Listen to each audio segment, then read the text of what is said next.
attributes, your business loan may be issued by OnDeck or Celtic Bank, a Utah Chartered Industrial Bank member FDIC. Limited eligibility for same-day funding. OnDeck does not lend in every state. All loans subject to lender approval. Live on DAZN pay-per-view, September 17th, Part 3. Canelo versus Triple G. To take the trilogy, Bad Blood, a score to settle, controversy, brutality, pure hostility. For victory, for history, for the trilogy. Canelo Alvarez versus Gennady Golovkin. September 17th, live on DAZN pay-per-view. Visit DAZN.com. Ever since I got the new Galaxy Z Flip 4, I've been learning all these new tricks with my dog Finn. Like how to take the best selfies at the park. I just set my phone down, put it in flex mode, and capture hands-free pics from multiple angles. Aww. Or how to capture our training sessions for his followers. I simply wave my hand to start recording video. Good boy! Plus, the Z Flip 4 is compact and fits perfectly in my pocket. Oh, wow! Visit Samsung.com today to get the new Galaxy Z Flip 4. Get in the zone, AutoZone. Welcome to AutoZone. What are you working on today? Starting trouble. No one likes that. We'll get you set up for some stronger starts. You might just need a fresh charge, and we'll take care of that free of charge. But if it is time for a new battery, we've got replacement batteries that'll fit your needs, starting at just $69.99.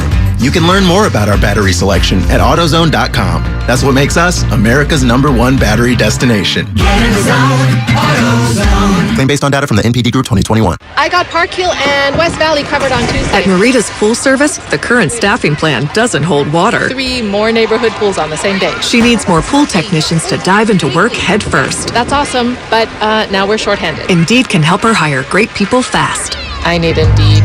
Indeed you do. We instantly connect you with quality candidates whose resumes on Indeed match your job description. Visit Indeed.com/credit and get $75 towards your first sponsored job. Terms and conditions apply. It's not easy being the one everyone counts on to keep the facility running, no matter the weather or supply chain hiccup. But we get you, Raymond in Buffalo, and Maria in Miami, Jules in Minneapolis, and Stan in Central Indiana, taking control of everything that's under your control. At Grainger, we're here for you with experienced branch staff at over 250 locations so you get the product you're looking for. Call, click Grainger.com, or just stop by. Grainger, for the ones who get it done.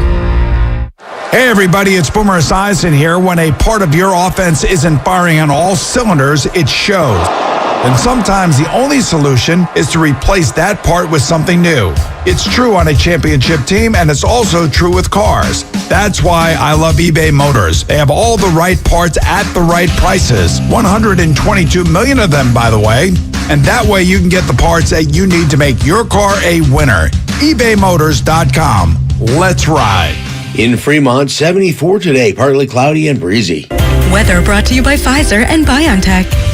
Whether it's the news, the traffic, the weather, or your COVID-19 vaccinations, it's important to stay up to date. It's time to wake up with a nice cup of morning roast. Oh, yeah.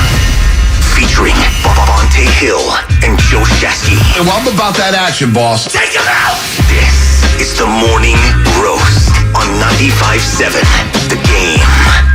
Oh, baby. Good morning to everybody out there getting off their graveyard shifts. If you're at work, what is happening? If you're getting ready for work, man, have fun on this Thursday as we break down Niners and Seahawks. We have officially turned the page on the Bears game. And now it's Seahawks week. And the Niners, Shasky, as I say, good morning to you, Joe Spadoni and Sam Lubman. Good morning to everybody on YouTube, Twitch, and, of course, the Comcast Business Text line. Can't wait to take some calls today, 888-957-9570. It is Seahawks week. And the domination the Seahawks have had against the 49ers since they moved back into the NFC West back in 2002 has been alarming. Hell, Pete Carroll's got a winning record against the 49ers. We're going to break all that down as Geno Smith and company come to Levi Stadium in a game that, you know what, Shasky, the forecast says there's a 60% chance that it's going to rain. I mean, what's going on?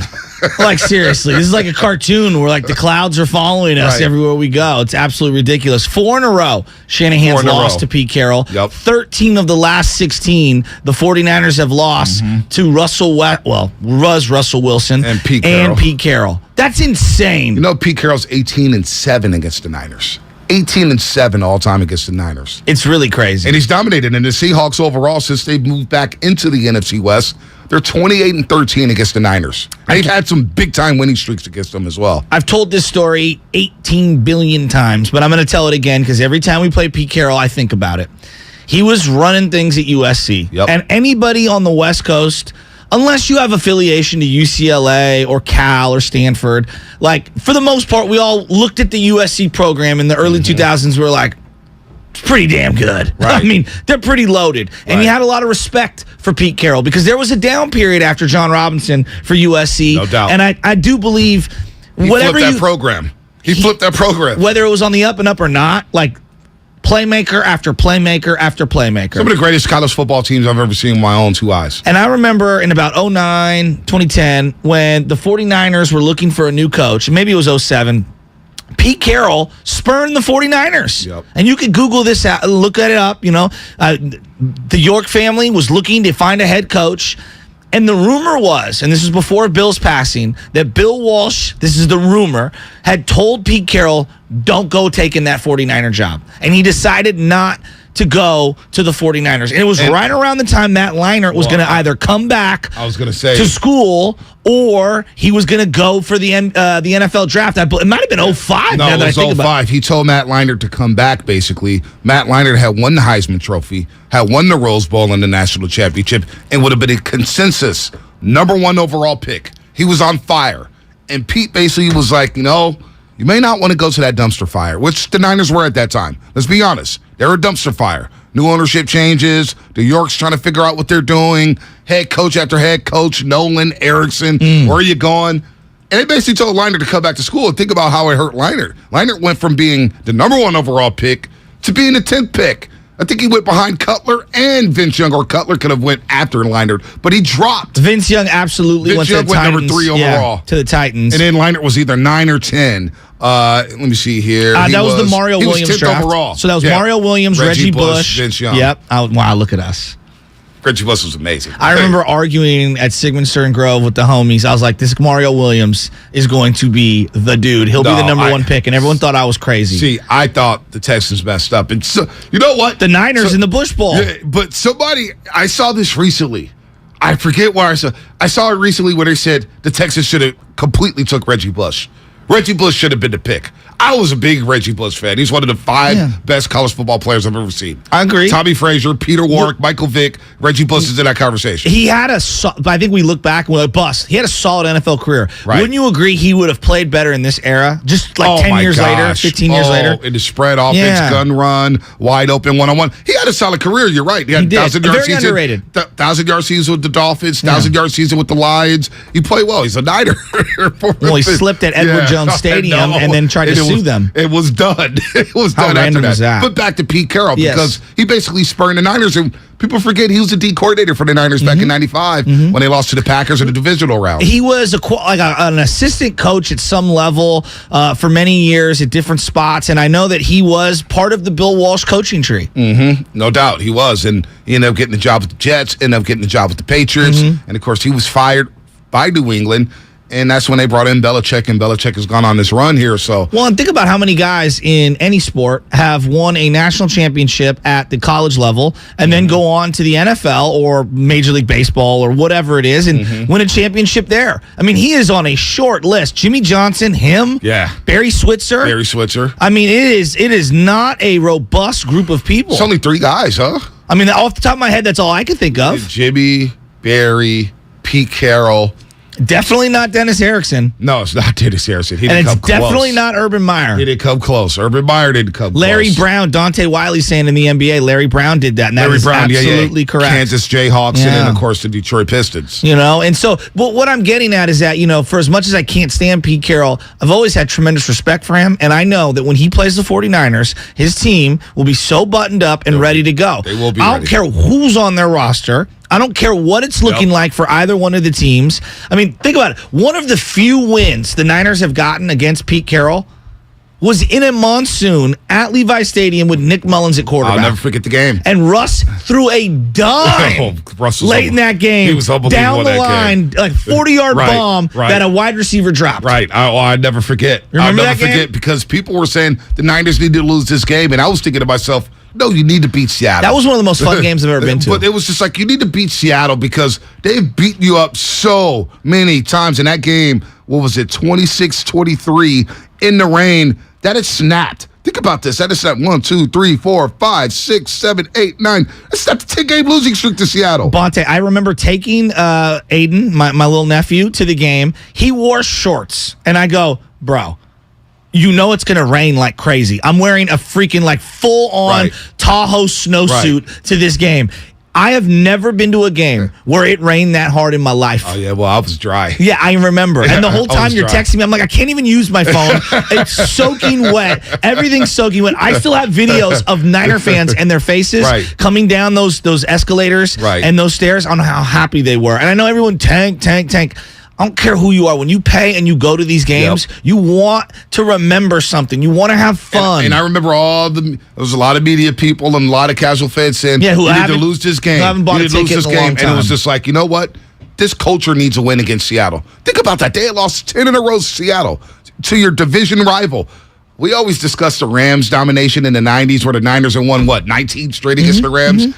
They won 10 straight against the Niners. It really beat them up since Harbaugh left. It beat them up through the top. They've owned us. Days. Let's just say it. 28-13 since they moved back into the NFC West. They've owned the 49ers. Right now they're on a 4-game winning streak. And the heartbreakers that you lost, whether it was Russell Wilson, whether it's Pete Carroll chewing his gub, they love to beat the Niners. Last year at Levi Stadium, Niners are up 7-0, and they forced the Seattle Seahawks into 5 straight 3-and-outs. They should have been up. That was such a frustrating game. And you knew that game was going to flip because Quandre Diggs, one of the best safeties in football, comes up with an interception of Telegraph Jimmy, where he telegraphs one over the middle of the field, and they steal that game. Then they go up to Seattle. Remember how that ended? In the red zone. They lose these freaky games in Seattle. And here's the other thing, divisional games. This is not going to be an easy game against Seattle. This is going to be a body bag game. And they got to have a game on Sunday. I'm scared of beyond I am so nervous about this game. I can't believe that we've already, I'm at panic button situation already. So panic meters back out for the Niners. For my mental alone, I can't imagine the infrastructure that they've got to put in place for these guys not to feel and hear all of the chatter. Oh my gosh. The amount of chatter that I'm seeing. And the other thing is the reckless chatter. Well, let's get to that. Reckless chatter. Let's get that in just a second because I want to get there. And it's getting nasty in these streets when it comes to the quarterback conversation. It's getting nastier than I ever even imagined. You said you underestimated it yesterday. I did. Yeah, it's the intensity on this quarterback situation has ratcheted up another 20 levels since Sunday when they lost to the Chicago Bears.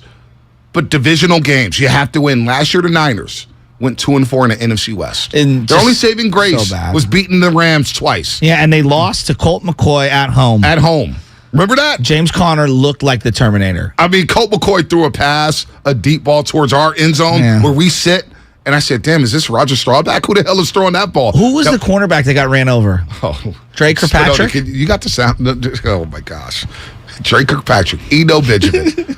Baby Chance was looking at that play, one of the few plays he paid attention to, and I said, damn. And I tried to come on the show because back then. On 2nd and 5, this is Eno Benjamin. A little hop step, and he struck Drake Kirkpatrick and takes it in for the touchdown. Oh, my goodness. When will the memorial service end for Drake Kirkpatrick? I feel like the candlelight vigil has been going on ever since. I remember I had a talk with the boss because you need to be more positive when it comes to Niners, be more positive. So I was positive that Monday. I was furious. I was watched that game driving from Tucson to Phoenix to catch a flight on an iPad. I was filling in, Bonte, not to cut you off that day for Steven, and we played this highlight at least 50 times. Eno Benjamin. And I was furious that day, wasn't I? The contact. We just isolated the contact. Ooh, like it felt like they were just getting laughing at me. Well, I was laughing at everybody because I said, look, they're only one game out of the playoff spot. Let's just throw it away. Throw the film away. They're going to beat the Rams the next Monday night. And the boss man was mad at me going, you weren't too passionate on that day. You were laughing and you were being positive. I was like, they're one game out of the playoffs. You want me to be positive or negative? I'm trying to balance it out. They just got roasted by Colt McCoy. I'm not going to lose my mind. If we lose to Geno Smith at home, I don't care what the conditions are. It's gonna be so bad. I mean, oh boy. So let's get to the recklessness. Because I saw a stat, somebody sent it to me. Tom Brady's third game as a quarterback. Okay. He was 12 of 28 for 95 yards. Wait, Tom Brady? Tom Brady. Like the GOAT? The GOAT. Third game ever as a quarterback. Okay, just before you continue, and Yes. I'm going to let you finish. Yeah. Why are we all doing this? I don't know. 3 games? 3 games. 3 games. 3 games. 3 games. 3 games. The obsession with stats is a little out of control. What did Steph Curry? Steph Curry had an all-time year, an all-time performance in the finals. I don't even remember what he shot last year. Do you remember what he shot? Yeah, he had his worst three-point shooting percentage. Yeah, but okay. What was the number? It was like 38, 39. Nobody cares. Nobody cares. Nobody cares. It's so weird. Why are we so obsessed with the data? Yeah, but here it is. Tom Brady's third start in New England. 12 of 24, 86 yards thrown, sacked 4 times. Josh Allen, you cited the numbers yesterday. His completion percentage, 52.8%. And by the way, I will stand alone at the gates of hell as the army of God is marching in. I was the lone soldier saying, I like this Josh Allen guy. And everybody said, I don't see it. He's a runner. I got to see it. You got to wait on it. Exactly. You Which is fair. Be patient. But we're not allowing ourselves to be patient with Trey Lance. So the recklessness in the terms of that he's covered in. I saw Eric Branch and, going back to Garoppolo and the hypothetical, and when Silver wrote his column in the SF Chronicle saying that Jimmy's been ghosted the team for years, and we argued about it. But I said to myself, if this was true, how come my local beat writers weren't covering this? Well, how come this is not a bigger story? The other part that I said out loud, and we said this on air, if that was Lamar Jackson or any other player, this would have been leading ESPN. And I was surprised it didn't get, because if that's true, why didn't it get more coverage? It should have been the headline: an NFL quarterback ghosting his team. Guy who makes $137.5 million. But the way that some of the beat writers, I heard some interviews, they laughing it off. That's just what Jimmy does. He ghosts his team. We all know Jimmy ghosts the team. We're laughing it off, and why isn't this a bigger story? If I'm an editor of a newspaper, we need more coverage on this.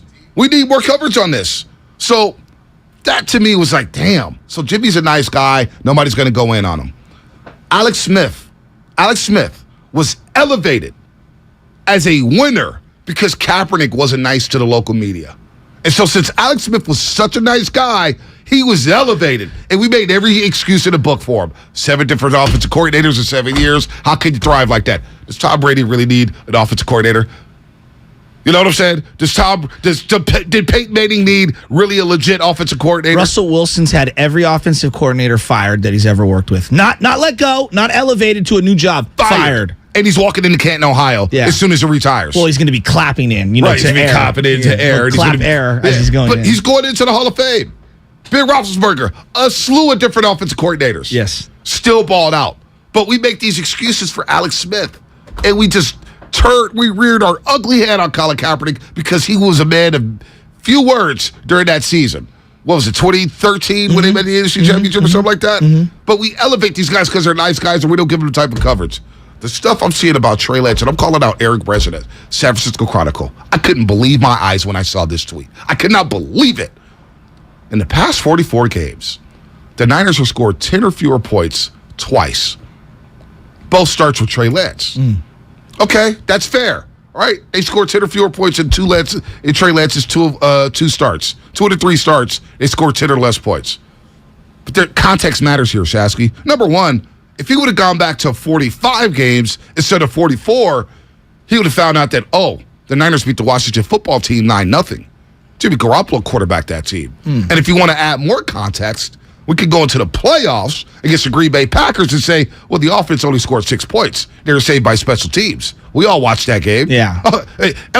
Context matters. If you want to go look at these 2 games that Trey Lance started where they scored 10 or fewer points, your star tight end didn't even suit up in George Kittle. Yeah. Didn't even suit up. So why are we picking and choosing on how we nitpick at this quarterback? That was a nasty tweet to me. That was a nasty tweet. I don't know where he was going. I would love to get an answer. Hell, I'd love to have him on the air to explain, what were you trying to get at with this tweet? What were you trying to say? What were you trying to do? What was the point? What was the motive? So I'm not going to go. I'm not going with. I saw some things about the race car. I'm not going there. I'm not going there right now. I'm not ready to go there. But the coverage of Trey Lance so far is getting. It's a little weird, Shasky. It's a little weird, and he's only had one start this season and 3 overall. And in one of the starts, he played an undefeated Cardinals team that was humming on all levels, and they were in that football game. How many 4th downs did they blow in that game? Too many to count. All right. You win a game against the Houston Texans that had to keep your season alive. Keep your season alive. And Trey went out there and won it, and they ended up scoring, 24, 27 points?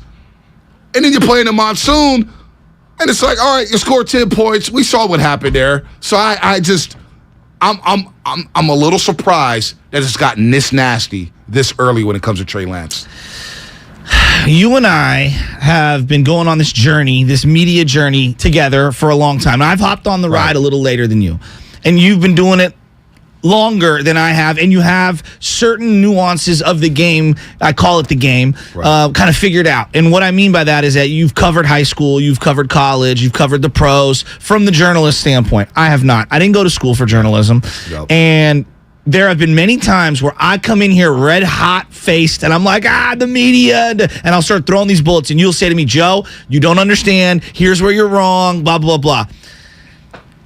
From someone who's a fan, I'm a big time fan, I'm now part of the media, I struggle specifically with a lot of the beat writers that are covering certain sports, specifically baseball and football. I feel like the basketball guys do a pretty good job. They do a great job. I think they do a pretty good job, but basketball is different. Football and baseball, so many guys don't have and gals who are covering, don't have a fundamental basic knowledge of the game itself, yet are speaking like they are on top of the world, looking down on the game, like they're Bill Walsh, like they are Billy Martin in baseball. And I'm like, well, wait a minute. If I gave you a ball and said, coach these 6-year-olds, you wouldn't know where to begin. Yep. And so I'm sitting here this week. The amount of people that I'm seeing criticize quarterback play in the pocket who have no idea what they're talking about. Imagine me standing over the doctor, okay, Bonte, with no brain surgery experience whatsoever, no doctor experience, and going, you know what? This is what you got. Here's where you need to make your first incision. I mean, that would be absurd. Right. That would be absurd. Now, I'm not saying you can't criticize or say, hey, he's got to get better in the pocket, or make some generalizations. Right. To make sweeping statements like, you got to slide to the left, you got to look to your primary, you got to go to this, you have no idea. And so I struggle with hearing all of these things, because at some point it just sounds like a bunch of idiots talking about things they have no idea what they know about. Right. And so I'm not surprised that we're here with Trey Lance this quickly. I'm really not.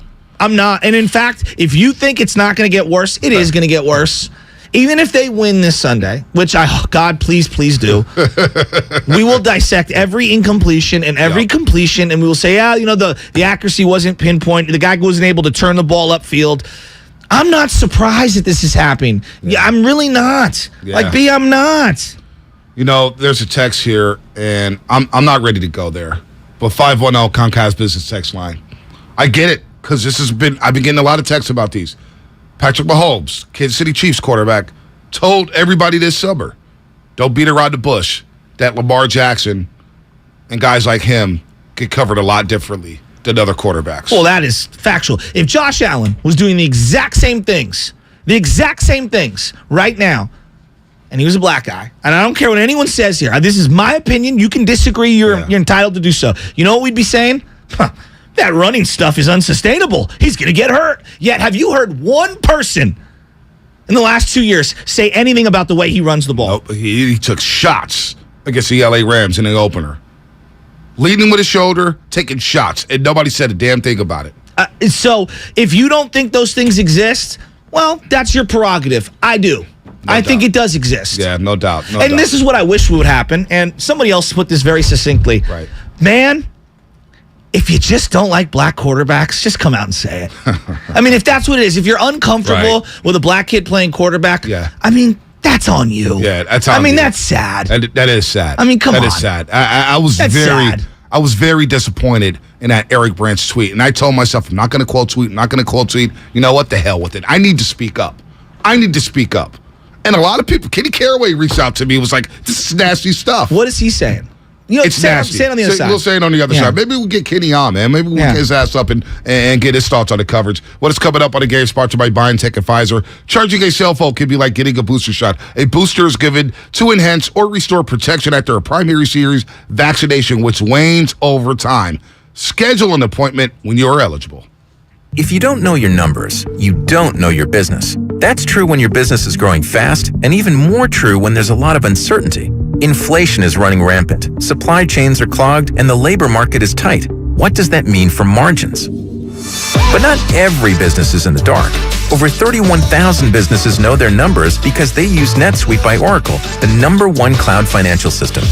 NetSuite gives you visibility and control of financials, planning, budgeting, and of course, inventory, so you can manage risk, get reliable forecasts, and improve margins. Everything you need, all in one place. In 2022, profit is the new growth. So NetSuite helps you identify rising costs, automate your manual business processes, and see where to save money. Know your numbers, know your business, and get to know how NetSuite can be the source of truth for your entire company. NetSuite is offering a one-of-a-kind flexible financing program. Head to netsuite.com/radar. netsuite.com/radar. This football season, adopt a new tradition that's sure to turn fans into family. The Jim Beam Highball. That's beam and soda over ice with a lemon slice. Share one at the stadium or make one at home. Kentucky Straight Bourbon Whiskey, 40% alcohol by volume. Copyright 2022, James B. Beam Distilling Company, Claremont, Kentucky. Drink smart. If you own a business, this has been a bumpy ride. From pandemic to inflation, I'm sure you could use a break. If your business has 5 or more employees and survived COVID, you might be eligible to receive a payroll tax refund of up to $26,000 per employee. The challenge is getting your hands on it. Hi, I'm Howard Mackler, and that's why I founded GetRefunds.com to cut through the red tape and get you the money. The team of tax attorneys we have put together are highly trained in this little-known payroll tax refund program. We do all the work, charge not a dime up front, and simply share a percentage of the cash that we get for you. Businesses of all types can qualify, including those that took PPP, nonprofits, and even those that had increases in sales. We have helped return over $1 billion to businesses, and we can help you too. Just go to getrefunds.com/sports, click on Qualify Me, and answer a few questions. This payroll tax refund is only available for a limited period of time. Don't lose out on up to $26,000 per employee. Go to getrefunds.com/sports. That's getrefunds.com/sports. If you're a professional builder or designer, here's some good news from Golden State Lumber. Their relationships with Capital Lumber, Cal Cascade, Humboldt Sawmill, and others have led to an increase in lumber inventory. Golden State strives to deliver most materials the next day, if not the same day. Be sure to download the Golden State app, which provides access to hundreds of resources. Find it at goldenstatelumber.com. For 3 generations, Golden State. When you succeed, we succeed. Pink Floyd's Roger Waters. This is not a drill. We're doing a show in the round. It's something new. I'll look forward to the challenge. Featuring his songs from the golden era of Pink Floyd. Friday and Saturday, September 23rd and 24th, Chase Center in San Francisco. Tickets on sale now at rogerwaters.com. This is not a drill. Produced by AEG Presents. Visit Friedman's Appliance in Pleasant Hill September 23rd through September 25th for their fall clearance sale event and take advantage of one-of-a-kind opportunities. Visit Friedman's Appliance Fall Clearance Sale event for the best time to save on new appliances for your home. When a nasty cold keeps you up all night, Vicks NyQuil Severe gives you powerful relief from your worst cold and flu symptoms, which changes a night that sounds like this into a night that sounds more like this. Ah, that's better. NyQuil Severe. The nighttime sniffling, sneezing, coughing, sore throat, stuffy head, aching, fever, best sleep with a cold, medicine. Use as directed. Dell Technologies' semi-annual sale has arrived, and it's time to upgrade to the latest business technology. Save big on laptops and desktops with Windows 11 Pro. Plus, get amazing deals on server, storage, and cloud solutions, as well as top work accessories, including docks, monitors, and more. Dell Technologies recommends Windows 11 Pro for business. Call a Dell Technologies advisor at 877-ASK-DELL. That's 877-ASK-DELL for special business offers during our semi-annual sale. Research shows listeners prefer a personalized experience. So to help you remember, Liberty Mutual customizes your home insurance. We personalized this ad for Amber, who really misses boy bands from the 90s. Hey girl, I'm the cute one, here to tell you how Liberty Mutual customizes your home insurance so you only pay for what you need. I'm the heartthrob. The only thing I love more than you is saving. And I'm the other boy in the band everyone forgot about. Just happy to be here. Only pay for what you need at libertymutual.com. Liberty, liberty, liberty, liberty. Now, local businesses can get closer to every customer in their city with fast, affordable shipping. Introducing USPS Connect Local. You want speed? We deliver same or next day. You want savings? We give you supplies at a flat rate. You want less legwork? We do free pickups. Move your local business forward with the United States Postal Service. Let's connect at USPSConnect.com/local. Specific markets, restrictions apply. Same day or next day delivery expected, but not guaranteed with entry close to final destination. Iron Maiden will be rocking the Concord Pavilion on September 27th, and 95.7 The Game has your shot at tickets. For your chance to win, head to our contest page at 957thegame.com. Now, back to the morning roast with Bonte and Shasky.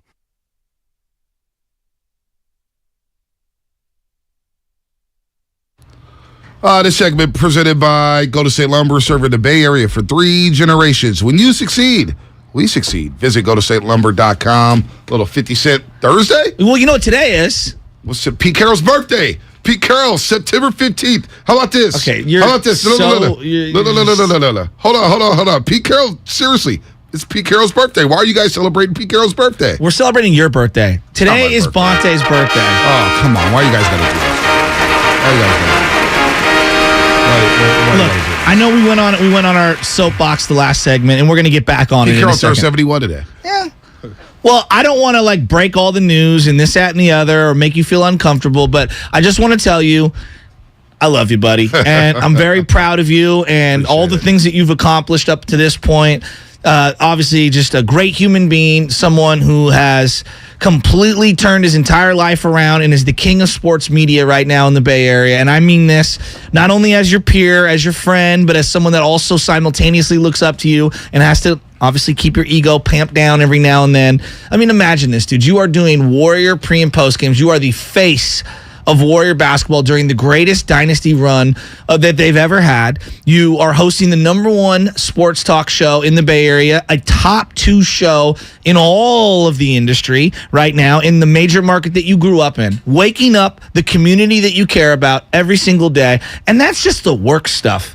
You know, you got a beautiful girl, a beautiful baby at home. I'm really proud of you, and I just want to say that I love you, and you know this already. And today we're going to make it really uncomfortable for you all day by continuing to tell you happy birthday. It's very uncomfortable. I almost cringe right there, Shasky, but I really appreciate the words. Man. No, it's the truth. It seriously means a lot, and I've been blessed.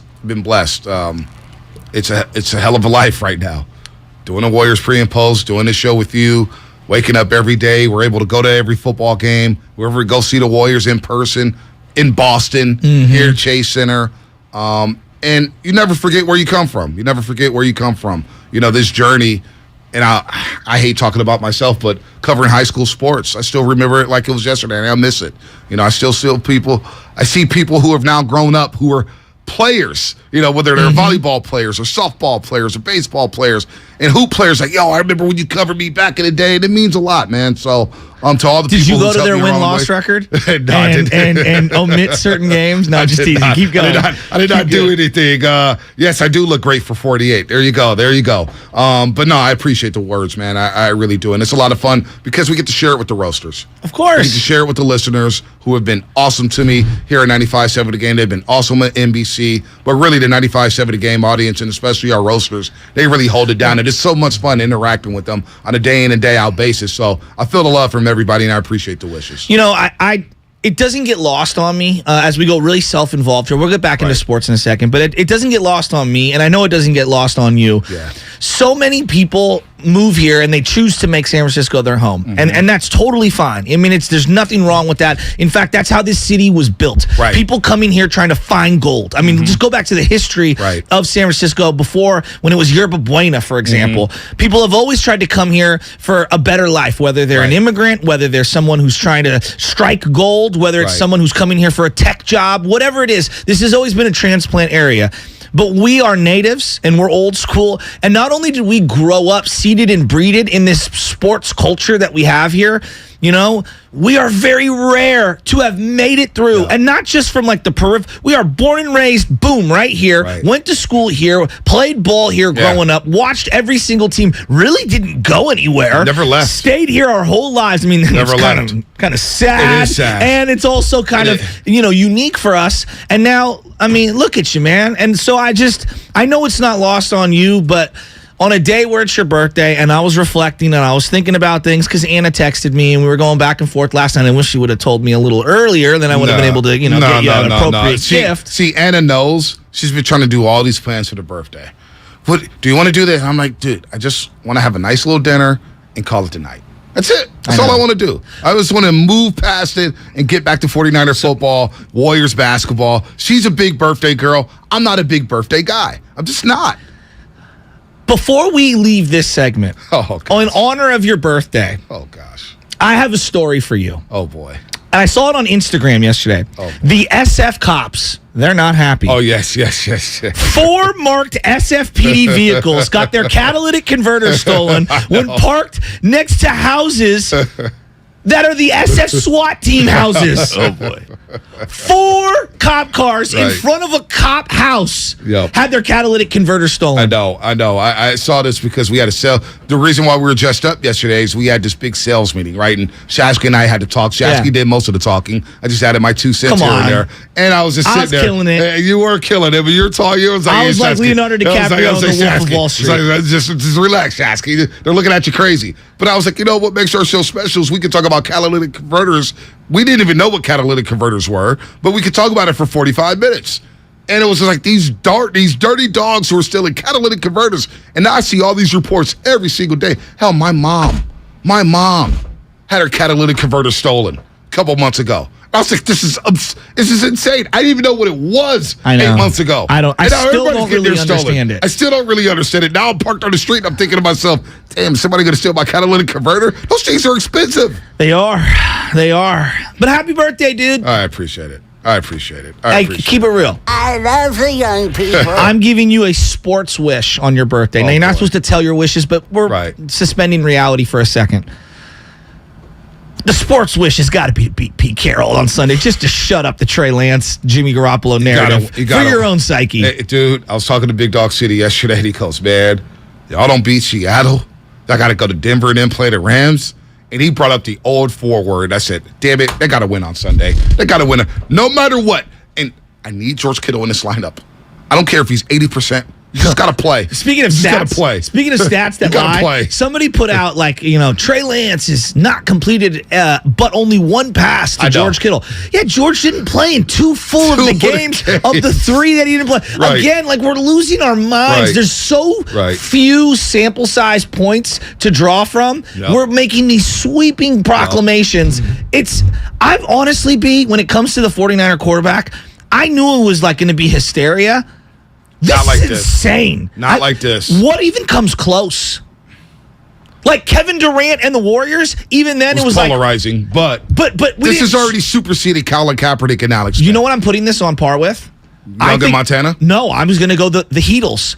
The first week of the Heatles. Wow. That's what this reminds me of. And then first week of the Heatles. And then when they went into that Boston game, the second year, in game 6, and they were down 3-2, and it was like everybody had their think pieces saying, this is it for the Heatles. They're going to blow it up after 2 years. And LeBron dropped 30 in the first half. And it was like, we're here. We're going to win a couple championships. Think of the scrutiny that they went on. People were rooting against them. That's what I almost feel like for the kid. Yeah. You know? I mean, Jesus, everybody, look in the mirror. Hey, appreciate everybody on YouTube, man, and the Comcast business text line. Really making me emotional here. Wishing me a happy birthday. Again, I don't like to report that stuff. I don't like to make it about me, but I appreciate everything. We'll get back to sports on the other side. We'll get back into Niners and Seahawks. Are the Seahawks really that good, Shasky? Let's discuss it on the other side. Brought to you by Fremont Bake, full-service baking, no compromises. Traveling, volunteering, spending time with family. What's your retirement look like? With income planning from Fidelity Wealth Management, a dedicated advisor can help you grow and protect your wealth. They'll look at your full financial picture and help you create a flexible strategy that considers things like market conditions and healthcare expenses, so you can stop worrying about the future and enjoy whatever comes next. Visit fidelity.com/income planning. Investment minimums apply. Fidelity Brokerage Services, member NYSE, SIPC. Kirby is your driveway mechanic. I'm about to cry. Me and B are over here sharing hugs. But they bring the shop to you. Brakes, tire replacements, oil changes, so much more. And do you know this? They've added an eco-friendly wash, barely uses any water, and makes your car look new. Now, if your catalytic converter gets stolen, Kirby might be able to help you out. The ultimate convenience. Easy booking, transparent pricing, on-time arrival, servicing your driveway. No worries, no waiting rooms, no coordinating rides, direct access to the mechanic, friendly, reliable service, and no middlemen or upsells. Get $50 off your first oil change with the code OIL50. That's OIL50. Check out Kirby.com. That's CURBEE.com. In order for small businesses to thrive, they need to be smart, efficient, agile, staying ahead of the market at every turn, and finding ways to do more with less. That's never been more important than it is right now. So for a limited time, Comcast Business is introducing Small Business Savings, a deal for companies across the country. When you call in now, you can get powerful internet for just $39 a month for 12 months. $39 a month with no annual contract and a money-back guarantee. All on the largest, fastest, reliable network for small businesses with the company that powers more businesses than anyone else. So if you're a small business owner, don't wait. Call and get started today. Comcast Business, powering possibilities. Offer ends 9/21/22. Restrictions apply. New Comcast Business 50 megabits per second internet customers only. Requires EcoBill and AutoPay. Equipment, taxes, and fees extra and subject to change. Call or go online for details. After promo, regular rates apply. If you own a business, this has been a bumpy ride. From pandemic to inflation, I'm sure you could use a break. If your business has 5 or more employees and survived COVID, you may be eligible to receive a payroll tax refund of up to $26,000 per employee. The challenge is getting your hands on it. Hi, I'm Howard Mackler, and that's why I founded GetRefunds.com to cut through the red tape and get you the money. The team of tax attorneys we have put together are highly trained in this little-known payroll tax refund program. We do all the work, charge not a dime up front, and simply share a percentage of the cash that we get for you. Businesses of all types can qualify, including those that took PPP, nonprofits, and even those that had increases in sales. We have helped return over $1 billion to businesses, and we can help you too. Just go to GetRefunds.com, click on Qualify Me, and answer a few questions. This payroll tax refund is only available for a limited period of time. Don't lose out on up to $26,000 per employee. Go to GetRefunds.com. That's GetRefunds.com. Okay, you know those amazing spots only the true San Francisco locals are in on? Like that place with the square pizzas? Or Mama Hoo-Hoo, the spot for sweet and sour chicken that's anything but so-so. Order up! You know, with the Granch dressing. And all the other spots the real SF locals know without us even saying them. Yeah, they're on DoorDash. San Francisco gets it. DoorDash has it. Kirby is your driveway mechanic. They bring the shop to you with brake replacements, oil changes, washes, and so much more. Get $50 off your first oil change with code OIL50 at Kirby.com. That's CURBEE.com and use code OIL50. Gorgeous gaming, stunning streams, unbelievable bandwidth. It's another Lifestyles of Gagillionaires. Meet the AT&T Fiber customers winning at life with hyper gig speeds. Meet Gagillionaire Terry. While his love of streaming horror movies has him constantly on the edge of his seat, his internet bill won't give him a scare. Oh, don't go in there.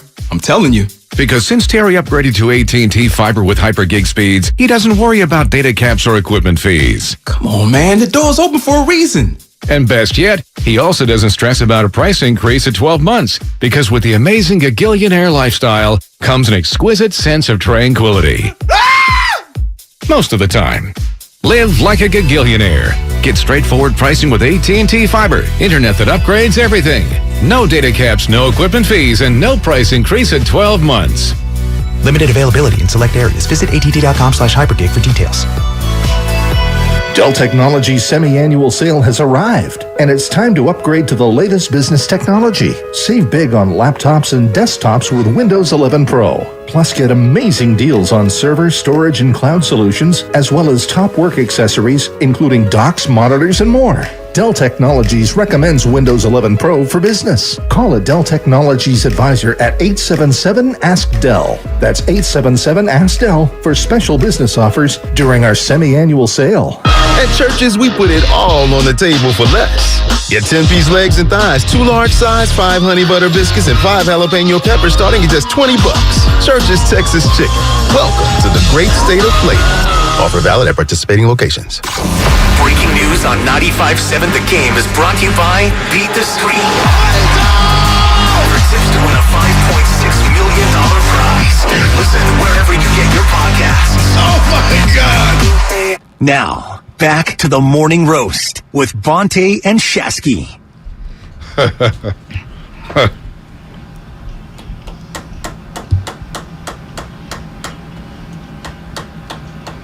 I hate you, Spadoni. I really do. By the way, it's Dan Marino's birthday. That's why Dan Marino's one of my favorite quarterbacks of all time. I got the card. I was like, oh, he has the same birthday. I love Marino, though. Unlike Marino, you've won championships here at 95.7 The Game. I have. Dan Marino, by the way, second year. How many quarter books do you got, Marino? He was great in his cameo at Ace Ventura. Laces out. Laces out. Laces out. Dexter Carter. Oh, also born September 15th in Florida Drafted State. 31st or 32nd overall. Yeah, and he fumbled his Might way. have been 30th back then. Yeah, he was. He was the card I always got, and he was wearing the practice jersey. Yeah, I don't know if you remember those NFL Pro I do remember cards. the NFL Pro cards. Yep. Number 35, those cherry red Niner jerseys. Those are sweet. I never know what I moved off those in the mid-'90s. That's always a big mystery. But again, thank you to everybody on YouTube, Twitch, Comcast Business Text line. Now let's get back to sports. Matter of fact, I already know who this is on the hotline. I already know who it is. Go ahead, bring them up. Bring them up, Spadoni. Or bring them up. I already know who it is. Hi, who is this? Yes, it's because you're happy. Oh, wow. Is this Russian? Happy? Yeah. Wow. Happy birthday, Papa. Oh. Hi, baby Chaz. Hello, Anna. Hi, Thank you for the Anna. wishes. By the way, baby Chaz was up at 5 a.m. This is up early This today. is not about you right now. This is all right. about them. Anna, continue. Wish him the happy birthday. This is you and your lovely daughter, who looks nothing like Bonte. Absolutely nothing like Bonte. I know. I wonder if she's adopted sometime. Oh, my God. So, by the way, Anna's mom, Alona Novikov, who always listens, Yeah? she's at work early, too. She goes, happy birthday, my friend. We love you so much, and I agree with Shatsky. Now, Anna and Shasky, she spelled Shasky. Now, we know Shasky spelled Shasky. Yes. She spelled it Schatzki. Hey, you know what? Shatsky. Hey, you know what? The Polish side of us, we were part of Russia at one point, and so I'm not mad at that. Ellis Island used to kind of ruin a lot of the names. We think it was Warshawski chopped off to Shosky, so I'll take it, Anna. No, yeah, my mom, she spells things very phonetically, in her Russian accent, so it's Shevsky. Shevsky. All right, before you get on out of here, because I know you're gonna, you and I were talking, and we've got something planned for later. But I want to know what the weirdest thing Bonte did on his trip to Europe was. The weirdest thing? Yeah, because you told me that traveling with Bonte is quite an experience. Traveling with Bonte is quite an experience. I mean, I don't want to knock him on his birthday. I feel pretty bad. No, that's what we're doing here. We're roasting him. It's the morning roast. Okay, so basically traveling with Bonte is like traveling with a toddler. He wakes up early. He has to have a snack at a certain time or else he gets grumpy. He needs to take a nap, and you always have to feed him at certain times, and he needs to go to bed early. Oh. I'm an old guy. What do you mean? Got to get my 8 hours. I want to know. I got a text message from you after 7 or 8 days away where it was like a crack addict. I couldn't keep away from Bonte, but he texted me once, and then boom, boom, boom, we were texting back and forth. How hard was it for the withdrawals of him not reaching out to me throughout the entirety of the trip? The withdrawals were insane, let me tell you. He was like an addict, and his phone is his addiction. So he literally lied to me several times, telling me he deleted Twitter. And I was like, I have eyes, right? I did delete the app, but there's a little thing at the end where you can get on Twitter. Stop. Are you going to the game this weekend? We are, yeah. Are you excited for this? Is Baby Ches ready for Trey Lance?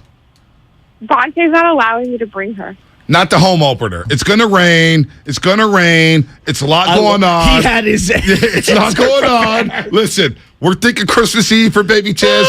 She went to the Colt McCoy game last year. Yeah, she's bad luck. I love Baby Ches. But right now, you got to break the streak. And she doesn't need to see how insane Papa is because she's picking up bad habits from Papa. Oh.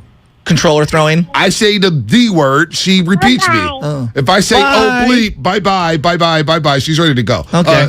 Oh bleep, and she says oh bleep too and uses it in the right context. All right, Anna, before you get on out of here, should I tell everybody what day it is for Vontae, or I'll let you say it? What number it is? Yeah.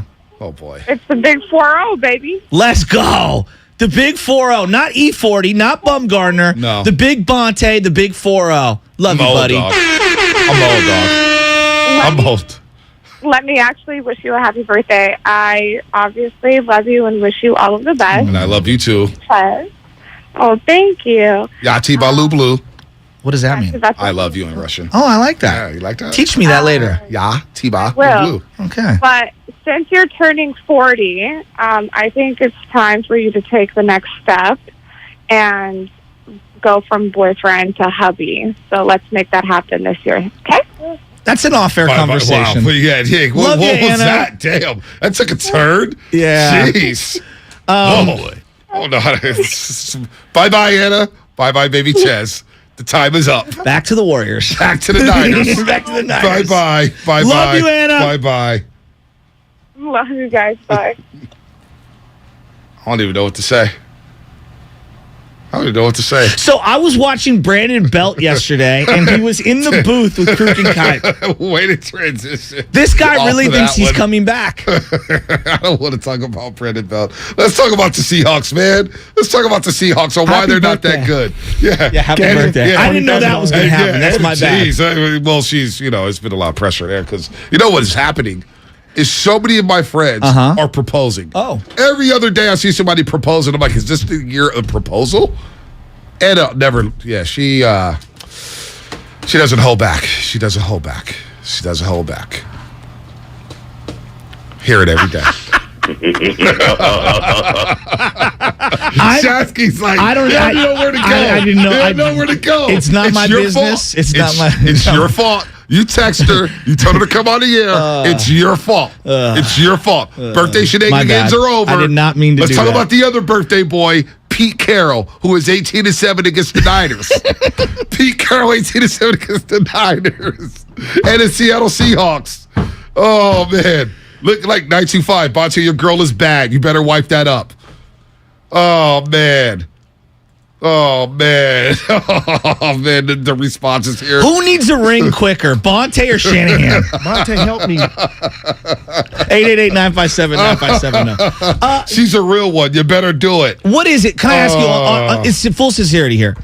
What is it between Shanahan and Pete Carroll? It's not just because Pete Carroll owned a lot of different Niner coaches, and he's great, right? But why does he stifle Shanahan more than because the biggest win, I would say, in the Shanahan era, in terms of like legitimizing them, was winning up in Seattle. One joke real quick. Somebody just texted me. That's when you've got to say, oh, we've got a bad connection, honey. I got to go. Anyway, I don't know if there's anything with Pete Carroll versus Shanahan. But there's something with Seattle versus the Niners. Yes. They get up for that game in Seattle. The 12s. Yes. Because they were the afterthought. When the realignment happened in the NFL in 2002, Seattle comes over from the AFC West. I miss the old division. The old division with the Falcons and the Panthers the 10 a.m. and the games. Saints. Yeah, they're going to see the Falcons and Panthers on back-to-back weeks midway through the year. But Seattle fans and the Seattle organization, they look at the Niners as the bar. And they're saying, we need to destroy them. That's our rivals. Yes. And like for us, we didn't look at Seattle like that. They were just kicking the Niners' ass. They were like, well, we suck. And then it really ratcheted up once Harbaugh got here, right? Yeah. Harbaugh versus Carroll back from the USC Stanford days. And now Pete Carroll, when it's Niners week, that whole fan base, they travel down to Levi's. Yeah. They get up for that game. It is a big travel game. It is a big travel game for them, and they just get up for the Niners. They want to beat the big city, San Francisco 49ers, especially because both cities are so similar when it comes to the weather. Yeah, but like specifically on defense, doesn't it feel like that defense, even though the Niners go against a version of that defense every day in practice, like it's not the same because Pete's the architect of that D. But like, think of how many guys that they've gone up against. When he went to Atlanta, Kyle Shanahan faced Dan Quinn. Dan Quinn is a Pete Carroll disciple. So for multiple years, he went against that defense. Then he brings in Robert Saleh. Robert Saleh is from the tree of Pete Carroll.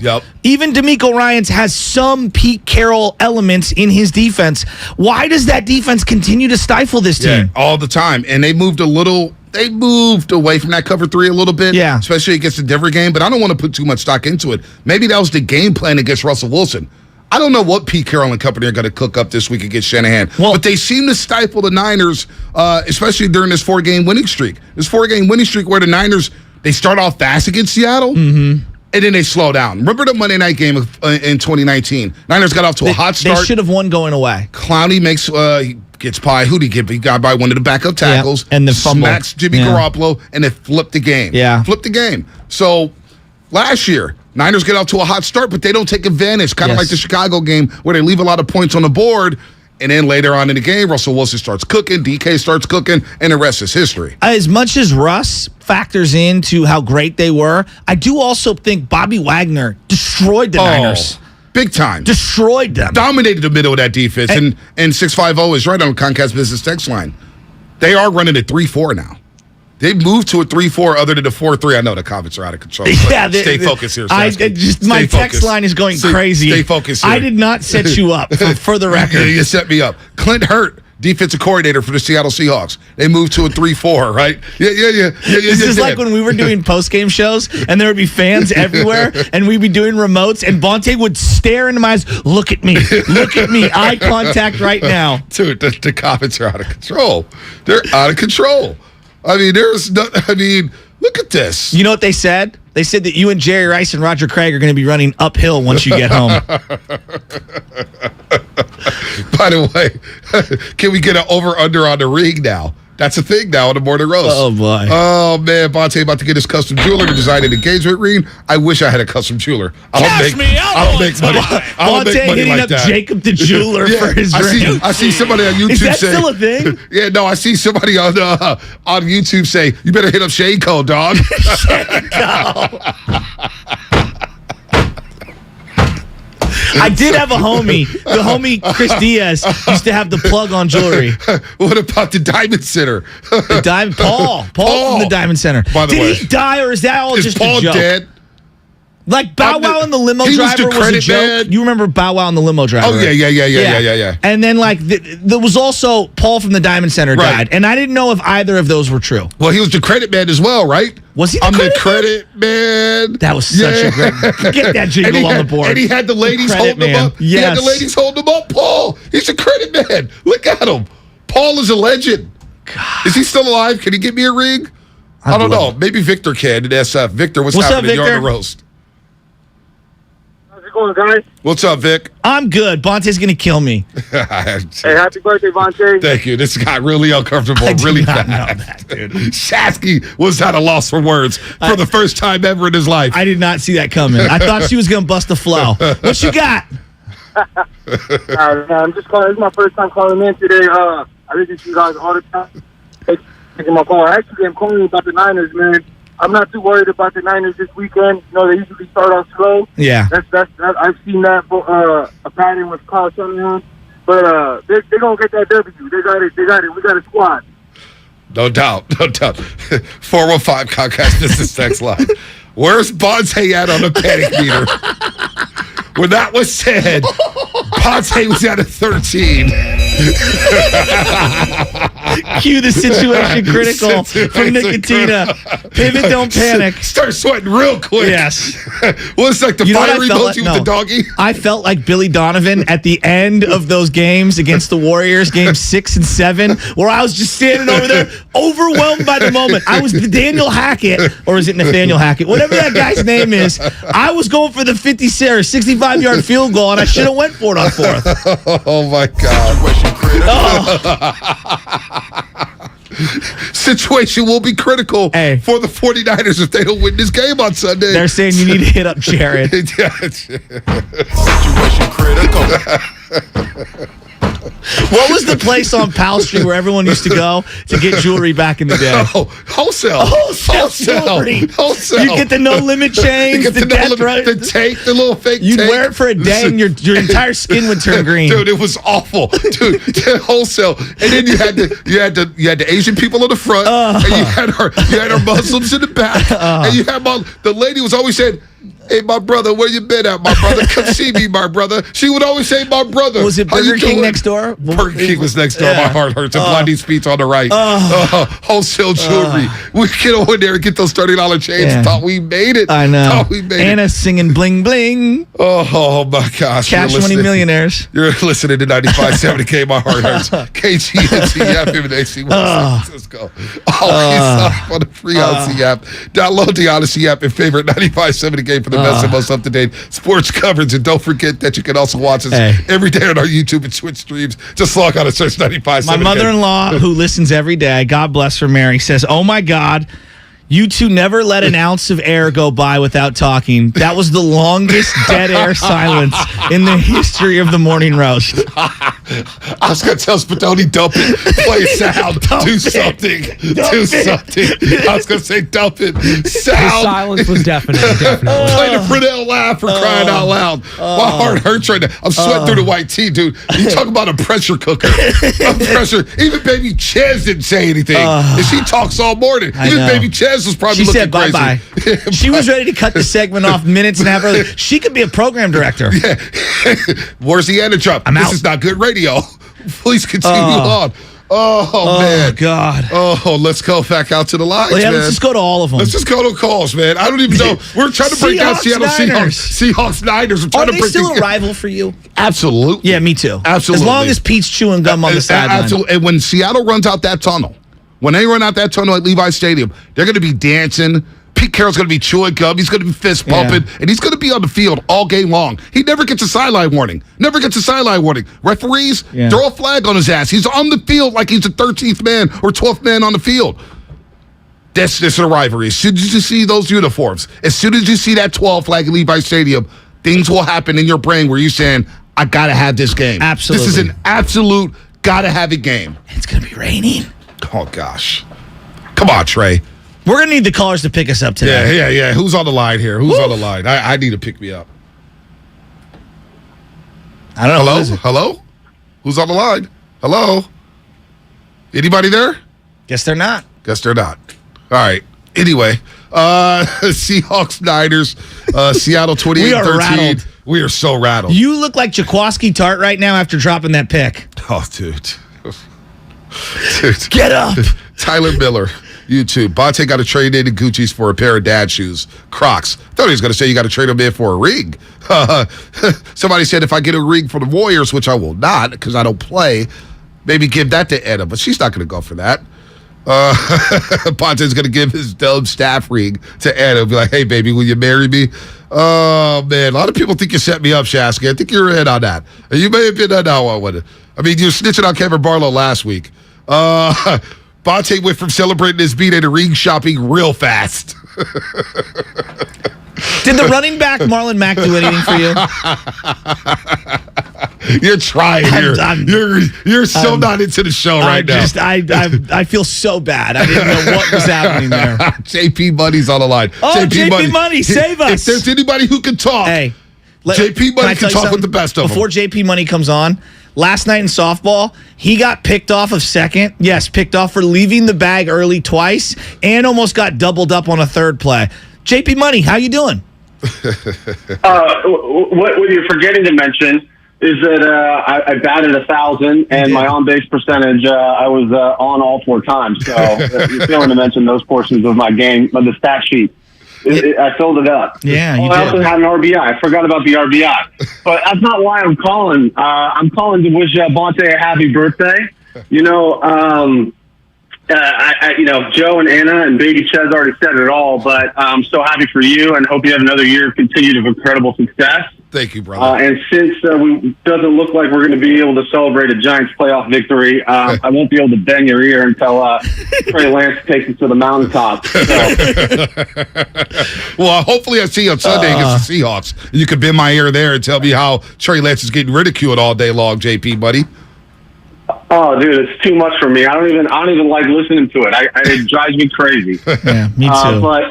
Dude, I have a great day. I hope to see you soon, and you're the man. All right, thank you, JP, buddy. Thank you. The curse of Bonte. I'll be no ring course lady, no ring for the Niners. People are now blaming me for not having a ring on Anna's head. They're saying the Niners aren't going to win, so I do that to baby Anna. But the Warriors won. The Warriors won, damn it. Do I sound like an idiot to say this is a must-win on Sunday? I'm sorry, Dan Dibley. This is a must-win. That's what I'm feeling. You do not want to go to Denver, Colorado, 0-3 against 0-2 with Russell Wilson on Sunday. How about that? We talked about the NFL being kind of WWE-ish when they had the schedules released. How the hell are the Niners hosting the Seahawks for their home opener, and then the next week they got to go play Russ? I know. It's insane. And then Monday Night Football against the Rams. By the way, my wife she's on those tickets. Prime time. Monday night, LA? Yeah. Oh, she's all over that. Oh, unbelievable. I tried to get Anna. I was like, you don't really want to see Mahomes, do you? She's like, are you crazy? Hell yeah, I want to see Mahomes. And now taking Anna to the road game to Chicago, she's hooked. She was looking up flight, Shasky, Sunday night to Denver, saying, you think we can make the week 3 game? I said, Anna, I can't, dude. I'm not Chris Mullin. I'm not Steph Curry. I don't have deep pockets. Not just me fly to every single road game. We don't got that type of money, man. Credit scores going down after the Europe trip, dude. Come on, man. You're fooling. Miguelito in the city. Miguelito! It's been a while, Miguelito. It's a must-win, right? I mean, God, I'm soul-searching here. All right. Hello, fellas. Hey, Bonte, hey, Joe. I just had a little, my girlfriend woke up this morning, man, and she got up and she had some severe chest pains. I'm sorry to hear that, man. No, but that's all right. She looked down and she realized she was standing on her nipples.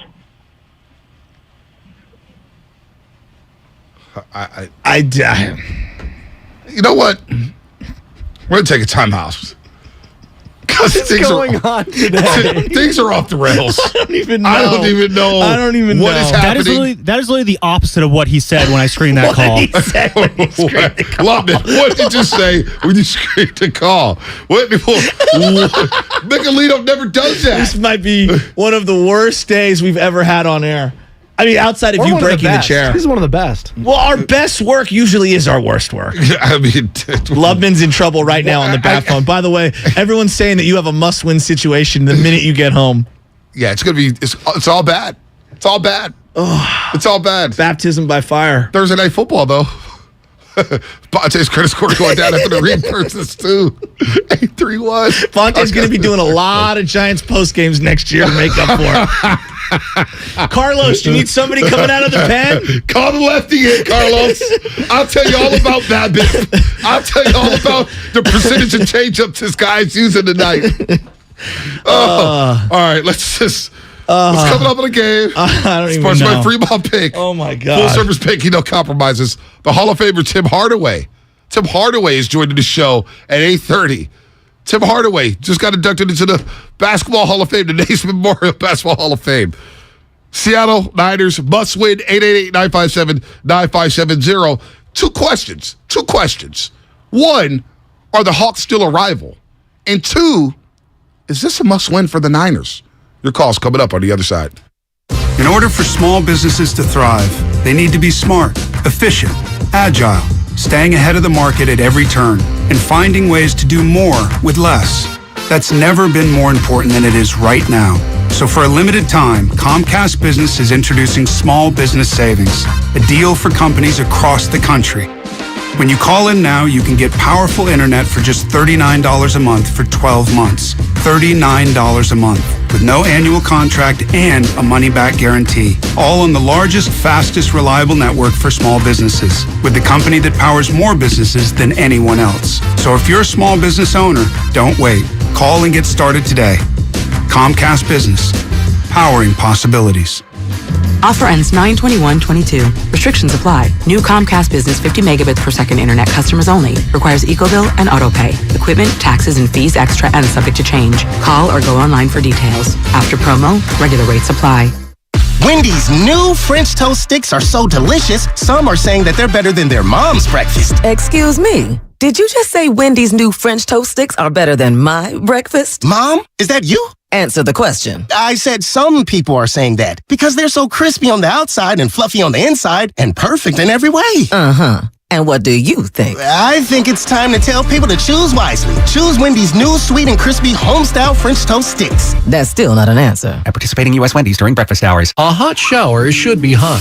A Navien tankless water heater makes sure your hot shower is hot or warm or mostly hot, but not quite hot, but warmer than warm.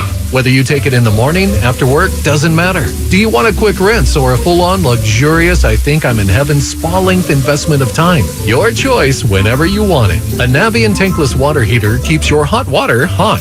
Backed up by Navien's powerful warranty. Get the hot water you need whenever you need it, period. At tanklessmadesimple.com. Hurry into the Energy Savings Event at Lowe's. Save energy and save money on select major appliances, including Whirlpool energy-efficient appliances. You can also save with the smart thermostat. Right now, select Google Nest Learning thermostats are $60 off. Plus, find other great energy-saving items throughout the store and check your eligibility for rebates in your area to save even more. Don't miss the Energy Savings Event at Lowe's. Selection varies by location. Exclusions apply. Visit Lowe's.com for details. Valid through 9/28. Everything, our farm, our stand, our pop-up shop, it really all started when we discovered the benefits of local, raw honey for our family. And then we decided to turn it into a business. We were looking for something to help us get up and running. So we got the Chase Business Complete Banking Account. It's more than a bank account. It comes with Quick Accept, which lets us take card payments anytime, anywhere in the U.S. using the Chase mobile app. Plus, we get same-day deposits at no extra cost. For us, it's more than honey. It's about sharing a little sweetness with the world. Get the Chase Business Complete Banking Account with the essentials you need to help get your business going. Learn more at chase.com/business-complete-banking. Chase for business. Make more of what's yours. Quick Accept is not available in U.S. territories. Enrollment required. Usage subject to approval. Same-day deposits available for payments before 8 p.m. Eastern Time, Sunday to Friday. Fees and rates apply for checking and processing. Limitations and restrictions apply. Participants compensated. Merchant services provided by Payment Tech LLC and WePay Inc. Subsidiaries of J.P. Morgan Chase Bank and a member FDIC. Have you considered walking through another door? I don't mean to pursue another opportunity, but upgrading a door in your home. Now, if you are in fact looking for another opportunity, Golden State Window and Door can provide you with plenty. You can create renewed function and design for use indoors and out. You'll find modern options like Marvin's Elevate In-Swing French Door, Barn Doors by Trustyle, or Anderson Big Doors that welcome in natural light. Golden State Window and Door features a variety of materials, sizes, and glass options. You can get inspired by the many possibilities when you visit goldenstatelumber.com. Click on virtual tours and you'll discover beautifully planned displays of doors and windows of all kinds that will spark your imagination. Then, talk with our builder or designer to see what might be a good fit for your home. Serving the Bay Area for 3 generations. Golden State. When you succeed, we succeed.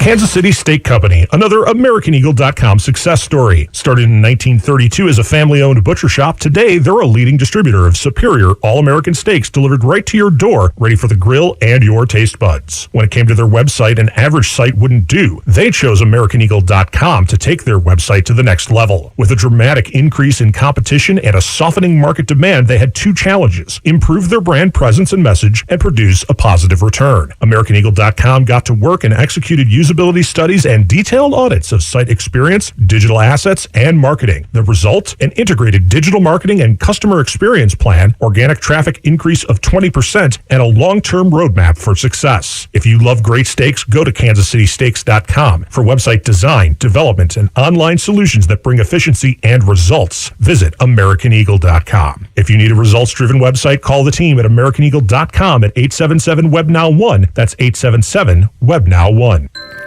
Are you ready for your palm reading, my dear? Yeah, let's do this. I sense that you crave something. More reliable. Right. You know you deserve better and want out of a relationship. Yes, with my big name wireless carrier. You're who now? My big name wireless carrier. That's why I switched to Xfinity Mobile. Now I get unlimited with 5G for $30 per month on the most reliable 5G network.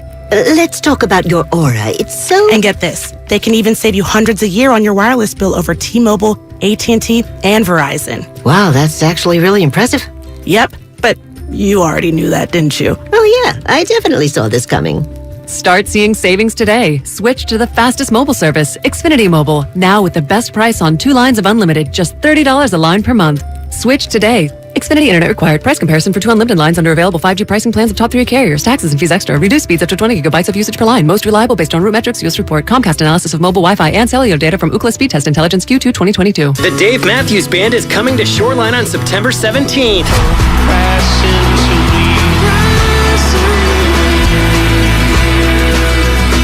For more info and tickets, visit 957thegame.com/events.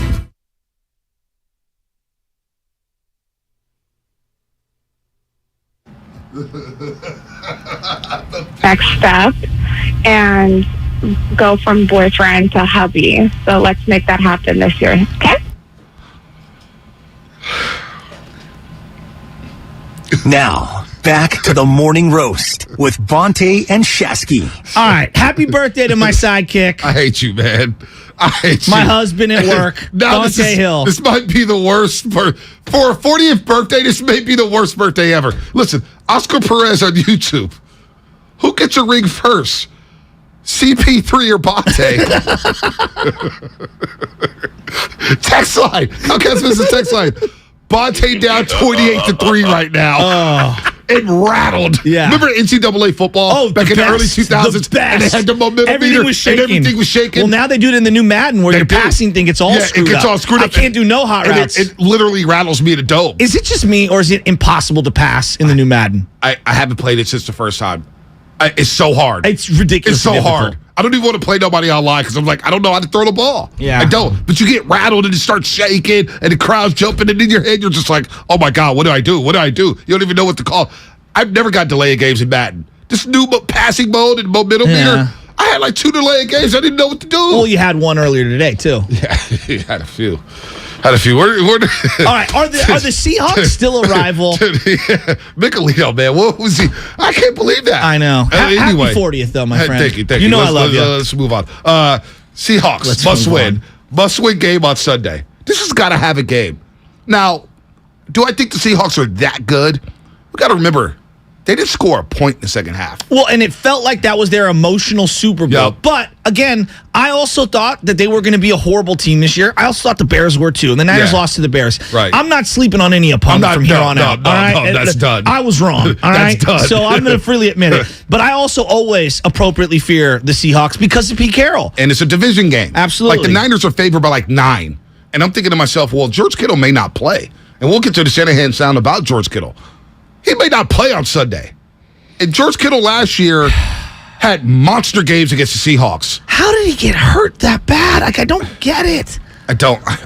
During the bonus practice. I know. The bonus practice. Were they moving the ball during the bonus practice? Move the ball drill. Move the ball drill. Move the ball drill. I mean, these terms that we throw out there. So, like, I don't like a bonus practice and he gets hurt. Now, George Kittle, remember last year, had monster games against the Seahawks.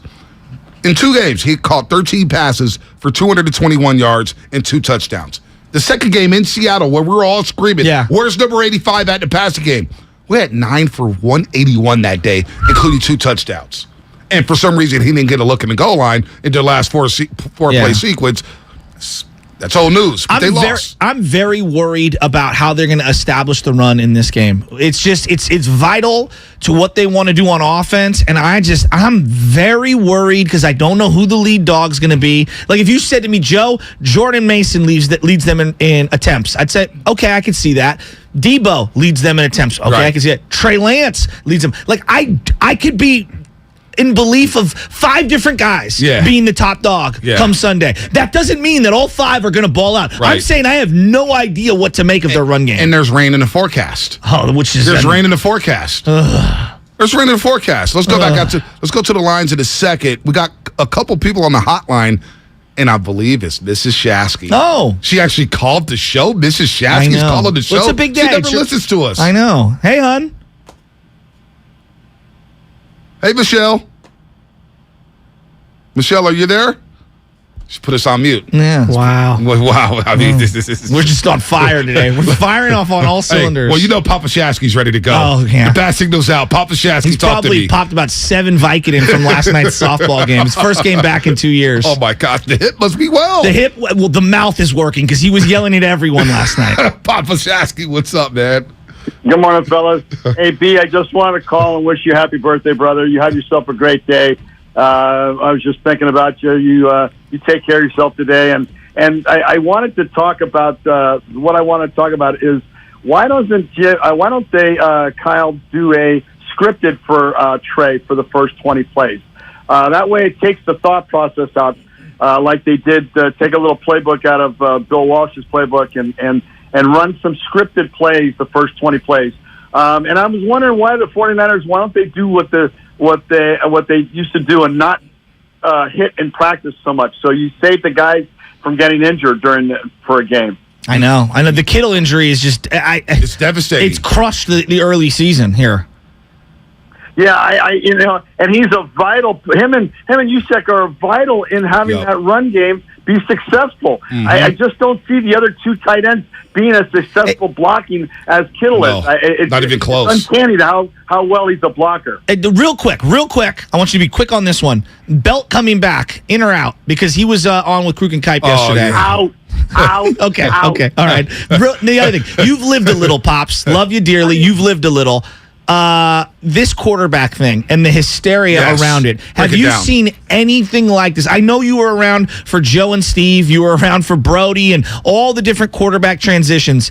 This feels insane right now. Well, the funny thing is here you got Martz saying that he's not ready, not this, that. Look at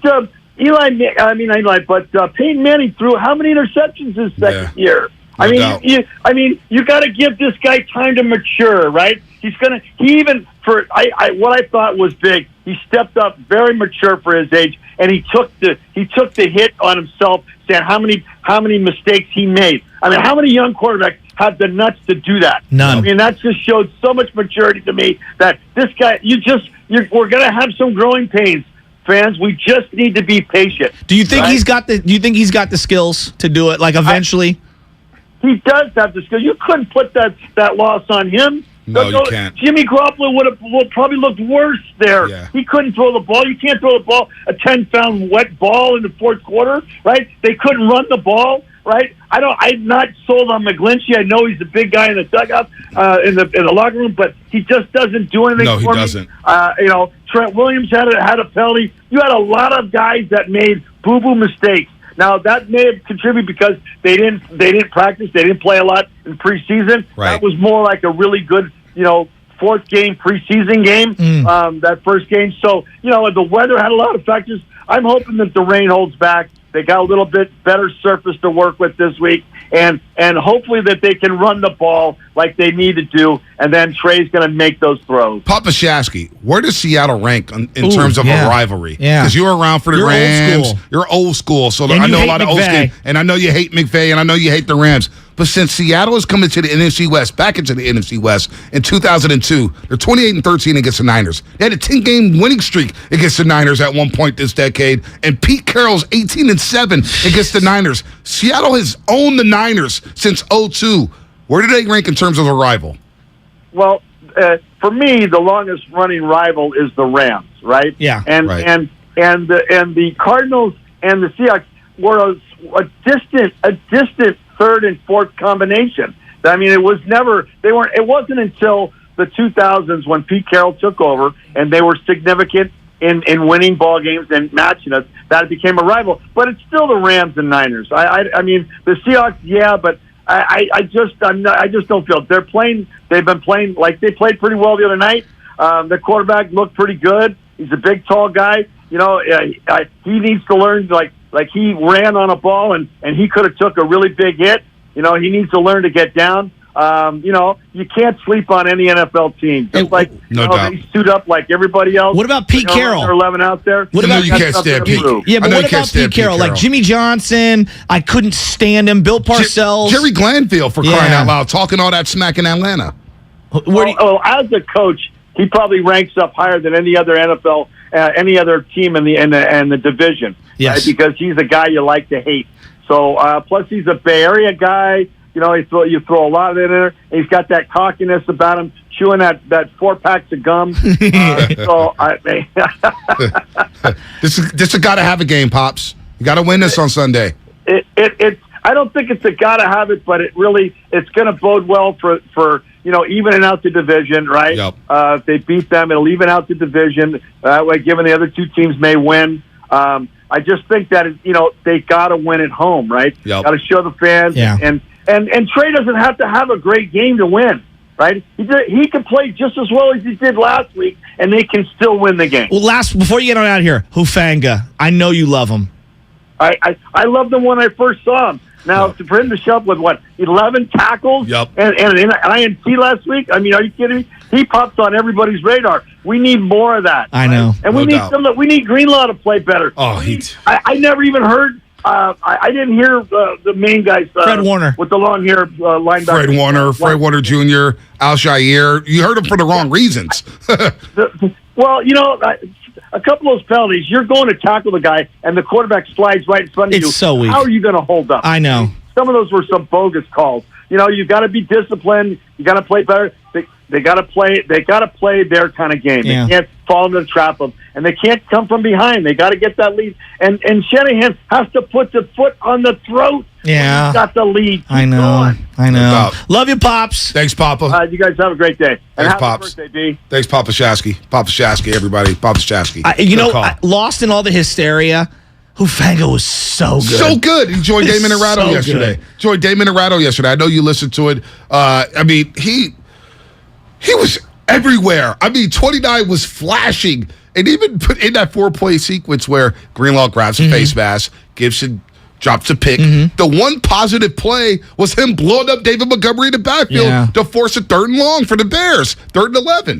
This is going to sound weird, but bear with me for a second. We've talked a lot about how, I'd love to see the Giants have a really prominent Asian player because of the Asian community out here. Right.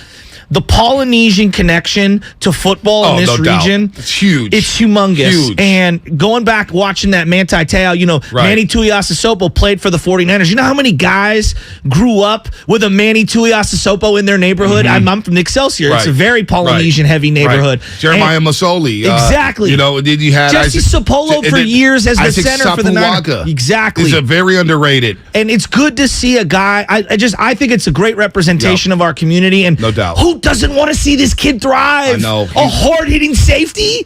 And that's been, and we were talking about this yesterday, the most underrated position, I think, in 49ers history is the strong safety. That's a good call. Back to Carlton Williamson, really Jeff Fuller. They always have a hitting. Tony Parris was serviceable for a few years. Yeah. Lance Schulters was a legend around these parts. Now he's on the Rams defensive staff. He got a Super Bowl last year with the LA Rams. And, of course, Dante Whitner, making that play against the Niners always have a good starting safety. And this guy's just Shasky, he was all over that football field. All over it. I know. He had me fired up. So, Hufanga, let's see if he can improve. Because this week, he's going to have to play against that pass. DK Metcalf and Tyler Lockett, they're problems. And then you got to worry about the speed of Marquise Goodwin. Did they have 3 tight ends? Yeah. They have 3 tight ends, Shasky. No offense, a good player. I know. He's a good player. I'm very worried this week. I thought Geno played almost a perfect game. Kobe Parkinson, Will Dissly. Dissly always kills the Niners. They've got players.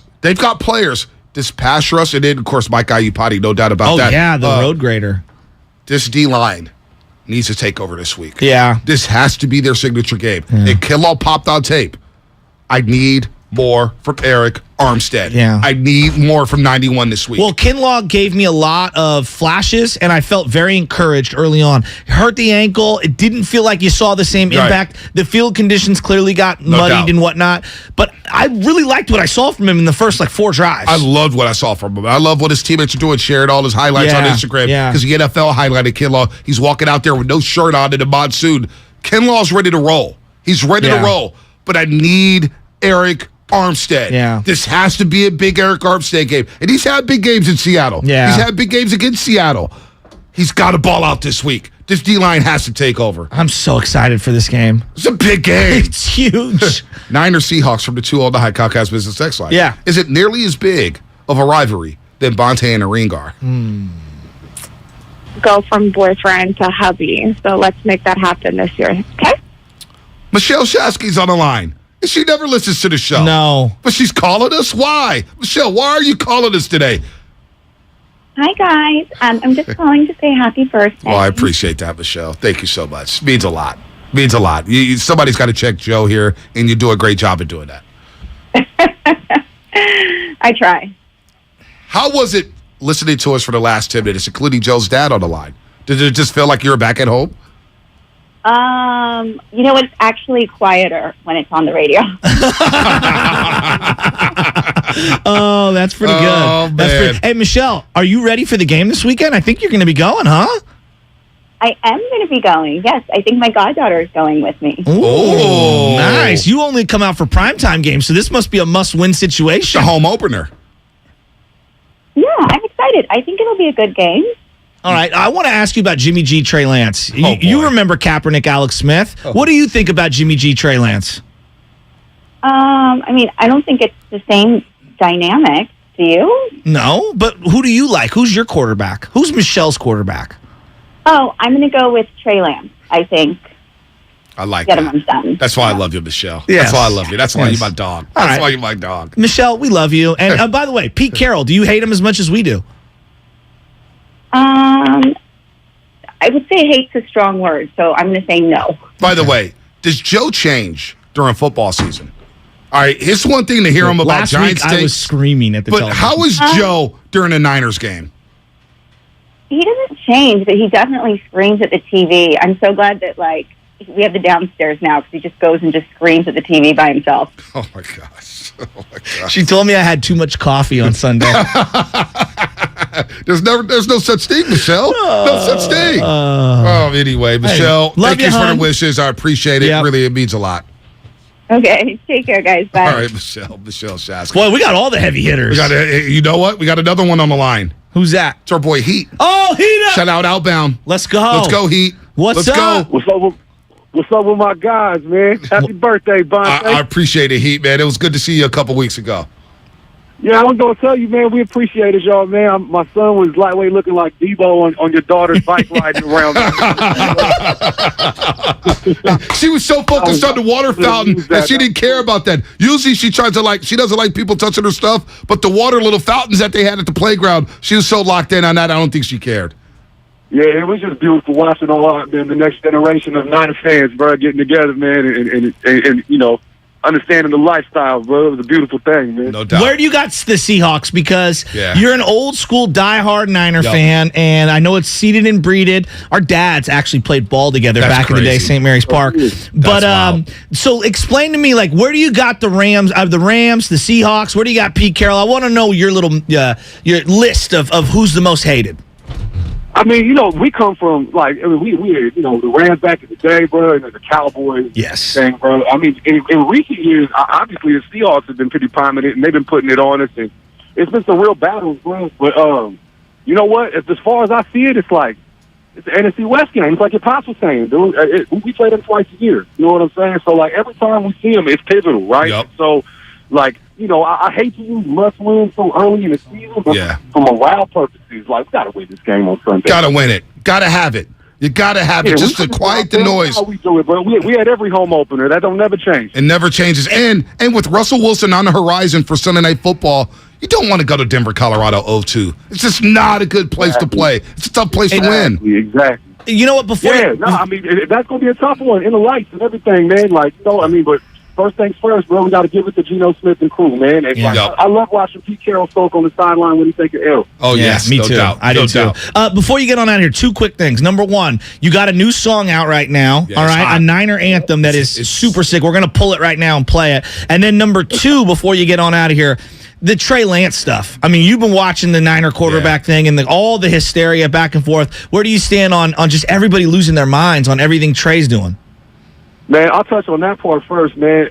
If you want to send it for the Niners, bro, I'll ride with you, man. You know what I'm saying? I do appreciate how Jimmy handled everything, bro. He's been a true professional. You know what I'm saying? Like, and not trying to cause any controversy with it, but, like, dude, this guy needs time to develop. I'm ready to give it to him, man. Like I said, I'm no expert. I'm just a Niner fan, bro, through and through. And so I'm ready to watch this guy explode. I think they made the moves they made for a reason. You know what I'm saying? These are professionals making the moves they're supposed to make, bro. I stand behind you, bro.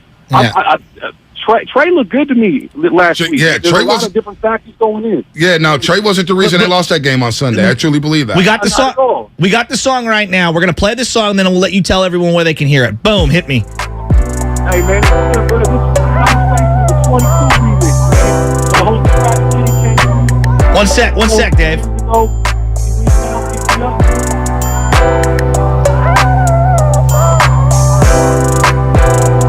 Oh, here we go. That beat is smooth. It is. That beat is smooth. Tim and Travis King.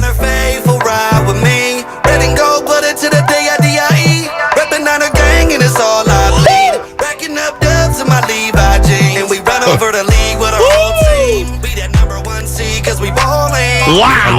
I love that. Real Frisco beat, smooth. Dave, where can you find it? We potted you down there. Tell everybody where they can find this new song.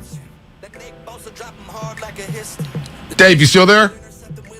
He's gone. Yeah. Oh, man. We'll figure it out. It's been one of those days. It's been one of those days. Hey, look, Priscilla, 650, her dad, Vinny, said it's my daughter's birthday, Priscilla, South City.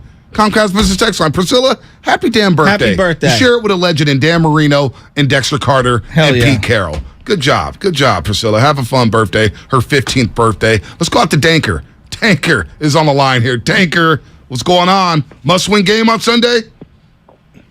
Must win, but I just got to say happy birthday to my guy. Appreciate Very proud of you. Very proud of both of you. And I was thinking about it on hold. You've been making me laugh and lighten up my morning since high school, since with Big Dog City, Cleo, R.I.P. Cleo, R.I.P. Rest in peace, Cleo. Yeah.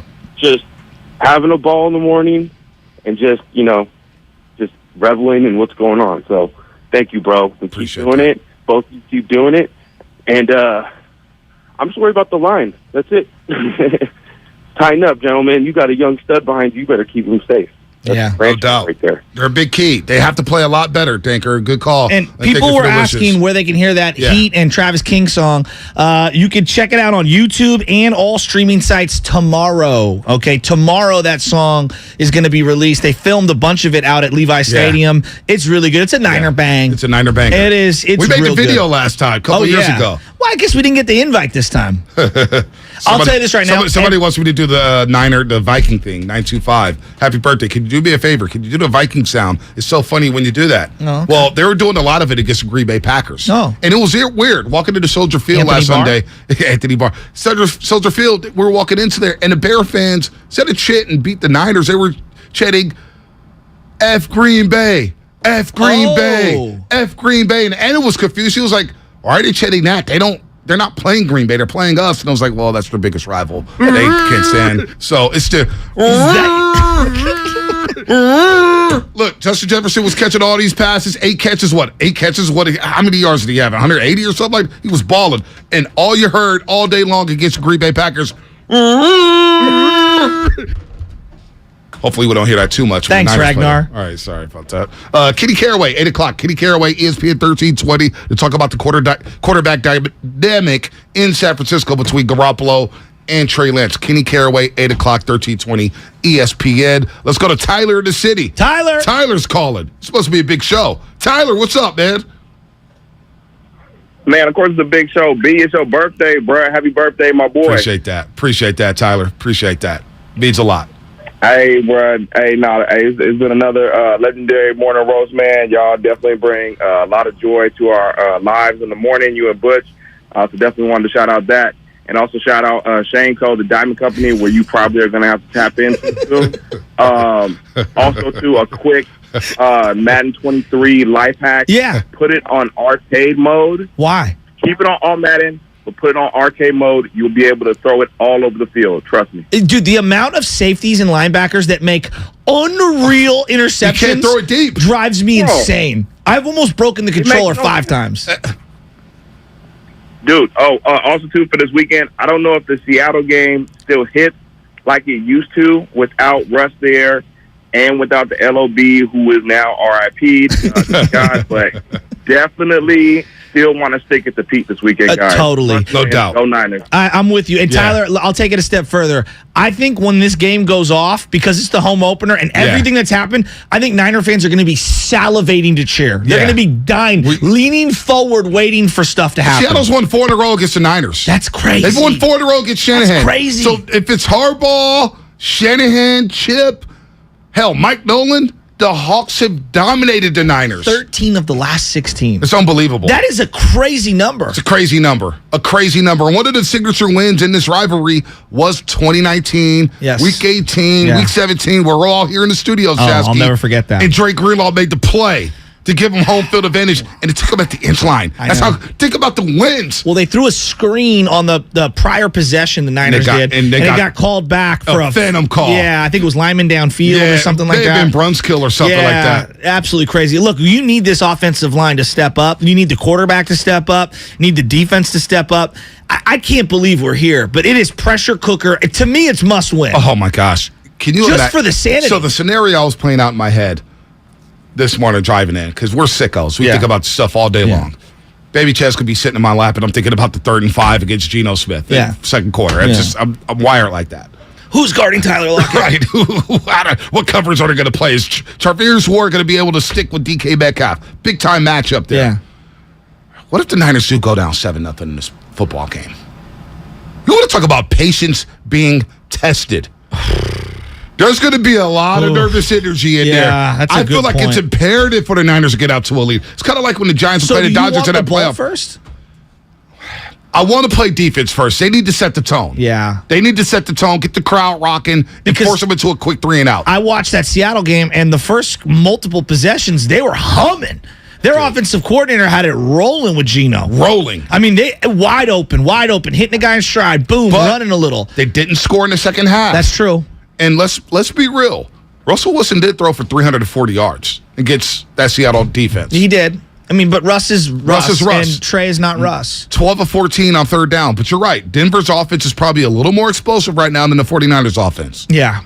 They did run the ball against the Seahawks. Yeah. The 2 fumbles, inside the goal line. I know. Seattle, one thing they do, they bend, don't break, and they will hit you in the mouth. That's a good point. They've always been very situationally good. Yep. They hit you in the mouth. They're physical, man. That's a really good point. I worry about their linebackers running around. I didn't know they had that speed at linebacker because the game was just eye-popping how hard they were hitting. So they moved to a 3-4 defense. 3 down linemen, 4 linebackers are flying around. They've been in 4-3 forever under Pete Carroll. Yeah. They're in a 3-4 now.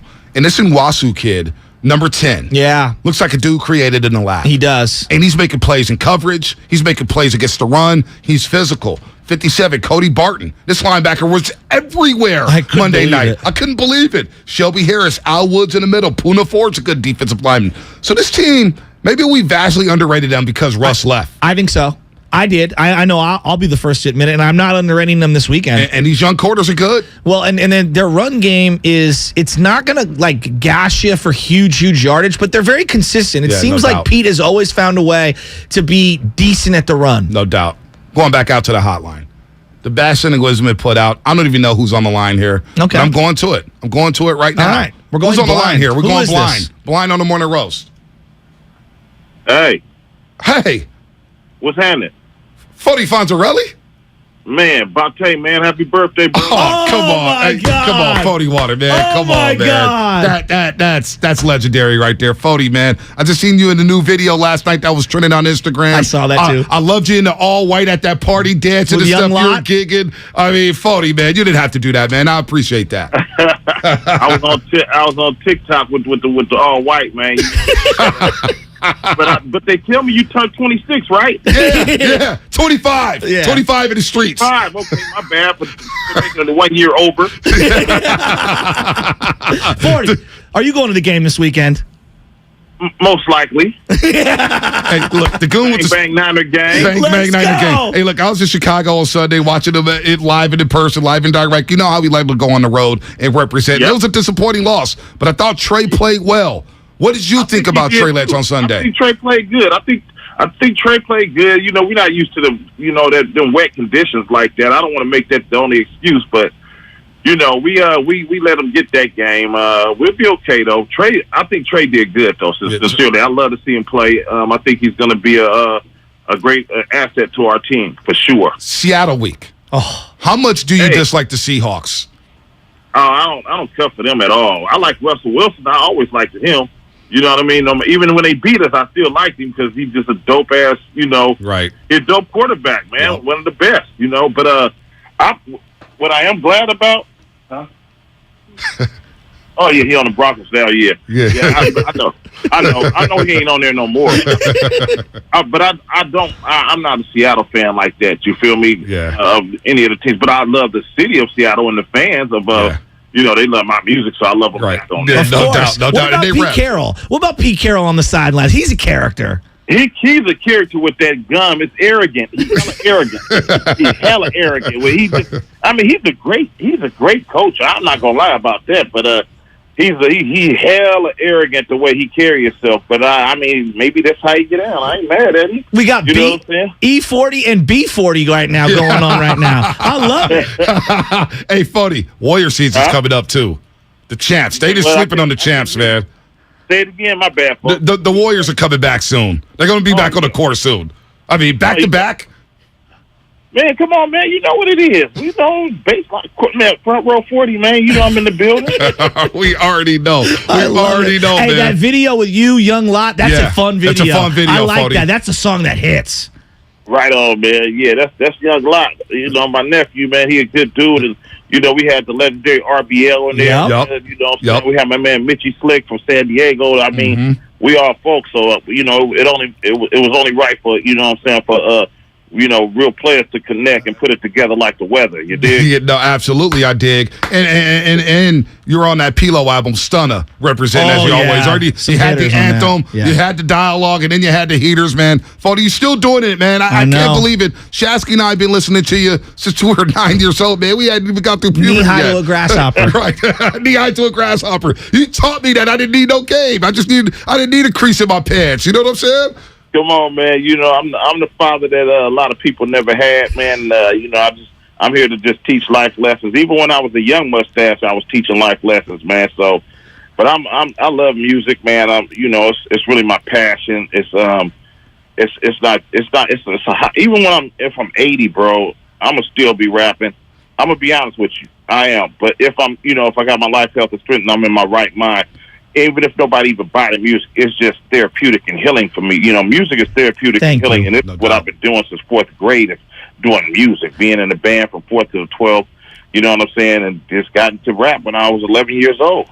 You know, 40, me and B were talking during the COVID lockdown and everything. When you did the verses with Too Short, I had a concert in my house. I had the Sonos blasting, and you and Short, you were giving love to San Francisco. So thank you so much for that. I really put it out there. He's from Fillmore, I'm from Excelsior, so we were feeling that big time. And I've played it back multiple times on YouTube. You guys got to do that again. That was fun. You know, that happened. So thank you, man. That happened so natural, and you know, it was great to do it with my big homie. That's my partner, man. I love that dude, man. Too Short, legendary, man, and you know, that's my real friend. So we got up there and had a really good time. You know, it's always a pleasure when fixtures get together. No doubt. And Fody, we love you, man, on the show. You've come on the TV show. You've come on our show many times. Legend. You always show us love, man. And for us, we grew up looking up to you, man. You represented the Bay. You were that guy nationally who I dropped your name in Philadelphia one time, and they were like, oh, Fody? Oh, yeah, he's good, man. He's different. He's good. Let me go through it. 40, I was playing you with the Hot Boys the other day, not the Baller Block, and the one that you had on your album. Right. And I'm like, you always had songs with everybody. Right, everybody. I was the first one to do a song with Cash Money Records, with anybody in Cash Money Records ever before. I was the first. And the song was called "Look at Me." Yep. Lil Wayne, Birdman, Turk, and Baby. You know what I'm saying? And BG. All of them. BG. Yep, no doubt. 40, man. Hey, it means a lot for you to take your time. Take time out your day, man. You're a busy dude. You got ice cream out there selling. You got hot dogs. You got wine. You got alcohol. You're doing it all. I saw you brought your own bottle. You're out there with LeBron James cheersing. Bro, he had the bottle. Yeah. He had the bottle on the car in the video, in the newest one, the tequila bottle. Well, Draymond's wedding, Fody, for you to have, and I was just like, man, Fody has gotten so big time, and you still stay humble. You're still the same dude, but you got LeBron James cheersing with you at Draymond's wedding. And I was just like, man, that meant a lot to us, man. Right on, man. Nah, it was a pleasure because LeBron. I like LeBron, man. He's a great person overall. You know what I'm saying? What he do for our culture is amazing. You know what I'm saying? This man came straight out of high school, went to the pros. Now he's a billionaire, man. Come on, cut it out. Yeah, cut it out, man. Hey, Fody, it means a lot for you to wish me a happy birthday, man. Incredible. Didn't expect it. You didn't have to do it, but it's always love when I see it, man. I need an address, Vontae, so I can send you some of my great adult beverages, man. Hey, and we'll share. Egg Quartet tequila, if you want the Typhoon cognac, the Earl Stevens sparkling, the Earl Stevens Field wine. Oh, man. The Kuiper Bill gin. What do you want, man? You want the Egg Quartet cerveza beer? What do you want? Hey, I saw you hooked up D-Right Mia with the cases. You, Fody, you send me whatever you want. I'll send the address. You just surprise me, and I'll be thankful for anything you send me. Free as B, he'll take free as B, baby. We all about that free 99 movement. It's done deal. I got you, baby. Fody, appreciate you, man. Love you, man. Love you, buddy. Hey, enjoy your day, man. Absolutely. Fody Fonzarelli, man. Look at what you. A day. From Anna crushing you an hour ago to 40 Water calling in. Picking me up. That's when you know you're the king of the bag. No, stop. Right there. No, stop, dude. 40 Water called in. Stop, man. How did that happen? By the way, the hella arrogant drop, I want that. There's so from many here drops. on out. When he goes, huh? What? Oh, I know you're the Broncos now. Fody knows the sports, man. And also that Look At Me song with the Hot Boys is one of the sickest songs ever. What about the throwbacks? He had a song with Fab when he was in the throwback. How about Roll On with Afro Man? Oh, my gosh. It's got so many hitters. So many hitters. Legendary. So poor Deli Boy is going to have to follow up Fody Fonzarelli. Oh, my God. He's Deli Boy? I should have gone to Deli Boy first. Got him out the way. Now he's got to follow up 40 Water. We don't let 40 wait, though. Oh, man. Yeah, 40 gets, 40. He calls, you get him all right away. What a legend. 40's the man, How do I follow up with that? I just wanted to wish you a happy birthday, Bonte. Deli Boy, you're the man. 40th. Of course, man. Go enjoy yourself a nice quiet dinner with Anna and the baby, Yes, well, no maybe doubt. Not the baby, but at least with Anna, I don't know if it's going to be quiet now, Deli Boy.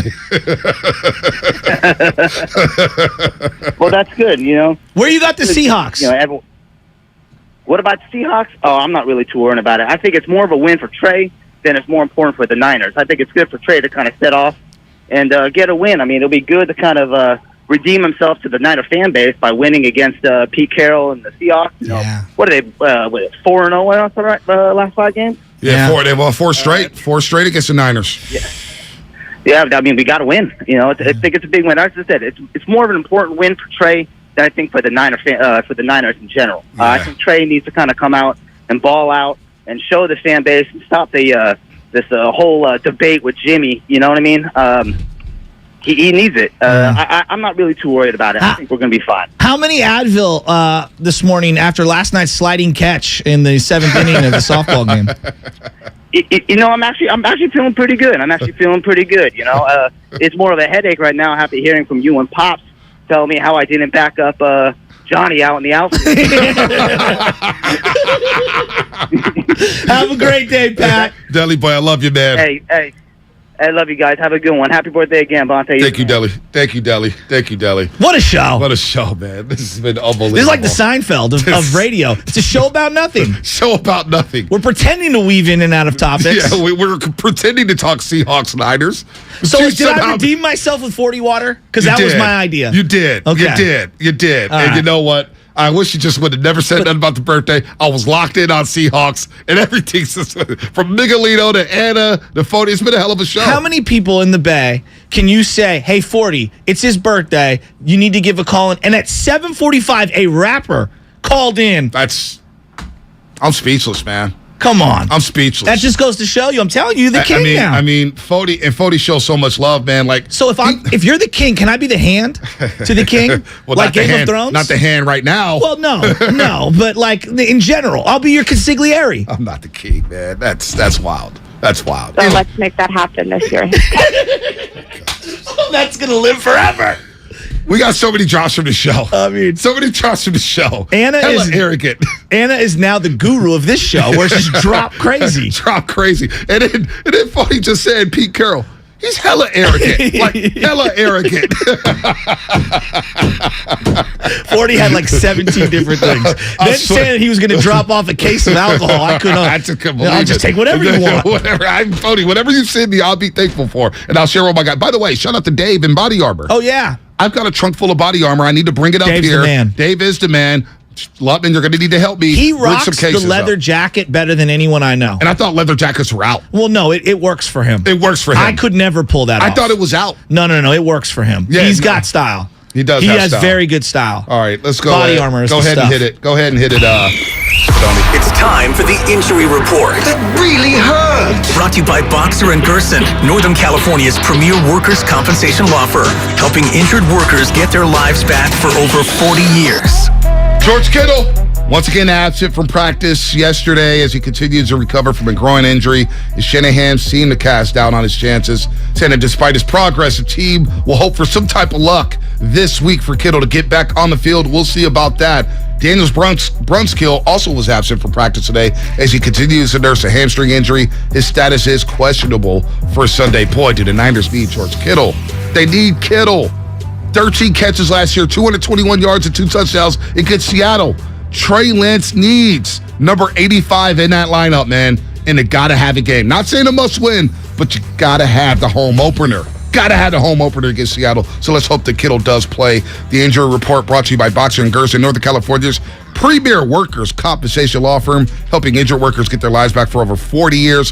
What's coming up on a game sponsored by Fremont Bank, full service banking, no compromises. Tim Hardaway Sr. at 8:30. Oh. Because he was in the Hall of Fame. He got inducted into the Hall of Fame. We saw Bully and Mitch there with him out there in Springfield, Massachusetts. So we always want to give Tim Hardaway Sr. his due, long overdue. He's finally in the Naismith Memorial Hall of Fame, Basketball Hall of Fame, that is. But up next, Kenny Caraway. Nice. 1320 ESPN Sacramento. He'll break down the 49ers quarterback situation here on The Roast. The gamer, the call maker, the experience chaser. What if you could be everything all at once? Galaxy Z Fold 4 is powered by the Snapdragon processor for world-class performance and lightning-fast speed to turbocharge your multitasking. How about an expansive edge-to-edge screen for immersive gaming, hands-free video calls with flex mode, and multi-window view to use up to 3 apps at the same time? With Galaxy Z Fold 4, do more with ease and make multitasking a breeze. Available now at Samsung.com. Kirby is your driveway mechanic, and they bring the shop to you. Brakes, tire replacements, oil changes, so much more. And they've just added an eco-friendly wash. I use it, and believe me, it's super simple, super easy. And here's the best part. Barely uses any water, and it still makes your car look totally new. The ultimate convenience, easy booking, transparent pricing, on-time arrival. Service in my driveway, in your driveway. You got to go nowhere. No waiting rooms, no coordinating rides, direct access to the mechanic. Friendly, reliable service, no middlemen, no upsells. Get $50 off your first oil change with OIL50. That's the code. I'll say it one more time. The code, $50 off. OIL50. That's OIL50. Check out Kirby.com. That's CURBEE.com.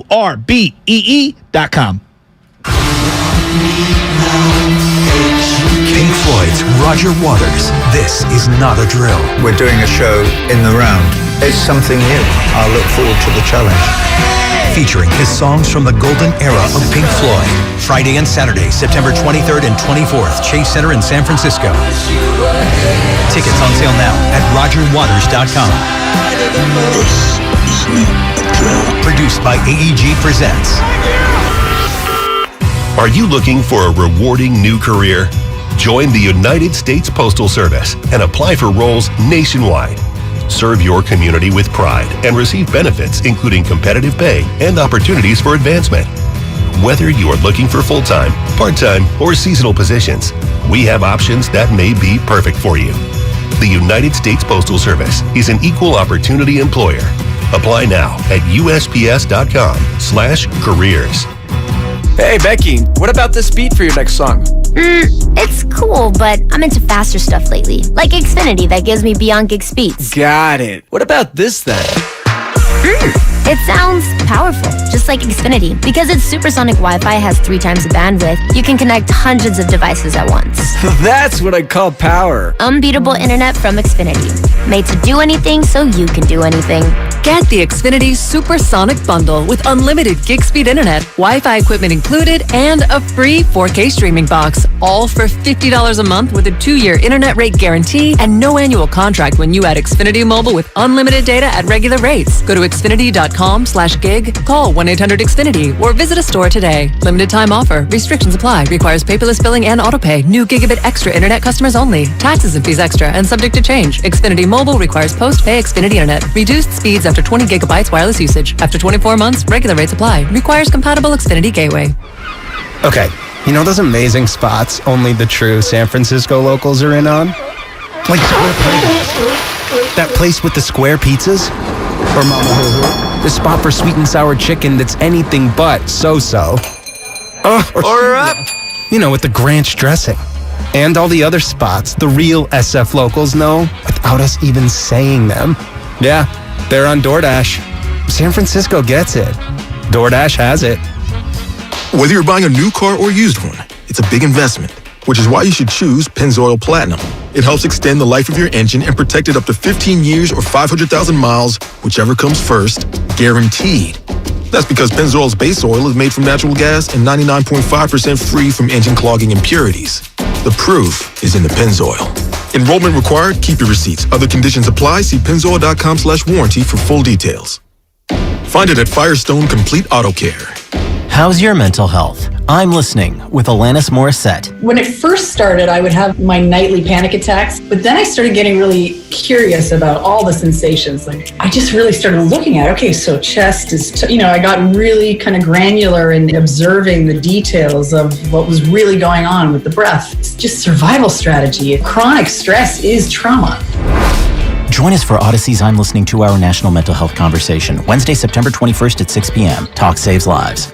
Straight Talk Wireless knows there are plenty of reasons you might need a new phone. But switching to a better wireless provider doesn't have to be one of them. Keep your own phone and save when you switch to any Straight Talk Wireless plan, like our $45 Silver Unlimited plan with unlimited high-speed data and 5 gigs of hotspot, plus nationwide 5G on America's best networks. Keep your own phone. Switch to a better wireless plan. Straight Talk Wireless. No contract, no compromise. Requires a compatible unlocked phone and KYOP kit. 5G capable device required. Actual availability, coverage, and speed may vary. See latest terms and conditions at straighttalk.com. Everything, our farm, our stand, our pop-up shop, it really all started when we discovered the benefits of local, raw honey for our family. And then we decided to turn it into a business. We were looking for something to help us get up and running. So we got the Chase Business Complete Banking Account. It's more than a bank account. It comes with Quick Accept, which lets us take card payments anytime, anywhere in the U.S. using the Chase mobile app. Plus, we get same-day deposits at no extra cost. For us, it's more than honey. It's about sharing a little sweetness with the world. Get the Chase Business Complete Banking Account with the essentials you need to help get your business going. Learn more at chase.com/business-complete-banking. Chase for business. Make more of what's yours. Quick Accept is not available in U.S. territories. Enrollment required. Usage subject to approval. Same-day deposits available for payments before 8 p.m. Eastern Time, Sunday to Friday. Fees and rates apply for checking and processing. Limitations and restrictions apply. Participants compensated. Merchant services provided by Payment Tech LLC and WePay Inc. Subsidiaries of J.P. Morgan Chase Bank and a member FDIC. You're listening to 95.7 The Game, KGMC FM at HD1 San Francisco. Always live on the free Odyssey app. It's time to wake up with a nice cup of morning roast. Oh, yeah. Featuring Bonte Hill and Joe Shasky. Well, I'm about that action, boss. Take him out! This is the morning roast on 95.7 The Game. Oh, baby, what a fun show today. Been a little uncomfortable at times. But, I'll take the microphone. It's your birthday. It's baby. It's your we birthday. We don't need to start it. It's Niners Happy and Seahawks birthday, week. Bonte. It's Seahawks week. Thank you, but it's Seahawks week. But it's the Enough big 4-0. about me. It's the big 4-0. B40 and E40. That was a good line you there. Like that? Even Fody chuckled at that one. I know, that was he good. Chuckled at it. Whenever you can get him chuckle at a game, like he probably is going to steal that soon. But good morning, everybody getting off their graveyard shifts. If you're at work, what is happening? If you're getting ready for work, good morning to you. Our YouTube chat, as always, Twitch. They're screaming and yelling about Trey Lance and Dan Marino, everything, and Justin everything. Herbert and Josh Allen. Right. You want to argue with people? Forget Twitter. Go into the 95.7 game YouTube chat. It's a war in there. Comcast Business Sex Line. Thanks for all the funny comments. But it's been a lot of nastiness when it comes to Trey Lance, and a lot of Eric Branch really tipped it off yesterday with his tweet about, hey man, in the last 44 games, the Niners have scored 10 points or fewer in 2 of those games. Both starts by Trey Lance. Well, let's go a game further to game number 45, where the Niners won 9-0 with Jimmy Garoppolo playing quarterback. And there's this protection of Jimmy Garoppolo where it started when Michael Silver wrote the column about him, ghosted his teammates for a lot of years. I don't know if it's true or not. But how is that not a big-time story? An NFL quarterback possibly ghosting a team. I don't know. And the beat writer just kind of laughed it off. Yeah, that's just Jimmy. That's just Jimmy. The highest paid 49er ever. I mean, that's highest paid, yeah. I mean, I let it sit there because there's a reason like that. This is a big deal. It was a big deal. Yeah. I thought it was a big deal. But yeah, it's really strange. And we're acting like the playoff game where people say, well, Jimmy Garoppolo led the Niners to the NFC. No, we didn't.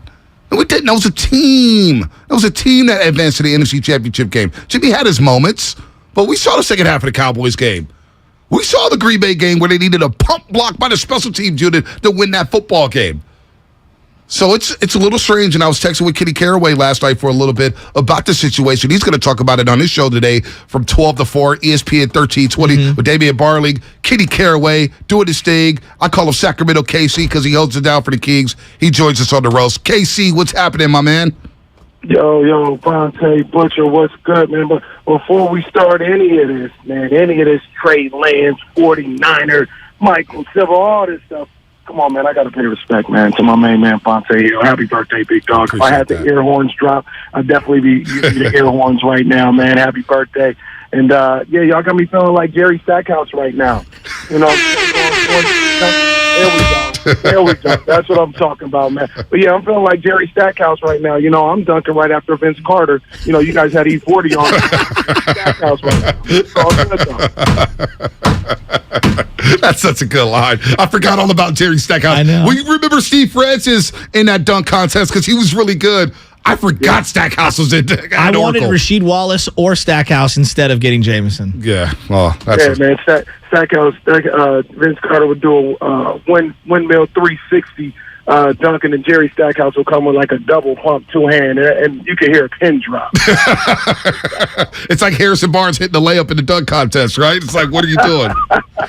That's man. great. So, happy birthday, though, big. I appreciate that, Casey. Hey, KC, it's very interesting to me. You're a black guy. Bonte's a black guy. I'm just a white dude sitting here, and I think that to not think that race doesn't play a part in how we're talking about some of these quarterbacks is, to me, very naive because I'm a huge Josh Allen fan. I like guys who can run around and throw. Why? Because my 2 favorite players, Montana and Young, ran around and threw. And I think when you watch the Peacock doc of Joe Montana, you say, man, he made a lot of throws on the run. Like, look at how he's moving around. Those are my favorite players. And, that's what I like. And so I see Josh Allen running around, and I was a big fan of him coming out of Wyoming. And I never hear people bring up, it's not really sustainable for him to be running this much. I know he's a big body, but man, he could get hurt. But yet, when you get someone like Trey Lance running around in his first game as the starter, it's like instantly, you're not going to be able to sustain and keep up that way. My mind goes to, boy, there feels like a lot of racial undertones to all of this, and everybody's afraid to acknowledge it. And it kind of drives me completely nuts. When I say all of that, what do you think? Man, you're getting right into my thoughts right now because, to be honest with you, Butch, I'm starting to get those vibes, and I'm not the type to just kind of throw that out there, but we also have to acknowledge the world we live in. It is what it is. Like, we can't avoid it. But I try to be like, nah, let me chill. Let me not just go there or whatever. Mm-hmm. But with Trey Lance, and the thing that really set off my attendance was Mike Martz. And I don't know Mike Martz. I'm not accusing him of anything nefarious or anything like that. But his assessment of both Trey Lance and Justin Fields after this game, I was like, bro, wait a minute. What are you watching? What are you trying to say? What's really going on? Because when you talk about, I've never seen worst quarterback play in my life. First of all, they were playing in a monsoon. They were playing in the same thing that Noah built the ark for, and you want to judge them off of that game right there after just saying you think the man is ready to play. Right. So I'm not sure what's going on with the Trey Lance thing, but like I tweeted to you last night, Bonte, it's getting a little nasty. It's getting a little nasty, and I don't know what ulterior motives a lot of these people seem to have, because it's smelling funny right now, man. It does smell funny. That's a good way of putting it. Yeah, no, it is getting a little nasty, and it does smell funny because, and I told you last night, Casey, I'm not trying to go there with the race cars yet. A lot of people are. And I understand, because we see the way Lamar Jackson is covered. We see the Patrick Mahomes touch on that in training camp. I'm not trying to go there yet, but I do remember the way Kaepernick was basically jettisoned out of San Francisco, and the way the media kind of turned on him and the fan base turned on him because he said little. And Alex Smith was elevated. All of a sudden, Alex Smith became this winner to everybody. Like, oh, man, he's such a nice guy. 7 coordinators in 7 years, he couldn't thrive. We never make that excuse for any other quarterback. For some reason, Alex Smith got a pass. And then when Blaine Gabbert started playing, I remember in this market, Blaine Gabbert has a chance to be the franchise quarterback of the 49ers. It's like, come on, man. What are we doing here? So I don't want to go there yet either. But I do want the young man to thrive, because I think that's where we're headed with this situation. And it's been the intensity of this quarterback battle. It's unlike anything I've ever seen. I didn't think it would happen this fast, Kenny. I didn't think it would be ratcheted up this high so quickly. I didn't think so either. And one of the things that we talked about, because I was listening to different people talking about when Jimmy was signed, and they were talking about, oh, he's creating this battle. Like, are we going to start having these thoughts week one after the first half, whatever? And the thing that came to me was, so you're telling me, radio host, Sports Center anchor or whatever, you're telling me that you have no self-control. Because who controls the narrative? Who controls the things that we talk about on the air and the things that we see? It's you. So you're telling me I have no self-control, that if it doesn't look perfect after the first quarter, that I'm going to start tweeting out, or I'm going to go on my show and talk about how they may need to go to Jimmy Garoppolo. I mean, it was preposterous. And here's the other thing that really gets me, okay? Because somebody like myself who likes Jimmy Garoppolo, who thinks you've been a big Jimmy fan. I have. So you know what I'm about to say is 100% true. I like Jimmy. I think he's a good quarterback. I think he's a solid quarterback. I was a one-man Wolfpack 7 months ago telling people, nah, Jimmy's cool. Like, you can win with him. And everybody was telling me how sorry Jimmy was. Yep. Everybody. He's sorry. You can't win him. Now, all of a sudden, 7, 8, 9 months later, you have to have him in the game if you're trying to make a Super Bowl. I'm sorry I was there. I remember all the things y'all were saying. Right. Don't come to me now telling me that you have to have Jimmy Garoppolo over this young kid who didn't even play bad. Yeah. I'm not even going to say that bad. He didn't play bad at all. He had a average game in the rain. Like, it happened. It wasn't good or bad. It's not the reason why they won or lost. So that's the thing that has perplexed me this whole time. All these guys on the Talking Heads radio shows and the TV shows, y'all was all telling me how sorry Jimmy was. Yep. Yeah. Now you got to have him in. Mm-hmm. Yeah, we're talking with Kenny Carraway. He does 49er. You doing the pre and post game again this year on 1320? Just free. You know what I mean? Danny Fry's not around to work us into the ground. That's off the air. That's off the air. But, done that, KC. The way that Bonte is the king of San Francisco right now, media. Kenny is that guy in Sacramento. So Kenny, stop it. I'm really interested in this Shanahan conversation. I told Bonte I know all the pressure is going to be pointed at Trey Lance, but to me, this is all about Kyle. Kyle hand-selected this guy. I don't believe that he gets forced to do anything when it comes to his team. I believe that him and Lynch work together, but at the end of the day, it all comes down to him. It's hard for me to defend all of the fourth quarter stumbles that he's had. Now, great coaches throughout the history of time, they've got bad losses on their resume. Show me a great coach, and I'll show you a bunch of bad losses, and I'll show you a ton of wins. But at some point, I have to acknowledge, this guy does blow a lot of leads. What do you make of a lot of the blown leads with Kyle Shanahan? Man, Kyle Shanahan, that's my guy, man. Yeah, I call him affectionately Young Shanny. That's my guy. But I got to call a spade a spade. I got to keep the same energy I would for somebody else. I think he's a really good coach. You know, I fall short of calling him a coaching genius because you got to actually get some hardware. Yeah, no doubt. We say that, but I mean, he's a really good football mind. He knows the game. He understands what's going on. With that being said, I tell Damien all the time, one of his Achilles heels, and everybody has them. That's the thing about it. There is no perfect coach. All these coaches have some type of weakness where if you get them in a certain situation, that's not their strong point or whatever the case may be. And one of the things, or there's probably two things that I would say with Kyle Shanahan. Well, number one, when something goes off script, i.e. an injury to a player that you were game planning for, he looks like a deer in headlights. He does not know how to adjust. Elijah Mitchell goes down. All of a sudden he gets caught with his pants down. He's only got Jeff Wilson as a running back. He starts running the ball different.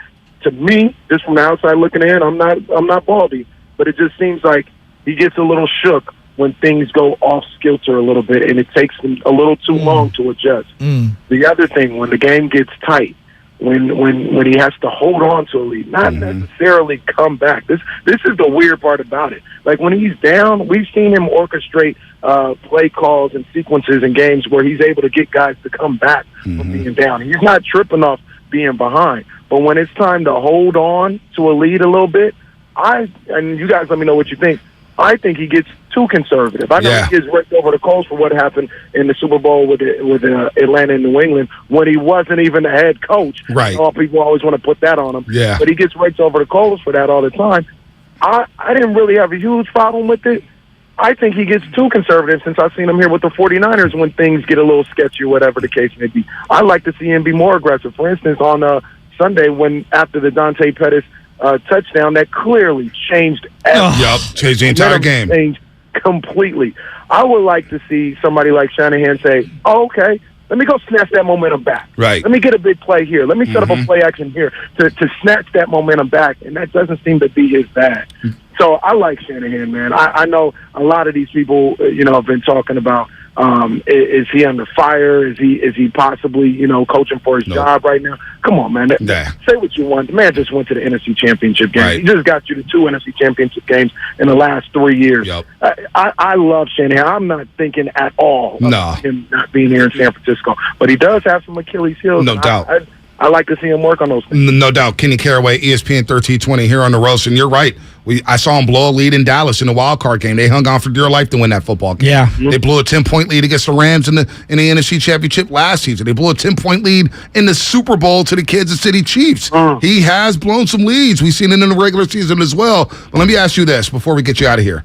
It's Seahawks week. They've won 4 straight against the Niners.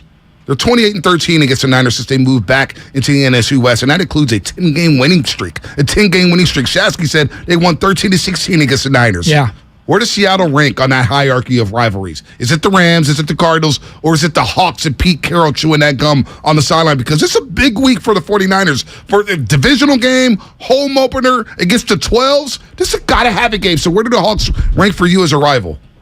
I thought we were moving past the Seahawk thing a little bit in the off season when you heard Russell wasn't going to be there, and they were supposedly supposed to be going down, and then we had this thing with the Rams and Aaron Donald, and the vitriol between the Rams and the 49ers has not been hidden on either side. They both said, I don't like it. And Aaron Donald I don't like the Niners. Debo and Jimmy Ward, I don't like the Rams. The vitriol was there. It was like, yeah, the Rams is back. San Francisco, LA is back. And you thought the Seahawks would be on the back burner a little bit.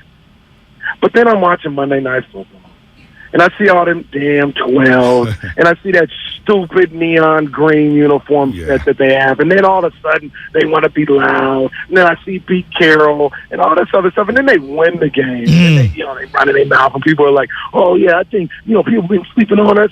Shut the hell up. Shut the hell up. It's all back. It's all back this week. It is Seahawk week. Let's go. I want all the smoke, and I want to backhand Pete Carroll and the Seattle Seahawks so bad in this home opener. This back. They're up there. I'm going to tell you, the Rams have gone up there. I feel like it is neck and neck between the Rams and the Seahawks for the hate list right here because I can't stand the Rams. I can't stand them. But the Seahawks, I thought they were gone, but it just took one game to bring all the emotions back. And they right up there again. I want to smack. I was doing some research. Joe says 13-16. I don't know. My math is wrong. I thought they lost 15 or 17 to these guys. They've been getting smacked around with Russell Wilson under center. It's just nasty. Yeah. It's been very, very, very bad. There's no doubt about it. He might be right. He might be right to 2-17. He might be right there. There's a lot of L's here since 2014. All I know is this. They're cockroaches. Yeah. In the words of my man, Tony Montana. Kenny Caraway, ESPN 1320. He'll be on at high noon with Damian Barling. It's a must-listen show. I love the show. It's one of my favorite shows out there. I try to tap in every single day. They're funny. They're hilarious. I got the big bottles, the Rick Ross bottles, Chasky, in the background. They're doing it big. And you see the new studio they got up there at Rockland? Where is it? Rockland? Oh, my Lord. We out in Roseville. Roseville. 90 trillion miles from my house. It's okay. It's nice. Katie, take care, my man. Thanks for popping on today. Monte, happy birthday again, big dog. Much love, man. I appreciate you, man. Can't wait to see you down here in the Bay Area. Don't forget to come out and see the Red and Gold pregame show with Larry Kruger and Lorenzo Neal live from the Hilton Santa Clara, starting at 10 a.m. on Sunday. The pregame show is presented by Harris Ranch Beef, legendary quality, and Jim Beam Bourbon Whiskey. Taste the world's #1 bourbon. That was Kenny Caraway breaking out a quarterback situation because it is getting nasty. But I see another hotline call. I see another hotline call. The hotline is getting burnt out today. It's getting burnt out today. Who do we have on the morning roast right now? Big fan. And oh, my goodness. It's the queen of the roast. Oh, my goodness. It's the queen of the roast. It's Laura Britt. It's the Laura. And you know what? Talk about E40 dropping the hella arrogant. Yeah. Did you see Laura Britt rocking the J's from George Consos the other day on a post-game show? Well, there were 4 of them all rocking Jordans. I saw the Instagram post. Yeah. Carlos. And you know who else's birthday was this week? Her husband, Walker. Absolutely. That's right. And my son. They actually share a birthday. There you go. Wow. And they had a big time. Big time. Yeah. Laura Britt, good morning. What's up, Laura?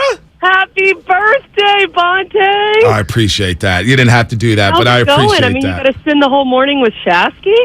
Well, it's been a hell of a morning, Laura. Let me tell you. It's been It's eventful. It's been eventful. Let's just say that. Very eventful, but not bad. Who else would I want to share my birthday with? It's my like daughter? a Wilmer Flores ground out where he's trying to throw over to first base. Sometimes it's an adventure, but eventually the ball makes it to first base, and we might get it out. Or Jock Peterson in left field. Sometimes it happens. Jock Peterson in left field. He may catch a foul. He may catch a pop-up. Or he may not. Who knows? Laura, I know you're going to give Bonte all the birthday love that he has. You've been here watching the 49er quarterback thing with Jimmy Garoppolo for quite some time. I know you're not doing the pre- and post-game show. Are you watching the way I'm watching how insane we are treating these Trey Lance like microsecond plays? And this, it is out of control, isn't it? This is 100% out of control. Everyone needs to calm down. It has been 1 week since he's been the starting quarterback. And I get on Twitter on Sunday, and I see people saying that Jimmy Garoppolo needs to be the starter. And what is happening right now? It's unbelievable. This is out of control. But this is the problem with this situation, right? Because Trey Lance's leash is not as short as everyone wants to believe that it is. It's not. He's going to have plenty of time to settle in and figure it out. And it's been 1 week. I get it was the Bears. It was also a weird weather situation. Yeah, there was a lot going on. But this is, I don't know, man. This is getting crazy. And it feels like they got to have this game against Seattle on Sunday in the home opener. It's must win in my mind. I mean, it is a big-time game against the hated 12s. For my psyche. Yeah, for everybody's psyche, Laura. You saw me at Soldier Field losing my mind. I can't believe it. Because I already knew what time it was. It was a lose-lose for Trey Lance on Sunday. If they would have beat the Bears, everybody would have said, hey, it's just the Chicago Bears. They stink. He should have won that game. But if he lost that game, now we got people thinking, well, should we ask Shanahan the question that whether or not he thought about bringing Jimmy in the game? It's just ridiculous. I've never seen it. They're not bringing Jimmy in the game. I know. They're not bringing him in the game. Just don't even bring it up anymore, people. They're not bringing him in. Yeah. It's going to be Trey Lance's team. They've made that very clear. they haven't lied, to their credit. Last year, that everybody was wondering if Trey Lance was going to start. Remember all the drama leading up to week 1? And then every week thereafter, it was, well, is Trey Lance going to start this week? Well, is he going to start this week? And they were very consistent. This is Jimmy Garoppolo's team. Yeah. He's going to start unless he gets injured. You know, how Trey Lance ended up starting. Then he's going to be the guy. That's the story right now, too. So I'm not buying any other scenario right now. I mean, he'd have to lose 4-5 games in a row, maybe. And I don't even know if at that point that's what happens. Because then think about the situation that you're putting Trey Lance in. Yeah. So then you lose 5 games, and then all of a sudden the old but new but old quarterback is back. He's going to be the Trey Lance last year. Unless Trey Lance gets injured, I don't see Jimmy Garoppolo coming in to take over this team. It just creates too big of a mess. Laura, this is why we need a woman running everything. All of the companies across the world itself, because you have common sense. We missed you on the roast. Please come on more often.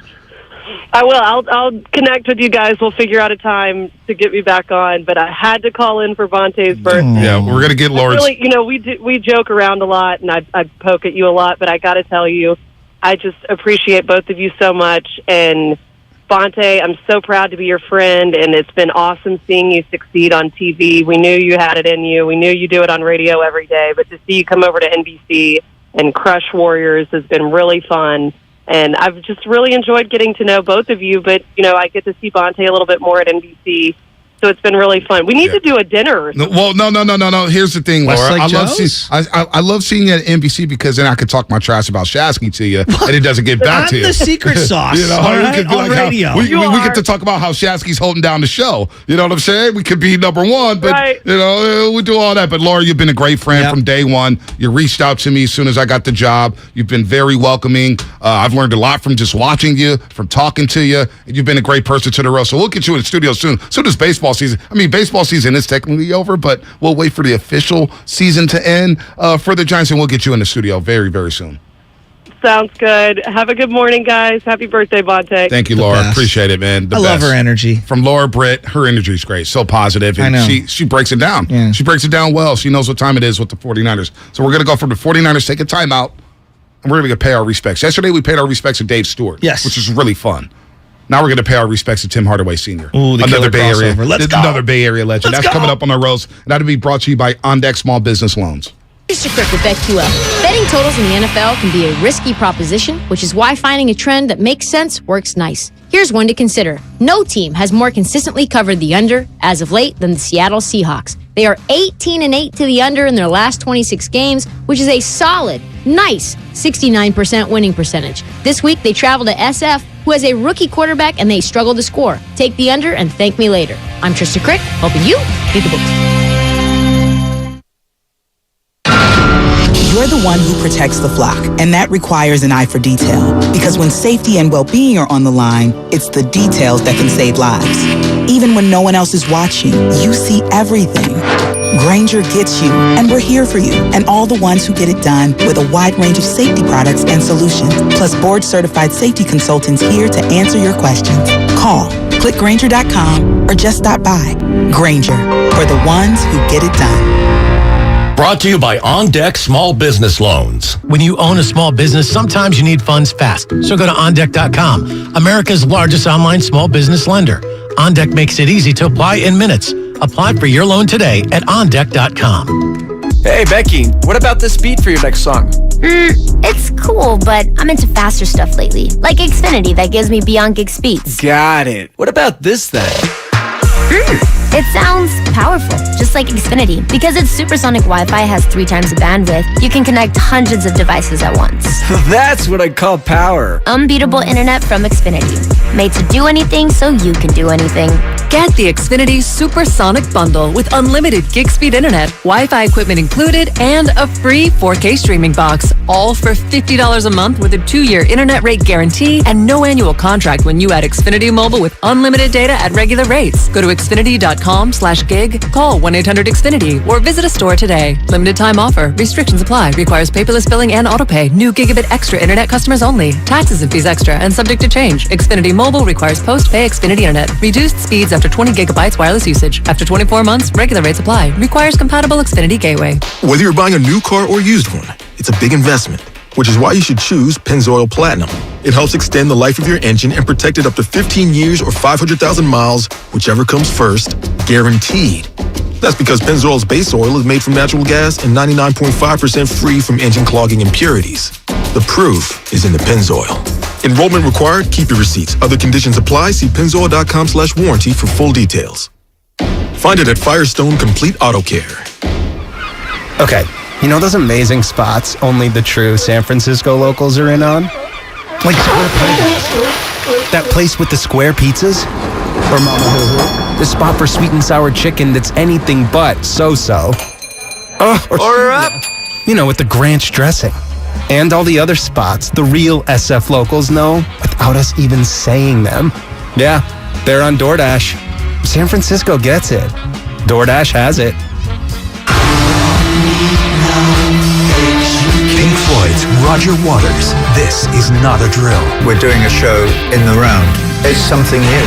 I'll look forward to the challenge. Featuring his songs from the golden era of Pink Floyd. Friday and Saturday, September 23rd and 24th, Chase Center in San Francisco. Tickets on sale now at rogerwaters.com. This is not a drill. Produced by AEG Presents. As you know, sports teams plan well ahead of the next season. If you're thinking of remodeling your home, consider the same strategy. Talk with your designer or builder now about your next project. Golden State Window and Door has new inventory coming online. Milgard, Anderson, and Marvin. See Golden State Window and Door's wide variety of accessories at convenient showrooms across the Bay Area or goldenstatelumber.com. Since 1954. Golden State. When you succeed, we succeed. Ever since I got the new Galaxy Z Flip 4, I've been learning all these new tricks with my dog Finn. Like how to take the best selfies at the park. I just set my phone down, put it in flex mode, and capture hands-free pics from multiple angles. Aww. Or how to capture our training sessions for his followers. I simply wave my hand to start recording video. Good boy! Plus, the Z Flip 4 is compact and fits perfectly in my pocket. Oh, wow! Visit Samsung.com today to get the new Galaxy Z Flip 4. Are you looking for a rewarding new career? Join the United States Postal Service and apply for roles nationwide.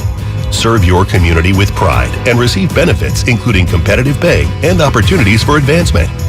Whether you are looking for full-time, part-time, or seasonal positions, we have options that may be perfect for you. The United States Postal Service is an equal opportunity employer. Apply now at USPS.com/careers. Kirby is your driveway mechanic. They bring the shop to you with brake replacements, oil changes, washes, and so much more. Get $50 off your first oil change with code OIL50 at Kirby.com. That's CURBEE.com and use code OIL50. In Fremont, 74 today, partly cloudy and breezy. Weather brought to you by Pfizer and BioNTech. Whether it's the news, the traffic, the weather, or your COVID-19 vaccinations, it's important to stay up to date. Score big with Xfinity Internet. It's made to do anything, so you can do anything. Supercharge your home with the game-changing speed of supersonic Wi-Fi. With 3 times more bandwidth, it covers the field and then some. And blocks billions of threats with advanced security that helps keep you protected at home and on the go. If you're keeping score, that's internet that does it all. That's unbeatable internet from Xfinity. Learn more at Xfinity.com. Restrictions apply. Not available in all areas.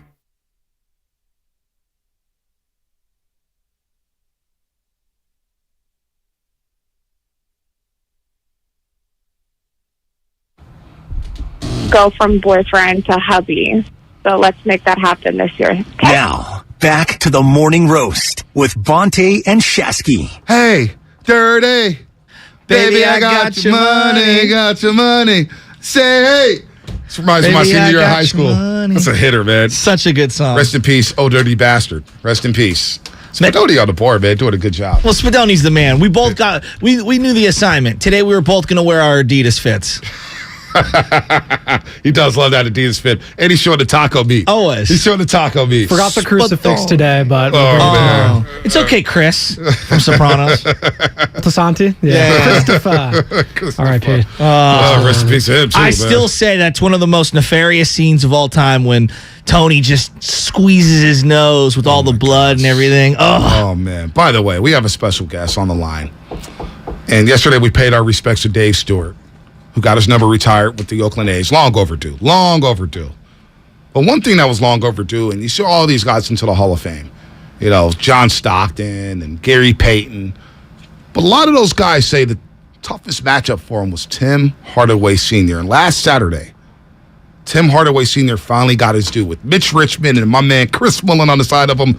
Run TMC is finally in the Hall of Fame together out in Springfield, Massachusetts. Naismith Memorial Basketball Hall of Fame. Finally inducted Tim Hardaway Sr. here on the roast. We had to pay our respect. I tried to get you on last Friday. It was a football Friday, but you know what? You were probably busy, and I knew you smoked a good cigar Saturday night. Tim, congratulations. Welcome back to the roast, man. It must feel good to be called a Hall of Famer.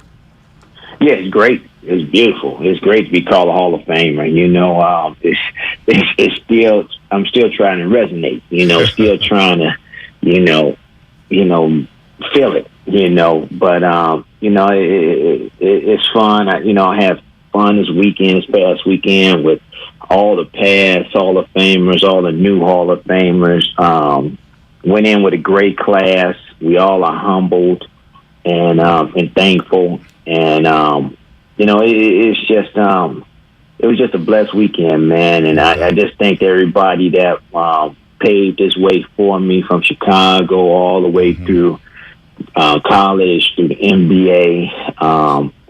I just praise them and thank them and make sure they understand without them I wouldn't be where I was at without them. Well, you grew up in Chicago. Look it up to Isaiah Thomas. How surreal was it to be a young man from Chicago, working your way to UTEP, and then on the right, up there on that podium in Springfield, Massachusetts, you see Isaiah Thomas? It was great. Not only, Isaiah Thomas, I had a young lady up there, and Yolanda Griffin, that we went to high school together and graduated from high school and played at the same time. And who would ever thought that, two people from the same high school in a Hall of Fame, back-to-back years. So, crazy. It was just a wonderful feeling, mention Chris there, of course, but, Yolanda Griffin and myself from the same high school. Yeah, wow. That's big time, We tried in tribulations, man, fighting, trying to get away from gangs, trying to stay away from drugs, trying to go the right direction, but we had great people behind us to keep us steady and forward, make sure we understood how to go where we need to go. But Isaiah, I've been watching Isaiah since I was in 6th grade. Right. And he was my basketball idol, and I patterned my game. Well, I tried to pattern my game after him and, do everything that he was able to do in his career. So, it was just great. It was just great to have all four of them up there. I wish I had tiny Nate Archibald up there, but he's under the weather. And, we all wish him well, and we love him, like I said, and, speedy recovery to him. It's so hard in real time to feel like, oh, I've accomplished something. And now there's so much time has passed since you last played a basketball game to get into the Hall of Fame and to be there next to Isaiah Thomas and to finally get that acceptance. Have you had an opportunity to kind of reflect on the highs and the lows and the entirety of the journey to get you to this point? Does it mean a little more, I guess, having waited this long? Of course, it means a lot more. It means, to have my parents there. I wish Henry Thomas was there with me, but I had his family there. My grammar school coach was there. Wow. So that's what it meant to me. It meant that they was there, and I can enjoy it with them because they saw it happening, the fruits of the labor. They saw it happening in the beginning. My parents saw it happening in the beginning. My grammar school coach saw it happening in the beginning. Henry Thomas saw it happening in the beginning. And Bob Walters, my high school coach, saw it then. So for them to be there and to celebrate with me, that was more special than anything. I wanted them to be there because it's about them. It's not about me. It's about them and helping me to achieve my goal. Well, now that you've gotten, all of that glory, because you deserve it, clearly, there are times in my life, and maybe you're not like this, but you remember specific people denying you or saying that, like, you wouldn't be able to accomplish X, Y, and Z. Were there anybody or a particular person that you were thinking about, like, yeah, look at me now? Every day. Who was that person? I'm not gonna mention no names because I'm not gonna single them out like that. Right. But yeah, every day, man. It was every day. I know who they are. They know who they are. I can't say what I want to say on radio. No doubt about that. But Tim Hardaway Sr. here on the Morning Roast as we celebrate his induction into the Naismith Memorial Basketball Hall of Fame. Finally, Run TMC. You guys were on it together for 2 years, and yet Warrior fans, Bay Area fans, we still rock the Run TMC shirts. It was like you guys were together for a decade. What did it mean to look to the left and see Mitch and Chris there? You knew they were going to be there, but they had the dope kicks on, by the way. Mully had those dope Nikes on. Mitch was dapper. To see your boys still rocking with you to this day. You guys played together 30 years ago, and you guys are still brothers. What did that mean to have Run TMC there with you, or Mitch and Chris? We family. We always been family. We gonna always stay family.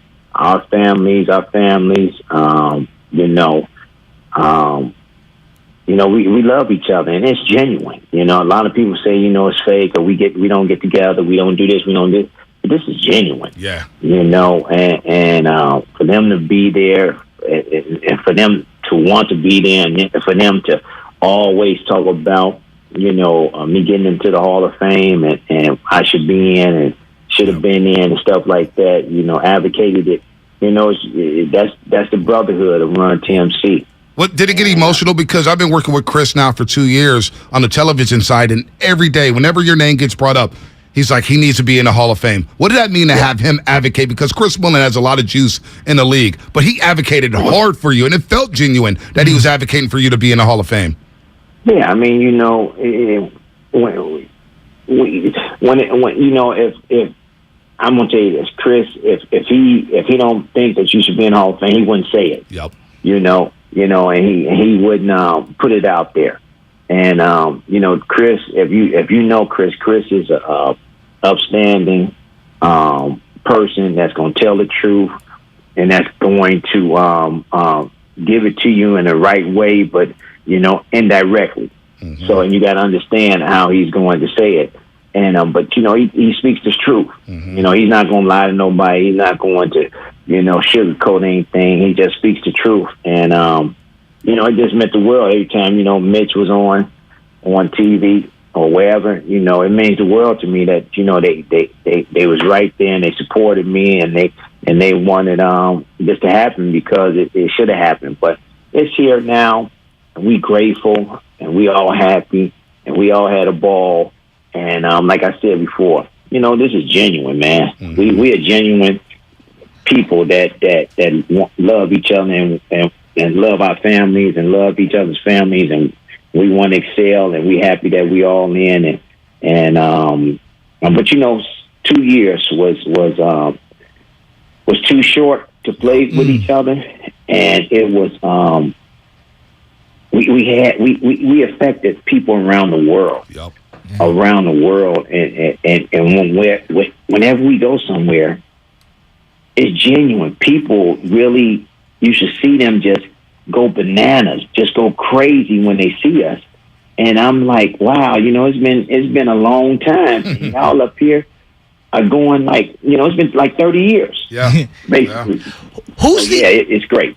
Who's the person that maybe you heard from in the last week or two that kind of blew you away? Okay, I'm sure Pat Riley reached out to you at some level, and some of the former Heat players and whatnot, but was there a celebrity or someone within the league who reached out to you and congratulated you, and you're like, man, that's pretty cool? Jamie Foxx. What? Willie Beeman? What did he say? What did he say? He just said, man, you deserve it. Well worth it. He went on to, you're a bad MF, and I love watch you play, and blah, blah, blah, this, and da-da-da, that. But yeah, he hit me up and said a few words to me, and I appreciated that. Have you heard from Nelly? That's cool.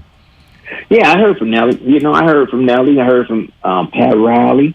Was Pat wearing all white? Say it again. Was Pat wearing all white, linen suits? Pat couldn't make it because he had an engagement or something over in Hawaii. He was going to try to fly over for it and then fly right back to Hawaii. But I said, you know what, Pat? That's a lot of flying. Yeah, no doubt. I mean, with something with your body and all that stuff with flying in the air, and I said, thank you, but I appreciate you, but you get help as well, and that's what it's about. So, what was the cigar of choice that night when you finally saw your jersey hanging up there in Springfield, Massachusetts? What was the cigar you pulled out? You can't really smoke a cigar. But I did, walking back to the hotel, I did have a nice Cuban. It was real, Cohiba, a nice Cohiba that I got about a couple of weeks ago that I was saying, I'm going to light this one up because this is real special. So, yeah, I went outside about 2:30 in the morning, walked around and just started smoking it, and it felt real good. It was nice outside, too. Tim, what'd your son say to you? Because I'm sure that he now understands just how difficult it is, obviously, to get into the league, sustain, put together a Hall of Fame resume. Did he have anything interesting to say to you? I'm gonna tell you something, man. You know what? We are a humble family, and my kids understand, and we have a good time, and we are very happy for the accomplishment and everything. But we don't show a lot when we out there. But when we get by ourselves, it's like a ball. It's like, we yell, we scream, we talk, and we like, you're in the Hall of Fame, Dad. We're in the Hall of Fame, Dad. That's awesome. And it's funny because they having more of a ball than I am. Yeah. they enjoying it more than I am, and that's what it's about. Watching them enjoy it, and seeing them having fun about it. And your son hopefully is healthy coming into training camp, because they certainly missed him in the Western Conference Finals. I remember when he got hurt at Chase Center, Bully ran down to the locker room to check on him. That's when you talk about family. Bully went to go check on him right away, and he felt bad about the foot injury, but he should be back, and the Mavericks should be a factor again in the Western Conference as the Warriors try to defend their championship. But go ahead. I was just going to say, from Warrior fans to you, Tim, just congratulations, and thank you for all the memories, and just being somebody who loved being a Warrior. And it was an era that a lot of guys didn't love being a Warrior, especially during the dark times. And just thank you for all the memories, man. All right, you're welcome, and thank you. I'm going to tell you this. You know who made all this possible is playing in front of the Warriors fans and how energetic they were. Back then, even though we was up and down, they always came out and supported us and with open arms. Yeah. And if we played bad and we didn't go out there and we dogged it, they let us know. But if you gave us your all each and every night, they let you know, and that's what it's about, man. And I appreciate the fans there in the Bay Area, and I thank them. Thank the Golden State Warriors organization all the time, and I thank you all the time, because, like I said, man, y'all made it possible for us to go out there and play, and and we had fun with it. It's good to know the killer crossover is finally in Springfield, Massachusetts, in the Naismith Memorial Basketball Hall of Fame. Tim Hardaway Sr., congratulations again. Congrats. You're now a Hall of Famer.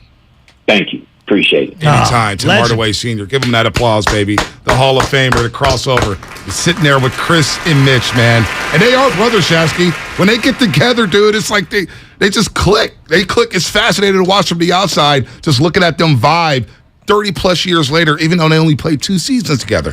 So, I asked him about his son because I just know, for me, that I'm very lucky to have my dad in my life, and we were playing softball last night. My dad turned, like, how many guys get to play with their son, their other son, their nephew, you know what I mean? And I take great pride in that, and when I'm watching my dad play, I'm like, yeah, let's do this. Is awesome. Right. I went to a playoff Warrior game, and I sat next to Scooter Berry, and this is Rick Barry's son, and he was with his children, so these would be Rick Barry's grandkids. And during one of the timeouts, he's pointing to his 2 kids, and he's explaining that is your dad's retired jersey, number 24. And to see the grandkids take great pride in that, it really hit me. Yeah. It hit me, like really like in the soul. And so to hear Hardaway say it was like a family achievement, I truly understand what he's trying to get at there. Yeah. I really do. Doubt. And I thought that was really cool. And I got a glimpse into seeing that, Scooter explaining that to his kids. And I can only imagine what it's like to have your dad in the Hall of Fame. Well, it also makes me feel old. It makes me feel old, too, because I remember when Tim Hardaway Jr. was playing in Michigan alongside Trey Burke, and you see Tim Hardaway Sr. in the stands, and you're like, damn, Hardaway's a basketball dad now. And you see Draymond bring his son out there. And you see Steph bringing out Cannon, his youngest son out there. And you see Dell around. It is pretty fascinating to see. So Tim Hardaway Sr. finally get his due. I know a lot of people say, well, the delay is because of what he said 10 years ago. He learned his lesson from that. He learned his lesson from what he said. He educated himself. And now he gets his due. Everybody deserves a second chance. You know what I'm saying? Know what I'm saying? It's easy to say. It's hard to actually do. But I try not to judge people by the worst moment in maybe their public life, right? It's unfortunate. And the other thing is I think that in society, what I've learned, because myself, I've had to, be able to have second, third, fourth chances. You have to allow people the opportunity to grow from something. Now, there are some things you can't come back from, and I understand that. I don't think what he said was one of those things. It was a learning thing, and a lot of people he educated himself, and he's moved on, and he has admitted that. So I don't think we should even address that now. No doubt about it. It's his moment going to the Naismith Memorial Basketball Hall of Fame. Tim Hardaway Sr. With that said, let's get to BW. He's been on hold waiting for a while. BW, how you feeling about this week? Niners Seahawks. It's Seahawks week. You know, B. Happy birthday, B. And may God bless you with many more. I want these Niners to pull this off, man. We're gonna be all right. We go turn to a whole nother level Sunday morning, man. Hey, my soul needs a victory. Let me just tell you. How you feeling about Trey Lance? For real. How you feeling about Trey Lance, BW? Oh, Trey Lance, I love him. I like him. I like that third straight quarterback too. Brock Purdy. What's his name, B? Brock Purdy. Yeah, Rock Purley. I love Rock Purley. He cool too. We gonna be all right. Trey go show off and show out Sunday morning, man. No doubt. BW, always good to hear from you. Thanks for the call. BW's been come to a lot of watch parties. He's a great fan, man. He would have his Spray Gore jersey on tight. Did he say Rock Purley? Rob Purley. Rock Purley. I would draft you in Madden if that was your name. Rock Purley, but you have to play linebacker. BW is one of a that kind, was good. man. Bro, BW, what a show, man. What a show today. We got Willard coming in. I don't even know who's working with Willard because Dibs has been out. Dibs comes back Monday, huh? Does he? He called into the show the other day. A stretch 19? Hey, that's something like Dan Dibley to call into a show on his vacation. I actually saw him in the chat, too, the other day. Is it really a vacation, though, when you're changing diapers half the day? No, it's not a vacation. That's not a vacation. It's not. You're basically useless. Stoney knows. You're useless. Shafky, if you're lucky enough to have kids soon, you're going to know. The first few years, you're going to be useless. I already am useless. Yeah, I mean, it's another level. I'm the laundry guy, the clean the bathroom guy. I do all those things. Oh, man. We'll break down more Seahawks and Niners tomorrow. Geno Smith and company coming to Levi Stadium. Pete Carroll. How much do you hate Pete Carroll? We'll talk about that tomorrow and the keys to beating the Seahawks on Sunday. Look at Hugh Jordan already with the prediction. Seahawks 31, Niners 10. Got to remember, the Hawks didn't score in the second half. Who put that prediction out? Hugh Jordan on YouTube. Already coming with the prediction. Oh. It's probably just to piss off a lot of Niner fans in there. Geno Smith. Are we going to do the thing where we get that guy Salty on? Because I don't want to hear from him this week. Salty will not be on the show. We were actually texting the other day. What'd he say? He thinks not naming Trey Lance a captain was an indictment on the 49ers. So I'm saying another guy who's never played a sport in his life. Jimmy Garoppolo wasn't named captain after signing a $137 million contract. This whole captain thing, so weird, so strange. But I do need my captains to step up. Eric Armstead has got to play better. At times, I didn't even know he was on the football field, Shasky. He's got to play better. Was Stafford a captain for the Rams last year? I don't even know. I'm asking. Trey Lance. We didn't play a lot of sound from Shanahan and Lance yesterday. But Trey Lance, did you hear what he said at the podium? He owns up to a lot of his mistakes.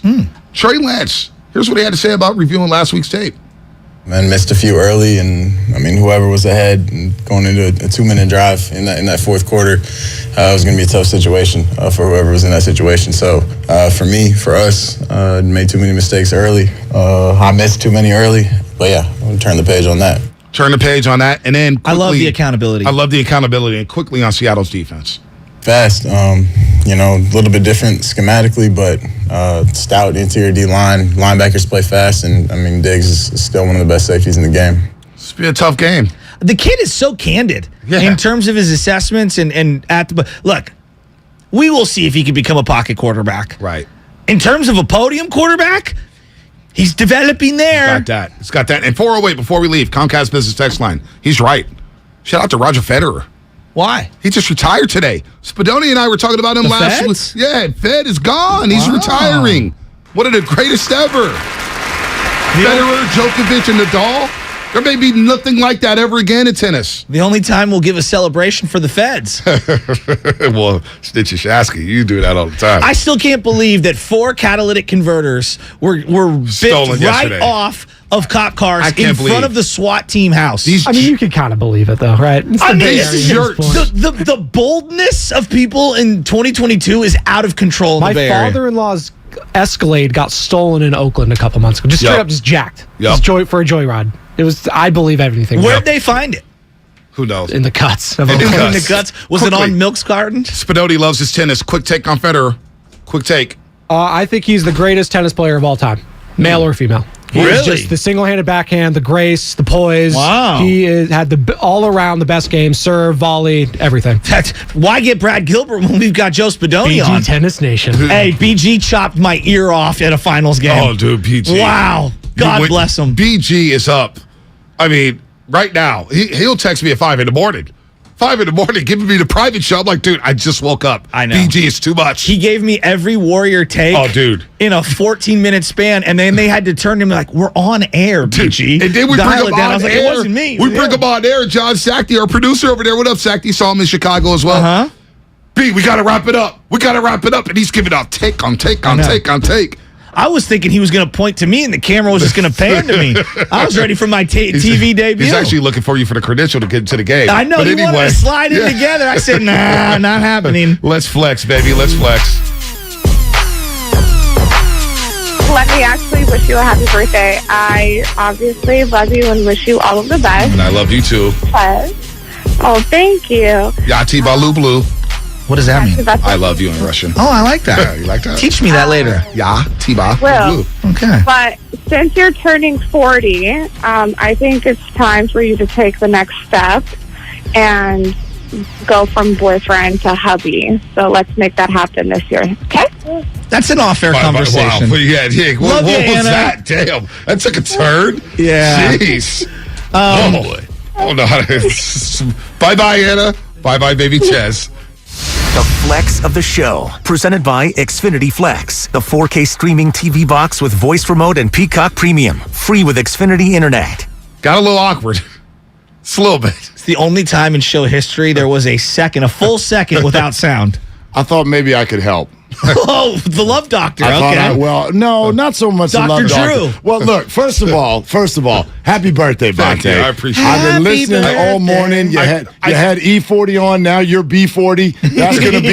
That's your new nickname. So That's a great name. Yeah, we're going to use that all year. And so happy birthday. I wanted to make sure that I got you something. So I got you something. Uh-oh. Boy. Yeah, I got you something, but it's really not important what I got you. What's important is how I'm going to give it to you. Okay. Because see, I got you this burrito right here. Like you didn't win the burrito bet, but it's your birthday, so I'm going to get you a burrito. But I thought I could take this opportunity to not just give you something, but show you how you can give it to somebody. So we've been doing this changeover now for about a year. We've been doing this changeover. So I think it's time to take it to the next level right now, Bonte. I think it's time to take it to the next level. I want you to stand up right here. Oh my I want God. you to stand up. Oh, and this is how you give it to Mark is on knee, Bonte, on bending knee, boys to men. B40, will you eat this burrito? I do. There it is, boy. man. Oh, That's my all you got God. to do. Mark has just proposed a burrito to Bonte. That's all you got to do. Bonte's black, That's all but you he's got to red do. right now. Oh boy, I just broke this microphone. Oh my goodness. You did just break it. I just broke it. I just broke the microphone. That's all right. That's all. I'll be a game show host. For the next 10 minutes. That is incredible. Well, this is how you know this is a true roaster. 408 on the Comcast Business Text line. If and when Bonte gets married, will he ever take off his wedding ring? That was a topic of conversation about a month ago. I do it all the time. Yeah, well, a lot of people was like, "Don't you dare take that wedding ring off." Shasky says he does it all the time. I know a lot of guys go each way on that. When I was married, I did not take it off. I did not. I worked out in it. Nope. Showered in it. Worked out. See, any sport, I got to take it off. It's all off. Circumstantial for me. Yeah. I have broken my ring finger twice, and so I have this wonderful, huge bump on the bottom of my finger. And so taking a ring off is an act of God. Yeah. So once it gets on, it's on forever. Wait a minute. So you've had except for not really. You've had a who's who of co-hosts. I never know who's coming in with you're it. like speed dating. Kruger, Yeah.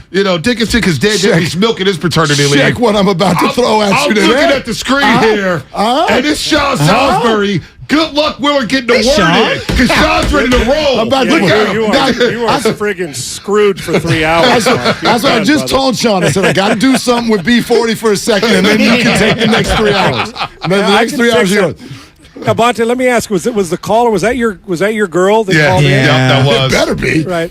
I was going to say, if not, you don't show up. Don't come back to the house. I'm down 28-3. I'm down 28-3 like Belichick in the Super Bowl, Sean. Or something will be hanging in a sling, and it won't be your head. Okay. Now, one real quick about that, and nice proposal by you, Mark, is the best way, the ring thing. I'm with you, John. I have sports, all that. I'm not married. I was. Yeah. And the best way to do it is you don't have to worry about the ring. Just never pull the trigger, brother. I'm kidding. I'm kidding. Get married, then go for it. Get a good woman keeper. There you go. I'm running out of time here, man. I went through Europe without proposing. And people say, what the hell you got through Europe without it? You know what they say, a good woman, mess around, meaning you don't give her that ring. Soon you won't be around. Exactly. There you go. Exactly. Delay a game penalty. Hey, Sean, I'm glad that you're on today because we were kicking this around. Look, I was around for Joe and Steve. I remember the height of sports radio in this market because it was right at the beginning. Pete Franklin, Radnich, Ralph. I mean, it just took off. But it wasn't what it is today in terms of the sports, just the appetite, the 24/7 media, and then the quick pivoting on everybody's convictions. Have you seen anything like what we're seeing right now with Trey, the Niners, the 49er quarterback situation? And you played in the league. You played quarterback. Right. I can't think. This is insane. Yeah, it is to the point, and you make such a not only is it valid, but it's right on point because with Steven, and I think the part of it is when Joe was moving on, at that point, the transition that we knew that there was a Hall of Fame guy behind him, and we expected it, right? And we'd seen it. Now with Trey, guys, what are we on? Start number 3. This will be start 4. Yeah, is this going to be start 4? Yeah, he's had three of them, and then one his last year in college because the COVID and all that. So he hadn't played a lot of football. So And I try, when I say I judge the position harshly, expectations. For sure. But it's weird that the people outside of the Joe Montanas, Steve Youngs, or people who judge the position, judge it more harsh than the people who are in it and know how hard it is to play. Exactly. Listen, I'm not giving people hall passes, but good gracious. I mean, and here's why. Because you replaced a Super Bowl quarterback, and that's what Jimmy was there, with a guy who didn't earn the job. He was given the job because of where he was drafted, the upside which he thinks can spread the field and where they think it can go. But he didn't go to camp and battle him out and win the job. And that's not a bad thing. That's the landscape we're in football now. But you make a great point. I have never in my life, with a guy with 3 starts under his belt, gone to the point where he is that we're talking about him like that he's Tom Brady, 23 years in the league. Yeah. Before you get back in there, Mark, the all-22 stuff, it drives me nuts. No, we talk for a living. I don't pretend to play at a college level or pro level or this, that, and the other. But you can still judge it. You know football. Agreed. You don't have to play it to judge it. But this is where I struggle with it. It's one thing to highlight a great play, a great player, showcase it. It's another to sit there and say with conviction where a guy should have gone, what he should have done, what the principles were on the play when none of us know. I've seen coaches in any sport argue over what a primary read might be on a given play based on the defense that you've seen out there. And they don't, these are the pros, and they're arguing about it. So I feel like with all the access that we have to all of these data and this time, it's actually made it even crazier. Oh, and it's made it worse because we'll sit at home. Yes. And for instance, I played. I'm watching a coordinator call a play, right? Okay, yeah. And you get the all-22. And for that coordinator on 3rd and 4, it may be go curl flat, check down to that coverage. Yes. And at home, they're saying, well, wait a minute, the backside bank post was wide open. Right. Of course it was, with 4 seconds and you sitting on the replay in your house. Right. So, and that coordinator may have said on 1st and 10, if you got the bank post backside, take it. If not, let's go curl to flat to check down combo. And your head's not even on that side of the field. So when people say it was wide open, well, we go through progressions and our head and our eyes follow. You are exact. And now with access, it used to be the tape that was rolling in the thing. Right. And people at home would, everything you'd say, they'd hang on. Now they're like, screw you, dude. I get the same access you do. You don't know what you're talking about. I don't care if you played or not. So we are unrealistic, fellas. It jumped the shark when I saw people coming at Kurt Warner, who's in the Hall of Fame, talking about the 3rd preseason game against the Texans. My favorite is like they'll see Marino with the throws the ball. You can't even blink as fast as Danny can throw it. It's like, dude, can you get the ball out of your damn hand? Well, what? No, yeah, Kurt, what do you know about throwing a 22-yard dig route on time and get out of your hand? By the way, how's that mustard-colored jacket? Baffling. So I guess where I'm going with all this, guys, is that it seems, and look, we're guilty. We're a part of it. So I'm not trying to say that, and I'm guilty of this. Jimmy, you could have done this, X, Y, and Z. Right. It just feels like we've reached a point where, like, I feel from my soul and my sanity, God damn, they need a win. Like, they need a win in the worst way to avoid even more of an avalanche of criticism. Well, think about this, fellas, for all you guys real quick, and you can answer this. Think about this, our jobs. Yeah. Think about what we do. I want you to think about the 3rd live show you did in your life. I was terrible. After you were pissing down your leg, and then you asked a question to somebody, and you asked like a 4-minute question, and the guy goes, "Yeah, oh my bad." So, and he's on his 4th start. Right. Slow your damn roll, people. Yeah. Okay. Here's the thing, though, and we all know this.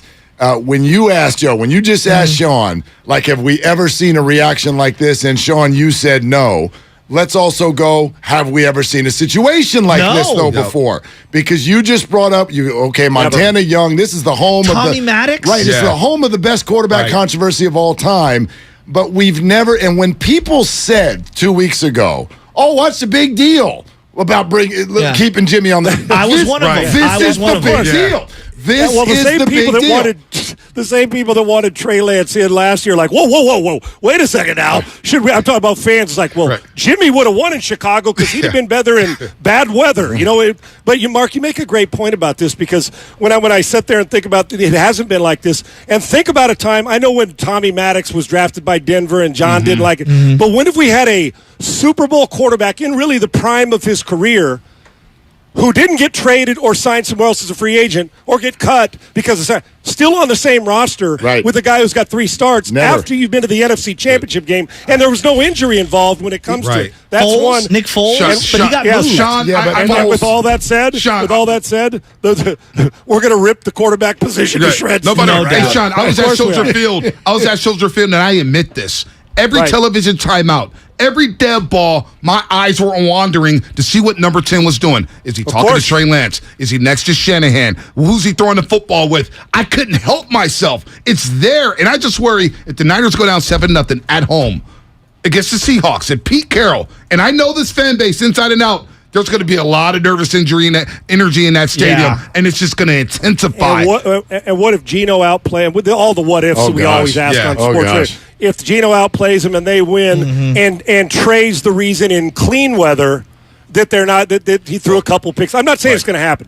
Just like if he goes and throws for 4 bills, it doesn't. We shouldn't call him Joe or Steve. Slow your roll. It happens. 60% chance of rain Sunday, Sean. No. Yeah, it's going up to 80. But he's learned. But he learned from last week, right? Sean, did you hear? 80% chance of rain on Sunday. 80%. Yeah, I've decided Trey Lance is not playing any dry games this year. That way we can just use this excuse. Do we have any dome games this year? Atlanta.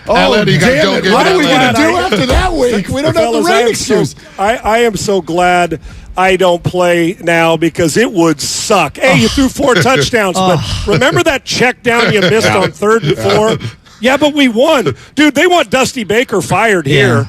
Because of the lineup change. I mean, and they're the number 1 seed. So it exists all over the place. But we all do it, and we're all going to judge it. We're also watching different stuff. I'm watching Trey Lance. I think this was after his media availability at practice, after practice yesterday. And he's getting asked about getting Brandon Ayuk more involved. Why wasn't Brandon Ayuk more involved? And I'm thinking, well, sure. Like, we all want Brandon Ayuk more involved. But again, Bonte, you were there. You had better seats than me if you could look for Garoppolo because I couldn't even see. There was so much water in my eye. But the point being is, why wasn't Brandon Ayuk more involved? Because you could not throw the ball. No. Like the Chicago Bears number 1 receiver got 1 catch for 8 yards. That's crazy. Right? One target. You couldn't throw the ball. Mark, here's what I tell fans that say that, and we're media. Like you said, Joe, we're all guilty of it. Yeah, I'm not dogging them. Yeah. And like I said, it drives me crazy when a former player says, well, that guy can't judge it. He didn't play. That's BS. We have enough access to know what you see with your own eyes. But you know what's crazy? I tell fans, as I told one this week, I said, well, imagine me walking you to a drive-through car wash and you got on the Super Supreme that you paid $16 for. Now you hold the ball. I'm going to get on the other side of it when it's all going down with the suds and everything going.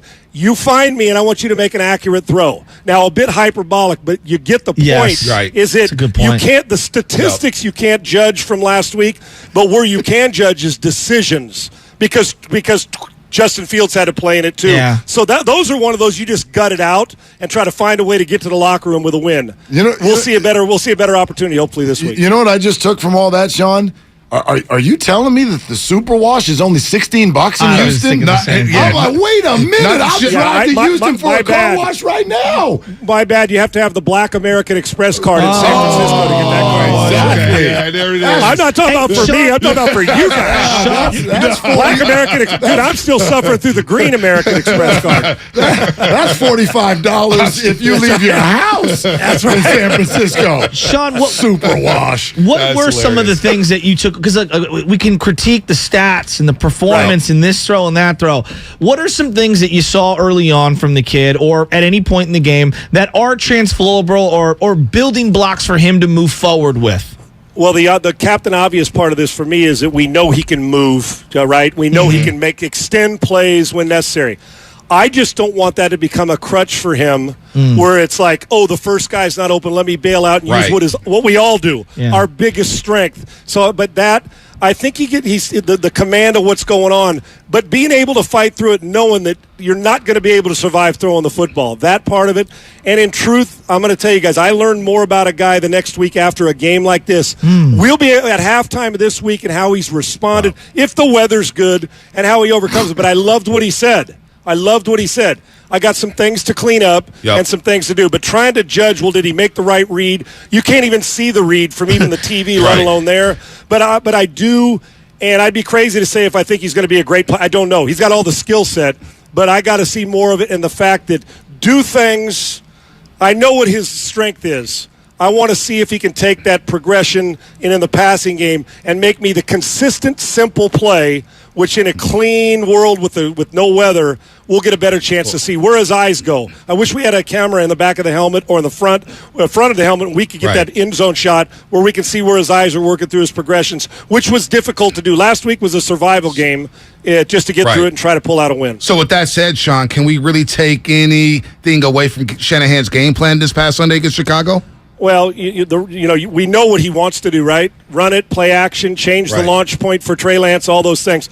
I'm still fat. That's one of those games where you look at it. If you had a game plan going in and you thought good weather, the second you wake up that morning, you say, okay, we have got to make some adjustments. And if you don't adjust, then you're not a good coach. I don't take anything away from, well, they didn't do this, they didn't do that. They couldn't do anything other than trying to hold on. Now, penalties, I don't care if it's raining sideways. Yeah. Those are the things that don't let the distraction become the reason you lost a game of, I jumped out of my stance, the weather was, I don't want to hear any of that. The penalties are more clean up than, Trey's going to make plays and make at least enough where we go, okay, I get it, but they've got to sustain them. You can't beat yourself. So for me, you're right. Game plan, that game plan you saw last week was not the game plan they had putting in during the week, I assure you.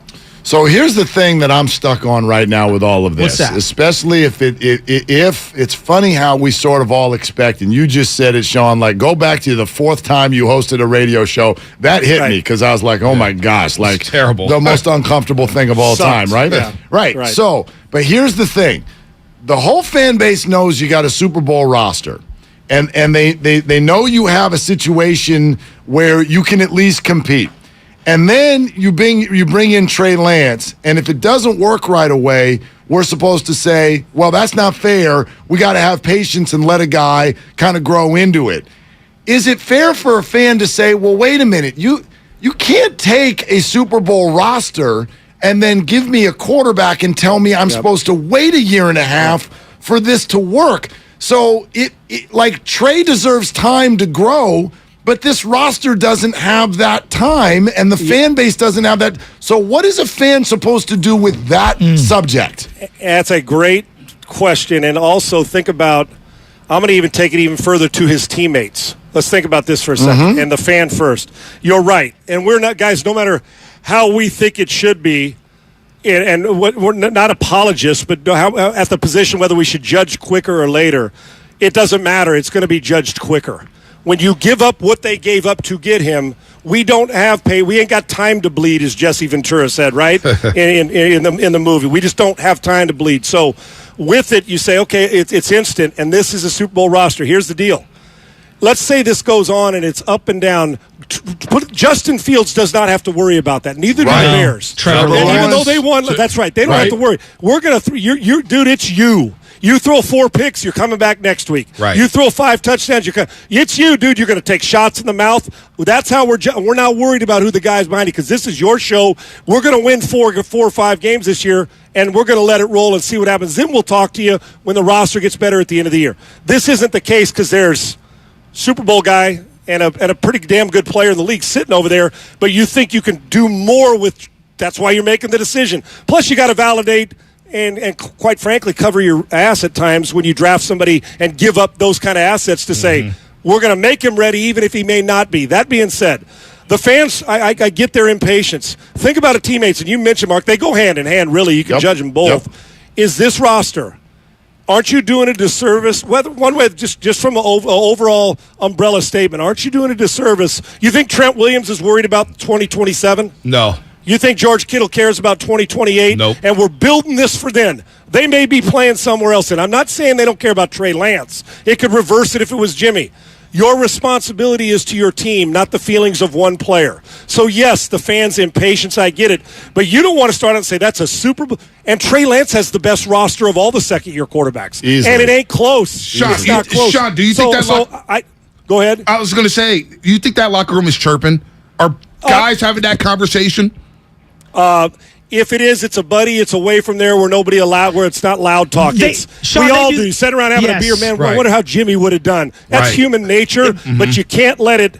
out now 7 weeks into the season, if he's the reason things aren't going, let's just say he's not playing well. Then you look around and say, Super Bowl roster, are we just going to waste a year? Is that what we're doing because we owe it to him, because we drafted him high and we got this guy who's helped us? He may not be spectacular. We may not have got there because of him, but we sure as hell didn't get to the Super Bowls in spite of Jimmy. So we're still not to the point of locker room divided. Yeah. We're not even close to that. But you owe it to your team to build a Super Bowl roster to give you the best chance to win every week, and that's what the coach's job is. In a weird way, it's not exactly like for like because Steph is different from everything, but I feel like we're having a comparable conversation to the two timelines thing with the Golden State Warriors. Do you trade the rookies to get in some help to help Steph Curry? But in that circumstance, it would be Trey isn't the Steph Curry, because Steph Curry's the quarterback of the 49ers, or of the Warriors, excuse me, and is in a Hall of Fame trajectory.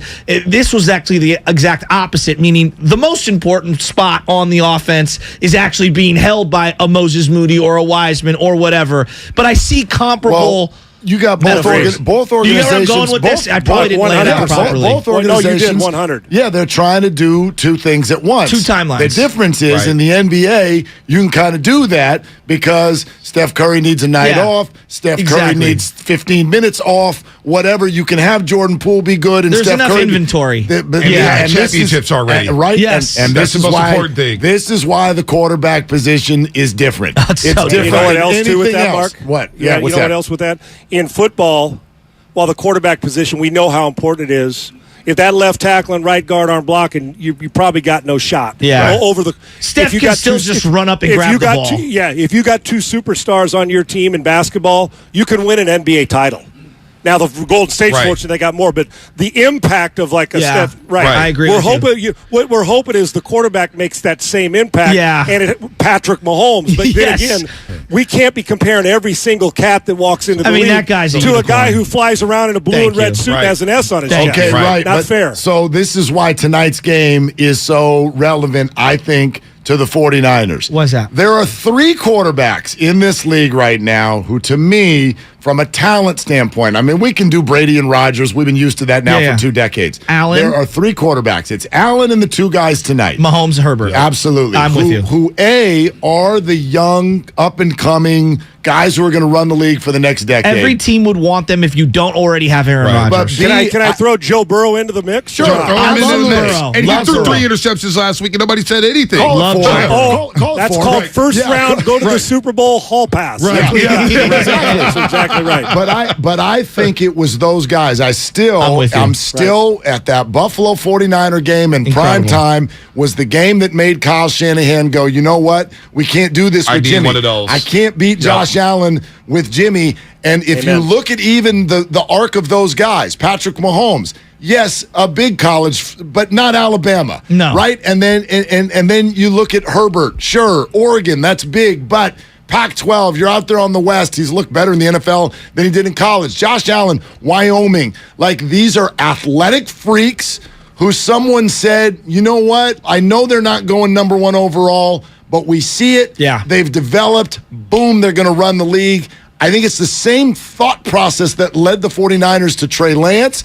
And so for better or for worse, these are the guys that he's got to be compared to. These are the hallmarks. These are the guys. Crazy enough, he was drafted as higher than all of them. Higher than all of them. Exactly. Yep. Number 3. Real quick on the Seahawks. Geno Smith gets the win on Monday Night Football. They don't score a point in the second half, but that's a hard-hitting football team. Pete Carroll's running around. What did you take from the Seahawks in that emotional win over Russell Wilson and Denver Broncos? I love what I see with Geno when a guy who people have buried as a backup and he comes in there and plays real efficient, good football, and not just efficient, made some plays to scramble and the throw. He played damn good. If he does that, they're not going to be the bye week everybody thought they were going to be. Right? They got some perimeter people. But one thing I know about a Pete Carroll team from SC and all the way through when they had the Legion of Boom is they will fly around and hit something. And if they're hitting you, you better strap it on because they will. This team's sneaky. They can run the football if the quarterback's efficient. They're the type that all of a sudden it's November and you're like, oh, damn. they beat a team that's got 2 losses and winning the division. They're not a bye week anymore. I was impressed with them, and Gino handled his business, which I love. He didn't have to be great, but he was. Sean, you're a USC guy, and I'm going to get to that in 1 second. Why are you wearing a Boston Bruins hat? That looks like is a that Red a Sox. UCLA No, Bruins? this is the Red Sox. I told you. Did you just say UCLA Bruins? Did you just cuss? It looks like a UCLA Bruins I hat. knew it was a Red Sox. This hat. is the Boston. What do they call those? The what City is Connect. that? City Connect. It's the City Connect. Okay, Yeah. okay. So, Yeah. let's put that to the side then. Oh, All right, no, that makes sense. go ahead and finish. Bury me for it. Yeah, No. baby That's blue, okay. Sean. Baby blue, come on. A baby blue bee on your head Right. is a little questionable. jarring. Well, you know what? I questionable. always wear the hat of the team. Meaning, if it was the UCLA Bruins, that you're a Trojan for life and a Bruin for 4 years. So there you go. I like that. Even though Speaking this of is Trojans Boston. for life, I'm watching college football on Saturday. We don't talk a lot about it. I thought it was a great college Saturday. My God, there are like 55 USC quarterbacks playing in college Everywhere. football. It's JT Daniels, Slovis, who's the kid that's working with Lane Kiffin right now. Oh, and Ole Miss. Jackson Dart. Jackson Dart. They're everywhere. And then I'm watching Caleb the other night against Stanford, and I'm like, lit 'em up. oh my God. Like there's going to be like 17 former USC guys in the league. Ladies and gentlemen, the first 15 quarterbacks taken in the NFL draft. An SC transfer. No, it's true. Listen, it's when crazy. in doubt, it really is, and they are all starting, and they're all pretty damn good. Slovis is accurate, but had they all stayed at USC, guess what? They'd all be sitting on the bench. Yeah, I know. The kid they got now. Caleb's Oh, my gosh. Guys, it's gosh. different at SC. Now, as long as we can get some stops on defense, which they did Right. against Stanford, they're perimeter people and that quarterback right now. Yeah. And you know Lincoln, he's smirking the whole love time, him. Oh, right? yeah. I do too. Yeah, me too. West It's Coast changed football back. needed him. They did. Oh Bad. my God! Yeah. Yes, Bad. 50 points isn't enough. They're going to be hard to stop. Now, when they run into Utah, just make sure you can play physical football. But Right. With Lincoln and Caleb Williams and those perimeter receivers, it's a frightening team that's going to have to play against them defensively. I love Man, Sean's ready to go. I love Sean's ready to go. He's I wanna fired break up. down Mark Oklahoma- Willard, good luck in the wording today. Alabama, Texas. I know Bryce I'm Young. leaving. I know yeah. Bryce Young. Running back for Shasky's- Texas. Yeah, the running back is nice in Texas. I got one I'll job say this today. out loud: if Quinn Ewers plays 4 quarters last They week, win that game. He looked good. I don't know. Let me tell you, Is that ball the quarterback with the hair? Yeah, mullet? he's the Don Mikowski lookalike. Right. He got a arm now. He was at Ohio He is State. the best pure thrower University of Texas has ever had. Wow. I'm telling you, the best pure thrower the University of Texas has ever had. Now, does that mean it's going to end up in a national title? I don't know, but we're going to have a hell of a fun time watching him. The Bryce Young drive at the end was great. I can't stand Saban. I was rooting for that moment just because the kid's so dynamic. He's had a couple drives. Auburn last year, 99-yard drive He's in the Iron fun. Bowl. When the temperature of the game goes up, even no matter how he's played, that dude's blood pressure He's goes so down. sick. He's Yep. friggin' money. Yeah, he is. Sean Salisbury, Mark Willard. It's going to be a fire show up until Happy high birthday, noon. brother. Thank you, Yeah, Sean. happy Appreciate birthday, it, man. man. This will be Thank you, fun. I'll Mark. be listening. Yeah, Eat no, that thanks for the burrito. burrito. You Thanks for got the burrito. It was an uncomfortable show, but we got through it. All right, that coming up, brought to you by Fremont Bank Full Service Banking. No compromises.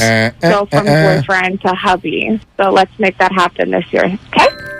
Are you ready for your palm reading, my dear? Yeah, let's do this. I sense that you crave something. More reliable. Right. You know you deserve better and want out of a relationship. Yes, with my big name wireless carrier. You're who now? My big name wireless carrier. That's why I switched to Xfinity Mobile. Now I get unlimited with 5G for $30 per month on the most reliable 5G network.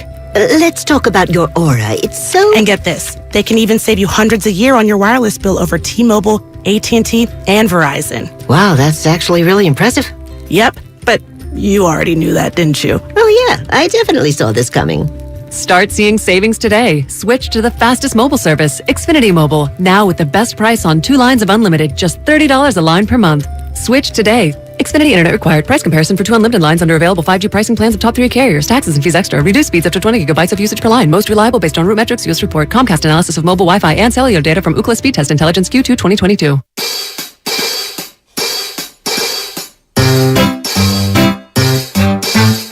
1-877 Cars for Kids.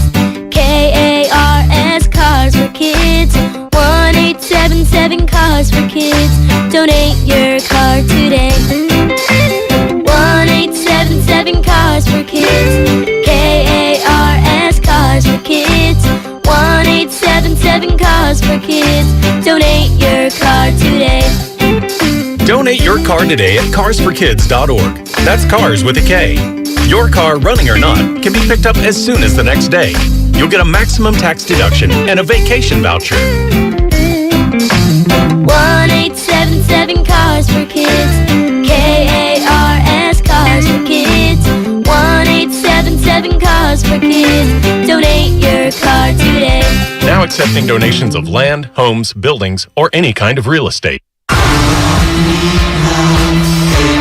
Pink Floyd's Roger Waters. This is not a drill. We're doing a show in the round. It's something new. I look forward to the challenge. Featuring his songs from the golden era of Pink Floyd. Friday and Saturday, September 23rd and 24th, Chase Center in San Francisco. Tickets on sale now at RogerWaters.com. This is not a drill. Produced by AEG Presents.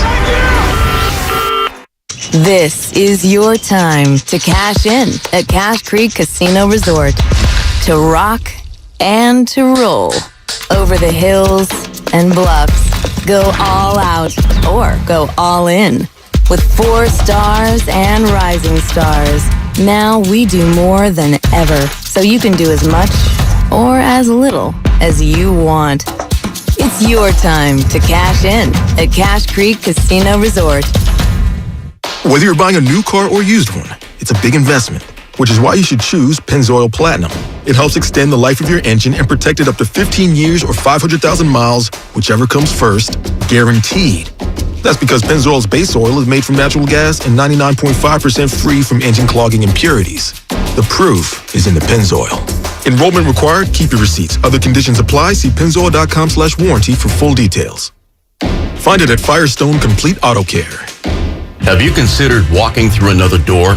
I don't mean to pursue another opportunity, but upgrading a door in your home. Now, if you are in fact looking for another opportunity, Golden State Window and Door can provide you with plenty.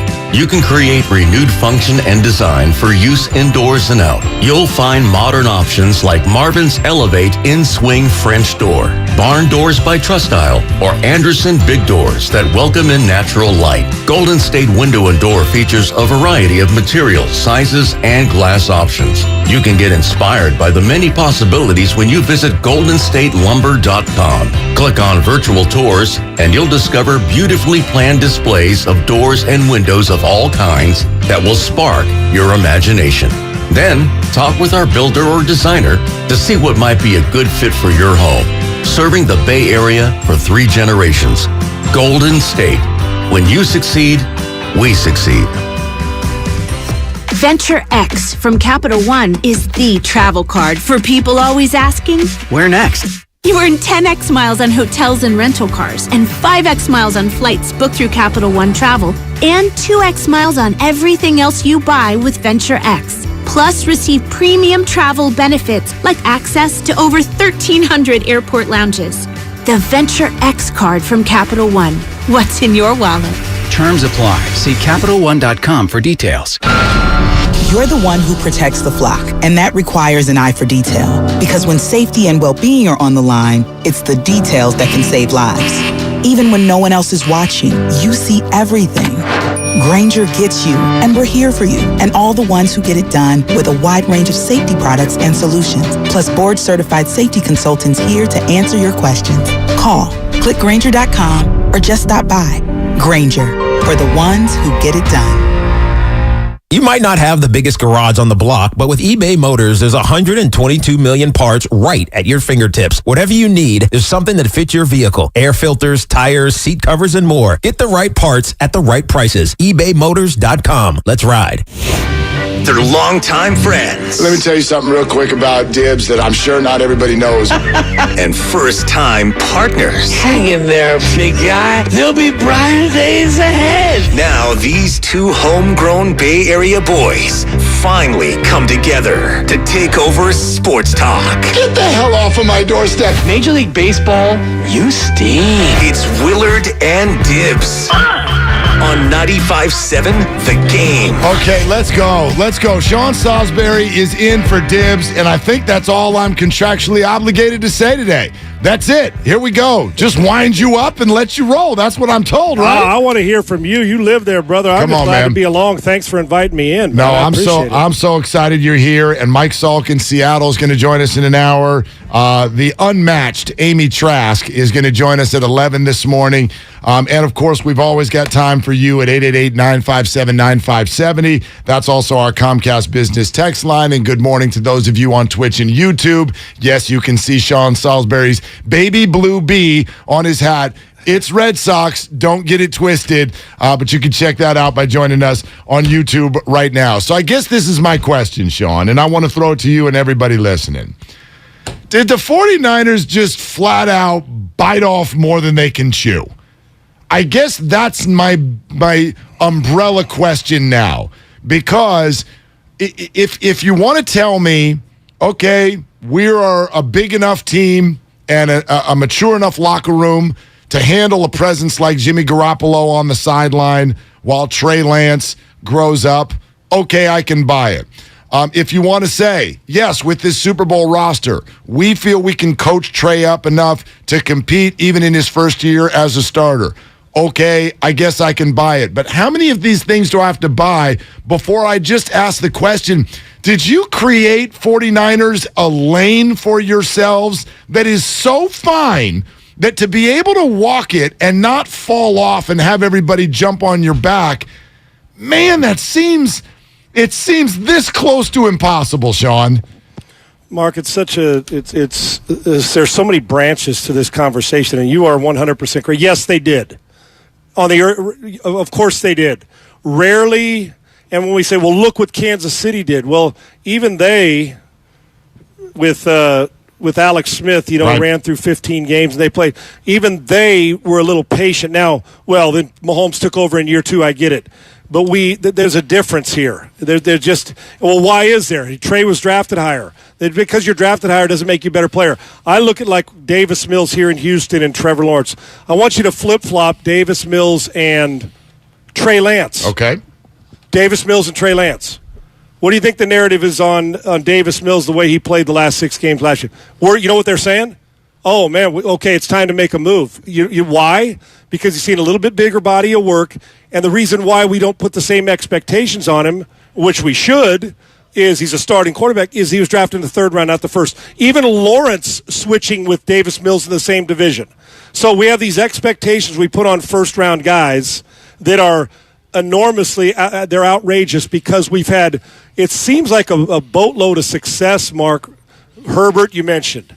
Allen, if you recall, his first 2 years, he was still scrambling around trying to settle in. That's exactly right. So they don't all just happen to happen like Mahomes does, and we've got to stop it. But, yeah, they bit off more than they could chew. Here's why. The best thing that you think of is, well, if you had a backup that is thrown 17 touchdowns and 14 picks and you got to move on from him, we're not very good. We're putting the guy in and we're going to ride with it. This team, all right, when you look at rosters, as we've discussed, as we talked on the handing it over from the guys before us to us, is this roster they've got a stud at about 6 or so positions that are in the top 5 at their position in the league. So you say, what do we need to drive the position to get us to the Super Bowl? It's that position. But the temptation of, and you hit it, Mark, when we were doing the crosstalk, is that with Jimmy Garoppolo, that there was things they felt they hit the ceiling on him as a starter. They just did. Whether they want to admit it or not, they did. And whether you and I think that's the case. With Trey Lance, they feel there's a window to bust through or there's a hole to bust through that ceiling because of his enormous ability. But we've seen him start 3 games, one of them in horrible weather, the other 2 in circumstances where he wasn't the guy. Yes, they bit off more than they could chew to date. We're going to find out. But then you ask, and I'm curious, what's the leash?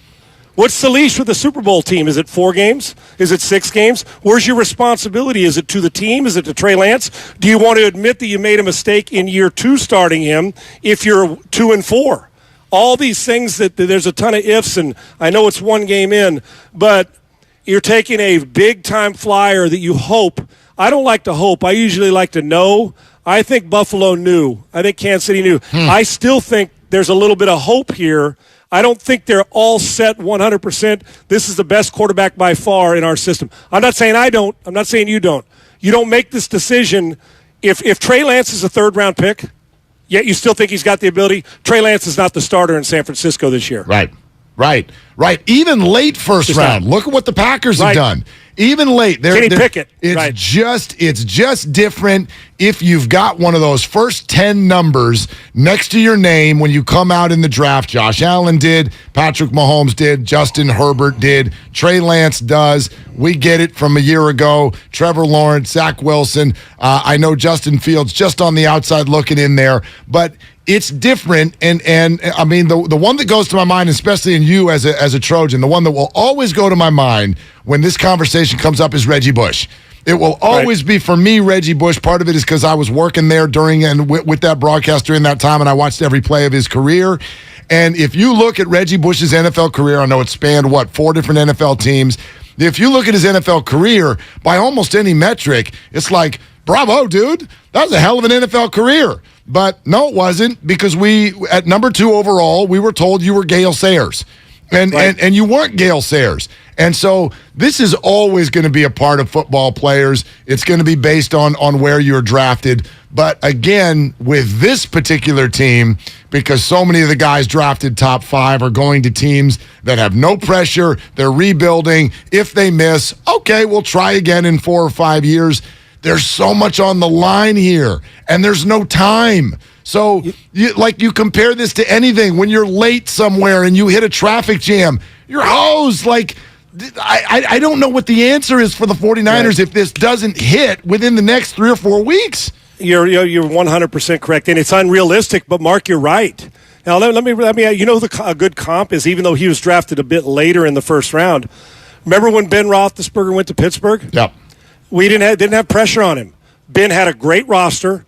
They said, okay, he can throw it. They moved him in. They weren't going to go away from all, and he just efficiently worked his way through it. And maybe you'll get that with Trey Lance. Now, I know that Trey was drafted higher. I'm just talking about, you hit it. Trevor Lawrence, Justin Fields.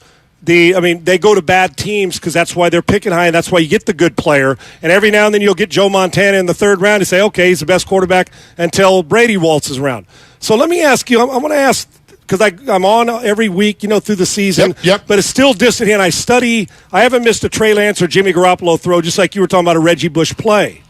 So why did, just the buzz around the city, I know when we come on shows, why, number 1, do you think the 49ers made the decision? But number 2 is, why did they want the decision?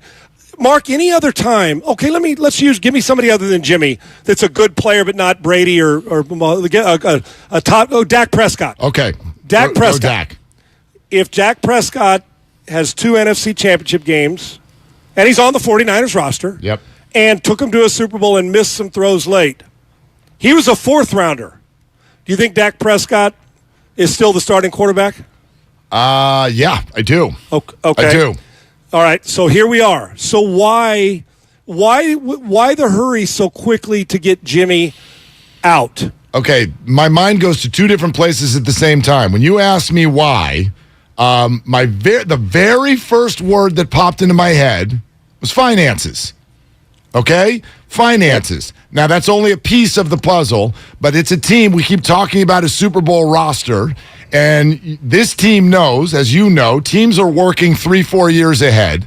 What do they know? They know that Nick Bosa needs an extension. They know that Debo's about to scrub the internet. They know that George Kittle just got an extension. Fred Warner, an extension, right? They know these things are coming, and so in order to do all of those things comfortably, where's a spot where we could save money? Their thought is, even if Trey is just Jimmy, well, we could do all of this for a fraction of the price and keep all of these wonderful players around him. So to them, it's like we can have Trey and all of those other 4 players, or we could have Jimmy and we might lose one of those players. So that's answer number 1.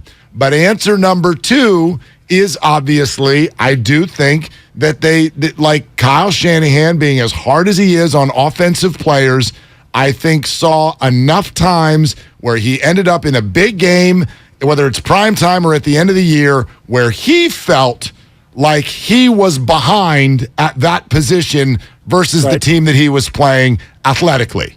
Yep, Mark, and you're right, because the thing with Jimmy is I wasn't really worried about Jimmy making the spectacular plays that only super freaks in this league make, right? I was like in the Super Bowl, Jimmy, and it's happened. Jimmy's biggest downfall, okay, he may not have the strongest arm, maybe not a great deep ball throw, but he has, like I said, 2 NFC championship games. The guy wins no matter how we slice it. And when people say, well, he's on a good team, well, isn't that the object? Okay, then I guess we can't give Terry Bradshaw credit or Joe Montana. They were on good teams, okay? Or Troy Aikman, well, you're supposed to enhance him, and Jimmy did his job. Jimmy missed too many easy throws in big moments, Mark. That's why. And even if he makes 80% or 90% of the plays throughout his career, when you go back and evaluate, when you're a coach and you're studying it, you go back and say, okay, here's 10 or 15 plays. Would the other guy have made them? And if you say yes, that's why you make the decision. Now, let's make no mistake about it.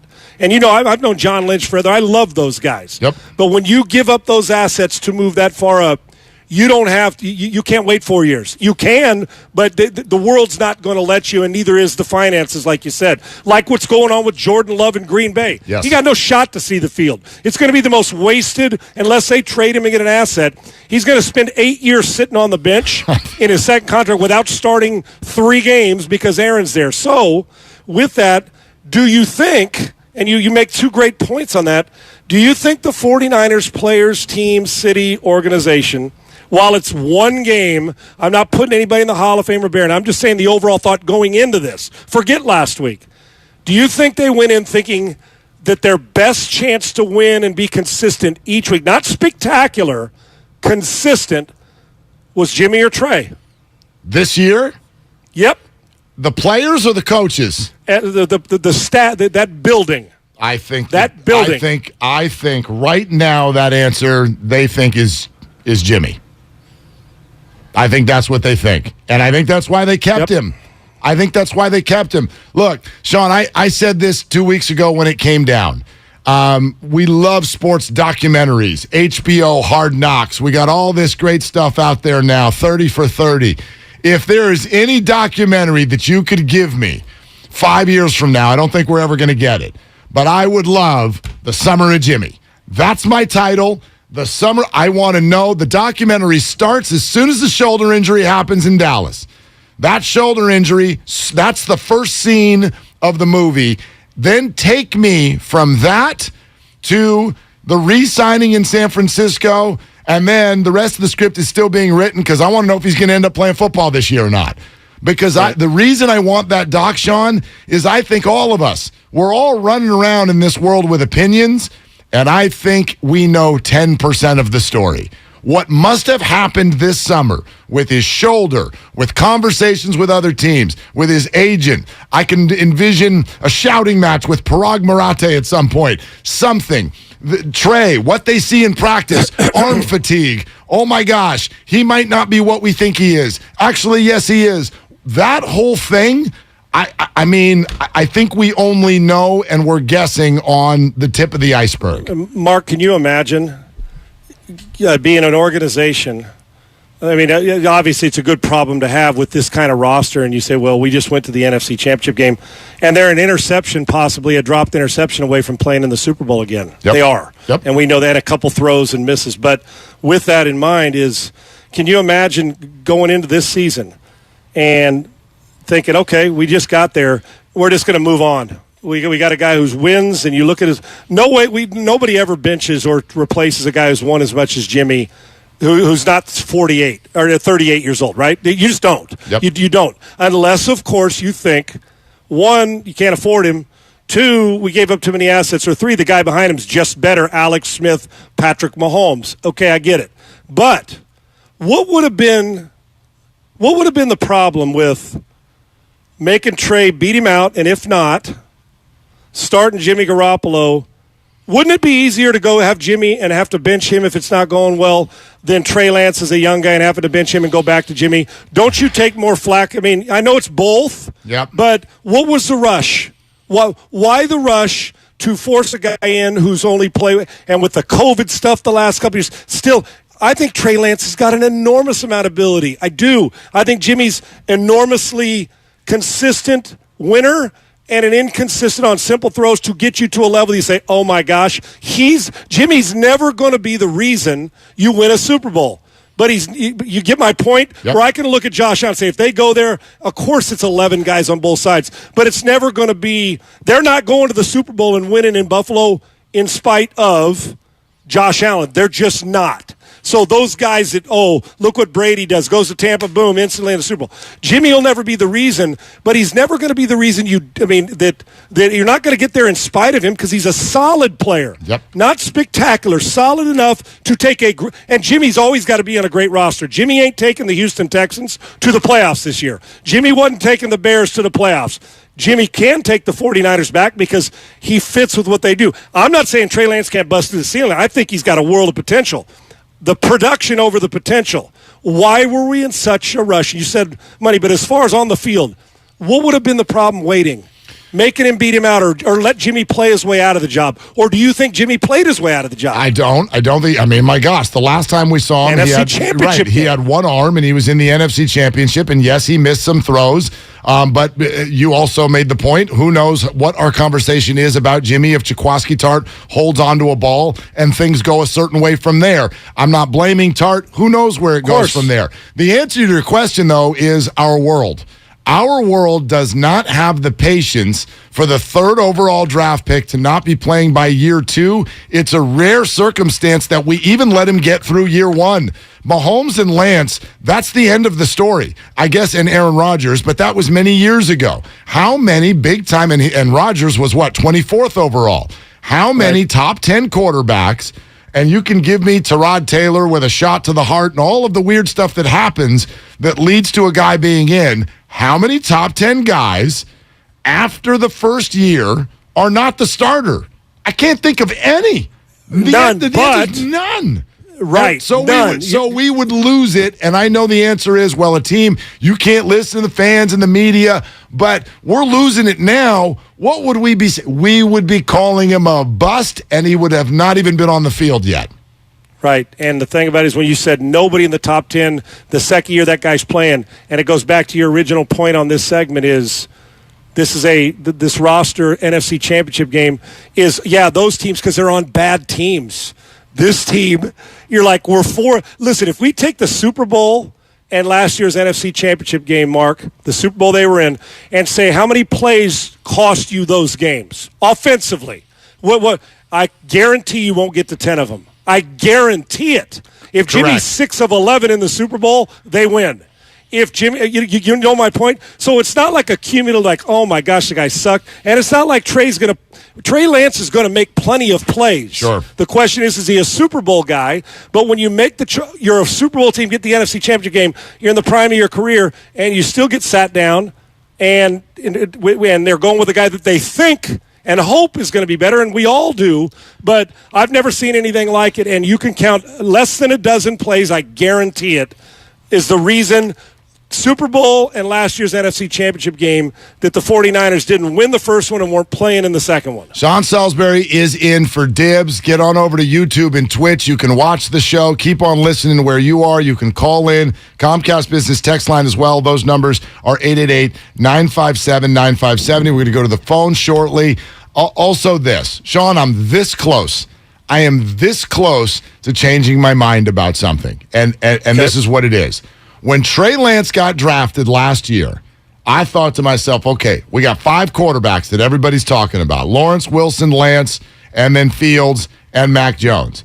And I thought to myself, whichever one ends up in San Francisco, holy smokes, they sold under a lucky star because these other guys are going to have to go hack their way through and hope that the organization puts something around them, gets a good coach, finds an avenue, because it's not just the quarterback. A quarterback does need good things around him. Look at Kurt Warner's career. Good with the Rams, good with the Cardinals, stunk out loud with the Giants. Why? Organizational. So you need to have good things around you, and whoever gets the 49ers, wow, they're going to have a different experience than Zach Wilson is having, right? So that was my thought then. Now, all of a sudden, I am starting to pivot towards sympathy. I am starting to pivot towards sympathy for who ended up with the 49ers because he's going to get 4 games to show himself. And if he doesn't show himself in 4 games, you stink, you're out, you're a bust, get out of here. And I'm like, I don't know. Like, that does not feel realistic and fair. That's the first time I've ever heard that point of view on that. And you're right. Oh, you're going to the best place.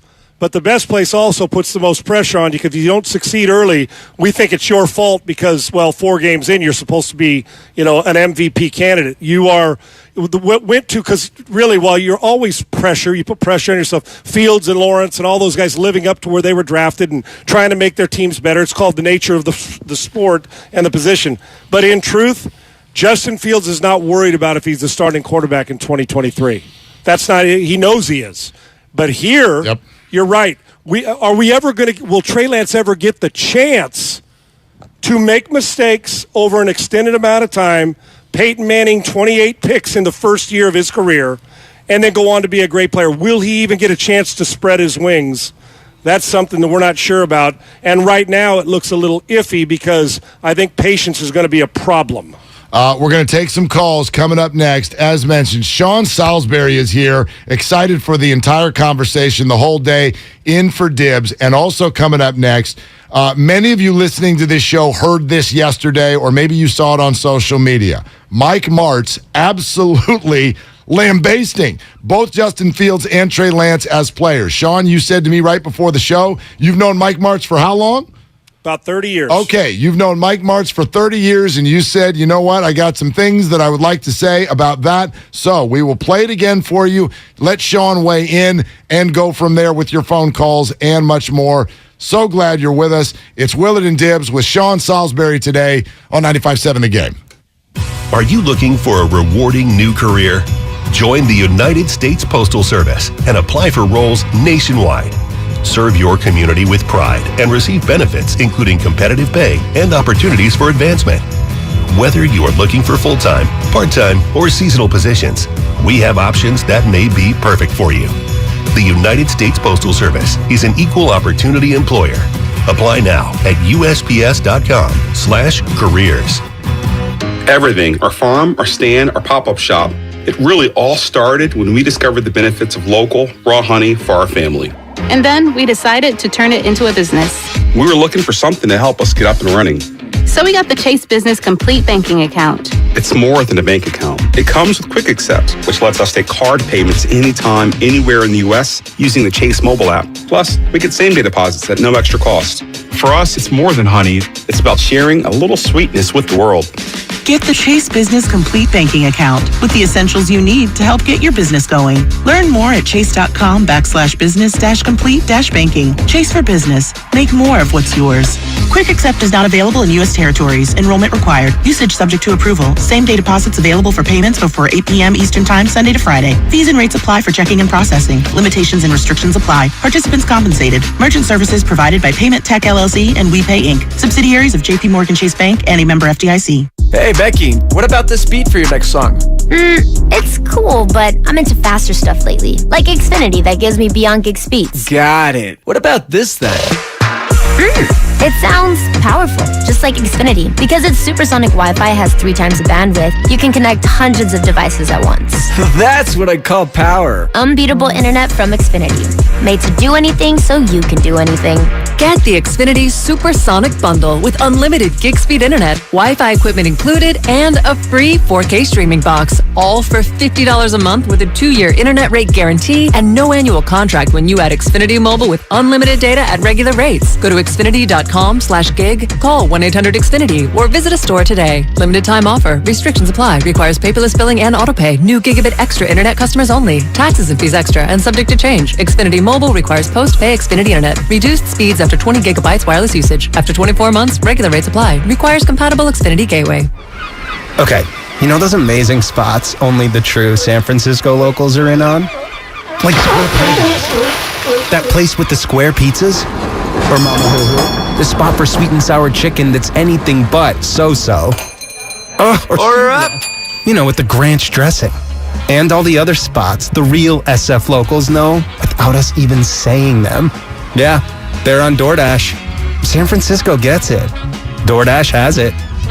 If you own a business, this has been a bumpy ride. For From pandemic to inflation, I'm sure you could use a break. If your business has 5 or more employees and survived COVID, you might be eligible to receive a payroll tax refund of up to $26,000 per employee. The challenge is getting your hands on it. Hi, I'm Howard Mackler, and that's why I founded GetRefunds.com to cut through the red tape and get you the money. The team of tax attorneys we have put together are highly trained in this little-known payroll tax refund program. We do all the work, charge not a dime up front, and simply share a percentage of the cash that we get for you. Businesses of all types can qualify, including those that took PPP, nonprofits, and even those that had increases in sales. We have helped return over $1 billion to businesses, and we can help you too. Just go to getrefunds.com/sports, click on Qualify Me, and answer a few questions. This payroll tax refund is only available for a limited period of time. Don't lose out on up to $26,000 per employee. Go to getrefunds.com/sports. That's getrefunds.com/sports. How's your mental health? I'm listening with Michael Phelps. You know, I think for me in 2014, when I found myself in that dark place where I didn't want to be alive in those 4 days when I was in my room by myself, I wanted to find a different way. I wanted to find a different answer. I was sick and tired of feeling how I felt, and that's why I started to seek help, and that's when I checked myself into a treatment center. Join us for Odyssey's I'm Listening 2-hour national mental health conversation, Wednesday, September 21st at 6 p.m. Talk saves lives. How do you make the most of your land? If you ask the Wrens, who run with us on a John Deere mower, they tell you, I mow first, then I do all the trimming. But the Hubbards, who work behind the wheel of a John Deere compact tractor, would say, if it's something you want, just go after it and try it. Then there's the Mosers, who may mention from the seat of their John Deere Gator UTV, you can't be all work and not play. There are millions of ways to make the most of your land. Learn how to make the most of yours at Deere.com. Nothing runs like a Deere. Kelley Blue Book is the one-stop shop for pricing, fixing, selling, and instant cash offering. Instant cash offer is exactly what it sounds like. An official offer to buy or trade your car. Just enter your VIN or license plate, answer a few questions about your car's history, and what kind of condition it's in. In minutes, you'll receive an offer to sell or trade your car that you can be sure is fair. Then choose a dealer to purchase your car and schedule a time to meet. For all of the its, KBB.com.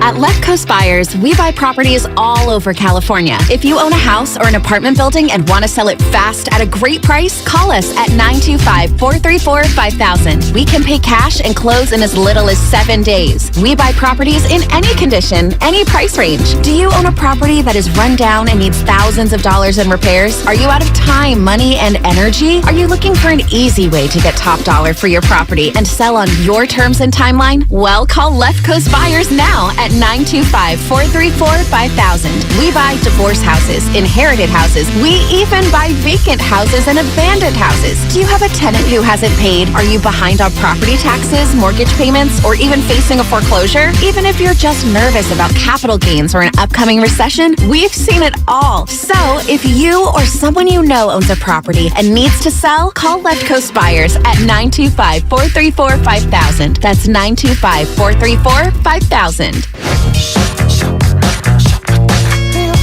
Gorillas are bringing that new goal to Chase Center September 21st with special guest Earth Gang. For more info and tickets, get to our events page at 957thegame.com. You're listening to 95.7 The Game, KGMZ FM and HD1 San Francisco. Always live on the free Odyssey app.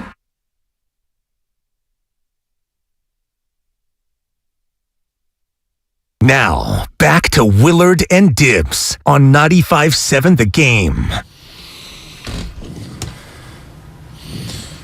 Easy Lover, that should be for Bonte, right? Happy birthday. Go check out all of the wonderful content surrounding Bonte's birthday earlier today. He's now B40 for the rest of his life. Two people who've already had their 40th birthday, though, hanging with you right now. Sean Salisbury in for Dibs. You're over 40, right? Right, Sean? Do I have that right? Yeah. I could either confirm nor deny. Okay. Yes, I'm over 40. All right. It's all sponsored by Fremont Bank, full service banking, no compromises. Before we get to Mike Martz and play that, I want to get out to some of our listeners that want to weigh in and throw out some questions as well. Let's go to Jim in Redwood City. Hey, Jim, you're on with Willard, Sean Salisbury. What are you doing? Hey guys, how you doing? Just working here, take a little break, listening to you guys, and I just want to say, Willard and Salisbury, what a combo! I mean, I'm a fan of both you guys, and Sean, for years and years and years, your insights are just so spot on. I'm thrilled today. I may have to take off work and just listen to you guys all day. Yeah, don't you do a darn thing now for the next 2 hours, okay? Right. What a great compliment. Right? Thank you. Totally. I'm just filling in for a real good one today, trust me. So I'm be out of this chair and let the real one come back in, but thank you. Okay, so Sean, you asked, why are the 49ers going away from Garoppolo now? And really, for me as a Niner fan, and I'm over 40 also too, and I had season tickets back in when Montana and Rice were playing, third-generation San Francisco native, third-generation Niner fan, so I've got some history with this team. And I think it's simple, because Shanahan knows the 49ers will never win a championship with Garoppolo.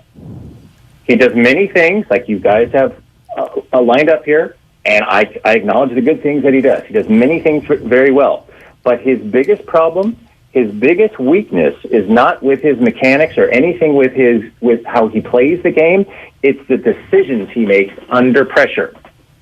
He makes bad decisions and throws the desperation INT when he's under pressure. He panics, and this is exactly what we saw in the NFC Championship, the final play of the game for the Niners, when he was trying to scramble away from the rush. He threw that ill-advised shovel pass attempt at the running back that went over his head. The Rams intercepted it, and game over. It's like in that situation, you take the ball, you throw it into the stands, you throw it away, or you just take the sack and kick the ball away. You don't turn it over to the other side. And it's the same thing in the Super Bowl. You know, that no-look interception that he had, and I'm not, where you can see that photo where he's got his eyes literally closed and he throws the ball straight up into the air, which is again intercepted. It's his bad decisions when he panics under pressure is why he'll never be a champion. He'll never get him over the hump. And already with Lance, we're seeing him making better decisions. I mean, he throws interceptions, sure, but he doesn't throw that desperation, eyes closed. He'll take the sack. He's got the arm to throw it into the stands, but that's the key. I think that's the key. And one more thing, and then I'll go. Sean, you said that the Niners didn't get to the Super Bowl in spite of Jimmy G. I think it's the opposite. Look at that NFC Championship when Raheem Mostert ran for 220 yards and 3 touchdowns, and Jimmy only attempted 9 passes. Yeah, we love to use that, Jim. It was one game, and we love to use that as a narrative, as if they did that in every playoff game. And I'll also add in that when you talk about Jimmy chokes in big situations, which is essentially your point, and then you said we're already seeing that Trey Lance isn't like that, I would counter by saying, well, wait a minute, we've never seen Trey Lance in a big situation, so how do we know what he would do in a playoff game and a Super Bowl? I mean, Sean, you're getting right now this crash course on what this city talks about when it comes up with Jimmy Garoppolo, and it's kind of easy. The cart is always before the horse. If you like Jimmy Garoppolo, you have your 8 things that you're going to point to that were really good, and if you don't, you're going to ignore those completely. You're going to ignore the clutch things that this guy did week 18 last year, the drive to get him in field goal range against Green Bay. You're going to ignore all of that stuff and point to the things that he didn't do. So this is the back and forth that never ended, and we thought it was finally going to end this year, and now we get to still have it not end because he's still on the roster. Right, and him on the roster, and we're one game in inclement weather. So I'll tell you what, Jim, you make there's some point I agree with you, and point I would challenge. And Mark, you already challenged it exactly well. We see him making good decisions. Well, Jimmy's one of the top 6 or 7 in the last decade, has won more games, winning percentage, than the best regular season wise. So if we're going to say that Jimmy, as Mark said, throws the ball to the other team and chokes under pressure in big moments, we can't say Trey Lance has been in a big moment. Now, every game's a big moment, but the moments, Jim, that you referred to. So we need to reserve judgment on that until he's the one who gets him through a season, and then come January, he's delivering the football, and we'll see what kind of decisions he makes. And the next part of it is, I agree, he's made some And we said it, 8 to 10, 12 plays in two big games. There's been more than two, but the Super Bowl and the NFC Championship game last year, that as a starting quarterback in this league, you have to make in those moments. Yep. You just do. The average ones sometimes do. Those who are below average wouldn't be in it. And good ones will make them more often than the average ones, and the great ones not only make them, they make them on a consistent basis and put them in position to overcome even when you're down 28-3 like Brady. I'll say this, is for me with Trey Lance and with Jimmy Garoppolo, you say that Jimmy will never win a championship. Then I can beg the question, will Trey ever get to a championship? And one thing I know about this league, the quarterback position, I go back to the 80s when Mark and you were watching when Marino and Elway and Montana and Young and Favre and Moon and Jim Kelly. I mean, we were for every single one of those guys a Hall of Famer. I was fortunate to be a part of it. I wasn't one of those guys, but being in the prime of those guys being so good, I thought, how's it ever going to get better? And then we went through some Russell Wilson, but some Tom Brady and Peyton Manning and Drew Brees. But I don't think the depth of it, I'm talking about from 1 to 22. If you're the 18th best quarterback in this league, you're pretty damn good. Yeah. I'm serious. But our top 10, our top 5 are ridiculous to the point where it's like, I know the game's changed in rules. We can go back. Things change. But I would say the competition ain't easy. So getting there, as we know, Marino got to 1. We can go all the way through guys who got to 1 or didn't win 1 or didn't get to 1, all those things. And if Jimmy can't win 1, the question is, can Trey get him to 1? Yep. So that's a question that they're asking themselves, I'm sure. Right, absolutely. And the way that conversation has gone, and you used a word which I don't even think you were necessarily making this point, but it's been used in this city through the years, and that is, and I guess it's more than one word, but the 49ers went to the Super Bowl in spite of Jimmy. I've always thought now I'll never tell you, oh, Jimmy's the reason. Jimmy led them here. Jimmy is Josh Allen. He's not that. But the idea that somehow the 49ers can just grab a guy, hook his belt, and end up in the Super Bowl, and he's standing there going, wow, that was amazing. I can't believe we're in the Super Bowl because I'm sitting here and I don't know what I'm doing. It's already been disproven. Kyle Shanahan's record with the 49ers without him is like the worst record in the history of coaching. Okay? He has, at this point, not been able to find anyone else to win with. So the idea that Jimmy is just there, he actually held them back a little bit, it's a bad point. And it's been disproven already over and over. And that's what Trey's up against. He has to do something that only Jimmy's been able to do. And that is put on a 49er uniform and win at quarterback with Kyle Shanahan as the coach. Right. And, Mark, you know what else? I'd feel safe in saying this, and this isn't a knock on anybody because I hold the 49ers team and the talent in high regard. And I can just tell you this from playing that position, and plenty of times I made it look tough, trust me, I can go through our roster. At times I started in Minnesota. I'll just use that. We had Rich Gann. We had great players. But left guard, left tackle, Hall of Famer. John Randall, Hall of Famer. Chris Dolman, Hall of Famer. Yep. Chris Carter, Hall of Famer. Anthony Carter. Scott Studwell. I mean, the list goes on. We were friggin' I think we're the most talented team that didn't win a Super Bowl during that time, but you just couldn't plug somebody in and go with us. Keith Millard, the Defensive Player of the Year. And so you have to have somebody that I won't make that throw, but that somebody else will. Jimmy's made plenty of throws that helped get them to that point. Yes. And Trey may very well, and he will do the same thing during the regular season, whether he gets them there or not. But I'd feel safe in saying this. Roster's pretty damn good. It's been good. I think their defensive front seven is as good as they've had depth-wise. This is a good football team with great skills, and the only thing that's preventing them right now from being great is wondering, getting the running game healthy, but the quarterback, what's going to happen? And we could have said that the last couple of years. So, with that in mind, Mark, I'd be willing to take this bet. Jimmy, 2 of his 3 years, had him in NFC Championship games and helped them get to a Super Bowl and play in it. I'll be willing to bet you anything the 49ers aren't going to be in the NFC Championship game 2 out of the next 3 years. Oh, gosh, yeah. I won't bet you that because I'd be on your side. Just because of math, probability, and what you're up against. Right. And injuries, what you're up against. right? Like, I mean, my gosh, look who's out there. And I know, and by the way, you say that at a time where the perception, we're one game in, but the perception is in the NFC, there's not a whole lot that you got to go through. Right? Agreed. There's much tougher in the AFC. Right. Much tougher. Aaron and Tom are toward the end of their career. We'll see. Is Stafford actually in the midst of being at the end of his career? We'll see what the Rams look like in their second game. And if that was some sort of an outlier or whatnot. I mean, Philadelphia up and coming. Are they there yet? Like, there's nobody in the NFC that terrifies you. And I still think what you just said is a good bet.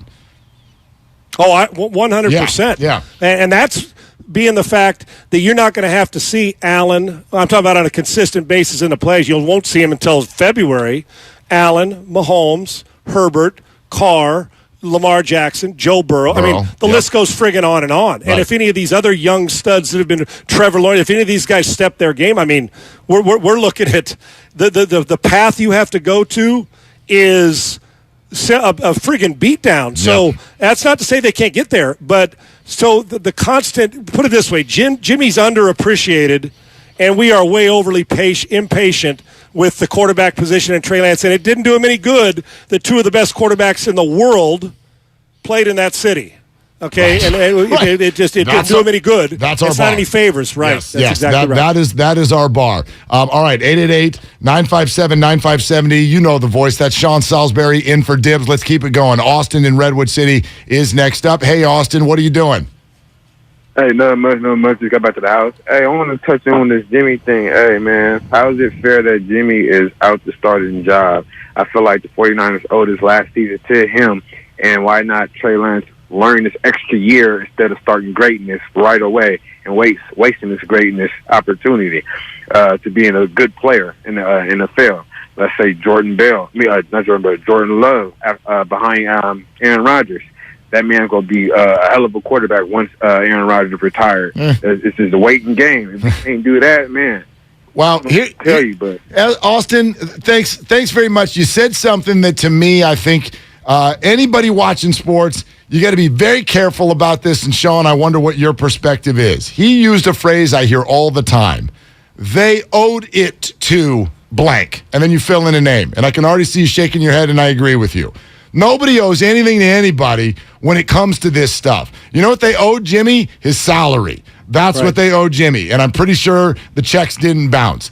It doesn't work that way, and the main reason it doesn't work that way is because all of us fans, we will say, you owed it to him, and then the team will go, fine, we'll do it, and then it doesn't work a year later, and you're like, you idiots. I mean, we've watched that as San Francisco Giants fans. There's been the cycle since they were winning World Series 10, 12 years ago. Everybody got a thank you contract. Buster Posey, Brandon Belton, Brandon Crawford, they get a thank you contract, and then 3-4 years down the road, when they look like they're declining, fans go, oh my gosh, you signed a bunch of ridiculous bloated deals. What on earth were you thinking? Now we got to reboot the whole system. It's like, well, you were in the streets screaming, they owe it to blank because of what they did.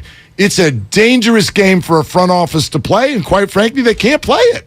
I'm with you. I get Austin's point about wanting Jimmy to play, but it's because they owe it to him. Listen, it is, and it reminds me of when we hear people say, "Oh, Stockton and Malone," or my man Chuck Barkley. They deserved a super. Dan Marino deserved a Super Bowl. Well, you deserve it when you win it. Now, Dan played well enough to get one. Well, then I deserved a Super Bowl. Hell, I was on a roster. I wasn't any good, but I had 10 years. I squeezed out 10. Don't I deserve one for 2 injuries and blown out? You get my point, you right? Took some hits, well, you deserved it. Yeah. Right. You deserve one. No, I didn't deserve squat other than an opportunity to compete and try to – even then, sometimes you may not even deserve an opportunity to compete, and you get a few short windows to impress them, so you stick around for a decade. In this case, Jimmy didn't deserve – didn't deserve the job handed to him. I would have loved to seen the competition. I would have much rather had Jimmy either play his way out of it, and Trey Lance proved that he was so good. Then I'd have felt, I'm talking about in the comfortability part, Mark. You know what I'm saying? Sure. Because, you were early on, you're trying to fit a square peg in a round hole. And when you say that, some people, well, Trey Lance is going to be great. Well, and I hope you're right. And when Austin said, well, Jordan Love's going to be a hell of a player, it may be somewhere else, but up until this training camp, guess what Jordan Love wasn't talked about?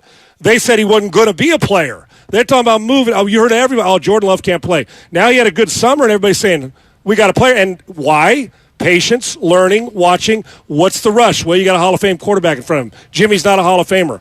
I do understand, though, why people, he doesn't deserve, they owe it to him. They don't owe him squat. They don't owe him squat. Just like I don't owe it to a player who comes up to me, Kevin Durant, and I know he's popular, and tells me, hey, I want traded, and here's where I'm going to go. Good. If my aunt had balls, she'd be my uncle. I want to win Powerball, too. You don't get to dictate to me when you're a player that, oh, you want traded, so I automatically got to roll over and say, yep, I'm going to trade. No. That I guaranteed your contract and all that money, and your 4 years left. That is what I owe you. I don't owe you squat to do it. I'm doing what's best for my organization. The question we're going to have if it doesn't pick up is, are they making decisions that's best for this current roster? And I sometimes like the Rams approach. They went all in on Stafford and Von Miller, and they did everything they could. And even if they don't win a Super Bowl in the next 3 years, and we'll look at all these contracts, they're wearing a fat-ass ring. They got one. And I'll take one ring now and suffer for 3 years if you don't get there, as opposed to, well, we're under the cap and we got some young potential, but we ain't winning squat for 5 years. I want to win now, and that's the one thing you owe. You owe it to your roster to give 52 other cats a chance to win a title, whether it's Jimmy or Trey, whoever they think that is. Totally dig it. Yeah, a lot of people want to weigh in, and we are going to keep coming to you, but I've been waiting for this. We cannot get through the next few minutes without letting you hear once again what Mike Martz said about Trey Lance. This was just within the last 48 hours. And by the way, I'll give you the context also, Sean. He was on this radio station 3 weeks ago, almost to the day, and was saying, like, look, I mean, they're going to coach him up. You see the skill set, and with Kyle Shanahan there, I'm sure it's going to go really well. Obviously, we hadn't really seen him play yet. Then we get one game in a sideways rainstorm, and here comes Mike Martz with this. I've never seen anything about this kid that was encouraging at all. He really has to plan himself to make a good throw. He's not a quick decision guy. Everybody's shot in the rear about him being a mobile guy making plays with his feet. He looked like a fullback stumbling around trying to run the ball to me. I mean, he's not Lamar, so I don't know what he is. He's not particularly a good guy running with the football. And based on what I saw today, I mean, he missed two guys completely by themselves. I know it was in the rain, but your quarterbacks do that. You make those throws. I know this, he can only go up. He can only get better because you can't get any worse than what he did today. I've never liked him. I still don't like him. I'd like to know what he does so well because he's not a great passer, doesn't have good skills, takes him a long time to set himself and throw the football, misses easy throws, and he's not particularly a good runner. Other than that, he's a hell of a player.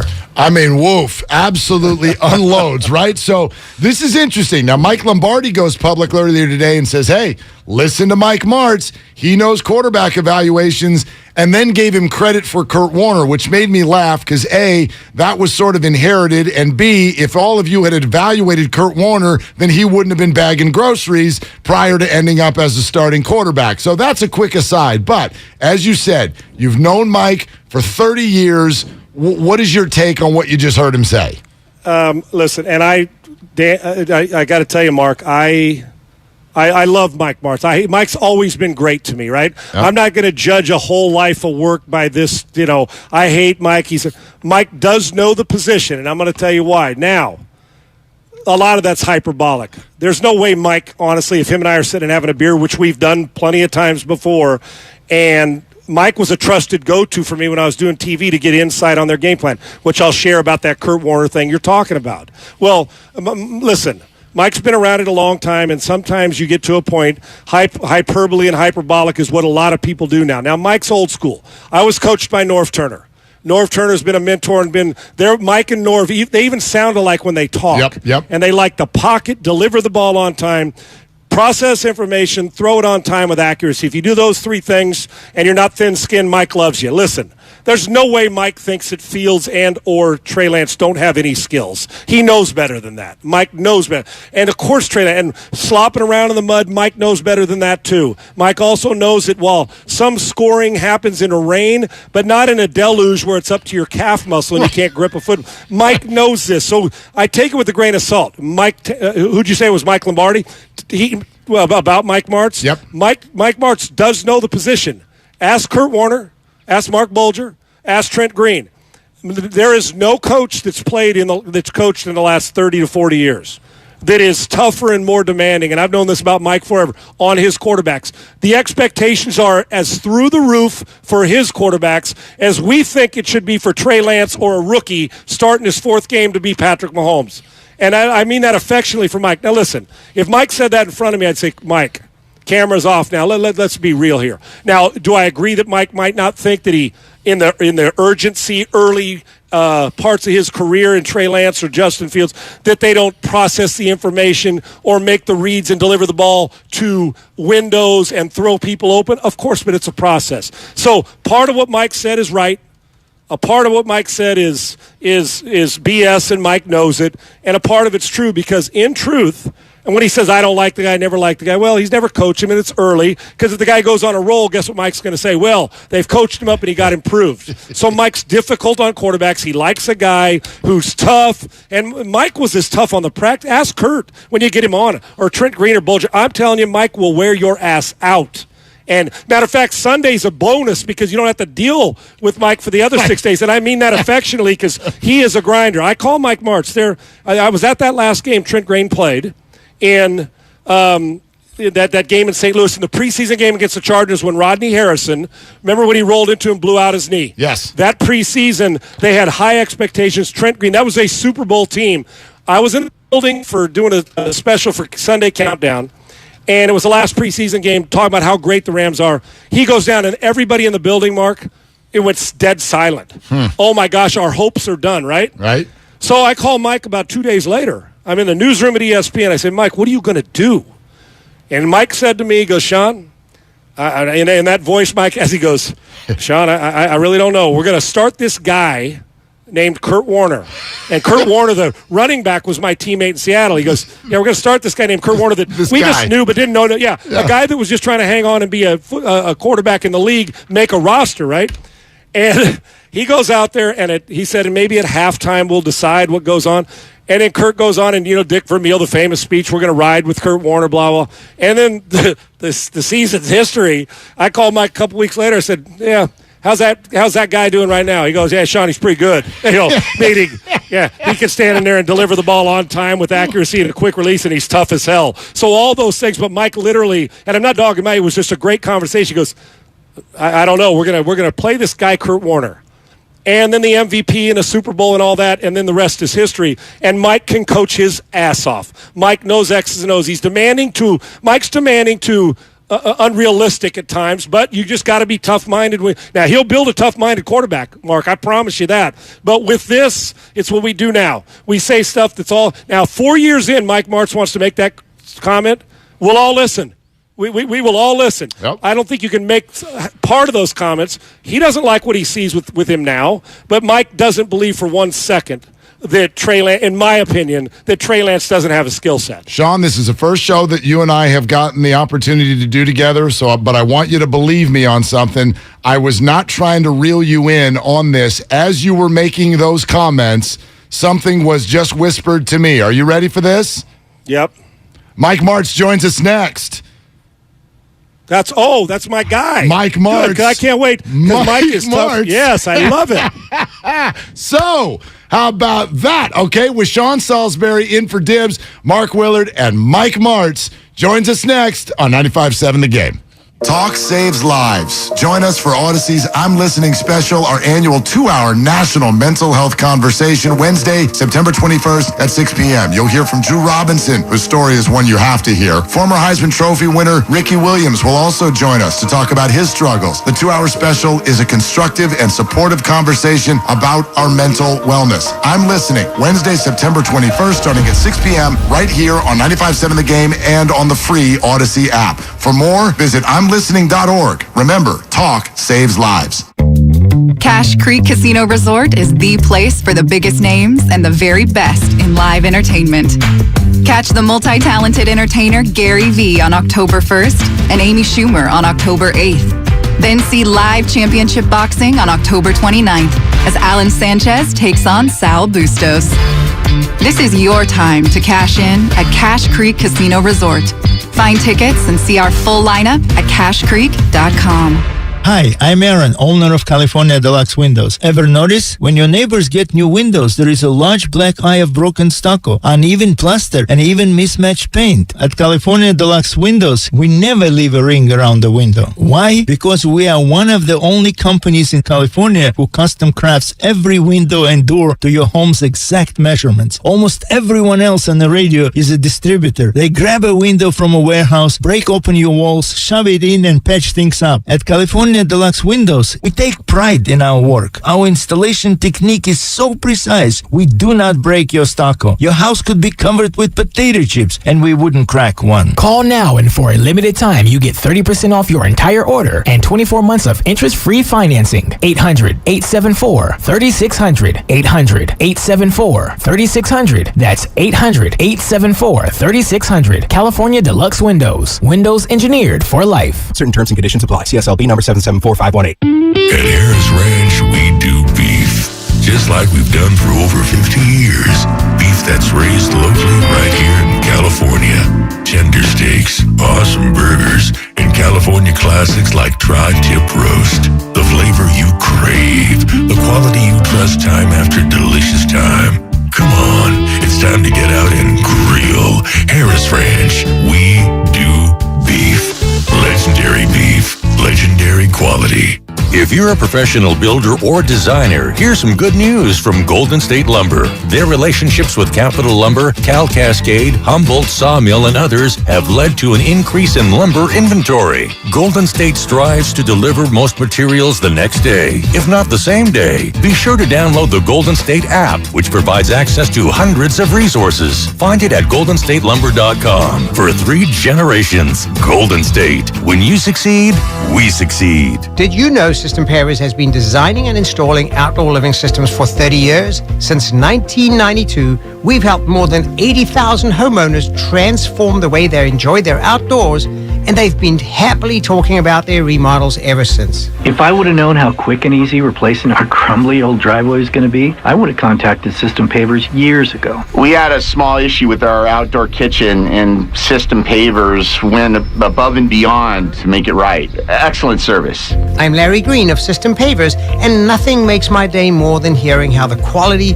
beauty, and durability of our work has helped thousands of families make the most of their outdoor spaces. For a limited time, you can take advantage of special financing and save 10% on an outdoor transformation that'll get people talking too. Call System Pavers at 800-PAVE-004 or visit systempavers.com today. All orders must be placed by September 30th. See website for offer details. Financing subject to credit approval. Contractor's license 661575. Visit Friedman's Appliance in Pleasant Hill September 23rd through September 25th for their fall clearance sale event and take advantage of one-of-a-kind opportunities. Visit Friedman's Appliance Fall Clearance Sale event for the best time to save on new appliances for your home.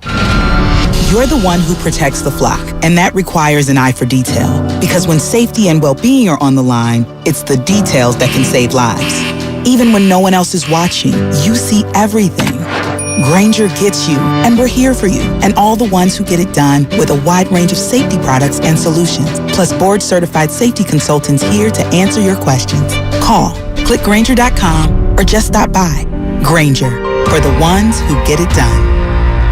Dell Technologies' semi-annual sale has arrived, and it's time to upgrade to the latest business technology. Save big on laptops and desktops with Windows 11 Pro. Plus, get amazing deals on server, storage, and cloud solutions, as well as top work accessories, including docks, monitors, and more.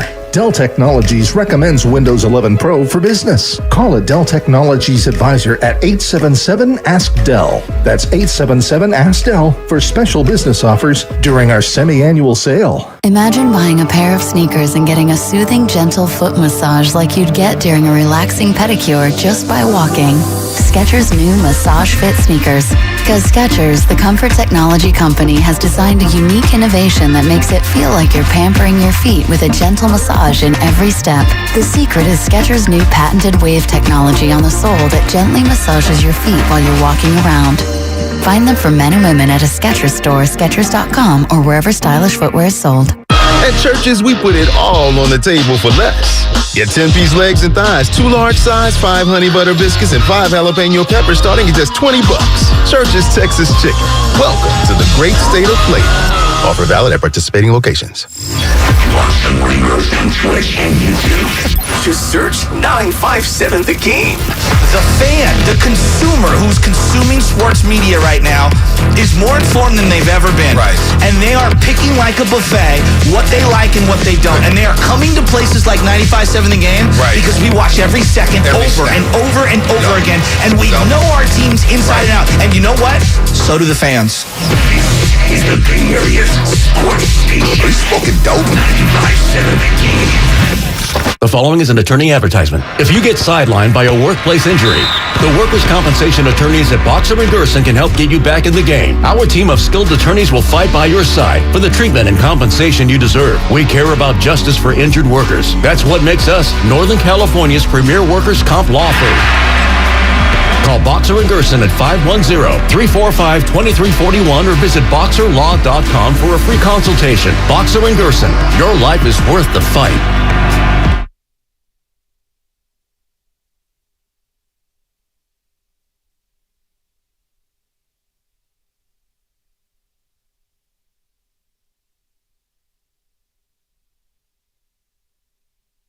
Now, back to Willard and Dibs on 95.7 The Game. All right. We continue on a very, very big day. Aren't they all right now this time of year? It's all sponsored by BMW Now, open in the Fairfield Auto Mall. They provide a luxurious, all-encompassing experience to address all of your BMW needs. Visit bmwfairfield.com today to book your visit. That is bmwfairfield.com. We keep rolling throughout today at 888-957-9570. Comcast Business text line as well. YouTube, Twitch, we see you. We love you. We appreciate your comments there. Sean Salisbury in for Dibs today. A little bit of a tech situation with Sean standing by. We're going to reboot with him in just a moment and then bring in former coach Mike Martz, who had interesting things to say about the 49ers and beyond, obviously, earlier this week. So we look forward to that conversation. Until we get that all going, let's keep going with you. Rob in San Francisco, you are next up on 95.7 The Game. Hey, Rob, what are you doing? I'm at work painting right now. Painting? Sounds exciting. Well, let's watch the paint dry. Go ahead. Yes. Yeah, thank you, Rob.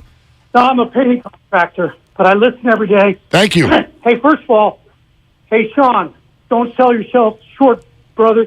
You had a good career. You had a good arm. I followed you at SC. I followed you in the pros. I love watching you play. So Sean is reconnecting right now with us, but I will pass the message along. Thank you, Rob. Okay, Mark, I got more things to say. Yeah, man, you're fine. You there? I'm right here. Take your time. Hey, you got the last call. Hey, I'm fourth generation San Franciscan. I've had season tickets to the Niners since 1978. Before that, we stuck in the candlestick. Before that, we went to Kezar, Christopher Milk. So I want to say this. That one guy that said that we couldn't win a championship with Jimmy G, I'm glad Trey Lance is a quarterback, and I'm giving him 3 years, just like I gave Jimmy G. But if the offensive line played a little bit better, we win the Super Bowl. If that long pass that everybody says that he missed Emmanuel Sanders, he wasn't open. Let's say that was a really hard throw. I think we could have won a championship with Jimmy. He's got a lot of faults. I think we went as far as we could go with Jimmy, but that guy's a player. That guy can take a hit. That guy can read defenses. He throws a little late. He throws a lot of things. I'm glad that Trey's the man, but I disagree with that guy. And, you know, Jimmy played hard, man. He was a good player. Hey, Rob, thanks, man. Do you know what I find fascinating? This is something that we do, and I bet you guys have heard this in your own dealings with people in your lives. Have you ever heard someone say, well, that's my truth? And then someone will respond and go, well, wait a minute. No. There's only one truth. There's the truth.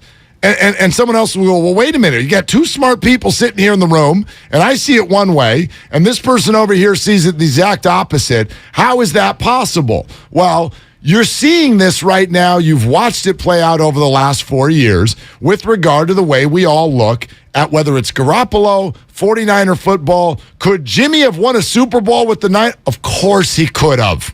Of course he could have. You honestly think that a 10-point lead with 7 minutes to go in a game, and you're going to say, but he's completely actually not able to do it. No, of course not.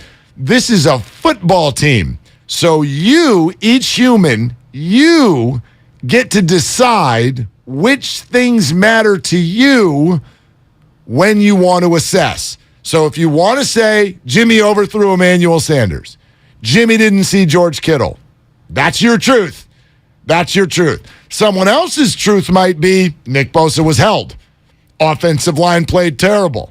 Chiefs defensive line took over the game. Kyle Shanahan got conservative. You get to choose whichever thing matters most to you. But as you all damn well know, deep inside the depths of your DNA, you all know that the truth lies in the middle. There's good, there's bad. Nobody's here to tell you that Jimmy's perfect. He's obviously not. But you know darn well that black and white thinking is not the answer. Jimmy can win it. Jimmy can't win it. Stop. There's a football game that got played, and a bunch of things happened. Jimmy contributed to the good. Jimmy contributed to the bad. And then they rebooted and did it again 2 years later, and the exact same thing was true. But this is why it leads to the question I threw out to Sean to start the show. Did the 49ers bite off more than they can chew? Because now we've got two unfair things happening at once. All we had before was one unfair thing, which was that you only wanted to highlight Jimmy's bad. That was unfair. Now we got two unfair things. His replacement gets 3 games, and now you're just going to decide whether he's good or not? That's how you think that's fair? Of course it's not. The truth is always going to lie somewhere in the middle. Dave in Fresno, you are next up on 95.7 The Game. Hey, Dave, what are you doing? I'm listening to you guys. I'm listening to some of these takes, and I can't wait to hear you guys' conversation with Mike Martz. But I want to bring up what I think is kind of comical about this whole situation. I feel like Jimmy G, he's always been judged on the record. He's never been judged on his play for the most part. And everybody's so quick now. Trey Lance has one overthrow in a monsoon rain, and you want to critique every throw, every handoff. How is he wearing it? Like Jimmy G, if he would have been looked at the same way Trey have been looked at in his quote unquote 3 games he's played, I'm curious to know the criticism, because if you go back and look in Jimmy's just playoff games, it's not good. And I know you want to defend him. He's a good guy. The record is there. It's there. It's like, but Dave, I don't need to defend him. I don't need to defend. We got to get through this as a group, and I'm going to let you keep talking, but we got to get through this.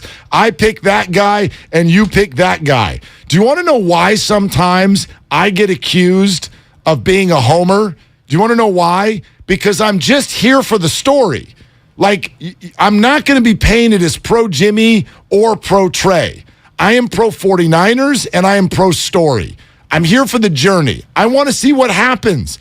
I know what happened with Jimmy, and we're still sitting here trying to figure out if it was good or if it was bad. It's why I ended up in a conversation with Steiny Guru yesterday, and as many of you want to yell at Kyle Shanahan, I went big picture and said, do you guys really think that the 49ers as an organization are not in a state of health right now? You really want to get rid of Kyle Shanahan and watch what the world would do? Because about 20 other organizations would call him the next day and offer him a job. So we got to get through this whole, like, you picked him and I picked him, and then we'll find out who's right. Do you know what I mean? Like, Jimmy was good. Jimmy was good. End of sentence. Next paragraph. Trey is in start 4. Let's see where this goes. The question is, and the only reason that this is so unique is because he's doing this at a time where all of us think they should be in the Super Bowl. I don't know many quarterbacks who've been asked to do that in start 4, and so I'm here for the story to see if this kid can handle it. Do you catch me, Dave? Oh, I totally agree. We agreed 100%, brother. I'm this 40-40, and I don't care if it's Trey dance. I don't care who's quarterback. I just wanted to win. But I'll be real quick. I think what makes this story so compelling is that the Niners, they traded 3 picks to move up to draft a quarterback. Normally when a team is like built to win now, you'll trade for like a Russell Wilson, an Aaron Rodgers. You'll trade for an established quarterback because they're built to win. You don't normally see a team that is on the cusp trade to move up and get a quarterback. You would have think, hey, we're going to get this edge rusher. We're going to trade for Von Miller. They didn't. So it's kind of an awkward, weird situation. That's why we're talking about it every day, every minute, because you still have the replacement on the roster. I just think the whole handle of this situation could have been done way better. I just don't know what the plan is. I don't think any of us know. That's why we're talking about it, because what is the plan? Because you're keeping Jimmy around in case of what? Because right now, I feel like you got to play Trey no matter what. You made that move. You made that investment. You can't just, let him sit behind Jimmy for 3 years. Because right now in the NFL, you got that rookie quarterback contract. You got to see what you got, And it took a while for Josh Allen to get there. So all I'm asking is we judge Trey how you judge Jimmy, because we never judge Jimmy off ability. It's always been when he starts, the Niners win. So just give Trey a chance. Yep. It's way too early to get a good read, or just even after that game. Like, come on, man. Dave, let me ask you this real quick. You got kids? Yeah, I got 2 kids. Okay. How do your plans go on a daily basis? So I drop them off. I work in the evening, so Right, but when you make a plan for something with your kids, what usually happens about 90% of the time? They just got to agree with it. They got okay. All right. So Dave's not running a meritocracy. Dave, thank you. I appreciate it. The answer is the number one answer on the board on your Family Feud board is your plans change because it doesn't go the way you think it's going to go. So we also need to be open for that. I hear this constantly everywhere I go. Hell, I was answering this question in Chicago as we were walking to Soldier Field last weekend. Hey, Willard, what are the Giants going to do this offseason? Somebody tell me, what's the plan? Well, here's the answer. Whatever the plan was, it just changed. Same thing with Jimmy this offseason. This was not the plan, okay? Having Jimmy on the team was not the plan. And then plans changed. We're all here to guess at why it changed. Did it change because they're concerned about Trey? Did it change because Jimmy was not tradable? Did it change because Jimmy actually thought that this was going to be the best spot for him to continue and set up a contract for next year? We can all debate this forever, and we have to see the way it plays out. But the bottom line is, whatever the plan is, it often changes, right? Take your kids to Disneyland. Okay, this is the first ride we're going to go on. Everybody ready? We're going to be there. We're going to get a fast pass. And right away we go, oh, gosh, the kid just pooped all over the seat. All right, you change the plan, right? So that's the way this works. That's the way it's going to work with the Giants. That's the way it's working right now with the 49ers. And so you got to be open to that. You got to be open to that. All right, we're going to keep going with the phones. We're still working to get Sean back. Somebody crashed into a pole outside of his house? Is that what happened? Was it Martz? Did Martz drive into a pole so that he didn't need to answer questions from is that? Who knows? All right, we'll get him back. But Sean is outside tackling somebody right now. We'll get him back. I'm going to keep going with you, but we'll pass along a little bit of breaking news that I think we could see it coming. He definitely wasn't going to play this weekend, but Seahawks star safety Jamal Adams, they moved heaven and earth to get him. He is out for the year. You saw the torn quad tendon early in the game against Denver on Monday night. Pete Carroll, after the game, said it was a significant injury, and now, according to Ian Rappaport, he will have season-ending surgery for the torn quad tendon. He is now going to IR for the year. Adams is still having conversations with doctors about the timing of the procedure that is to come, but there will not be any Jamal Adams in the secondary this week or the rest of the year for the Seattle Seahawks. Mark Willard here with you on 95.7 The Game. Let's keep going. Kenny in Richmond next up. Hey, Kenny, what are you doing? Hey, man, what's going on, man? I'm working right now, man. How you doing? Me too. Just works out that way. Man, I just wanted to weigh in on the reason why Trey Lance is in and Jimmy G is on the sideline. My opinion is The reason why I feel Jimmy G is on the sideline because the same quarterback that when he came to the 49ers and we was excited about him with the 6 games, he's the same quarterback has nothing has improved. He hasn't improved on his throwing. He hasn't improved on his decision making. He has not improved. I'm not saying Jimmy G's a bad quarterback. He's not, but he has not improved. So why keep him in if he not have improved? We getting the same results every time we get in the big game and we lose the big game. What's the reason why we lose the big game? The same. Hold on, Kenny. The same thing happens every time the 49ers are in a big game. Are you sure about that statement? No. I'm talking about far as Jimmy G, not far as like everything else. I'm just saying when Jimmy G makes his mistakes, it's the same mistake. Right. His decision making. But what if I countered and said, but Jimmy, like, that's who he is. Like, nobody is running around saying Jimmy's an elite quarterback. Nobody's saying that. But, Kenny, you also have to acknowledge how delicate of a situation it is when you have an NFL quarterback with whom you can win. Do you understand how rare that is? Just go through the arc of any NFL football team in their history. Do you know how often a team has a quarterback with whom they can win? I mean, like, I don't have the data in front of me. I would throw this as somewhere south of 10%.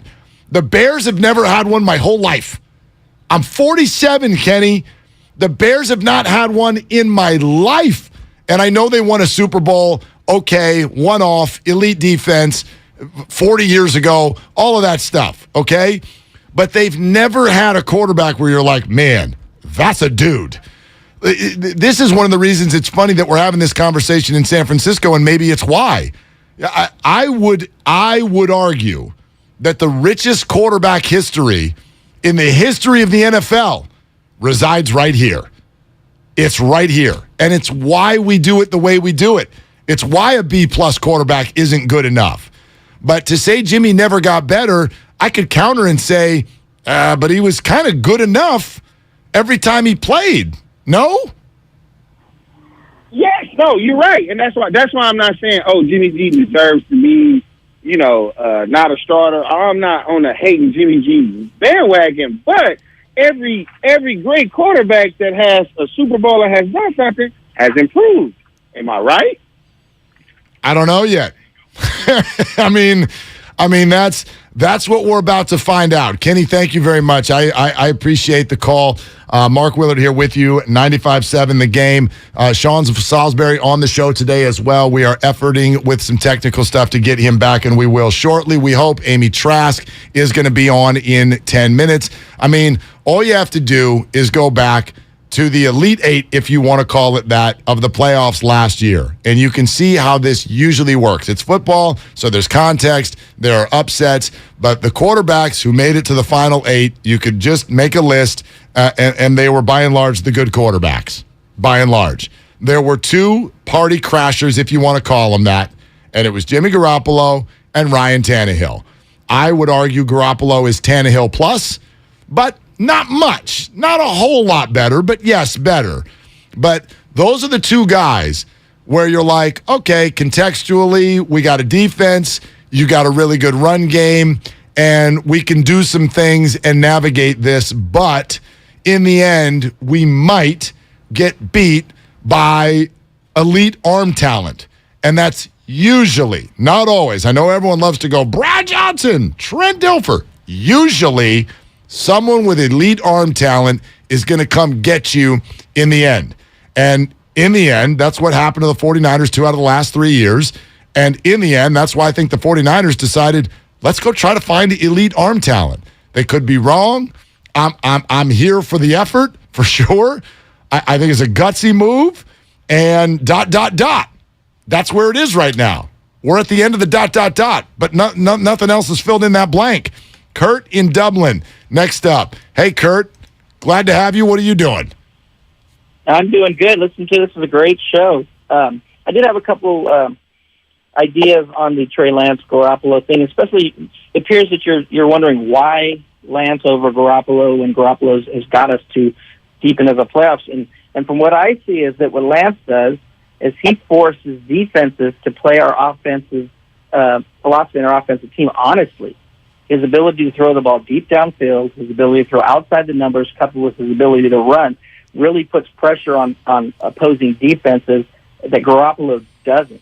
When Garoppolo is our quarterback, defenses are able to crowd the line of scrimmage and to really defend the middle of the field because he can't throw outside and he doesn't throw deep very well. Well, Kurt, I think everything you're saying is true, except for you have to end every sentence with "in theory," because you're telling me what Trey does, and what you're actually telling me is what the scouting report says he can do.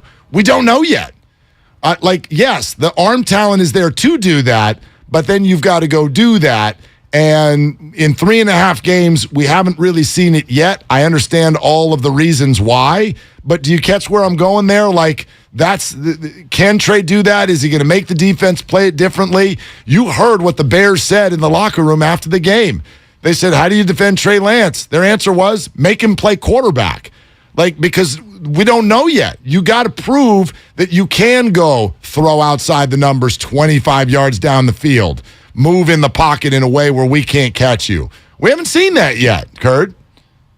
Well, what we have seen, though, is we've seen on 3rd and long, Trey Lance drop back and run quarterback draw and gain those 12 yards and get first down. So now on film, you're going to see opposing defenses and their linebackers not be able to drop so deep and cover those crossing routes because now they have to worry about a quarterback who can run the ball 10 yards. So that stuff will start, as he gets more experience in plays, you'll see more of that. But that's right there is a fact that defenses will see on film that the quarterback can get 12 yards on 3rd and 10 by running the ball. So we have to pay more attention in our drops, and we have to be more vigilant in what we do with regards to our eyes on the quarterback. Now those crossing routes are going to be open because the linebackers are not going to be able to drop as deep. Kurt, you're absolutely right. ... In theory. In theory. I get it, in theory. Now he's got to go do it. Here's what we're going to go do next. Amy Trask, who, I always give her as many titles as she wants, NFL analyst, CBS Sports, but also former CEO of the Raiders, the Big Three, and someone who loves dogs and ice cream. She is joining us next on 95.7 The Game. Watch the morning roast on Twitch and YouTube. Just search 957 The Game. The fan, the consumer who's consuming sports media right now is more informed than they've ever been. Right. And they are picking like a buffet what they like and what they don't. And they are coming to places like 95.7 The Game because we watch every second over and over again. And we know our teams inside and out. And you know what? So do the fans. Is the premier's sports station. Are you smoking dope? 95.7 The Game. I had a nighttime routine for my frequent heartburn. I would drink milk, I would sleep upright with more pillows, but that painful burning stayed. So I made Prilosec OTC part of my morning routine. With just one pill in the morning, Prilosec OTC prevents excess acid production, blocking heartburn day and night. Now I have a new nighttime routine. I call it sleeping. One pill, 24 hours, zero heartburn. With Prilosec OTC. It's possible while taking Prilosec OTC. Use as directed for 14 days to treat frequent heartburn, not for immediate relief. TrackPhone wants to know, are you an influencer, a big live streamer? No? Then guess what? You don't need an endless data plan. Get just the right amount of data with TrackPhone's $40 unlimited talk and text smartphone plan. Now with 8 gigs of high-speed data and unlimited carryover on America's largest, most dependable network, now with 5G. Get the data you need at the price you want. TrackPhone Wireless. Now you're in control. Available at major retailers. 5G compatible device required. Actual availability, coverage, and speed may vary. See terms and conditions at trackphone.com. Fantasy football leagues are won on the waiver wire, and with trades, and with savvy starter sit decisions. The Fantasy Football Today podcast will help you along the way with the best advice on how to manage your team and dominate your league. With 8 episodes per week, Fantasy Football Today is the only resource you'll need. Start, sit, grade the trade, fantasy cops to settle your league disputes, and so much more. Check out Fantasy Football Today anywhere podcasts are found. O'Reilly Auto Parts is here to keep your car on the road with our free loaner tool program. Your local store has more than 80 specialty tools available to rent for your next repair. Refundable deposit required. Ask our professional parts people about the loaner tool program today at your local O'Reilly Auto Parts store or visit O'ReillyAuto.com. O'Reilly Auto Parts. When you can't stop, there's Vicks VapoRub. Vicks VapoRub sends powerful medicated Vicks vapors right to the source of your... so you can experience cough relief and breathe easier. Generations of families have trusted Vicks VapoRub to help relieve the worst cold symptoms. So next time you have a cough, reach for the Vicks VapoRub. Vicks VapoRub. Cough relieving is believing. Gorgeous gaming, stunning streams, unbelievable bandwidth. It's another Lifestyles of Gagillionaires. Meet the AT&T Fiber customers winning at life with hyper gig speeds. Meet Gagillionaire Terry. While his love of streaming horror movies has him constantly on the edge of his seat, his internet bill won't give him a scare. Oh, don't go in there. I'm telling you. Because since Terry upgraded to AT&T Fiber with hyper gig speeds, he doesn't worry about data caps or equipment fees. Come on, man. The door's open for a reason. And best yet, he also doesn't stress about a price increase at 12 months, because with the amazing Gagillionaire lifestyle comes an exquisite sense of tranquility. Most of the time. Live like a Gagillionaire. Get straightforward pricing with AT&T Fiber. Internet that upgrades everything. No data caps, no equipment fees, and no price increase at 12 months. Limited availability in select areas. Visit att.com/hypergig for details.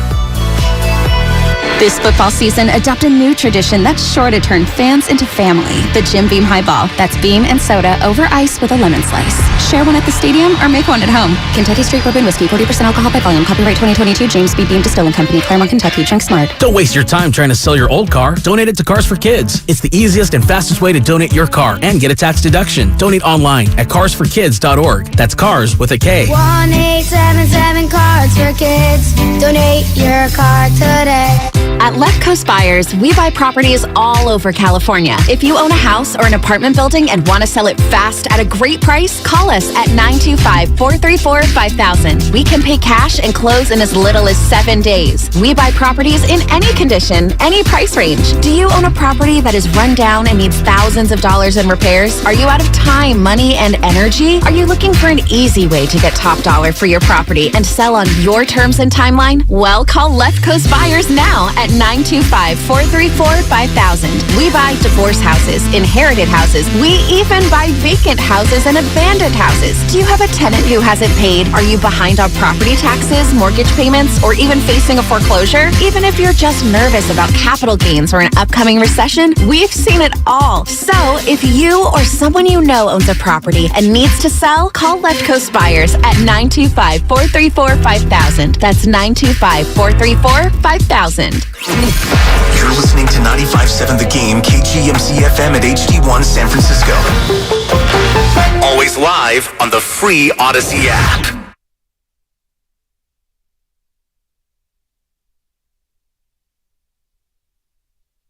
Now, back to Willard Dibs on 95.7 The Game.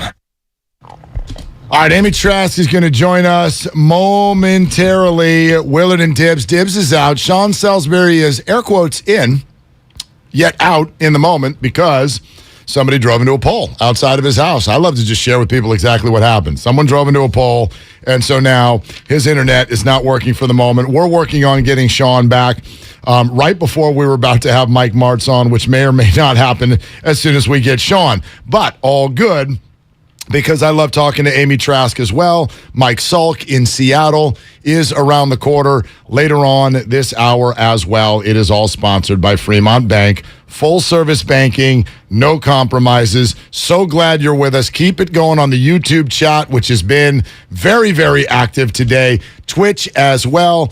Comcast business text line, and we still got plenty of time for your calls at 888-957-9570. But there's only one call that I want to take right now, and it is the unmatched Amy Trask NFL analyst, CBS Sports, and so many other things, and she knows the drill. When she comes on this show, there is at least always one back and forth about ice cream. What was the flavor last night? Hello, Amy. Well, first of all, as we learned, you have the girl on the show right now that went to law school, so I'm going to pose a legal objection. Objection, Your Honor, assumes a fact, not an evidence. That assumes that I only had one flavor left. I love that. Everyone was thinking you were going to say, how do you know I had ice cream? And I'm like, I just do. But you're right. I left off the S. What flavors did you have last night? All right. I know we'll get to that. And then you always usually have some really hard test question for me at the end. I know. We may or may not do that today. There's just too much football, Amy, to get into because it's week 1. It's overreaction time. That's a tradition in the second and third week of September, but it's especially true in the Bay Area right now. I want to know, in your mind, what is it that the 49ers can even do here? What's the path that keeps everybody in some form cool? We've got a number 3 overall draft pick. He's only 22. Here comes his 4th start. The presence of Garoppolo is still standing there on the sideline. It's like, how is this somehow going to happen where it's not a soap opera? Is that even possible? Well, let's go back to last year for just 1 minute to set this up. San Francisco was a very, very, very good team last year. Many people have said that, with a top 5 quarterback, maybe even top 6, top 7, with a really, really good quarterback, San Francisco would have been dominating last year. So that's the issue. They haven't yet figured that out. Do they know if Trey is the right guy or not? How long are they going to give him? How many games are they willing to sacrifice as a quarterback learns? I mean, look, a very good general manager, a very good head coach, a terrific team owner. They are together going to have to make the decision. Do we believe he can advance to be the quarterback we believed he could be when we drafted him?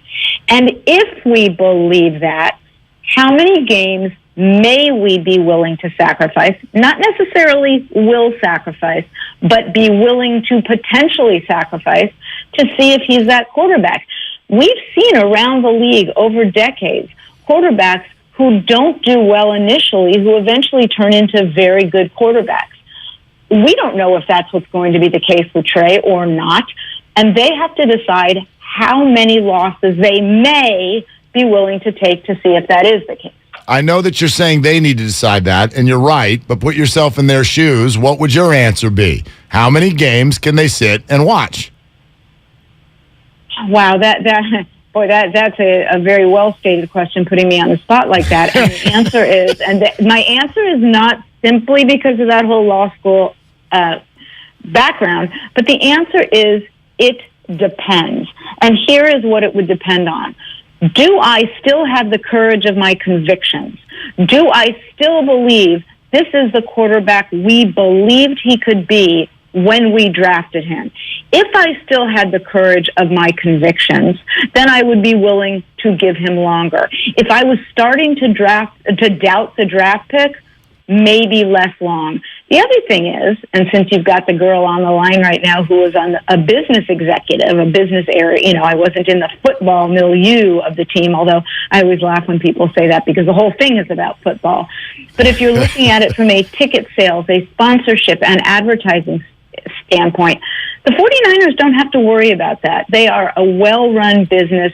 They're not one of the teams scrambling to find ticket holders, scrambling to find fans to attend the games, scrambling to find sponsors. So they've got a bit of leeway in that regard. Yeah, absolutely. That I get, and the health of the organization has already been established. But what a great person to ask, and I'm talking about you, Amy, because of your background with the phrase, just win, baby.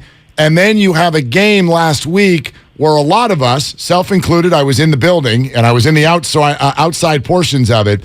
I can find all kinds of things that happened in Chicago last week where I want to say, look, this was good, this was bad, and on this, we need to wait and see because of the circumstances of that game.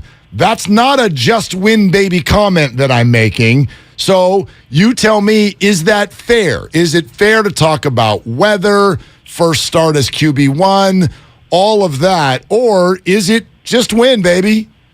Well, again, it goes back to the point of, do you still have the courage of your convictions that this is the right quarterback for the future for your team?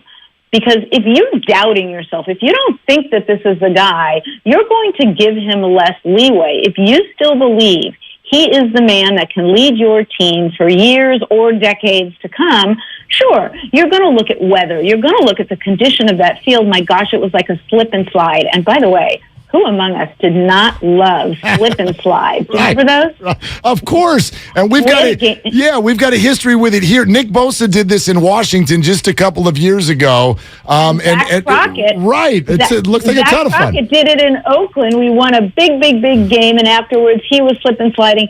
And I was so desperate to run down on the field and do slip and slide, and my husband grabbed my arm and said, yeah, that's not really a good look. And I'm still to this day annoyed that I didn't do the slip and slide.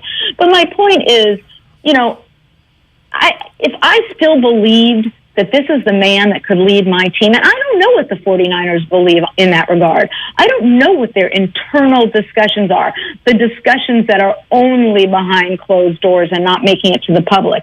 If they still believe this is the guy, well, then, yeah, of course you're going to factor those things in. Did you see, when Jimmy was re-signed, did you see that as circumstantial, like they said publicly, or did you see it as a hedge?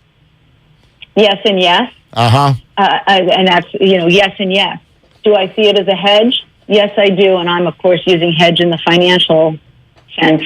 Did I also think it is circumstantial? Sure. Going back to the shoulder and the ability to trade, and clearly there wasn't a market at the, at the price they wanted. So, yes, I think it was a hedge, and yes, I think it was circumstantial. The thing that jumped out to me when they re-signed Jimmy was the fact that reputedly, Kyle and John met with some team leaders, I think a dozen or 15 team leaders, and said, need you to throw your support behind Trey, need you to show your support for Trey, whatever the exact words were. And I certainly understand the message they were trying to convey, but that stood out to me because I think support should be organic. It shouldn't be dictated. Amy Trask with us, CBS Sports, also her time with the Raiders we know. And so with that, one more, Amy, and that is this. Chiefs and Chargers tonight. Right, your thoughts about this division and whether or not Derek Carr or anyone else is going to ever have an opportunity to win it again with these two quarterbacks in it. Magnificent division, and I say this not simply because I spent my whole career in the AFC and with the Raiders in the AFC West. I think it's the best division, top to bottom, in the NFL. Doesn't mean there aren't terrific teams in other divisions, but if you want to say which division has the four teams that all of which could be contenders, I say it's the AFC West. Tonight's game, I have a very technical term for you. It's a football term about tonight's game. Delicious. This is a delicious game because, look, these four teams are very, very good, but they have to play one another twice. So they're going to beat up on one another, obviously, and a division win will mean a lot in this division. You're right. Patrick Mahomes, Justin Herbert, they are magnificent quarterbacks. But you know what? Russell Wilson is I think Russell Wilson is magnificent. I think Russell Wilson has been underappreciated and underestimated his whole career. And Derek Carr is a good quarterback. But, I think you look at the combination of Andy Reid and Patrick Mahomes, and to me, that's just a wow. Now, Josh McDaniel may turn into that. We just don't know yet. Yep, absolutely. I'm going to sort of quote Sarah McLachlan, Amy. This game is better than ice cream. Well, let's not get carried away, okay? But I can assure you of this. There will be an ice cream sundae bar set up in my house, and by bar, I mean all the toppings, all the whipped cream toppings, sprinkles, everything, and multiple flavors of ice cream. And if you're thinking, gee, how many people are you having over? The answer is just me and my husband. One or two, yeah. Amy, you're fantastic as always. Thank you. Thank you for having me. It's always my treat. Okay, she's the best. She's Amy Trask, and I'm actually overwhelmed by the power of this room right now to go from Amy Trask to next, re-welcoming Sean Salisbury back into the show. How you doing, brother? You okay out there? Hey, when people run into polls and take all of what timing, right? We're waiting for our buddy Mike Martz to come on, and everything goes out in my house. So it's great to be back on. Well, and yes, I'm so glad to dive back in with you. And guess what? Let's also thank the patience of your longtime friend, Mike Martz, who is absolutely here and ready to go as well. So, Coach, thank you so much for doing it, and say hello to Sean Salisbury, who's just been through internet hell.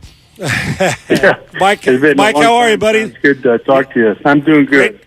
Great to talk to you, Mike. I appreciate you coming on, and we're having some good fun. I told him, I said, he may be as tough as anybody on quarterbacks, but they produce, and it's great to have you on. It's been too long, my friend. I appreciate it. Well, thank you. I appreciate you guys having me on. Yeah, absolutely, Mike. And obviously, I know you're well aware of this. Your comments after the Bears-49ers game were very interesting to everybody out here. And so, would love to hear a little bit of an expansive comment, if you will, on where you're coming from with regard to not just Trey Lance, but how you go about that evaluation and how you came to some of those conclusions. I think you have to start, with Shannon and John Lynch. Obviously, I think the War Room, I know they know what they're doing. They're beyond reproach, in my opinion. So I was really excited to see Trey play with all the things with Jimmy G. And then when I saw him play, I know that they've had him for a year, and it was just so hard for me to understand how he could play like that. I know he's being coached. I know all that stuff. It was very disappointing, to say the least. And, they're such a good team. I'm excited for the 49ers. I think that they can win that, division and be real good this year. And it was hard to watch him play. And I know that does happen, Sean. You've seen quarterbacks in your career. Right. Have a moment like that, and hopefully that's all that is. But it wasn't good, and it just makes you wonder. Now, hopefully he can get past that and play well this next week, and if he doesn't, then they've got a dilemma on their hands. All right, Mike, in your overall assessment of him, you've done some miracles with a lot of great players and have had some great players and have always been demanding on your quarterbacks, which is a good thing. If you had him in the meeting room this week, that's Trey Lance, what would you say to him?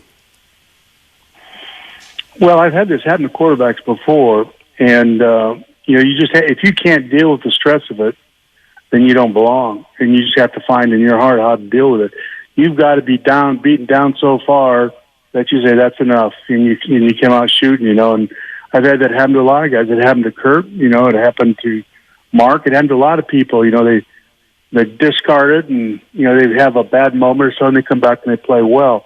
I don't know anything about his background. In other words, his background isn't very extensive. I think where he was as a young player in college and where he is now, I think it's a long trip. A lot of guys have played a lot of snaps. I don't know that he has, and the transition is going to be more dramatic for him, certainly.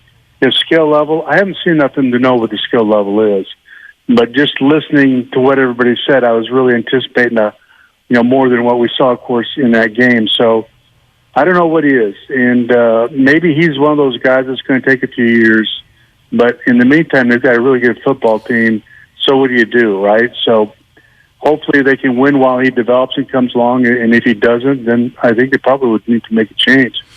Mike Martz with us here on 95.7 The Game. Coach, I think a lot of people listening, when you say that what you watched against Chicago was not very good, I think a lot of people who watched the game with just fan eyes say, look, some good throws in the first half, game got sideways, rain got sideways, definitely not perfect, but not awful. And it sounds to me like you thought it was really bad. What are the specifics that you saw that were so concerning?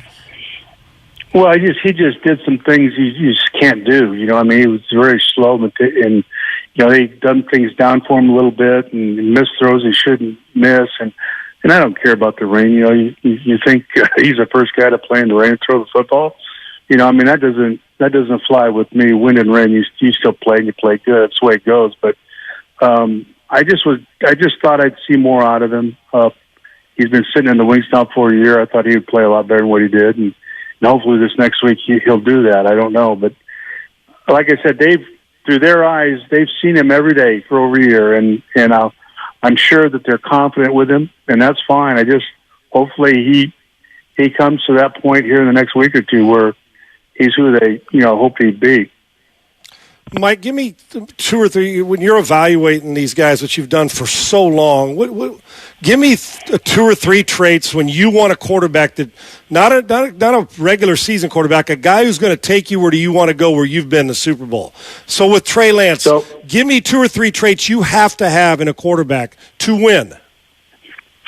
Well, the first one, Sean, is accuracy. You just can't miss.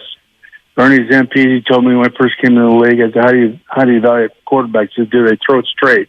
They just, guys are really good ones, they don't miss. It's very seldom do they miss. They can put the ball wherever they want. I don't know that he has that. I don't know. I haven't seen enough of him. And then the other thing is the ability to see, and Sean, you'll know this, to see and react quickly without having to think about your throws. So, just flashes, the ball's out. Boom. And if you have to think about what you're seeing, then you're late with the ball. And he certainly is late with the ball to me, and not real accurate, and he's late with the ball. The other thing is there's a mental toughness and a physical toughness that goes with that you can fight through these kinds of things and come back out on top and play well. In Kurt's first start for us against Baltimore, he threw 3 picks in the first half. He came back and was brilliant in the second half. That's when I knew we had one, And hopefully Trey can do that. But I just, it's unfair for me really because I don't see him every day, to know what he is as a passer. All I know is what I saw in that game, and it was very concerning to me. Mike, I wonder if you can speak to just being the head coach of a situation like this. Maybe you can't because we've never seen a situation like this where you you put a presence like Garoppolo on the sideline and then watch a young guy go. You said earlier, if Trey doesn't play well here in the next few weeks, they've got a dilemma on their hands. How long before this is a dilemma? Like, how long would you let this go before you feel like you got to do something about it? It's pretty easy. I think if he's the reason, if you're not winning and you're not getting enough out of that position, then you're forced to make a change, I think. They know that. Because you got a good football team. If they're Jets or the Jaguars, someplace like that, it's a whole different banana. You can be patient with them and develop them because you're bringing the whole team along. They're all growing, so to speak. But that's not the case here. This is a good football team, and you don't want to hold them hostage as he develops. And perhaps he's going to be a great player and a future Hall of Famer. It certainly could happen, but it's one of those situations where he may have to sit for a while and learn the game a little bit better than what he does right now. And I hope here in the next week the light goes on for him and he plays really well. I really do, but it was very concerning. Yeah, Mike, I hear, throughout this in my career and doing this and you doing it and playing, there's people who will always say, well, you owe it to a guy to clear the room and let him learn without looking over his shoulder. I'm not in the feel-good business. I'm in the business of winning games. So if you can't handle competition in the room, then you're probably not the guy for me. And I'm not just talking Trey Lance, I'm talking anybody. So with that in mind, with Jimmy in the room, is it more I got to worry about the quarterback's feelings or I should take into account the 52 other cats in the room? Well, I understand your question. I think in that position, you don't belong there if you can't deal with that. Playing under that type of pressure is what it's all about. You have to be the toughest, most competitive guy on the sideline next to the head coach. And if you can't deal with that, then you really don't belong to have that job. You shouldn't have it.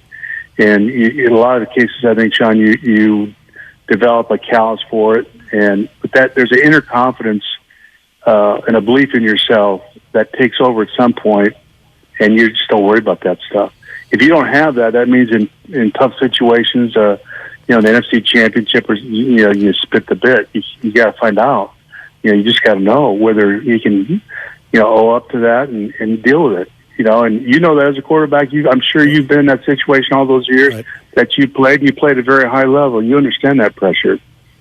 Mike Martz with us here on 95.7 The Game. Coach, I truly, genuinely want to know where you're at on this, because as I hear you talk about Trey Lance now, it feels like you didn't like Chicago, but you're sort of wait-and-see mode, and you have trust in Kyle Shanahan. But your statement the other day was, I don't like him, I've never liked him. So, like, right? Like, is that how you feel?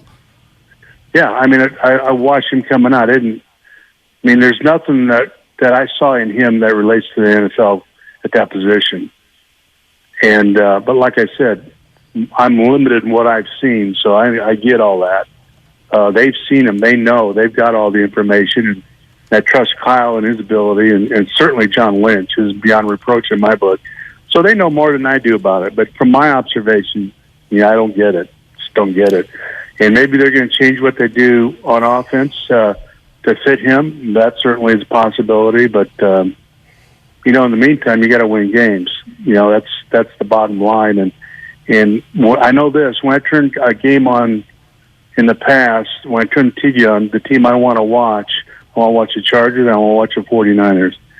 I just love what they do, and Shanahan is ahead of the curve offensively with how he does things. And, so when this happened, like a lot of people, I think I was really disappointed. Mike, who gives them the best chance? Excuse me, and the Bears are not very good now. They're just not good. Right. Now they're doing a good job of coaching, but personnel-wise, when you look at their roster guys, they're not very good. And so to go back there and stumble around against that team, and they just the 49ers looked like, to me, that in the second half they lost heart a little bit. They just couldn't, move the ball. Who gives them a better chance to win in 2022, Mike? Is it Garoppolo or Trey Lance, in your opinion? I think that still remains to be seen. I think you got to give the young man a few more weeks here to see where he is and how the team plays with him. But there'll come a point where if he's not growing, if he's not getting better, if they're not winning, then it's a tough situation. It's so unique in this league where they are. It's just like Herbert, his rookie year. He comes off the bench and catches fire. You'd like to see a first-round pick do that kind of thing, but they're all different, and they all get to that point. The best they can be, so to speak, at different speeds. They just do. They're all different. So perhaps this is going to take a little bit longer and develop. I don't know, but we're going to, the next week or two are critical weeks for him. And Mike, remove Trey Lance from this for a second. I don't think I've ever heard your evaluation while Jimmy was the starter. How you feel about him? What's your evaluation of Jimmy Garoppolo? I love Jimmy. I'd love to have him. I'd love to coach him. I hear all he does is win. That's what you do at quarterback, right? I hear so much about what he can do. I see him do a lot. Look at his numbers.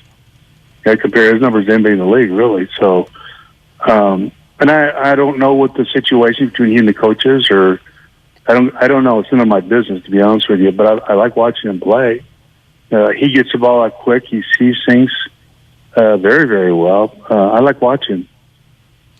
Mike, it sounds to me, and you've been very clear. Like you're not here, you're not watching all the practices, obviously, and you've got a lot of trust in Kyle and John. But the evaluation of Jimmy and the evaluation of Trey, is it fair to say that you think they made a mistake, or that you would not have done the same thing? I can't answer that because I don't know Trey. I just don't know him. And Sean, you'll know this, in practice, there's so many practice hours involved. He may have been just lights out all camp, and they got in the game and spit the bit. That could certainly happen. It's happened to me before with quarterback. So it's not fair at this point to write him off. But, I never really, I just never, because I haven't really seen a lot of him, but what I've seen, I was just never really impressed with the kid. But that doesn't mean I know what I'm doing with this, because I've never been around him. They have. Mike, for the next 5 years, you got one quarterback to lead any franchise that you're coaching. Who is it? Herbert. Ooh. Why? Oh, I think he's the best there is right now. I think he's on his way to just being stupid good. He's so accurate with the football. And he, that pressure we were talking about, He comes off the bench just in a heartbeat and is instantly good. That's a toughness inside that very few guys have. And in his mind, he wants to be the best player in the history of the game. And those guys, I know he checks in early and goes home late. You know the quarterback coach down there real well. He worked for me, Shane Day, and Shane is telling me some of the things about the character of him, and he's a coach's dream in that respect. You know, he's a sponge, and he's just he lives next to the stadium, so he can get to work quick. You know, I mean, but physically, he's 6'5". He can run, he can move, he sees things really well. But some of the throws he can make, there's just very few guys in the league that can make. It's, you know, Aaron Rodgers, Brady, those kind of guys, Mahomes, those kinds of throws, you know, that they're truly great ones have, and I think he has all that. So over Mahomes and Allen. Yeah, for me, yeah. I think he's going to be ridiculous. You know, he was not on a good football team. I mean, let's face it. Right. You know, you look at the offensive line they had defensively. I mean, they're like the turnstiles out in front of the stadium. So it's, you know, they've done all that work on defense in the off season and bolstered the defense and helped the offensive line. That if they'll give them the pieces to help, you know, there's nothing this kid can't do. You know, and I understand Patrick Mahomes. I understand, you know, the other guys and all that, but this is a young player who's got just a huge future ahead of him. Coach? I can't wait till tonight, Mark. Yeah, I cannot wait till this tonight. one is about as good as it gets. Coach, thank you. Yes, thank you so much for coming on. Mike, great to talk to you. Mike, I'll drop you a message this week. Always great to hear from you, brother. Thank you. Thanks for having me, Sean. Take care. You bet. All right, there he goes. Mike Martz, and we need to work through some of the things he said for sure, plus Mike Salk, who is the host of the Mike Salk Show on Seattle Sports Station, to start looking at the Seahawks, is around the bend as well. We got Sean back. We are ready to go on Willard and Dibs with Sean Salisbury in for Dibs on 95.7 The Game. O'Reilly Auto Parts is here to keep your car on the road with our free loaner tool program. Your local store has more than 80 specialty tools available to rent for your next repair. Refundable deposit required. Ask our professional parts people about the loaner tool program today at your local O'Reilly Auto Parts store or visit O'ReillyAuto.com. O'Reilly Auto Parts. Hey, Becky, what about this beat for your next song? It's cool, but I'm into faster stuff lately. Like Xfinity that gives me beyond gig speeds. Got it. What about this then? It sounds powerful, just like Xfinity. Because its supersonic Wi-Fi has 3 times the bandwidth, you can connect hundreds of devices at once. That's what I call power. Unbeatable internet from Xfinity. Made to do anything so you can do anything.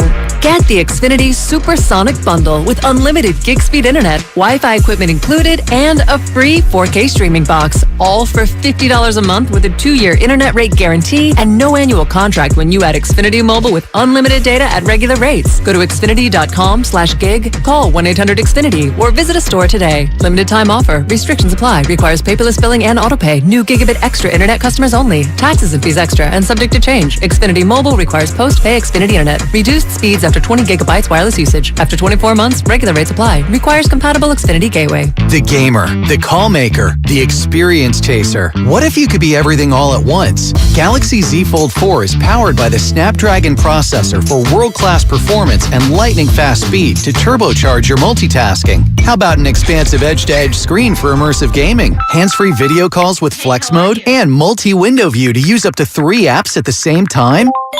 With Galaxy Z Fold 4, do more with ease and make multitasking a breeze. Available now at Samsung.com. Hi, I'm Aaron, owner of California Deluxe Windows. Ever notice? When your neighbors get new windows, there is a large black eye of broken stucco, uneven plaster, and even mismatched paint. At California Deluxe Windows, we never leave a ring around the window. Why? Because we are one of the only companies in California who custom crafts every window and door to your home's exact measurements. Almost everyone else on the radio is a distributor. They grab a window from a warehouse, break open your walls, shove it in, and patch things up. At California Deluxe Windows, we take pride in our work. Our installation technique is so precise, we do not break your stucco. Your house could be covered with potato chips, and we wouldn't crack one. Call now, and for a limited time, you get 30% off your entire order and 24 months of interest-free financing. 800-874-3600. 800-874-3600. That's 800-874-3600. 874-3600. California Deluxe Windows. Windows engineered for life. Certain terms and conditions apply. CSLB number 774518. At BMW of Fairfield, our guests work with one client advisor through the entire transaction.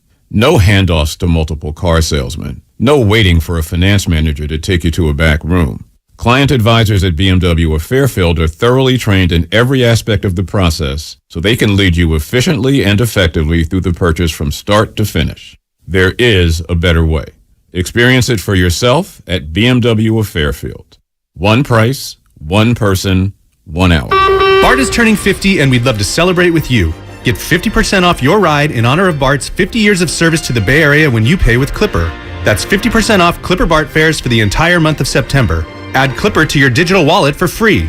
If you're eligible for other Clipper discounts like youth or senior fares, you get to take an additional 50% off those too. Details at bart.gov/50 years. That's bart.gov/50 years. Celebrate Bart's 50 years of service with us this September. Let's go! From carriage house to glass aluminum doors, R&S Doors has a full line of commercial and residential garage doors and gates to suit anyone's taste and budget. Visit rsdoors.com. R&S Doors. Look for the red truck. Prescription products require an online consultation with a healthcare provider who will determine if a prescription is appropriate. Restrictions apply. See website for full details and important safety information. Subscription required. Refund available for 60 days after purchase. Hey guys, did you know there's a generic form of Viagra that works just the same but is 90% cheaper? And you can get it online? Just go to 4hims.com/joy. You'll get a free medical consultation, discreet shipping if prescribed, a 100% online process, and trusted generic alternatives to the biggest brands at 90% off. That's right, get generic for Viagra, the same active ingredient as brand name Viagra, but 90% cheaper. It's the same medication you get from your doctor, but with zero copay, no expensive appointments, and no awkward face-to-face conversations. Results are guaranteed or your money back. To start your free online visit, you need to go to this exclusive address, 4hims.com/joy. That's 4hims.com/joy for your free online visit. FORHIMS.com/JOY. The Doobie Brothers 50th Anniversary Tour is coming to Shoreline Amphitheater September 27th, and 95.7 The Game has your tickets. For your chance to win, head to our contest page at 957thegame.com.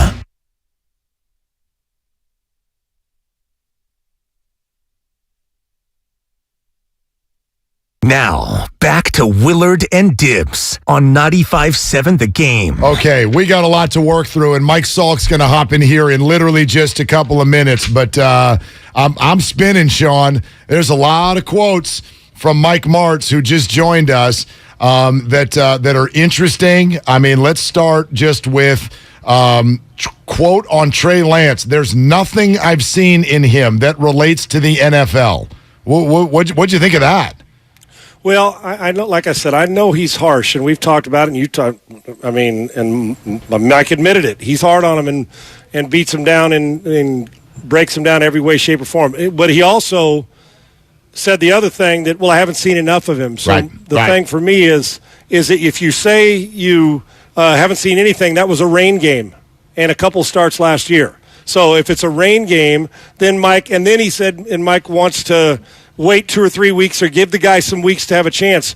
I think it's ridiculous that the Trevor Lawrences and the Fields, I know they're different teams, but that the judgment we put on Trevor Lawrence that we want to run, I'm talking about all of us, not just Mike, any of us, and the umbrella that, oh my gosh, let's run him out of the building after 3 starts in the National Football League. I think what Mike's saying is he didn't see the traits he likes early, but he's going to give him a chance to see if he likes them a little later on. But it is impossible for Mike to judge Trey Lance as a thrower after last week's game. So I think that Mike's playing both sides of it. I understand, but he also wants to give him a chance to see what he can do. He just hasn't liked his game, and that's okay. Yeah. And we're okay to disagree with that. Sean Salisbury in for Dibs. The other thing that I thought was really interesting is he kind of did put a date on it when he said, you got to let the guy play for a few more weeks. We're all sitting here talking about if it's not going well, when does your mind start to go, do we make a change? Mike says, and this is wild, a few weeks. That means, week 4 or 5.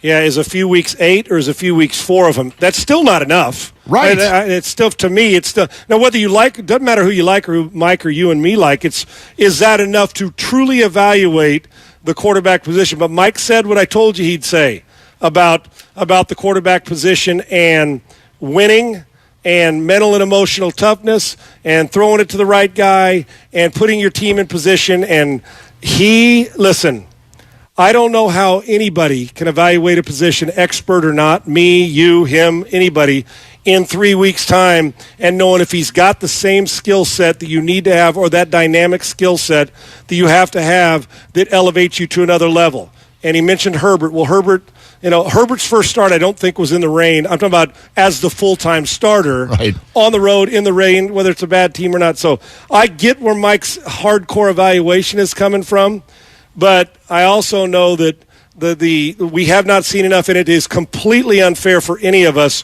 to judge the dude after 3 starts, because if we do, we might be missing out on something special. Sean, let's go to a man whose team has the quarterback position all figured out, and that is Mike Salk, host of the Mike Salk Show on Seattle Sports Station. Man, Mike, thank goodness you talk about a football team that doesn't have any discussion going on at the quarterback position. Am I right? Hey, look, I didn't coach in the league like Mike Martz did, but I'll tell you right now, Trey Lance is not very good. I don't know what else you need to know. You watched him play. You don't even need to watch him. You know how I know he's not good? Because they brought back Jimmy Garoppolo.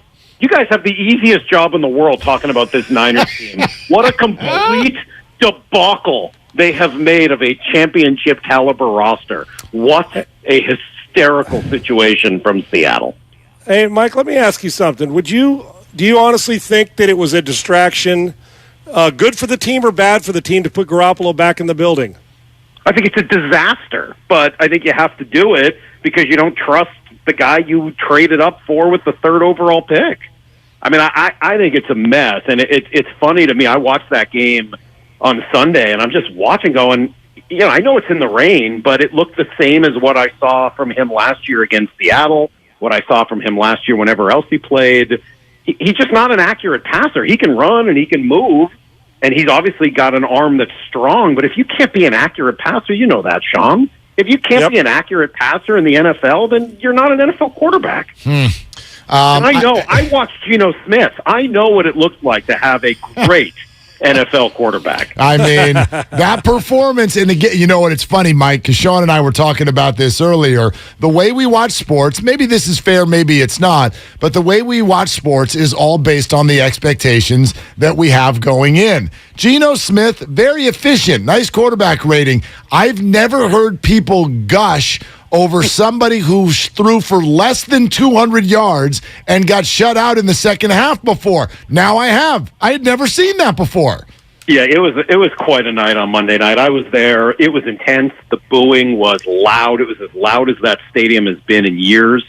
The Seahawks played into it, right? They brought back Richard Sherman and Marshawn Lynch and KJ Wright and tons of other guys, Cliff Averill.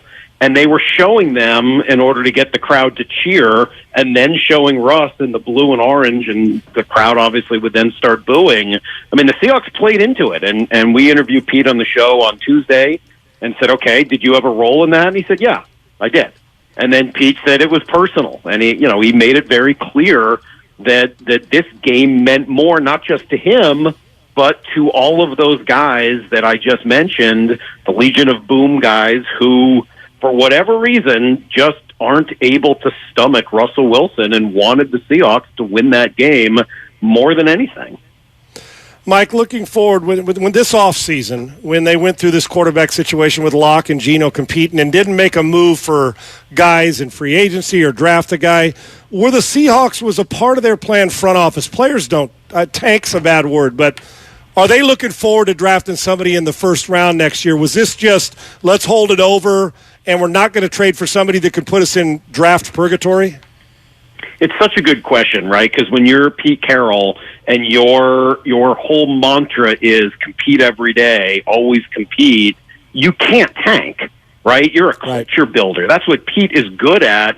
There's no way you can tank. And, by all accounts, they were interested in Deshaun Watson when he first became available. So at that point, I don't think they were in tank mode. They brought back Quandre Diggs. They re-signed DK Metcalf rather than trading him. So they didn't go all the way to the idea of tanking to try to get one of the top couple picks. But at the same time, they didn't go after Baker Mayfield. They didn't go after Jimmy Garoppolo, or if they did, they couldn't get him. And so I think it's a really fair question that I've been trying to answer myself for the last couple of months. I think they're in wait and see, right? And I think it's kind of where they should be. You start off the year with Geno, or if it had been Drew, you see what you're capable of. If it goes well, great. Cool. I mean, who's going to complain about having a good season? And if it doesn't go well, so be it. And you put yourself in position sooner rather than later to pick one of 2 or 3 guys that are coming out in the draft next year that maybe you like a lot more. Mike Salk, host of the Mike Salk Show, Seattle sports station, all over the Seahawks, joining us here on 95.7 The Game. Mark Willard, Sean Salisbury is here for Dibs today. Okay, Mike, so what are we looking at this weekend? Here's one question that's been bouncing around in my mind. Seattle, in the last handful of years, Pete Carroll has largely owned games against Kyle Shanahan. My perception has always been Russell Wilson, fourth quarter magic. Russell's not there anymore, so does what has happened in recent past still hold, or are we starting over a whole new thing here this weekend? All I know is if this game comes down to a final field goal and somebody says 46 yards left hash to kick a 64-yarder for the win, I will be very surprised.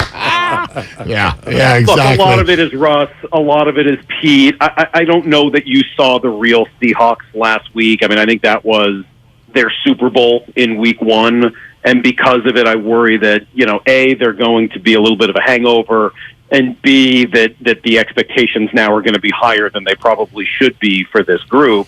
There's a lot of kids. They got a lot of rookies. They're starting 2 rookie offensive tackles.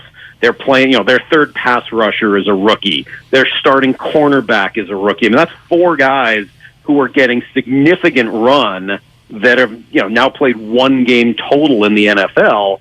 So I would be a little concerned about the Seahawks coming back to earth. They just don't have a roster that matches up with San Francisco's or a lot of the teams in the league right now. But they do have some talent, and Pete, you're right, has had Shanahan's number.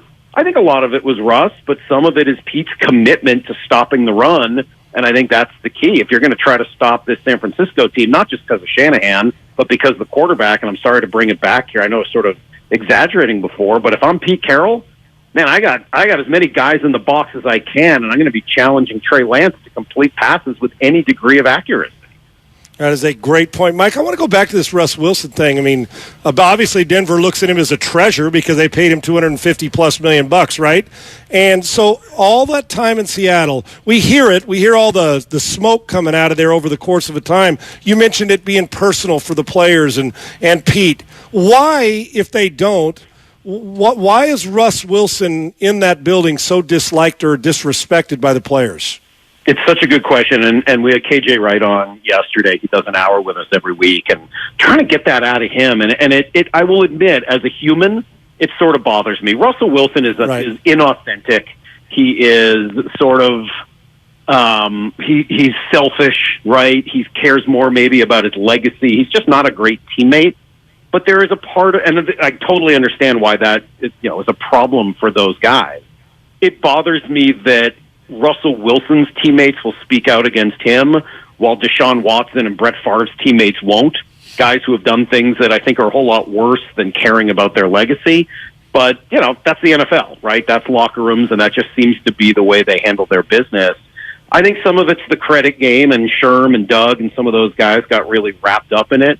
Some of it was this idea of whether or not Russ was treated the same as everybody else, whether he was held to the same level of accountability. There are those, and I think Earl Thomas kind of started this idea, that truly believed that Pete Carroll threw the ball at the 1-yard line because he wanted to make Russ the hero rather than Marshawn. I don't believe that, but I think there are guys that do. And so, all of that together, then coupled with Russ's desire in the last couple of years to become a MVP guy so he could work on his legacy. Go back to that game on Monday night. Russ threw the ball 42 times. Meanwhile, every time they ran the ball against 2 deep safeties, which was constant, they were picking up 8 yards. Why did they throw the ball 42 times? Because Russ is in charge in Denver. He wanted control. He wanted to be in charge.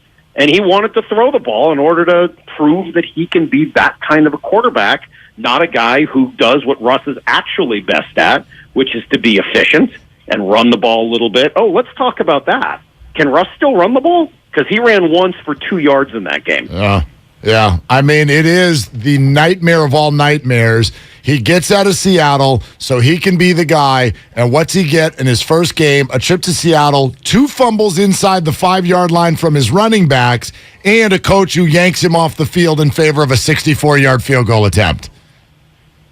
What a disaster. It's unbelievable. Now everyone's going to have, right? I mean, like, who's really in charge there? Is it Russ? Is it Hackett? They're legitimately talking about should they fire Nathaniel Hackett after 1 game. What a mess. Oh, man. All right. Mike Salk in Seattle. Hey, man, before you go, I want to give you this visual, and you tell me if this is plausible. Because when I saw the spread in this game, I went, hold on a second. Because we all walked out of Monday night's game and went, okay, 49ers looked totally wobbly. Seattle looked like a better team. As you said earlier today, Sean, Seattle is not the bye week everyone thought they were going to be. And so now everyone's going, this game is scary. And Vegas comes out and goes, how about 9.5? And then it gets bet up to like 10. If I told you that Monday morning we're talking about the Trey Lance party, he throws for 3 touchdowns, north of 250 yards, and the 49ers won by 17, are you buying that as possible? I'm buying that the Niners could win this game handily, but I'd be pretty surprised if it's because Trey Lance throws the ball that well. I'm pretty committed to that point of view. But I do think the Seahawks were, look, week 1s are funky.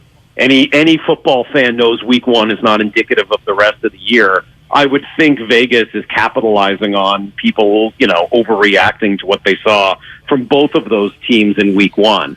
I still think the Niners are a better team. Their roster, their defense, their line. I mean, just so many reasons to pick the Niners to win by at least a touchdown over the Seahawks. But I don't know whether I'm sitting here believing that we'll be talking about the Trey Lance coming out party on Monday morning. Yeah, interesting stuff. Hey, Mike, thanks, man. Great stuff, Mike. Yeah, great to have you. Anytime. Thanks. Good to talk to you guys. And thank you for letting me go after Mike Martz so that I can really look like an idiot. That's great. Put me right after an NFL coach. Thank you. There he goes. No problem. Tough act to follow, but you handled it. It's kind of like what Trey Lance has to do, I guess, right? Coming after Jimmy Garoppolo. So, Mike Salk, thanks so much. I don't know. How'd that spread grab you, by the way? Like, the 49ers are disappointing. Seattle is surprising in a good way. And then Vegas comes out and goes, oh, by the way, the 49ers are going to blow the doors off Seattle in week 2. I think that they go by Super Bowl caliber team, bad weather, played poorly, major criticism. Kyle Shanahan will get them ready. Seahawks, overly emotional on a big game, Monday night, play well. Did they leave it all on the field? One's underrated and the other's overrated. Meaning neither team match to what they're going to do. I see it. I'm not sure I believe it. And let me make this point, Mark, about accuracy. I spend a lot of time with Mike Leach and a lot of coaches and try to pick guys a lot smarter than my brain. And you heard Mike Martz talk about and the process the information, get through your reads, throw it accurately and on time, which you and I talked about before Mike came on. Yeah. And he echoed how he feels about that position and what he expects traits-wise, accuracy. I do know this. Now, there are the aberrations. For instance, there's guys that will come in and will say they're not accurate. Drew Brees can complete 70% with the blindfold on. Mm-hmm. It doesn't matter his mechanics. It doesn't matter. Cam Newton, I'm just using him as an example, MVP guy, enormous talent. But he lived around 60, 61, 62, and the 60, if you're at 60%, it used to be what 55 is. You get my point? Yep. When Elway was playing, if you completed 58%, it was really good. They're pretty solid. Then the Steve Youngs came along, and now we've got up, if you're not living in the mid-60s, you're just a guy. It really has become that. So, and Cam, Cam wasn't going to be accurate then. He's not going to be accurate now. Other than, 60 to 63, there's that outlier season. And I hear this, and I am with him. Mike Leach said, you're either accurate or you're not. Now, I coach quarterbacks, and I can take a 58% guy and make him 61. I can take a 62 guy and get him to 64, 65 with changing his feet, get into mechanics, not breaking down under pressure. You ain't ever. Now, when I say ever, I probably never should, but the majority of the time in life at this position, Drew Lock's never going to be an accurate player.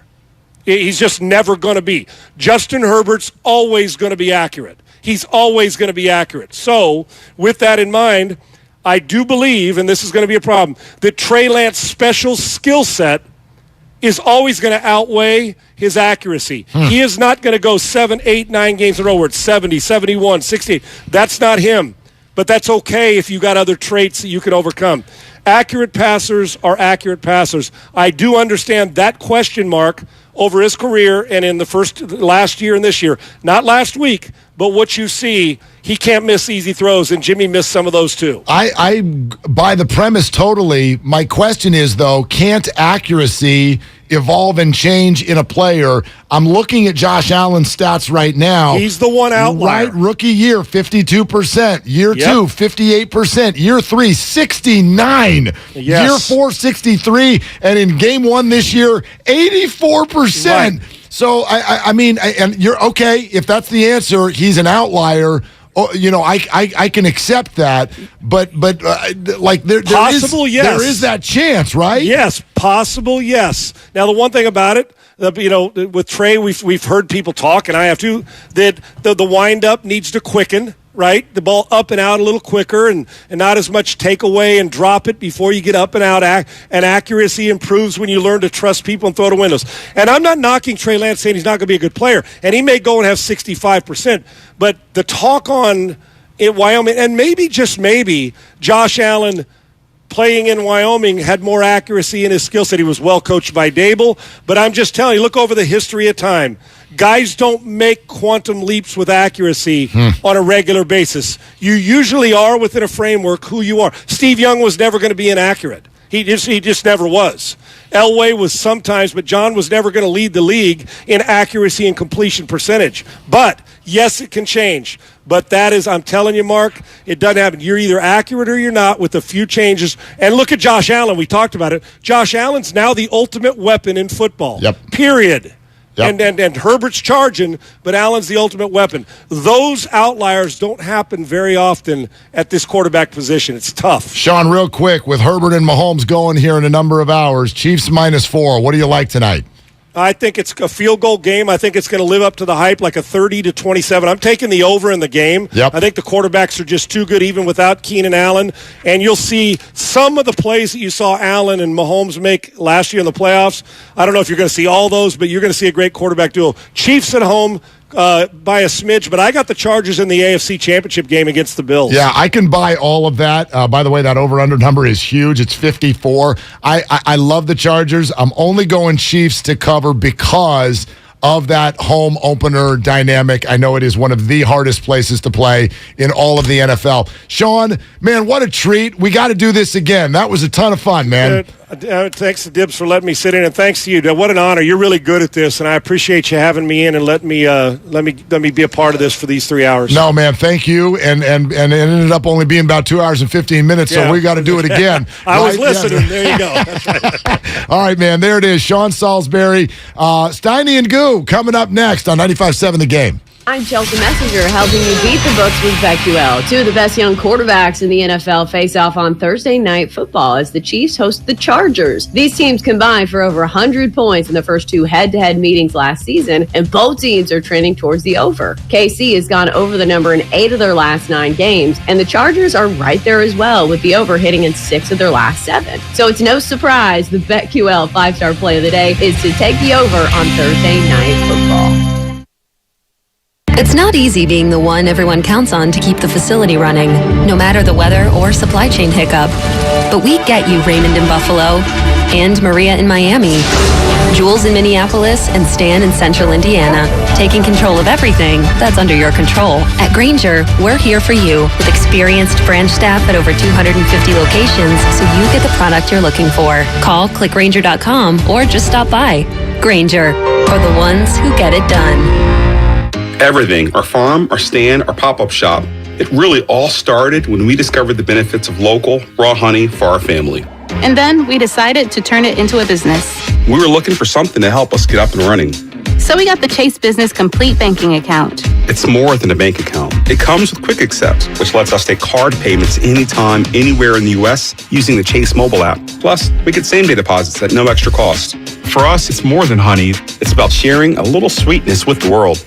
Get the Chase Business Complete Banking Account with the essentials you need to help get your business going. Learn more at chase.com/business-complete-banking. Chase for Business. Make more of what's yours. Quick Accept is not available in U.S. territories. Enrollment required. Usage subject to approval. Same-day deposits available for payments before 8 p.m. Eastern Time, Sunday to Friday. Fees and rates apply for checking and processing. Limitations and restrictions apply. Participants compensated. Merchant services provided by Payment Tech LLC and WePay Inc. Subsidiaries of J.P. Morgan Chase Bank and a member FDIC.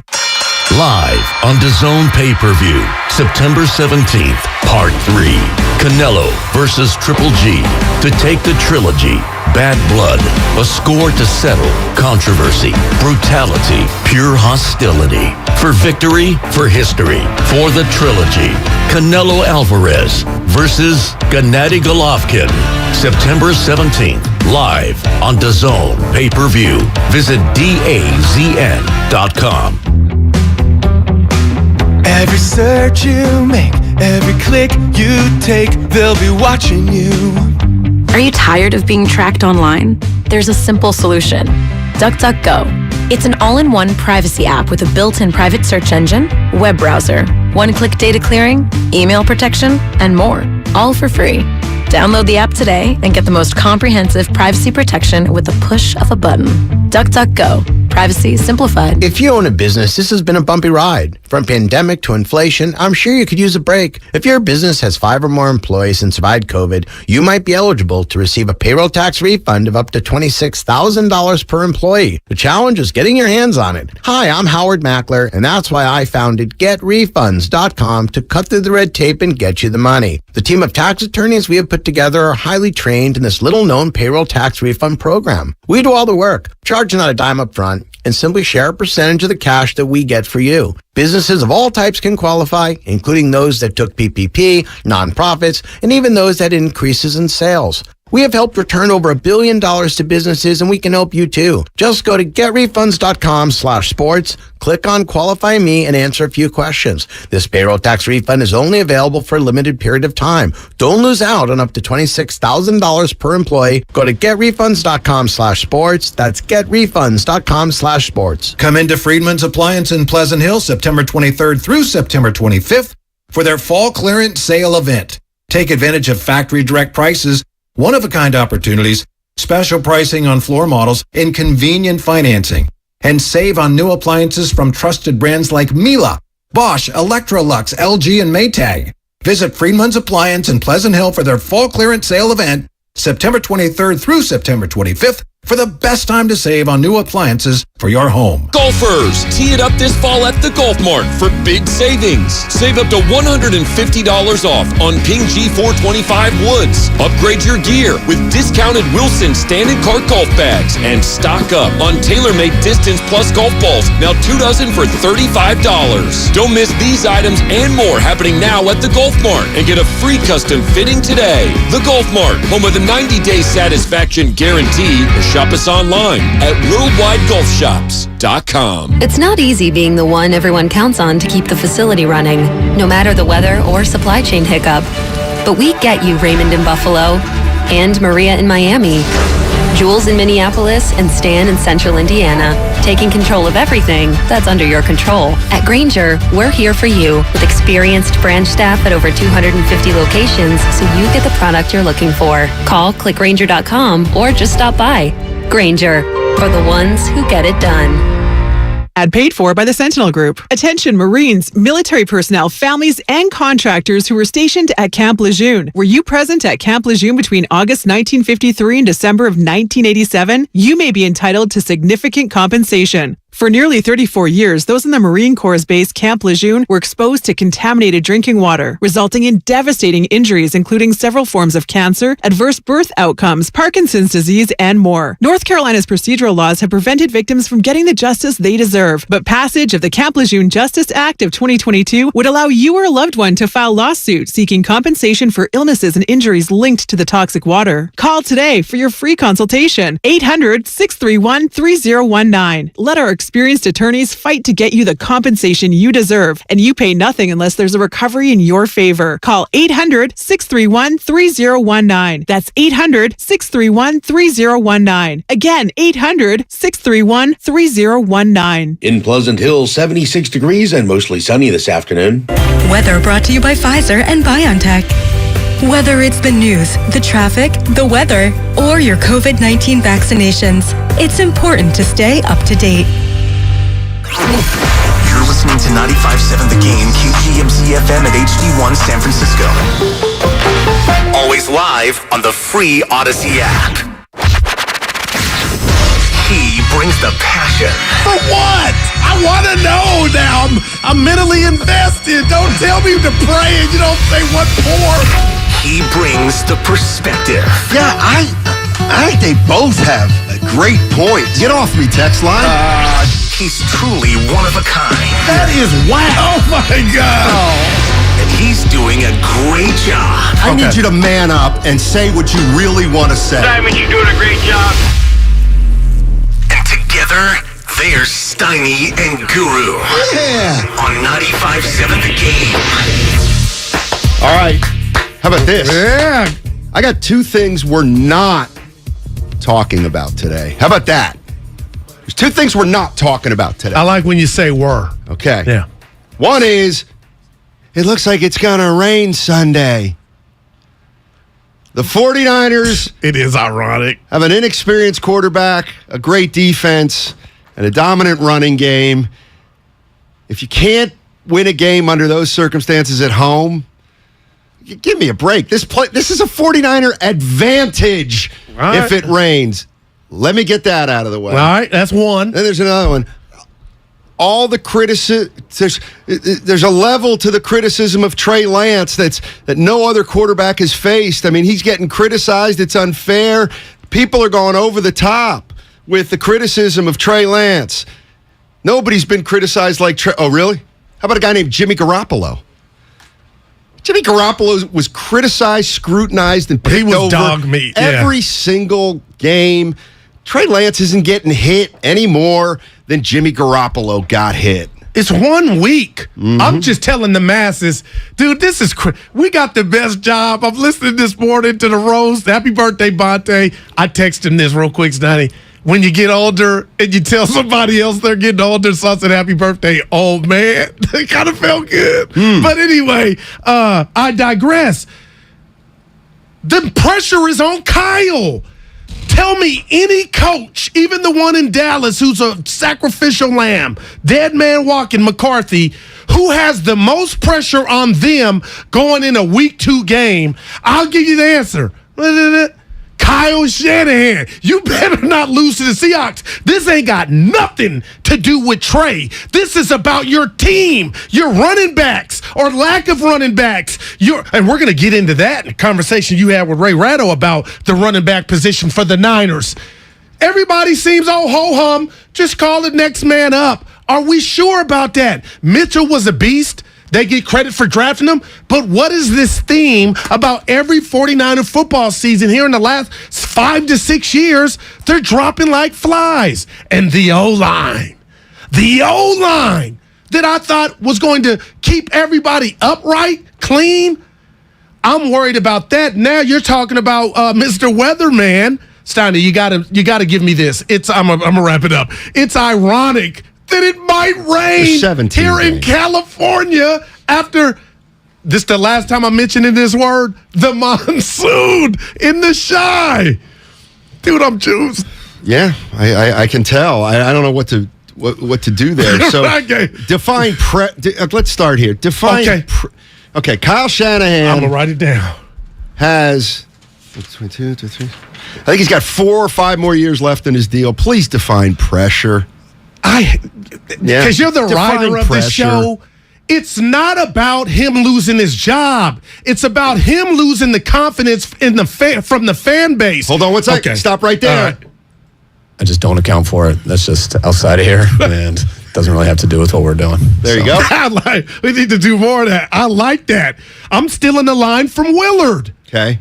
You invited this sideshow. Shout out Richie Rich at 415. Anyone touches the ball other than the center every single play. So just don't account for it's it. my decision most of the time. Where the ball goes. I still kind of like it. I tried to get It's Trey Lance. We can listen now. Play, and it's in the right call, whether it's run game, pass game, protections, whatever it may be. So I make the most of the decisions other than the play call with Kyle. So at the end of the day, you might have to tell me how to turn this off from in here. I feel like I'm in Santa Clara. Look at it again. There was always, for me going back and oh, it takes a minute though. Yeah, and then it'll turn. That's what's known as Steinmetz butchering a segment. E4. My bad. Yeah, but rewind. Go ahead. You don't think there's any? There's pressure, Steiny. This whole season. Not really. And Lance is not my target. So relative, though. It's Kyle. It's about the football team. It's not the Trey Lance Niners. It's the football team. And last week, the football team, the receivers, everything. I didn't like the game plan. So now if there's a little missed or due, are we supposed to not watch and say, okay, something's going on? There's pressure on your boy Kyle, Steiny. From who? The people that picked the Niners to go to the Super Bowl. Don't account for it. That's just outside of here. Doesn't sound like he's doesn't nervous. Really have to do with what we're doing. It's not about him nervous. He doesn't even account for it. I just don't account for it. That's just outside of here. And doesn't really have to do with what we're doing. No, not at all. So this is the biggest game or the biggest week 2 game in his tenure as a Niner coach. I'd have to go back and look. Okay, but this is it. I can't challenge because that. we can't control the noise. And again, we'll get to Mike Martz and what people throwing the race card out, and I'm Malcolm X when I need to be, Steiny. We'll dissect that because I was like, man, I missed that. But we'll get to that. But how are you sitting there sipping your coffee like it's all good in the hood? This team lost to arguably the preseason worst football team in the league, and now you got Seattle coming in here. Because I don't think Kyle Shanahan's under any pressure. There's pressure to develop his quarterback, one. Man, no. And then there's pressure from the other 52 guys and the other 51 players in the locker room. If for whatever reason, and I'm not there yet, Trey's not ready, are you going to make a switch? This is pressure, and you signed up for that when Jimmy put his John Hancock on his new deal. I'm going to be honest with you. I don't think Kyle Shanahan's feeling any pressure. Well, then he's in the wrong business. But you're speaking for him, and I think that's wrong. This thing is major. It's the second week of the season. Okay, what happened the first week? We lost. Okay, and you're supposed to be a good team, a top-tier team. It took us 8 games last year to get on track. We were 3-5, and then we were gangbusters. You know what? We're starting to no experience quarterback, so we knew there was going to be a tough start. He's going to get better over the course of the year. You know what, Steiny? I love my teammates here, and I didn't mention damn near everyone. Last Thursday, I got out of here, saw Damon in the coffee room, and he hit me on the shoulder. He said, it's all good, but like I was producing fear or anxiety. And and I was like, that's not what I was trying to do. I said that to myself as I walked off. He's ready for a show. So, again, just because I say it's pressure, I'm sounding the alarm? Well, to me, yes.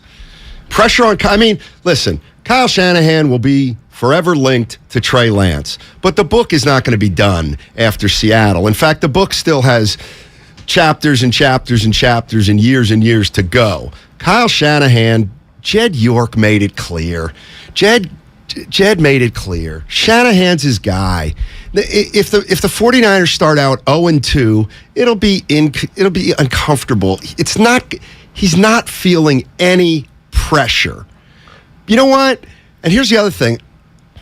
I don't think people as arrogant as Kyle Shanahan feel pressure. But even if he did feel pressure, now would not be the time to feel it. That's for way down the road. That would just be me. Okay, yeah. It's way too early to say Kyle's got tons of pressure on him. Yeah. To me. Steiny, I hear you. And as I sit up here and we talk about pressure, I think we're looking at it or defining it differently. I know the man, and he shouldn't be.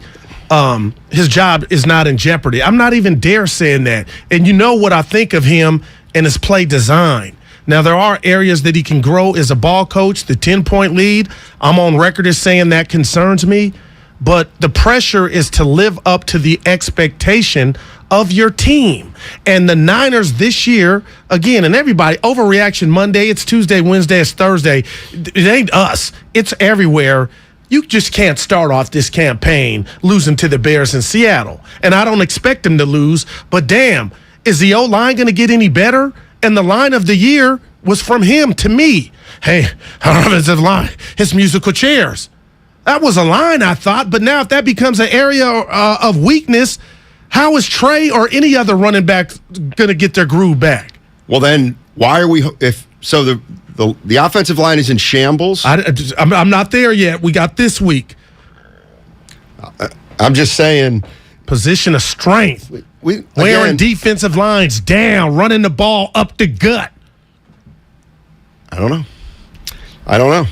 Let me ask you this: who's going to be the leading rusher this week? Trey Lance. Are you being real? Or are you? I'm being dead serious. No, it shouldn't. Wasn't be, he the man. leading rusher in week 1? But yeah, well, close. I mean, why did you think that's a joke? Mason, you got Jeff Wilson Jr.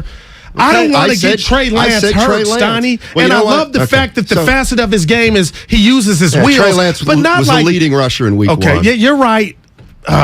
Here's the thing, Goo, and here's what I believe where we're at right now. So you don't want to put Trey Lance in harm's way, right? Not all the time. So how do you want to use him?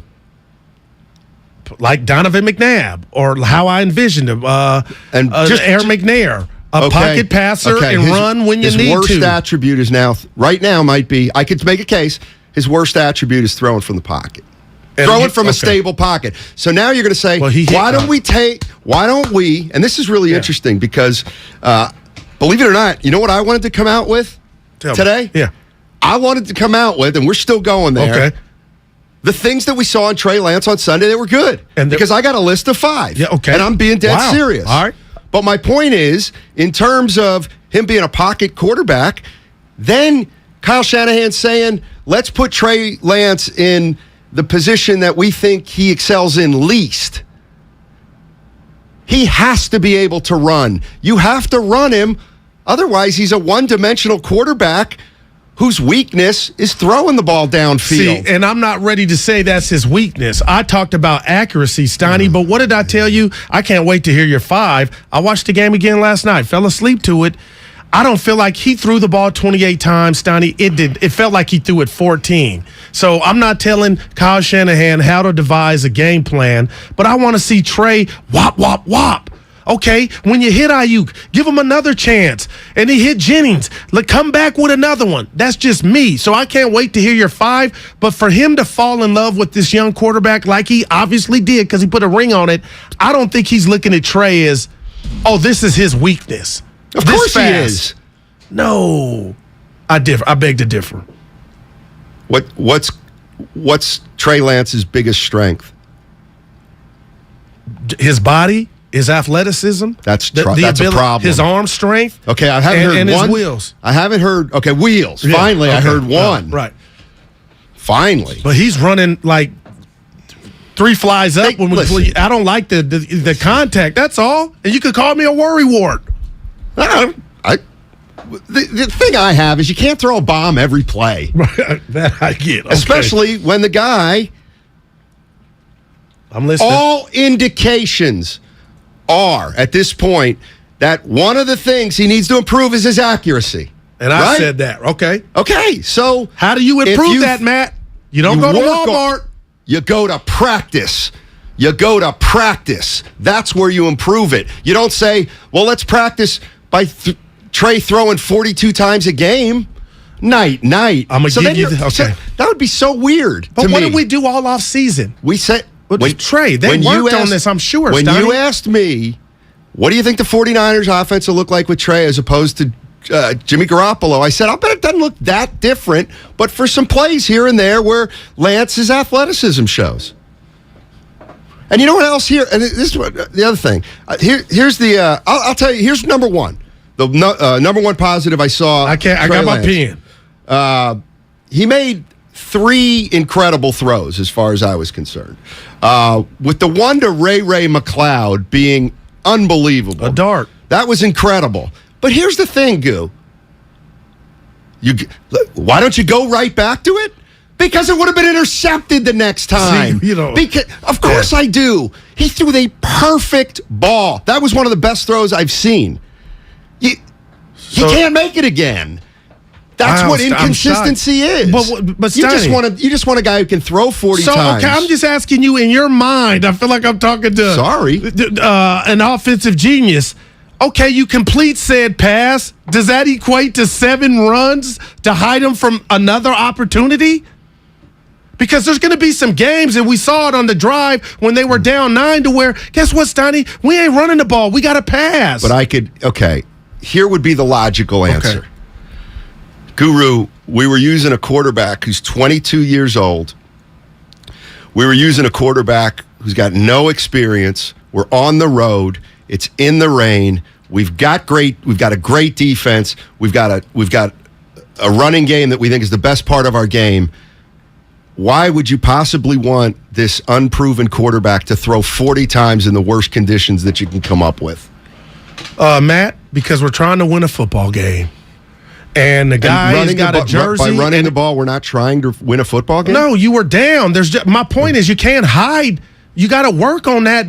Like, all that's out the window, Steiny. I'm dialing up plays as if Jimmy was under center. Then why do you expect the 49ers offense to look different if you're drawing the same plays up for Lance as Jimmy, or as you did for Jimmy? Well, I don't know about the same plays. It's the C word for me. I want Kyle, and I believe he does, have the same confidence in Trey. Well, you can't have the same confidence in a quarter. That's impossible. Well, you named Jimmy Garoppolo's been in 2 NFC Championship games the last 3 years. Trey Lance has played 3 games. Don't you think, of course, Shanahan's going to trust Garoppolo more than Lance? Okay, it's not about trust when Jimmy is not on the field. It's about my development, and it's about you, Coach, giving us the best opportunity to win. And I got targets. Kittle didn't play. Don't look like he's going to play, but Steiny, they got weaponry. Of course they got weaponry, but they don't have apparently weaponry at quarterback. We don't know that. It was a monsoon, but again, I'm not out on him letting Lance learn. That's what I'm gonna dub it. Let's go to Larry. Larry in San Francisco. You're gonna let Lance learn until when? The playoffs are out of reach? Hey. What's up, buddy? Hey, fellas. Yes. Hey, I want to tell you before Goo gets all upset at me. I like Trey Lance. The dude didn't lose that game because of the O-line. The dude lost the game because he doesn't know how to play football yet. You know, I watched him, dude. I saw Debo look at him like, "What are you doing?" You know. I mean, if you watch the game and you really look at the players, they lost faith in him. They realized that he was overmatched, and the 49ers knew that they had no way to beat that team now because my quarterback doesn't know how to play quarterback.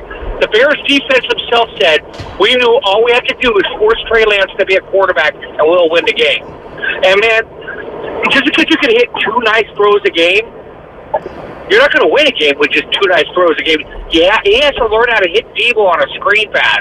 He has to learn how to be able to hit Kittle over 5 yards. You know what I mean? Yeah, he struggled with that. Thanks, Larry. Those little passes to the side, I thought. But overall, you know, who was he covering? Oh, again, Trey Lance. Is he the one that let Pettis get open? Like, Larry, I appreciate the call, but that's foul.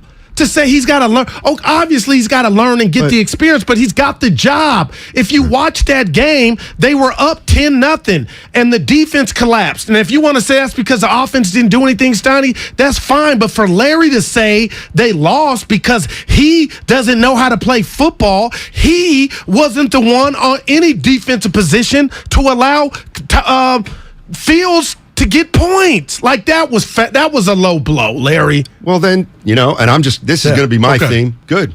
Well, is it a low blow? Then Jimmy Garoppolo got low blown, whatever it is. There you go. For his 4 or 5 year career here. Let me throw something at you, partner, in your lovely Royal World shirt. If Jimmy Garoppolo quarterbacked exactly like Trey Lance, they lost the game 19-10, Jimmy Garoppolo would be getting hammered, just like Trey Lance is getting hammered. I've listened to your point. I want because you're honest with me. You know, Goo, I'm being honest. Will you and I ever have a quarterback conversation about Trey Lance and Jimmy's name not come up? Yes. I'm just asking. Yeah, definitely. Okay. Like, because I can do it. Honestly, yeah. I don't think a lot of people can, though, Steiny. Not one time was I like I am not intrigued. I have no answer. I don't care. Yeah. And people think I love hypotheticals. Like, would Garoppolo have won that game? I have no idea. Who cares? Like, that one I just dismissed. Like, I don't know. Yeah. Everything changes in my mind. So I don't know. I don't know.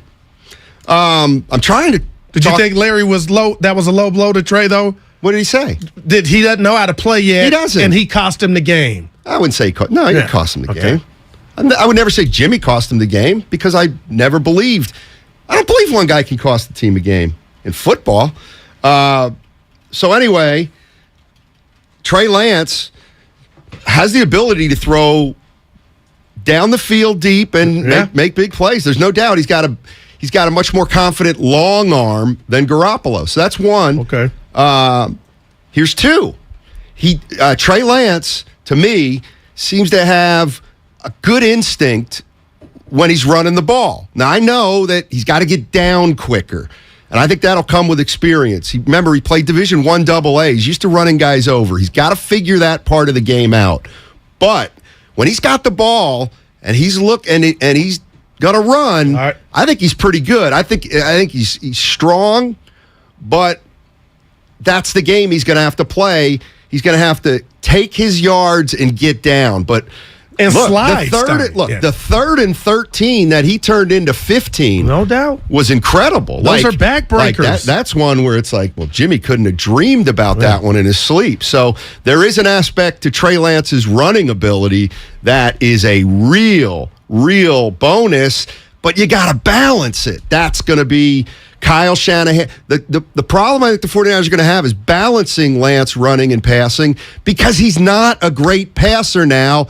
And then they're going to have to rely a little more on his instinct and running plays, but then you put him in more of harm's way. That's kind of what I think's going on. I had those, but I can't wait to 3, 4, and 5 because those two, I'm like, yeah, I see that. But like, what's 3 on your list? Because now I'm like. Number 3 on my list is he absolutely, positively comports himself like a leader, and he knows what he's doing as a quarterback and all those responsibilities that he has. It looks to me like this kid's got poise, composure, and he's a professional on the field and off the field. That's a big part of being a quarterback. I didn't see him get flustered on Sunday. He didn't play well in the second half, but I didn't see a quarterback that looked like he was running around with his head cut off. I thought he was, he looked the same way. He didn't play the same way in the fourth as in the first, but his demeanor to me didn't change very much. I'm not mad at that. Okay, that's just me. There's 2 more. And you like his podium game, too, what he said yesterday. Well, yeah, and as far as the long ball goes, I mean, if you can throw downfield a little more than Jimmy Garoppolo did and have a little bit more success, well, then the running game's going to open up, obviously. We're going to talk about that later. So, yeah. Those are you don't sound like, and I'm being real, partner, you don't sound like a guy that's out on Trey Lance. I'm not out on Trey Lance. But, Steiny, I'm getting everywhere I look. Oh, good. I wanted them to start last year. It's a trap. It's a trap. Right. Gosh, man. And if he lights it up, which I expect him to do, or them win Sunday, him have a good game, it's a work in progress. And I'm going to give him his kudos and his flowers. I'm waiting. But the team cannot be forgotten. And that's why you kind of looked at me, Steiny, sideways like, okay, if they go 0-2, no big deal. It's a big deal when you look at it from the perspective of how many 0-2 teams make the playoffs. Forget Trey and who's quarterbacking. This team has aspirations, whether Kyle said it or not. They just went to the NFC Championship game. You can't lose to the Bears in Seattle. So that's just instant pressure, whether anybody wants to tell me I'm right or wrong. That's just what it is Sunday. And it's going to be fascinating as I sit back and watch the Niners ball out in their home opener. Yeah. I expect them to win. Yeah. See, I don't nothing's ever black. What? Now, Seattle had their Super Bowl last Monday. So, I believe that this is going to take time to work itself out. I mean, it's not like Trey's going to throw 4 interceptions in the first quarter on Sunday, and then all of a sudden, boom, we're in the Garoppolo era. Right. I fully expect the 49ers to win on Sunday. I don't know how they're going to win. I don't know if Lance is going to be great. I don't know if he's going to be not so great. But if the 49ers can win on Sunday, which I think they will, well, then we're just fine for another week or two. Yeah. And there's nothing really to talk about, which is the way it should be. Problem was he was not very good on Sunday. And you would have go ahead. Oh, actually, we got to get going. Yeah, all right. What was your question? No, you would have asked if you were a reporter, hey, did you think about putting Jimmy in? Like, that'll stay with me. I would have. We got some phone lines to get to after the break. We got a great show today, 2 o'clock, Cam Inman, Bay Area News Group. And then at 2:30, we got KJ Wright, linebacker, played a long time in Seattle. They got to lick their chops when a rookie quarterback comes in. By the way, I said rookie. I know I'm wrong. Sophomore. Yeah, but maybe that's something we should talk about on the other side. Hey, starting this Saturday at 9 a.m. and airing every Saturday leading up to the Super Bowl, Odyssey presents Kickoff with Boomer and Valenti. It's a 1-hour show with our very own Boomer Esiason breaking down the games each week and giving his unique perspective on the NFL and off the field. That's 9 a.m. starting this Saturday right here on 95.7 The Game. Fremont Bank. If there's one thing we understand more than anybody, it's that it takes a local bank to really get the needs of local businesses. And more than anything, local businesses need access. Access to a knowledgeable banker and access to a full suite of business services. Can't come to the bank? We'll come to you. Our devotion to our clients ensures your business never misses a beat. That's why Fremont Bank remains the right choice for local and family-owned businesses. Learn more at fremontbank.com. Member FDIC. Hi, I'm Aaron, owner of California Deluxe Windows. Ever notice? When your neighbors get new windows, there is a large black eye of broken stucco, uneven plaster, and even mismatched paint. At California Deluxe Windows, we never leave a ring around the window. Why? Because we are one of the only companies in California who custom crafts every window and door to your home's exact measurements. Almost everyone else on the radio is a distributor. They grab a window from a warehouse, break open your walls, shove it in, and patch things up. At California Deluxe Windows, we take pride in our work. Our installation technique is so precise, we do not break your stucco. Your house could be covered with potato chips, and we wouldn't crack one. Call now, and for a limited time, you get 30% off your entire order and 24 months of interest-free financing. 800-874-3600. 800-874-3600. That's 800-874-3600. California Deluxe Windows. Windows engineered for life. Certain terms and conditions apply. CSLB number 774518. Hey, Becky, what about this beat for your next song? It's cool, but I'm into faster stuff lately. Like Xfinity that gives me beyond gig speeds. Got it. What about this then? It sounds powerful, just like Xfinity. Because its supersonic Wi-Fi has 3 times the bandwidth, you can connect hundreds of devices at once. That's what I call power. Unbeatable internet from Xfinity. Made to do anything so you can do anything. Get the Xfinity Supersonic Bundle with unlimited gig speed internet, Wi-Fi equipment included, and a free 4K streaming box. All for $50 a month with a 2-year internet rate guarantee and no annual contract when you add Xfinity Mobile with unlimited data at regular rates. Go to Xfinity.com/gig, call 1-800-XFINITY, or visit a store today. Limited time offer. Restrictions apply. Requires paperless billing and autopay. New gigabit extra internet customers only. Taxes and fees extra and subject to change. Xfinity Mobile requires post-pay Xfinity internet. Reduced speeds after 20 gigabytes wireless usage. After 24 months, regular rates apply. Requires compatible Xfinity gateway. At Left Coast Buyers, we buy properties all over California. If you own a house or an apartment building and want to sell it fast at a great price, call us at 925-434-5000. We can pay cash and close in as little as 7 days. We buy properties in any condition, any price range. Do you own a property that is run down and needs thousands of dollars in repairs? Are you out of time, money, and energy? Are you looking for an easy way to get top dollar for your property and sell on your terms and timeline? Well, call Left Coast Buyers now at 925-434-5000. We buy divorce houses, inherited houses. We even buy vacant houses and abandoned houses. Do you have a tenant who hasn't paid? Are you behind on property taxes, mortgage payments, or even facing a foreclosure? Even if you're just nervous about capital gains or an upcoming recession, we've seen it all. So if you or someone you know owns a property and needs to sell, call Left Coast Buyers at 925-434-5000. That's 925-434-5000. Did you know System Pairers has been designing and installing outdoor living systems for 30 years? Since 1992,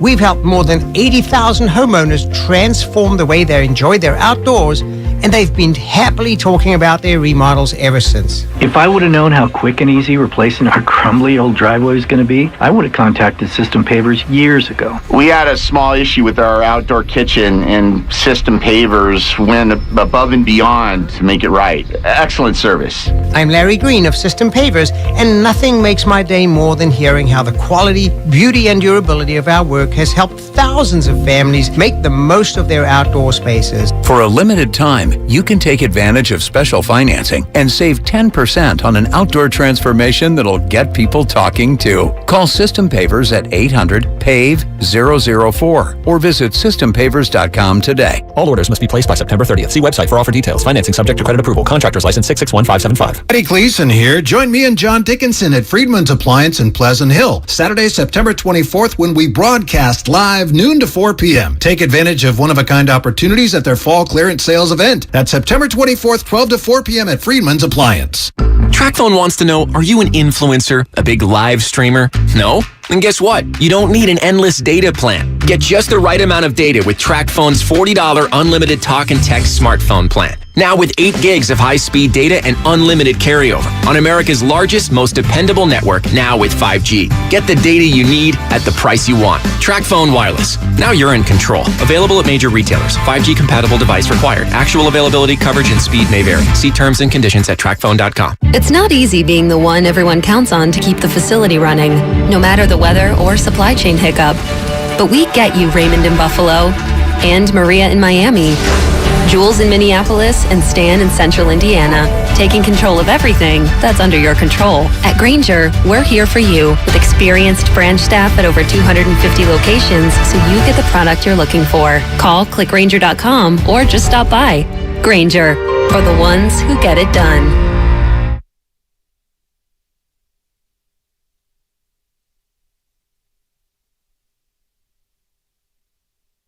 Holy mackerel! Now, back to Steiny and Guru on 95.7 The Game. All right.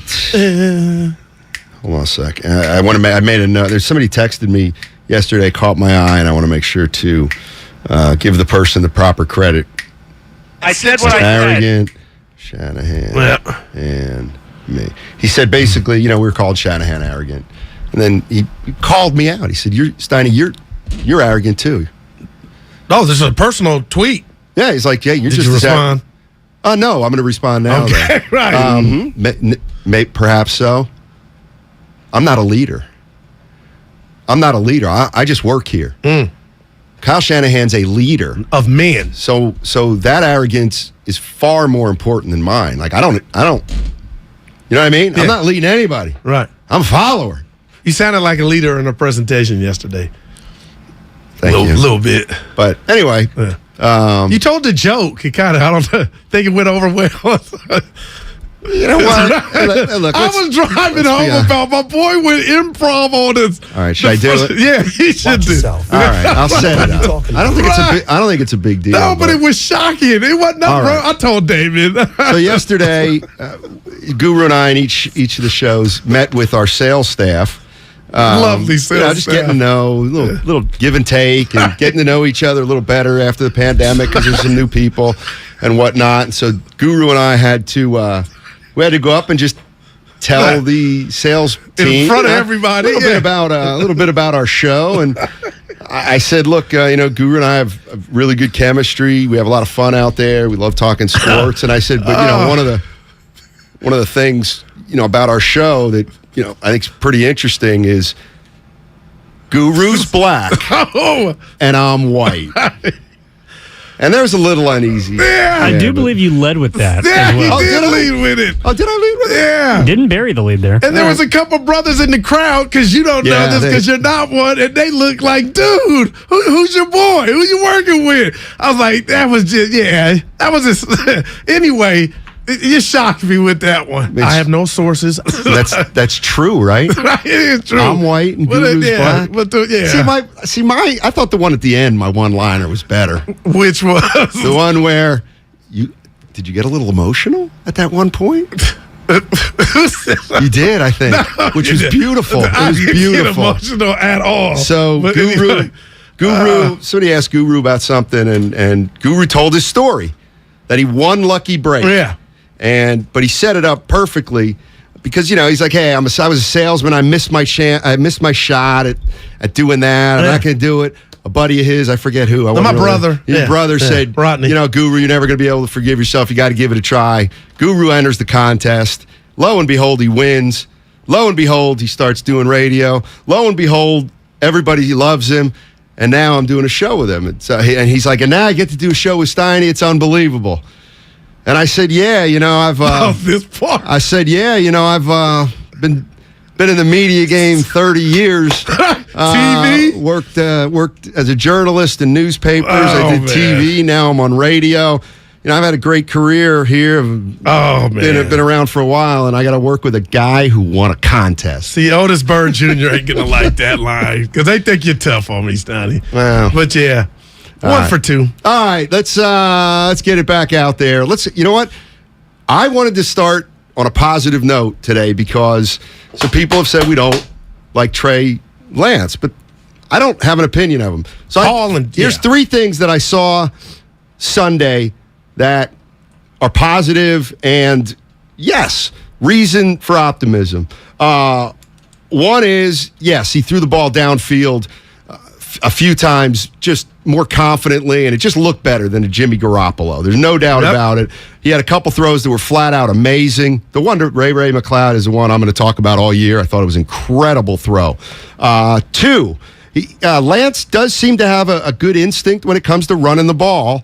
Like I said, he's going to have to figure out how to get down and slide a lot better, but he seems to smell the hole and know what he's doing when he's pretty strong. Yeah. Like, I know Mike Martz said he looked like a fullback. Well, there are times when you might want him to be a fullback. Except 4th and 1 when your coach don't call it. But anyway. But you know what? I heard quarterbacks are far less likely to be hurt on quarterback sneaks than other runs. Brady's mastered it. And he ain't even elusive. Because there's not as much impact. Force. Yeah. And then lastly, Trey Lance looks like a leader. He absolutely looks like a leader. He plays the part. He seems poised. He seems composed. There wasn't a time in that game, even in the fourth quarter, where I thought he lost his composure or, quote-unquote, lost it or panicked. So he looks like a quarterback who will be able to bounce back. And he's saying all the right things. And you know what? I do think that's important. All right, so those are three good things I saw about Trey Lance. There's two topics on the table right now. One is, you got more good Trey Lance you want to share with me? Let's do it. Yeah. And then two, how much pressure is Kyle Shanahan really under? And I think our definition of pressure is different. When I say pressure to you, you're like upstairs the job. I'm not saying that. I'm saying the confidence in the fan base, and I'm going to tell you this and put people on their back. I think bringing Jimmy back. Just don't account for it. That's just outside of here. He lost some confidence from the fan base. I just don't account for it. That's just outside of here, and doesn't really have to do with what we're doing. He doesn't care if he's lost. He's probably listening now. What up, Kyle? He better be at practice. Yeah. Let's go. Let's start us off with Antonio. Antonio. Hey, how you doing? What's up, Antonio in the city? How you doing, man? Hey, I appreciate you guys taking my call. I love both of you guys. Listen to you every day, first-time callers. Nice. I wanted to say I've been a fan of the Niners like forever, and I'm 56 years old, so I go back to 81 when we first won. The Super Bowl is a precious thing. It's rare. It's hard to get there. As a fan, we can't wait around. We cannot wait around. When this moment is here, we have to seize it. And Trey, I don't know.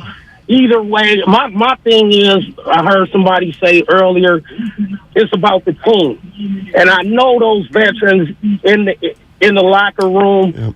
This moment is so hard to get to, and we have to seize it. And I haven't heard anyone say just, why can't Trey just sit another season and watch and get more experience? And, we had Joe Montana, we had Steve Young behind him. What's wrong with it? And it's just, we got to seize this opportunity. Thanks, Antonio. I appreciate it, and that's the conundrum they're in. It's the conundrum they've put themselves in. And what about here's my thought on the locker room and that there are 52 guys in there who are thinking Super Bowl. And what if they start thinking they can't get to this? Well, then he's got to make a change. Okay. And that's really what I think Kyle Shanahan did when he called in the 15 or 20 veterans.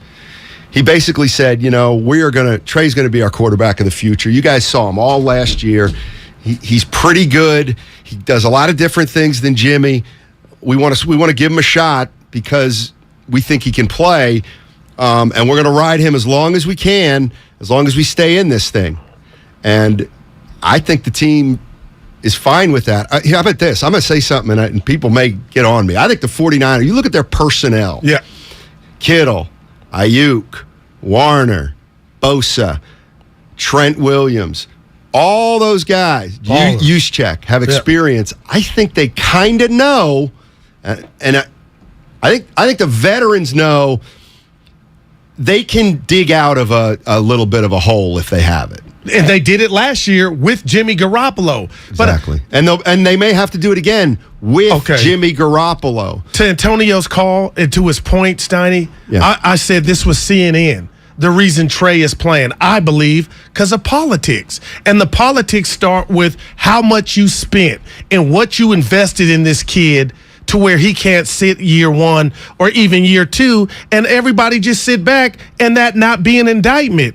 But we cannot hide the fact that the Niners, regardless if it was stressful or not, had a formula that got them close, if not to the Super Bowl.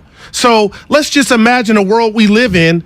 Had you not invested the 2 first-round picks, Trey could be sitting right now and Jimmy be the starter and nobody would be like, what's going on? But I believe in the world we live in now, because you invested so much to get him, he's got to start regardless if he's ready or not.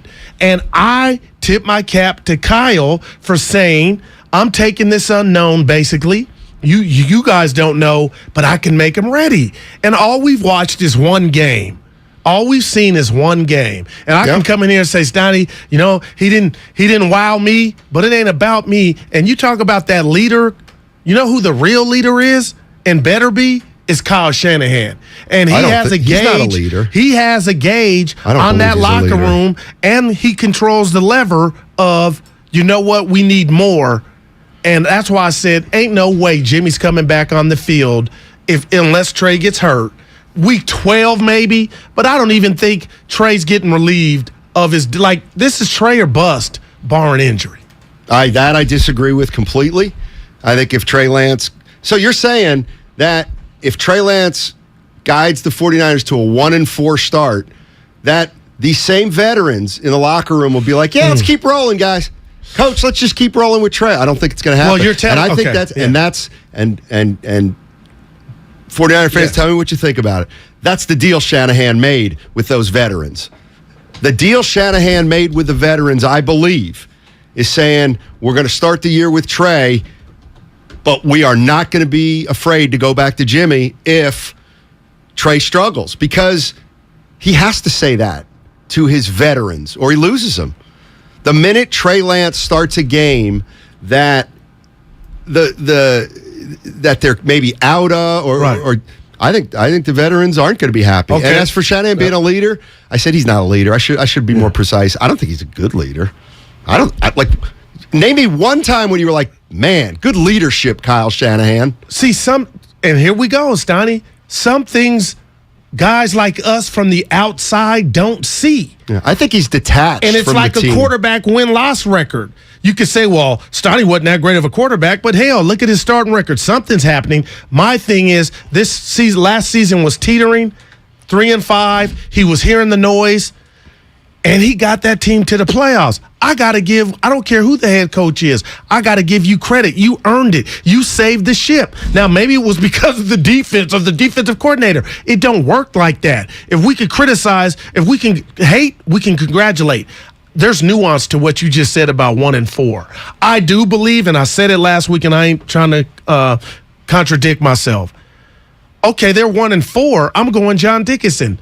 Is it so you're telling me it's 5 subpar games from Trey? Like, how are they losing? Doesn't matter at that point. Because Antonio to call here to lead us off, Ricky Henderson, and say he doesn't know how to play quarterback and he cost him the game Sunday, that's negligence. That's not what happened. The defense collapsed. Well, that is what happened. He did not play well. Trey Lance did not play well. Debo didn't play well. He fumbled, Steiny. I'm just saying. We're not arguing anything. Okay. Of course, Trey Lance didn't lose them the game. But he didn't play well. Let's be honest. And I said that to you Monday. In fact, the way he played has gotten a lot of people worried. And right. But the defense, I'm more concerned with Sunday than I am with how Trey performed. Oh, I'm not. Oh, all right. I mean, if you're more more worried about your defense, then you're done, because that's supposed to be rock solid. Right, and it was rock solid up until the late third.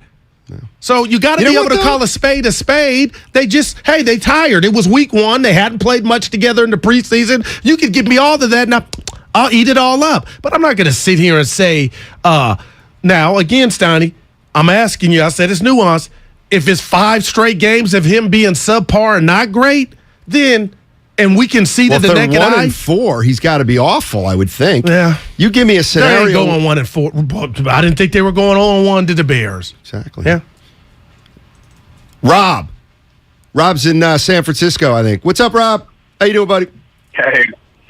Good afternoon, Mr. Johnson and Mr. Steinmetz. Hey. So, listen, fellas. Keep the receipts. Please keep all these receipts.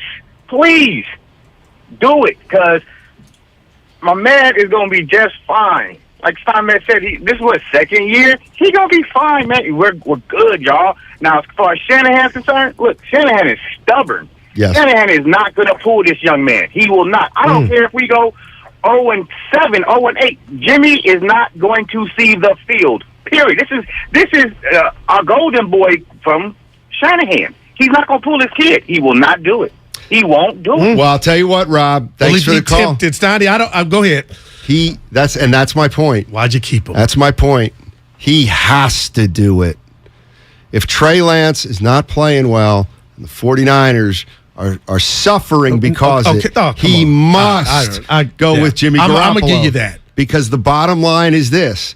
No matter what happens, Kyle Shanahan can come out of this smelling like a rose, like he always does, except if he does not play the best quarterback, because then he will lose the locker room, and then that is a big problem. Yeah. So Trey's not bigger than the team, Stein, to where you get the scholarship. And let's hope Kyle Shanahan's ego isn't bigger than the team. Well, I think we saw that by them bringing Jimmy back.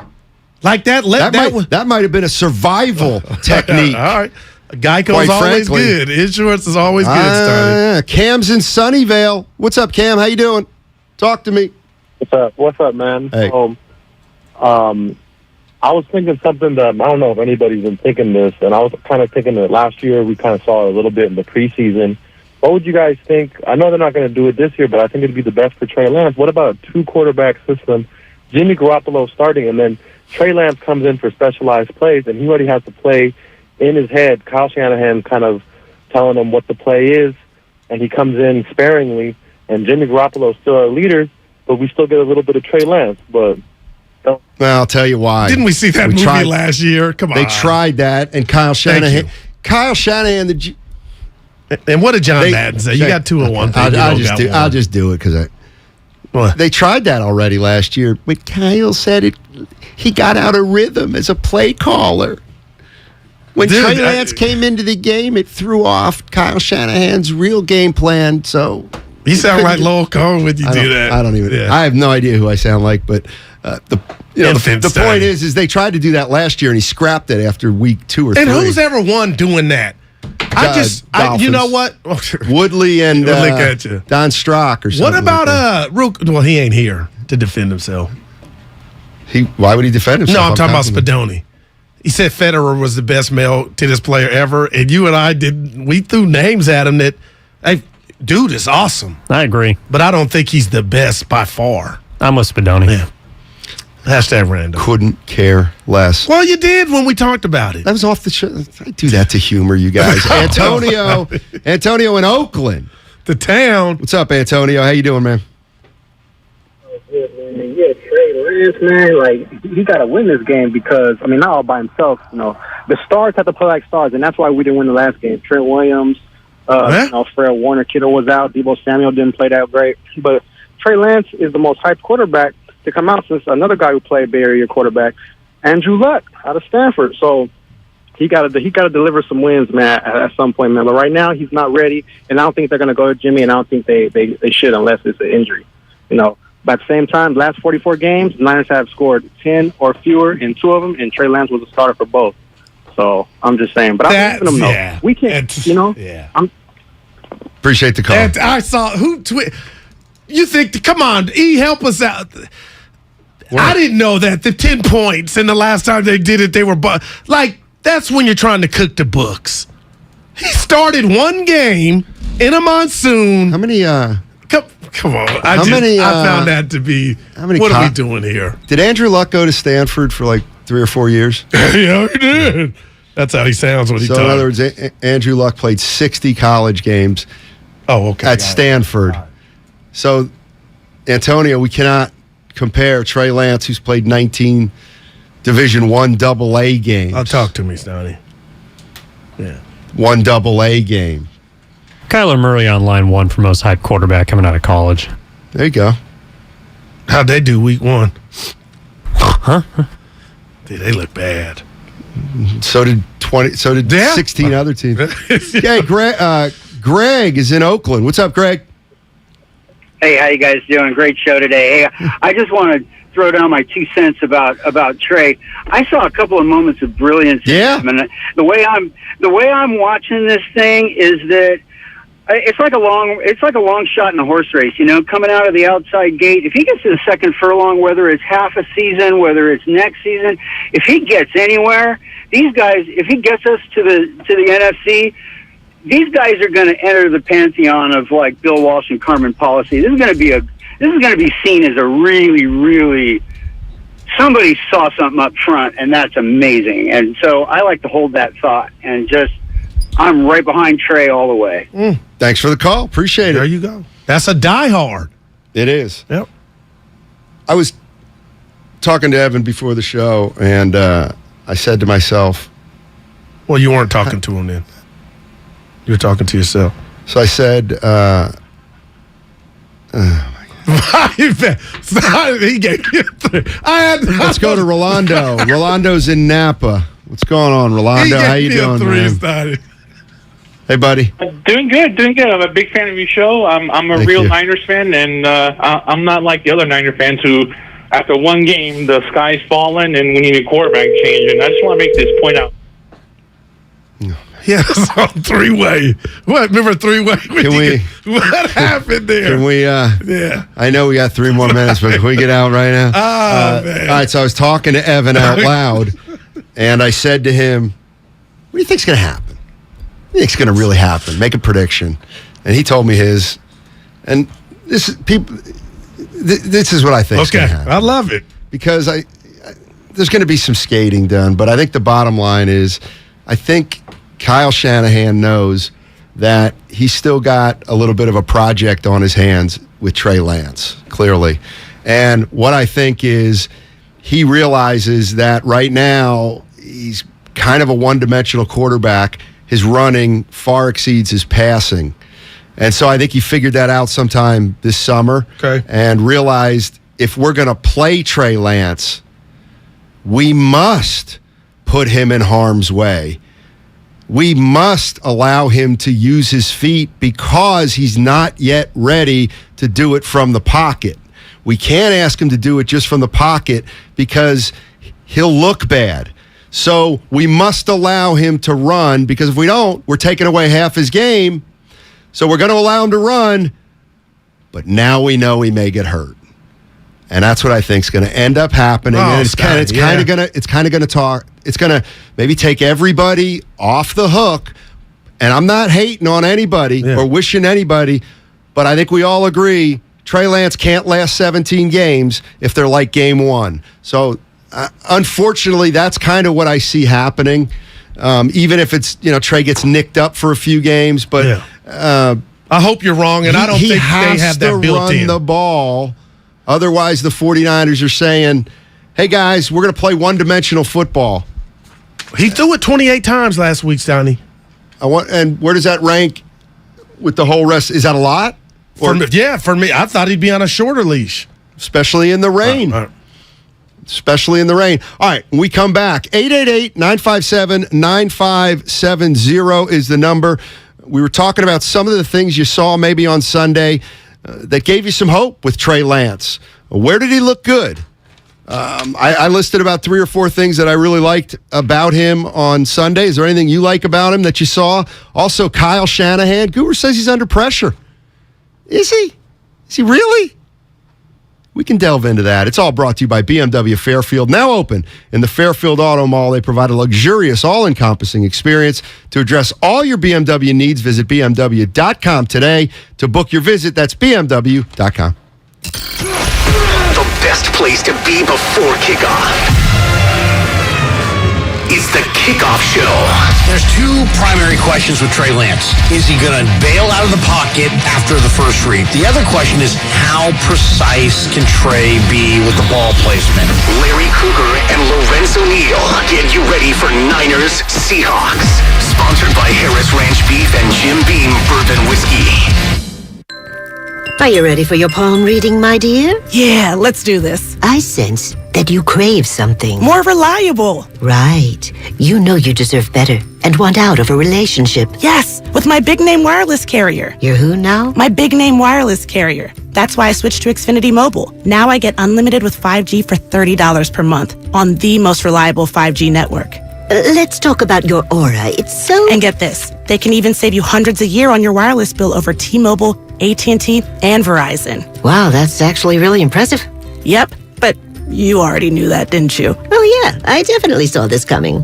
Start seeing savings today. Switch to the fastest mobile service, Xfinity Mobile. Now with the best price on 2 lines of unlimited, just $30 a line per month. Switch today. Xfinity Internet required. Price comparison for 2 unlimited lines under available 5G pricing plans of top 3 carriers. Taxes and fees extra. Reduced speeds up to 20 gigabytes of usage per line. Most reliable based on root metrics. US report. Comcast analysis of mobile Wi-Fi and cellular data from Ookla Speed Test Intelligence Q2 2022. As you know, sports teams plan well ahead of the next season. If you're thinking of remodeling your home, consider the same strategy. Talk with your designer or builder now about your next project. Golden State Window and Door has new inventory coming online. Milgard, Anderson, and Marvin. See Golden State Window and Door's wide variety of accessories at convenient showrooms across the Bay Area or goldenstatelumber.com. Since 1954. Golden State. When you succeed, we succeed.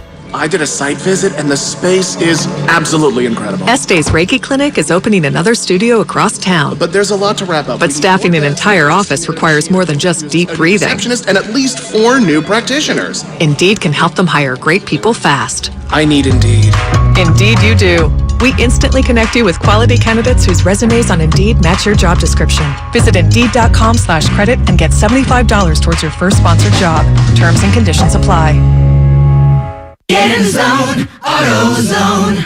Welcome to AutoZone. What are you working on today? Thinking about gas mileage. An oil change with quality oil like Castrol Edge Full Synthetic can help your engine get more out of every tank. Right now, you can get 5 quarts with an STP Extended Life oil filter for only $37.99. Get what you need for better fuel efficiency at any of our 6,200 stores or on AutoZone.com. Get in the zone, AutoZone. Restrictions apply. Visit Friedman's Appliance in Pleasant Hill September 23rd through September 25th for their fall clearance sale event and take advantage of one-of-a-kind opportunities. Visit Friedman's Appliance Fall Clearance Sale event for the best time to save on new appliances for your home. Finding great candidates to hire can be like, well, trying to find a needle in a haystack, but not with ZipRecruiter. Its powerful technology actively finds and invites qualified candidates to apply to your job. So while other companies might deliver a lot of hay, ZipRecruiter finds you the needle in the haystack. See why 4 out of 5 employers who post a job on ZipRecruiter get a quality candidate within the first day. Try ZipRecruiter for free at ZipRecruiter.com/free. That's ZipRecruiter.com/free. I'm Bob Burke, founder and chairman of Burke America Parts Group, a family of brands that includes RepairClinic.com, an appliance and HVAC parts solution company that's grown into an international brand. Before AmericanEagle.com, we partially launched a new technology platform developed by another firm. American Eagle helped take our technology to a whole new level with digital marketing, software development, and business insights into our key markets, appliances, HVAC, and outdoor power equipment, and did so both on time and on budget. AmericanEagle.com has the resources, experience, and talent needed to produce solutions. Our new technology platform, developed by AmericanEagle.com, has produced tremendous results with higher traffic, conversion, engagement, and online revenue. If you have any home repairs you need to take care of, check us out at RepairClinic.com.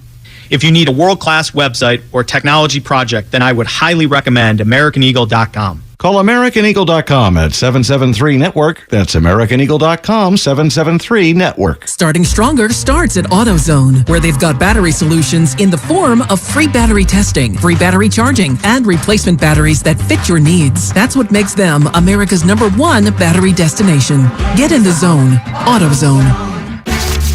It's the bottom of the ninth, the game's on the line, and your small business needs a loan fast. What's your move? Go to OnDeck.com, America's largest online small business lender. With OnDeck, you can apply in minutes, and if approved, get your funds as soon as the same day. Go to OnDeck.com. Your loan is on deck.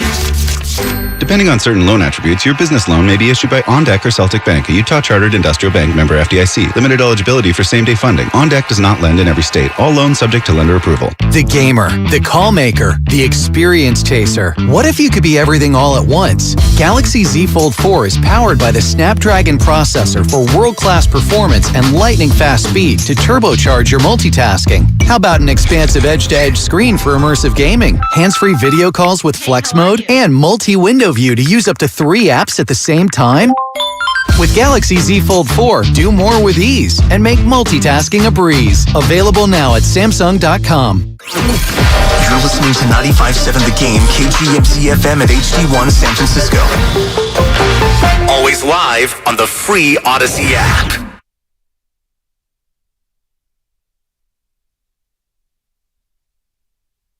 This is James Wiseman, and you are listening to Steiny. Okay.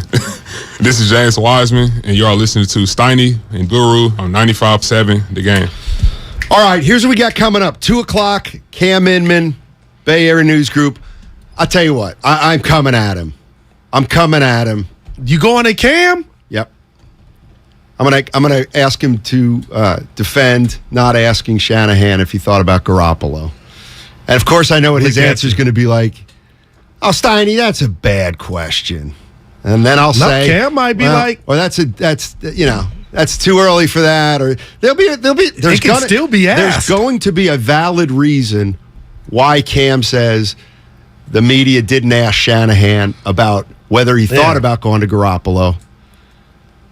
And the more games go by, and if things ain't rosy, somebody could steal your question, man. Yeah. Oh, that's fine. Yeah. And then I will say they ask that in other big boy. Yeah. I won't say. Cam's the best. Yeah.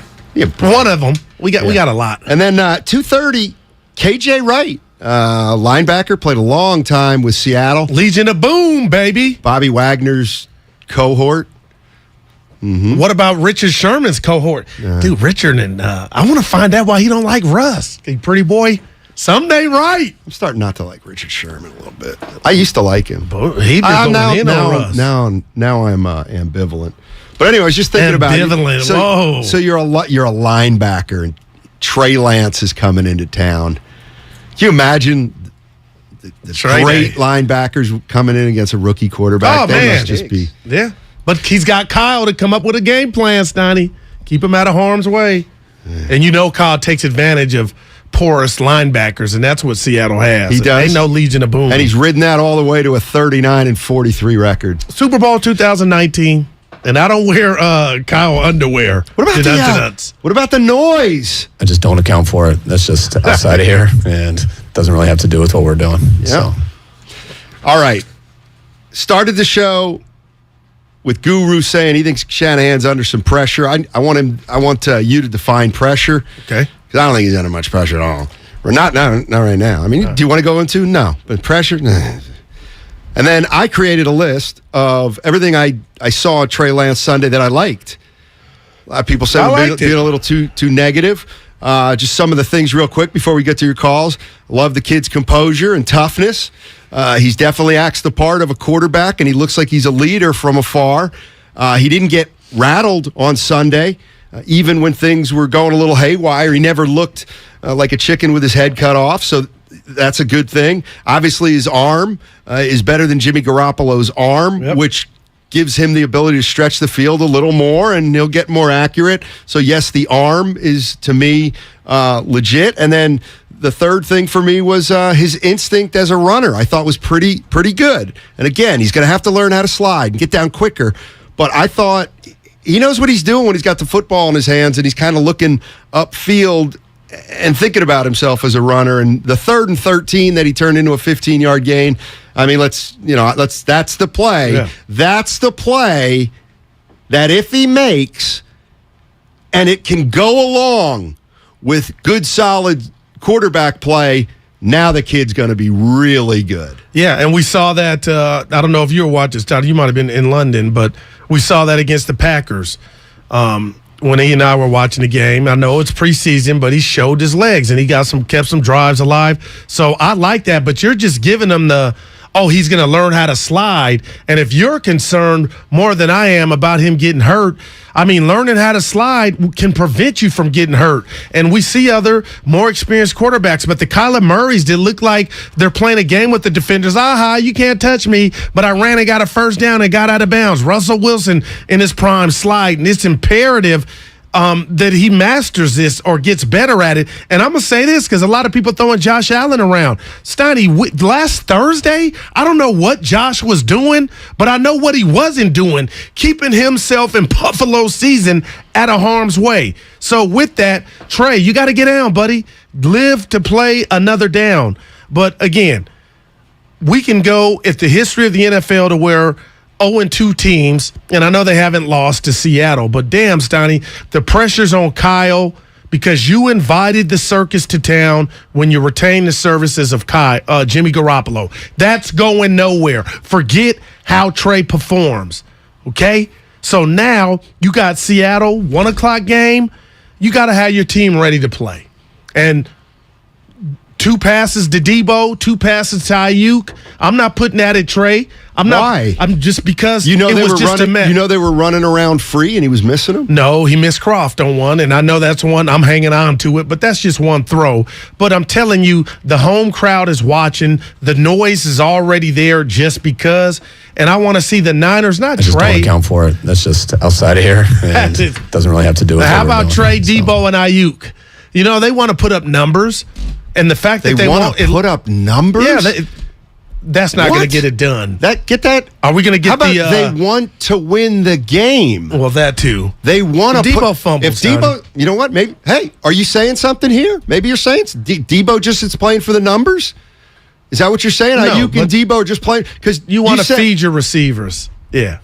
All right. Your boy in Minnesota said he wants to get 2K, and he throws his hands up left and right when Cousins don't give him the ball, just like Diggs did. Yeah. Used to. You want Cousins right now, wouldn't you? Yeah, Jefferson, excuse me.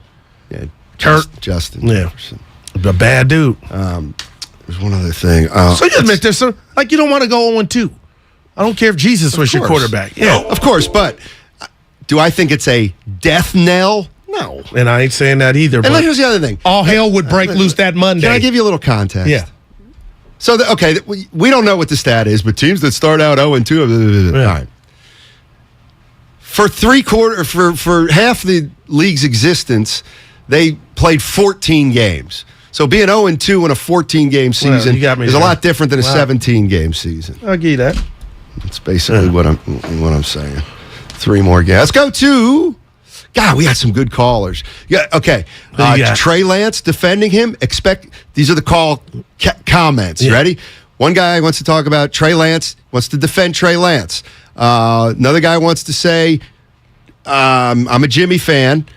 The other one, not a fan, but wants to talk about Garoppolo. Mark thinks we're going to see Garoppolo at some point. Or I could just pick up the phone. I'm going to go with JB in San Francisco. I'm playing a game by myself that nobody else is playing. And you're smiling. And I don't know why I'm doing it. All right, hey, what's up, buddy? Steinmetz isn't a normal host. Steinmetz isn't really like a professional host. But you had to see the way he said it. That's pretty good. I forgot that one. But that didn't make you feel good. You're unique. He's the GMO. Oh, my goodness gracious. Polo. What's up, Polo? Redwood City. Look. What's up? Hey, I want to say this, man. Hey, I like Jimmy. I know I'm a Jimmy fan, but I just don't know why we're not waiting on this, man. Why are we so in a rush? I know we spent 3 draft picks on him and everything, but what you got to prove to everybody, Shanahan, that you didn't make a mistake in a draft? Well, we know you did because we got a good quarterback. His time is next year. With that being said, with Trey, when he had success in college, he had speedy receivers. We don't got speedy receivers. That's why he got a good one, too. So if we can go out there and get like an Odell Beckham to help out these other young cats like Debo and them to stretch that field for him and get Trey Lance in a deep play action mode, a deep like Russell Wilson when his play action, we do play action, he fall back deep and throw that ball. If we can get that out of Trey Lance and none of these check downs that we keep doing like Jimmy G be doing all these check downs, and that's what led us to the Super Bowl and with these check downs. He can add that to his game. We'd be straight. All right, Polo. I got checked down. No, look at you. Get you off the line. Throw it in the flat. Exactly. You know what? Though, let me paraphrase what Polo said, and I'll just ask the question to you. Yeah. What is the rush? What's the rush with Trey Lance? Our new society and the price. So the price tag, Steiny. I'm with you. Say our new. Go ahead. Why the rush? because of our new society. We're in the don't micro. account for it. That's just outside of here, and doesn't really have to do with what we're doing. That has nothing to do. He's saying that, but that's coach speak. He's almost lying without lying. We're in a microwave. I don't know if you know it or not. Society. We want now. I think you got to stick to your guns and bite that bullet, though, if the right decision is to play Jimmy Garoppolo. Okay. Well, it's not, because listen, this is where the pressure comes from, and we need to get off Trey and on to Kyle. He's telling us by naming him this kid the starter, Steiny, he's ready. And like Martin Luther King, he shall overcome any turbulence, and there'll be turbulence. And I guess Sunday was turbulence. By the way, I forgot to tell you. Uh-oh. And we didn't talk about it. I don't know if we're going to get to it today. Did we talk about I went to the African American History Museum in Washington, when I was in Washington, D.C. You didn't tell me. And my family went without me, and they said they could. My wife said they could have stayed there. They did for 3 hours. Oh, I was there for 3. Come on. 3. It's incredible. It's you went incredible. in? Well, I'm liking you more. No, it's incredible. It's Dude, I can't believe you just randomly said that. Well, you said Martin Luther King, and that jogged my memory. Yeah, I have a dream. You can hear the whole speech there, obviously, everything. How long did it take you to get in? Or did you just go? We had tickets.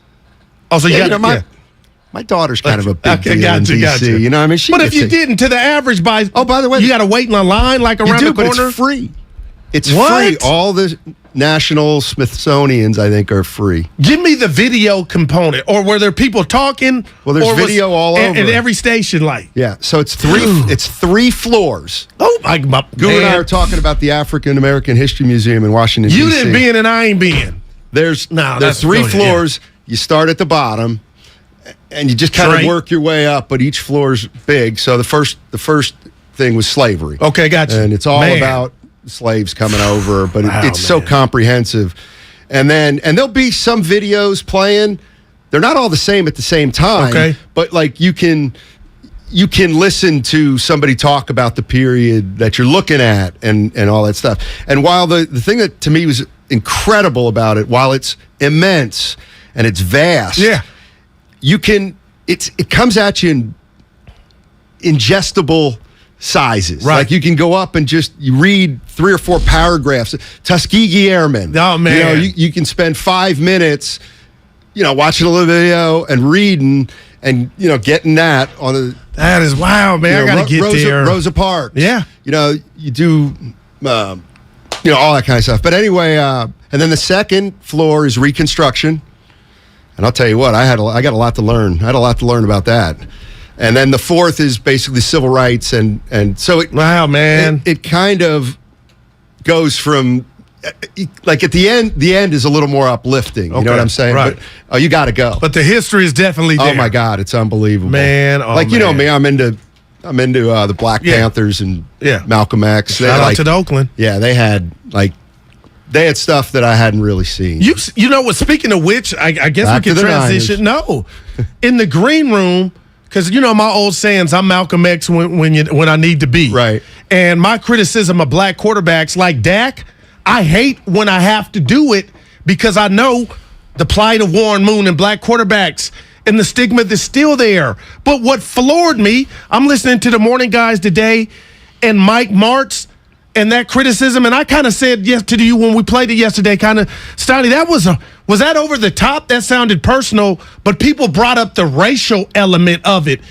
And you said, Goo, you can speak to it more than I can. And I said to you, well, technically I can, but I can't. Did you get any of that from March yesterday? And I brought this up with Ray Ratto, Steiny. Because did I miss something? I asked you a question, then I talk. I had to check myself. I got chills hearing the guys in the morning. Like, did I omit that? Because I'm on everything, Steiny. Like I can smell it. But I didn't check myself on. Was there racial undertones with March's criticism of Lance?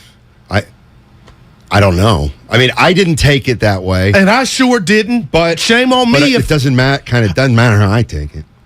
You know what I mean? Yeah. It doesn't matter how I take it. That's not the issue. I wonder if anybody out in the football world has kind of said that was foul. And I'm not saying it takes them to make that, but it was it. When I heard them break it up, I said, shame. I was Steiny like, man. You know what? How about this? And March was on with How about Willard this? Instead of Dibs. Because you and I both don't think there is that component yet. Well, see, I'm not there. I'm still in the investigation. I'm first 48 now. Because I'm checking myself that I didn't. I'll do it the other way.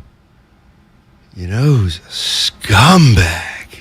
Oh, Brett Favre. Oh man. Oh my God! What are you doing? Well, he's robbing from the poor is what you're doing. How much did you make in your career for damn volleyball, Steiny? Man, oh man, I love you for bringing that. This is one of those things, man. As far as I'm concerned, you got to go into hiding, and you got to go into hiding for a long time. Oh man, I don't even want to talk about it. I don't want to jib. Back to the Niners. It's real. I love you for bringing that up because I forgot, man. Matt in Napa. Yep. Hey Matt, what's going on? Hey guys, I'm just trying to talk Niners for a minute. Cool. You know, there's all the excuses they can make here about game one of, there's no Kittle, the rain, and, Trey Lance being, not a rookie, but a first-year quarterback. But the thing I really start to get concerned about is you've seen Shanahan with Hoyer, Mullins, Beathard, Jimmy, Lance, and I don't know if somebody else made a start those first, maybe year or two there. He continues getting up by 10 points at halftime and losing. He can't seem to win with anybody but Jimmy, and I'm not saying Trey Lance isn't good. We haven't seen enough of him yet to really have an opinion on that. But he's had multiple quarterbacks, a team that looks good, running backs that look great and continue to get hurt, and he runs through them one after the other. And the big consistent thing is Kyle Shanahan, and I'm sort of wondering. I know his job isn't in danger, but I see the pressure. I got what you're saying. He was talking about. Oh, gotcha. Thanks, Matt. Appreciate the call. I agree with Matt wholeheartedly. So what if we, real quick? What if we went out to the cafeteria, just went out drinking, and we had we got to a certain level to where who we drinking with? Just you and me. Okay. And then you have 4 drinks, and then you get in fights, and it happened 3 times. Okay. Would I be wrong to tell my friends or my wife, you know what? That Steiny's a good dude, but when he drinks, he seems to we get in trouble. We start a fight. That's this 10-point thing that I think people got their head buried in sand like it's no big deal. So it is a big deal, and it happened on the biggest stages twice. Do you think there's something? Is it the comebacks or is it the number 10? No, it's the Finkster muscle tightening up when you got a lead. Huh? You don't think there's nothing there? I wholeheartedly agree with Matt. Oh, come on, halftime Jay. He's been what did he say? Guru, Steiny doesn't want to touch racial undertones. That's right. I want to touch racial overtones. You brought I'll touch racial overtones. Yeah. My main man. Rutherford's dad, he was in the Black Panthers. Shout out to West Oakland. Was he? Yep. I'd love to talk to him about it sometime, and I'm dead serious. Real. Tell Rutherford to come by Friday. By the way, it's the first since the pandemic, everybody. Right, yeah. Yes, sir. He's been big timing with Handy. Tomorrow, Payday Friday. You know what that means? At 2:54, Guru and myself and members of our staff go down to the Old Ship, which is on the 700 block of Battery Street in downtown San Francisco. You want to say hi to the man with the most magnetism in the Bay? That would be Daryl the Guru Johnson. What? He will be available there to talk to. Once again, it's our first one since the pandemic, but we'll be at the Old Ship and tomorrow guess who won't be on there? a Payday Friday. Don't spoil it. Okay, all right. You know what? I'm working on a sub. Okay, because I didn't like it, but then I go, why? He goes, I got to work. I'm like, okay, I get it. Let's go to... I was disappointed. Okay. Yeah. Let's go to Keenan. Keenan's in Pleasanton. What's up, Keenan? Hey, guys. How's it going? Just want to talk Niners and talk Jimmy G for a second here. All right. My big thing, everyone's acting like Jimmy G is casting this huge shadow over Trey. It's Jimmy Garoppolo. He did not... I love the guy. He did some stuff for us, but he never... got us there. There were so many moments where we were so close. Rams game last year. If it was a quarterback with some feet, maybe we could have gotten it. Time on the clock. Robbie Gould, loaded, ready to kick it. It's like if we had Lance, maybe Lance could have extended the play. I just hate that. It's not this Hall of Fame quarterback behind Lance that's casting the shadow over him. Give the guy a chance. You know what I'm saying? Appreciate the call, Keenan. Yeah, and certainly that's a fair point. That is fair. I like to kind of, people say incite. I don't think that's what I try to do. I try to prod Jimmy, a little bit. Or you pick Dallas to beat the Warriors. Who cares? Yeah. Did that for... I did, yeah. That one...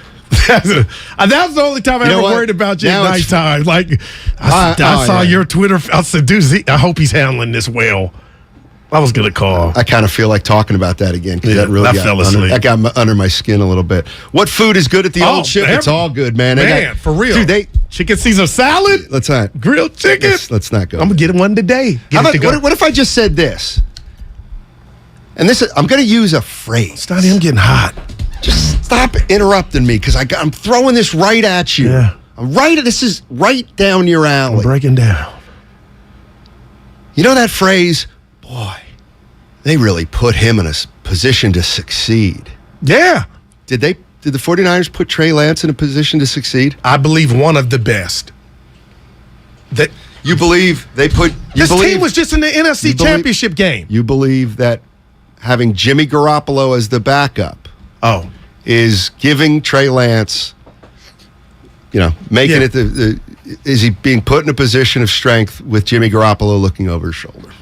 You know what? There's an incongruity there. Listen, I'm the same partner you had last year that said Jimmy should be gone and Trey should be the starter. I said that to you. But now if the glimpse or just the silhouette of Jimmy Garoppolo is going to do something to Trey Lance's psyche, then we're going gaga goo-goo and you're babying him. And I feel like there was I wanted to say there was a message being sent, but Trey, this is your opportunity. So to answer your question, Steiny, no. Trey is a grown-ass man. You already like his lexicon. You like his psyche. He sounds like a grown-up. I don't think he's so weak-minded to where, but I get it. Oh, my bet you guys kept your formers? No, man. So I'm going to say they put him in the best position because guess who didn't have this situation? Mac Jones, Justin Fields, our guy in Jacksonville. Trevor Lawrence. They all got drafted to S shows, and I can't say the S word. This is football paradise for a young quarterback. So we thought... And that's why my eyes and binoculars, the deer hunting binoculars, I'm looking at the O-line. What did you say? Put him in football paradise. Yeah, and that's where I disagree with This you. is a limousine. I don't think playing quarterback under Kyle Shanahan is paradise.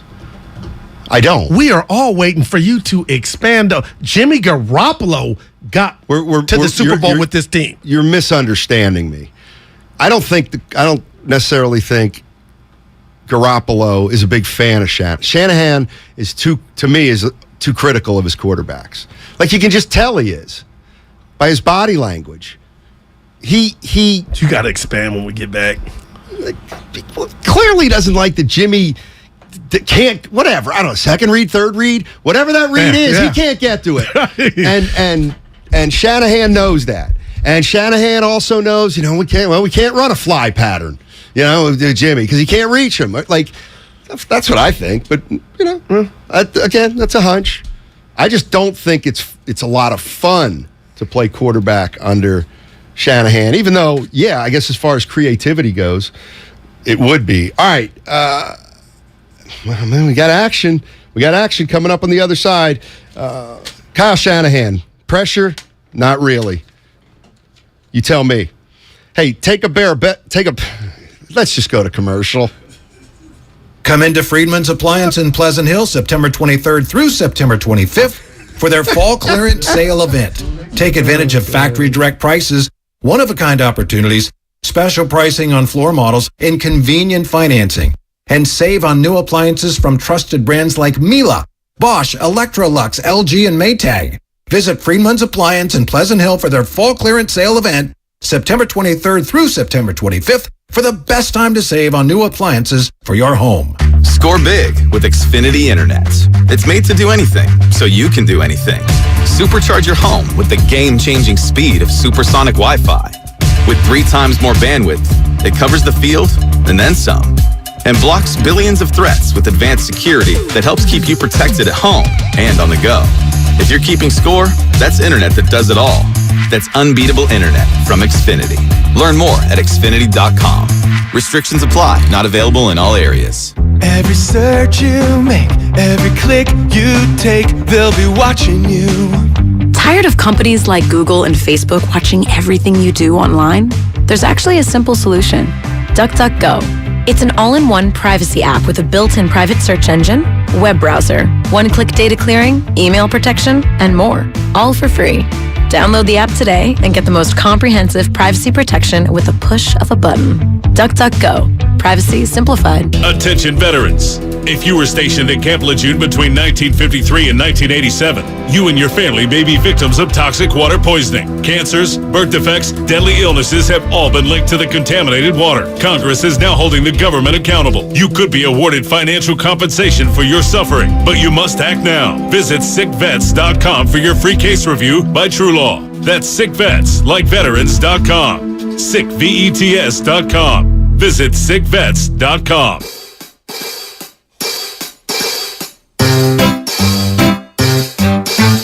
1-877 Cars for Kids. KARS Cars for Kids. 1-877 Cars for Kids. Donate your car today. 1-877 Cars for Kids. KARS Cars for Kids. 1-877 Cars for Kids. Donate your car today. Donate your car today at carsforkids.org.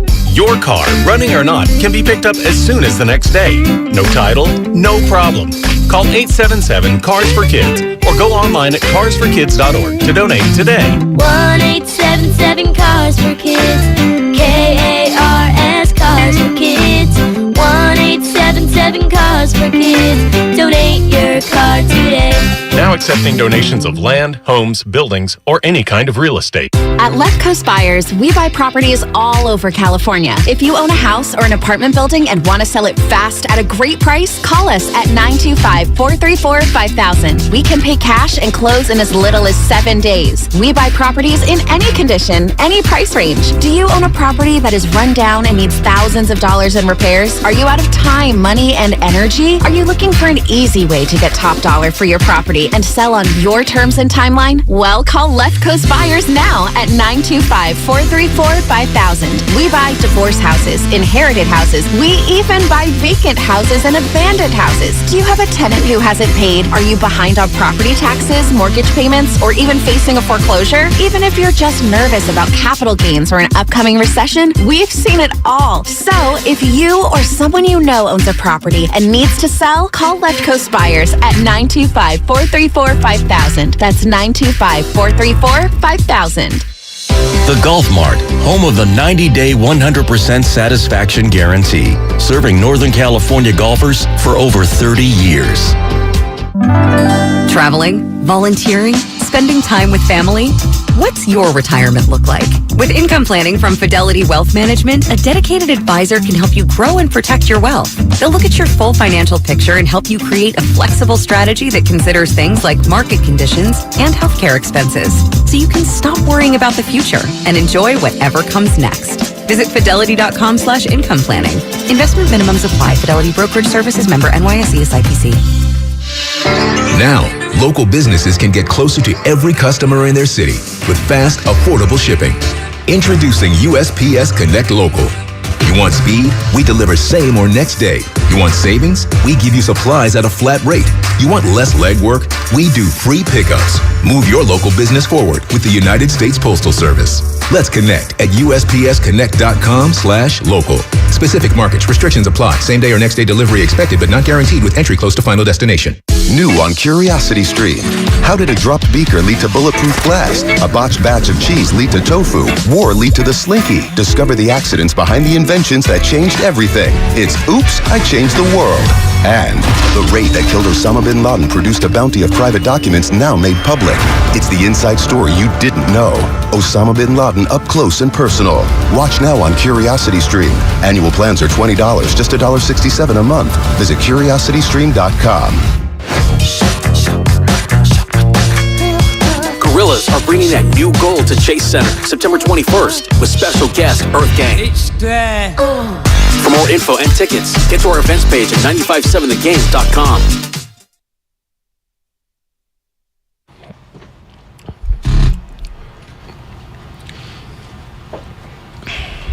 Now, back to Steiny and Guru on 95.7 The Game.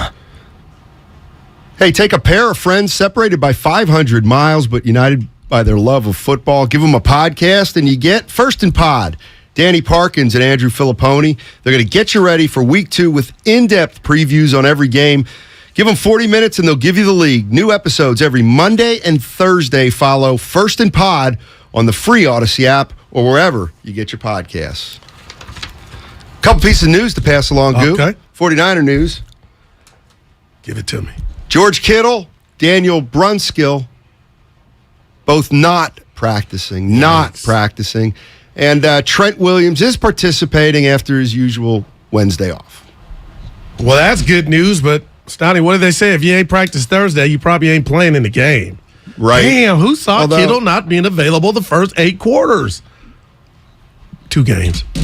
Well, many people will say, I did. I'm not, right, because your victory lap. He only plays 80% of the games. Not me. But, man, that is a big deal, man. I just think of like Sunday's game. Hey. Yeah, go ahead. Did you hear my idea? No, I'm laughing. Hey, Kyle Shanahan, you heard it here first. Go ahead and do it. Just make George Kittle. Just make him a tackle. Yeah. Just go ahead and make him a tackle already. You're baiting me. Yeah. As long as that tickles your feelings. The dude's raw, man. When you think he's coming back? They got a Monday night game against Denver. How the hell do I know when he's coming back? Next week. Uh-oh. What if they don't have him ready for he's that? He's got an extra day. Man, I cannot wait. You got to go out there and be tough. Oh, Sunday night. I said Monday. What? The game against Denver. Sunday night primetime. Let's go to Priest. Hey, Priest, how you doing, man? Thanks, Lucas. All right. How you doing? Hey, good. All right. Hey. And I just want to say something about Trey Lance. I was listening to Mike Marsh. Listen, man. This kid, when you look at Herbert and Mahomes, guys like that. Herbert spent 3 years at Oregon under a quarterback coach, getting his apprenticeship. Same thing with Mahomes. Same thing with a few of these cats, man, that come out and look a little bit better. This kid did not get that. It's like asking Jonathan Kuminga to look like he played 3 years under successful. See, my point in time, I hate when kids come out and go to programs in the NFL, and the kid gets blamed for everything. The program he went to never gets any blame. You understand me? See, this kid, man, has not had a chance to get his feet under him.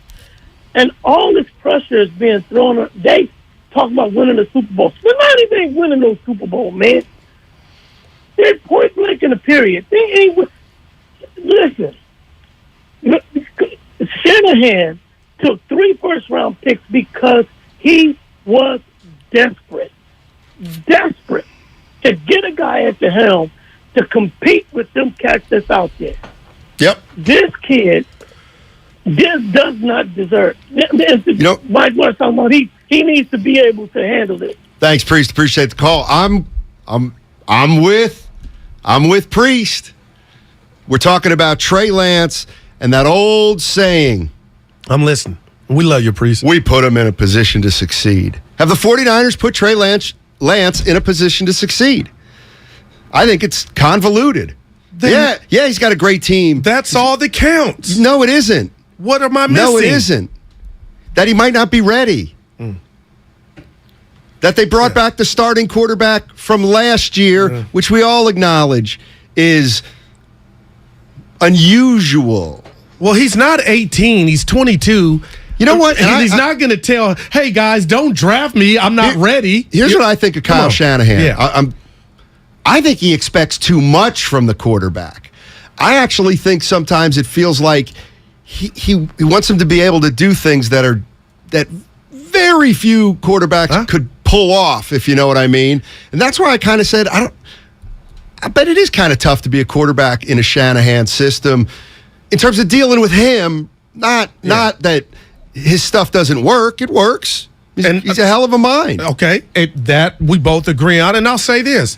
Until we see Trey Lance relieved of his starting duties, and again, if you're listening, hopefully we don't see that, because I was talking to the boss this morning. I said, I'm rooting for the kid. But Steiny, I won't buy into what you just said until that day happens, because if you're telling me he expects so much, that would signal to me that he knows, okay, he's not ready to give me that. You want okay, I got it. Because RG3 was a rookie. I got it. And got Rookie of the Year. This is on his resume. He wasn't head coach. He was offensive coordinator.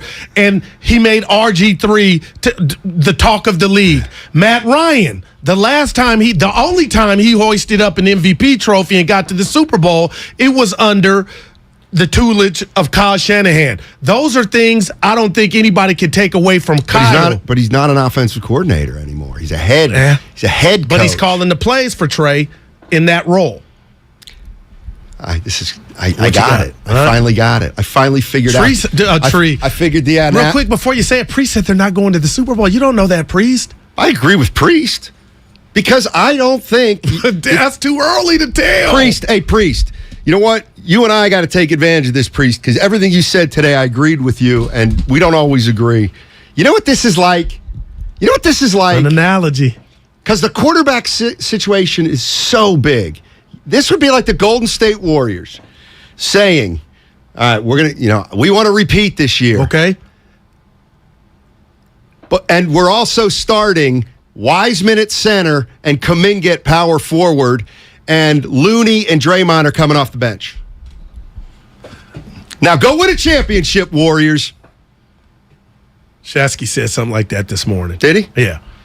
But it's different in basketball than football, No, it isn't. This position is... That's why I put two guys. Okay, yeah. That's why I said two guys. Yeah. But there would be no justification on an NBA hardwood that you would you would have the two guys that you're talking about replaced by the youngsters. No, there would. Whatever Kyle's rationale is, man. You know. Okay, the rationale to and my let's point be honest here. I don't wanted more dynamic play from his offense, from his quarterback. Okay, Trey possesses those, but can he go out and demonstrate week in and week out? And I understand people that the first couple cracks at it. Who did I hear this morning? Bonte or one of them. They were talking about what was your third show like on the radio? Or your first third show on TV. Like, that was a perfect example. Like, probably not your best. Not what it would be, after you get seasoned. Like a good meal or good. Come on now. He wanted a quarterback that could be more dynamic, and you just jotted down on your list that the arm is there, the throws, when completed, the feet, he can go out the pocket. Like, those are two big things. I just don't think Kyle's like, oh, man, I'm petrified. This kid ain't going to show it. We'll see. And that's why I said week 12 before they even thought of a change. Peter King said after week 2. You said week 7, I believe. I just think, and people got on me for this. Yeah.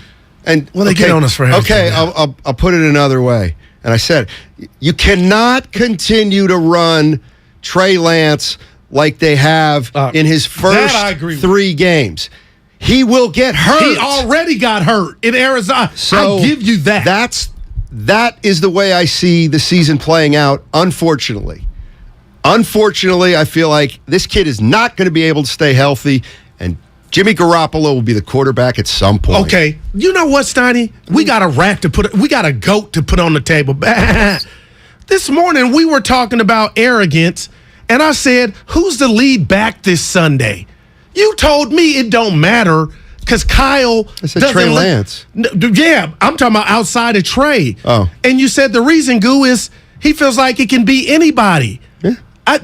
Are we so sure that that's the right method? Because every season, and I love Mitchell. He shocked everybody, Steiny, 6th-round pick, but now he's hurt again. So is it arrogance to think, oh, no big deal? It is a big deal, but you're thinking Kyle's like, hey, Goo. No excuse. You can't. Don't tell me. You cannot treat the running back position like running backs are a dime a dozen and then blame the loss of a running back on a loss, on a defeat. Why would you do that? And when you say, are we so sure Shanahan's doing it the right way with his backfield? Right. Well, I mean, his signature is the 49ers running game. That's their signature. So you tell me. But yet we don't have a back. You pointed it out yesterday, his 4th and 1 problems that he could give to, like an old Roger Craig or Earl Campbell. Like, they don't have Earl Campbell. Is that when it bites him in the ass? Is when you need a short yardage and you got to trick everybody out? Did you think trick Trent Williams into getting a false start in the playoff game against Dallas and you had to punt the ball when that should have never happened? Like, to me, was Mostert that back? I thought he was. You didn't know said he could run on. You didn't know. We didn't know it at the time.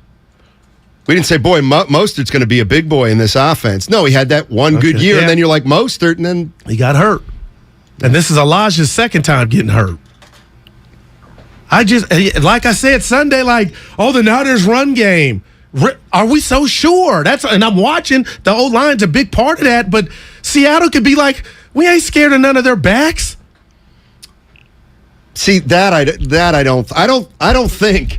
That's where I disagree. Okay. I don't think the Seattle Seahawks are like KJ Wright. Okay, that's a great point. We can ask him. Remind me to ask him this. The Seahawks are like, hey, did you see Mitchell's out?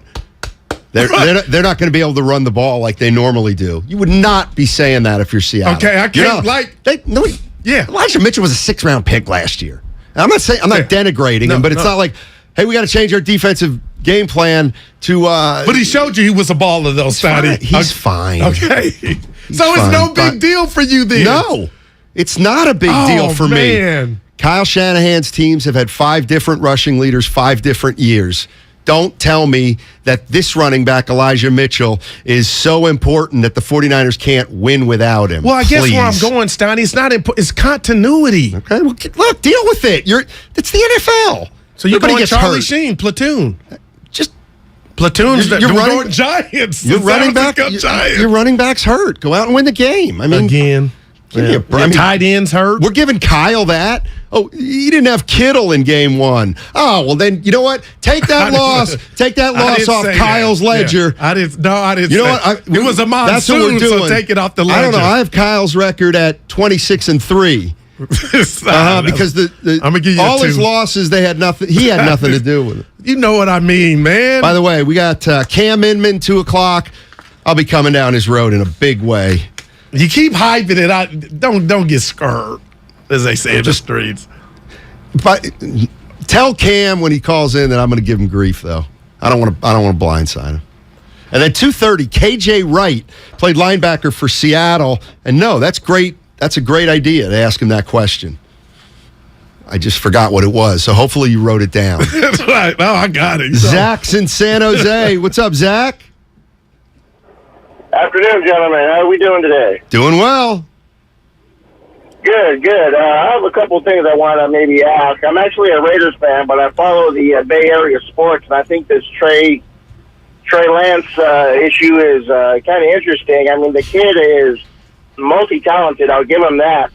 But do you guys think that there is possibly a issue, or not issue, but like maybe when it comes down to it, when say the kid isn't playing too bad, but he's just not getting the wins, and this team is the way it looks is built to win now, you know. But maybe the kid is just not getting the wins, and maybe they're in a position where they need to get a few wins to qualify for the playoffs.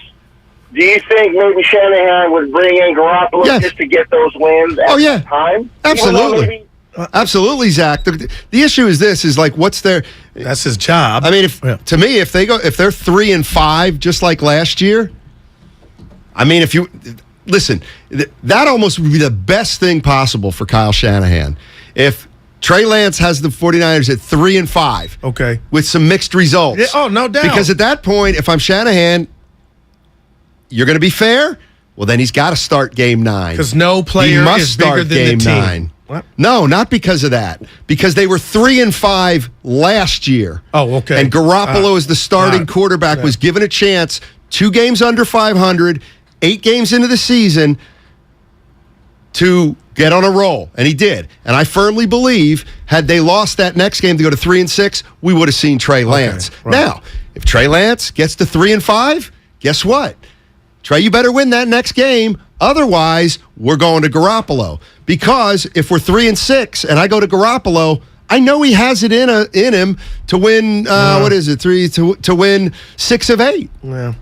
Get us to 9 wins, and maybe we're in. I just don't see Trey getting yanked, Steiny. Well, of course. See, again, it's the JD thing. What's it look like? Exactly. I mean, of course you can see him replaced by Garoppolo if he's 0-4. Yeah. So, I don't know. Yeah. Let's go to Matt in San Jose. What's going on, Matt? What's going on, man? Hey, guys, I got something for you. I think this is hilarious. Have you guys heard of this website called Cameo.com? Yeah, actually I have. I hadn't until now. Is that the one where you can go on and get a happy birthday wish from Brad Pitt? Something like that. Yes. Okay? Yeah, Brad Pitt's not on there. He's too big. But how about Halle Berry? He's going to be. Let him finish. Nope, too big probably. All right. Or like, somebody from Will and Grace or something. This is hilarious, though. Super Bowl champion, Troy Aikman's on there. He's asking for $750. Your boy, Trey Lance, is on there. He's asking for $1,500. Thanks for the call, Matt. They're really charging for this?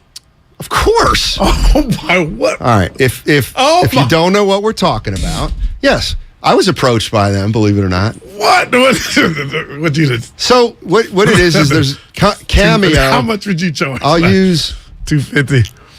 You know what? I'll use Castaneda. Okay. Because he's kind of a regional star.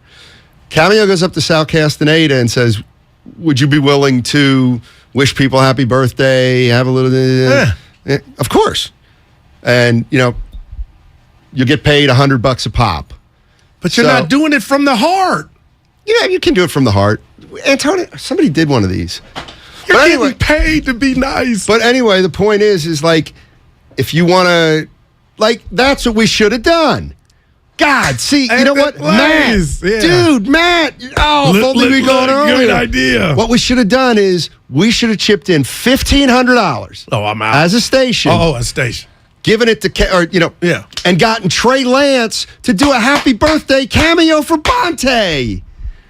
We should have done that. Look at you. All right, I'll see you working. So then Trey Lance can come out and say, happy birthday, Bonte. Go get him. You're 40 now. Click. I just made $1,500. Oh, man, it felt good. Dude, I'm out on that. I would never do that. I would do it for free. I'm a man. If I ever get famous, to charge to say, who would we even want that if you know that they paid?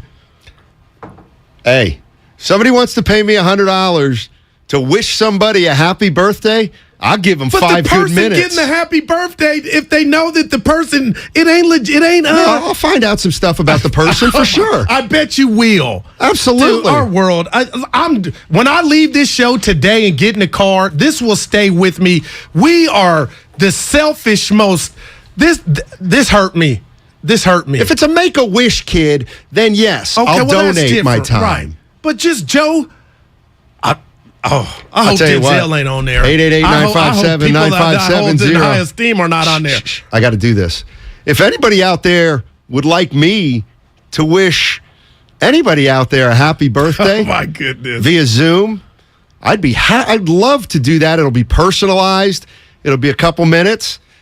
$50. And here's my cash $50. You should be ashamed. I would do that. And would you take the money? In a second. I'm done with it. We are cutthroat.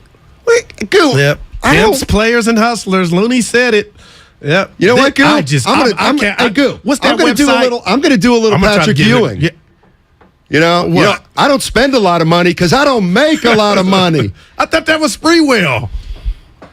No, Spreewell was feed my family. And Patrick Ewing was, we spend a lot of money, but we make a lot of money. Yippee. Thank you. I'm out on that website. Oh. Yeah, you'd be out until they... Happy birthday, Steiny. Yeah. Hey, where's my check at? Hey, David, what's up, buddy? What's up, guys? 2 things. Mike Martz. I just think he's obnoxious. I think he's racist. He compliments Lamar Jackson in the same, under his breath. I just think he's an obnoxious person. He was never really a truly successful head coach. And then after his relatively successful job in St. Louis, which he was gifted a team, he never really got an opportunity again. So I just don't think he's a likable person. So that's just my thought on hearing it. Real quick on Trey Lance and Justin Fields, if I could. If you're in a win now moment, which the Niners essentially are, because you're kind of as good as Nick Bosa and your linebackers on your defense. So you have this defense that can win now. Why would you draft a kid with 0 experience?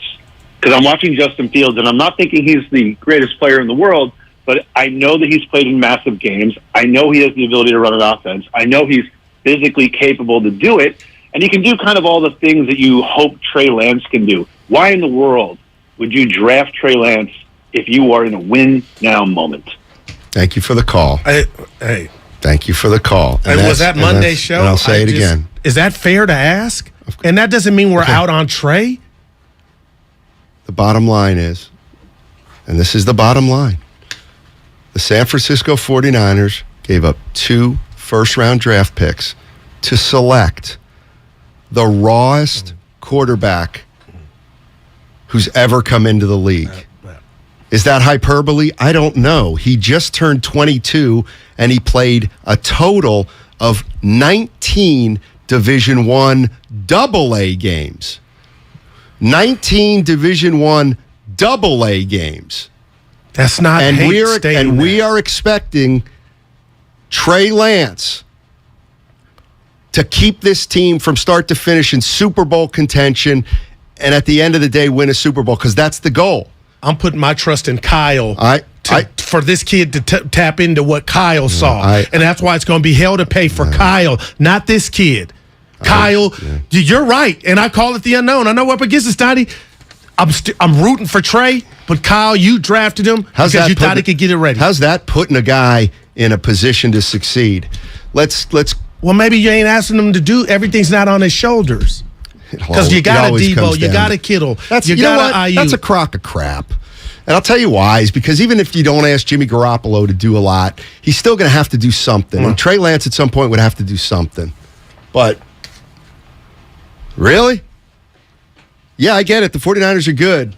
So Trey Lance is on a good team. That doesn't mean he's in a position to succeed. Bringing back Jimmy Garoppolo, does that put him in a position to succeed?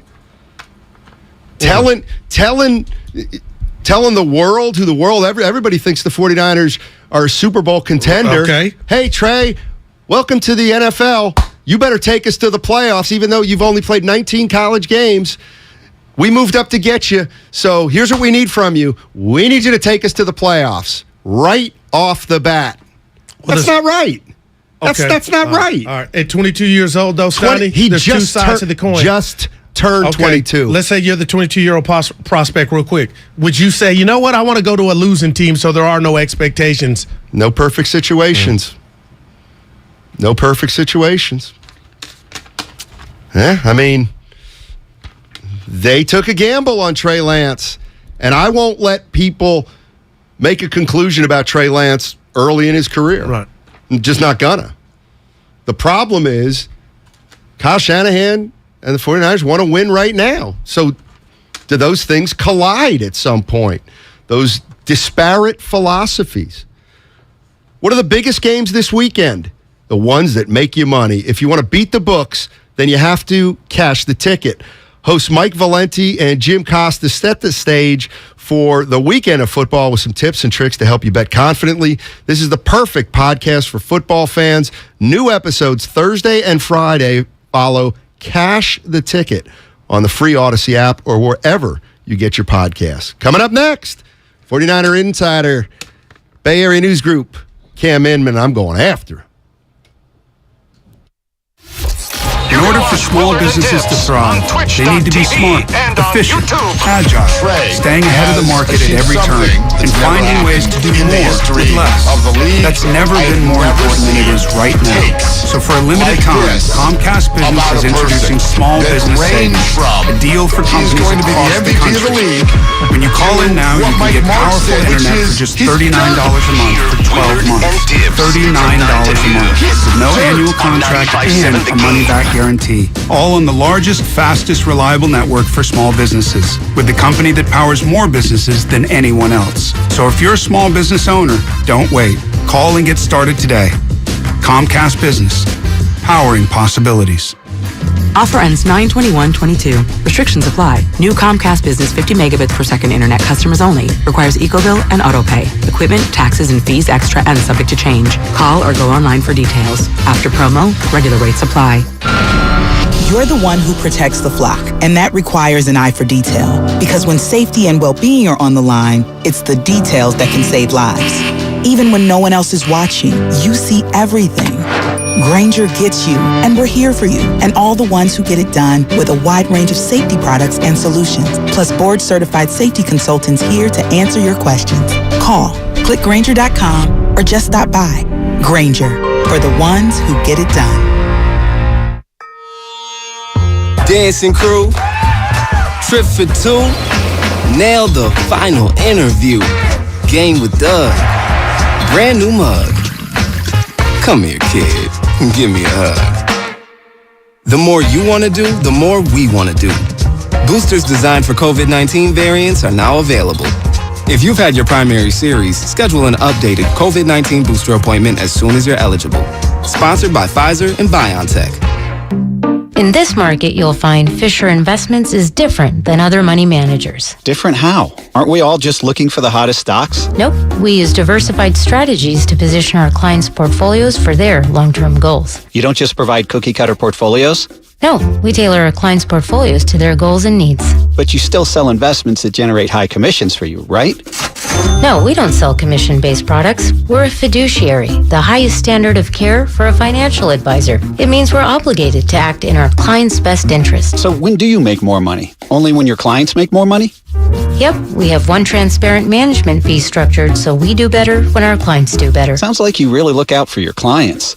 We do, because our priority is helping them achieve a comfortable retirement. That might be why most of our clients come from other money managers. Visit FisherInvestments.com to find out why investors like you switch to us. Fisher Investments. Clearly, different money management. Investments in securities involve the risk of loss. Great cars and great customer experience are what define a great dealership.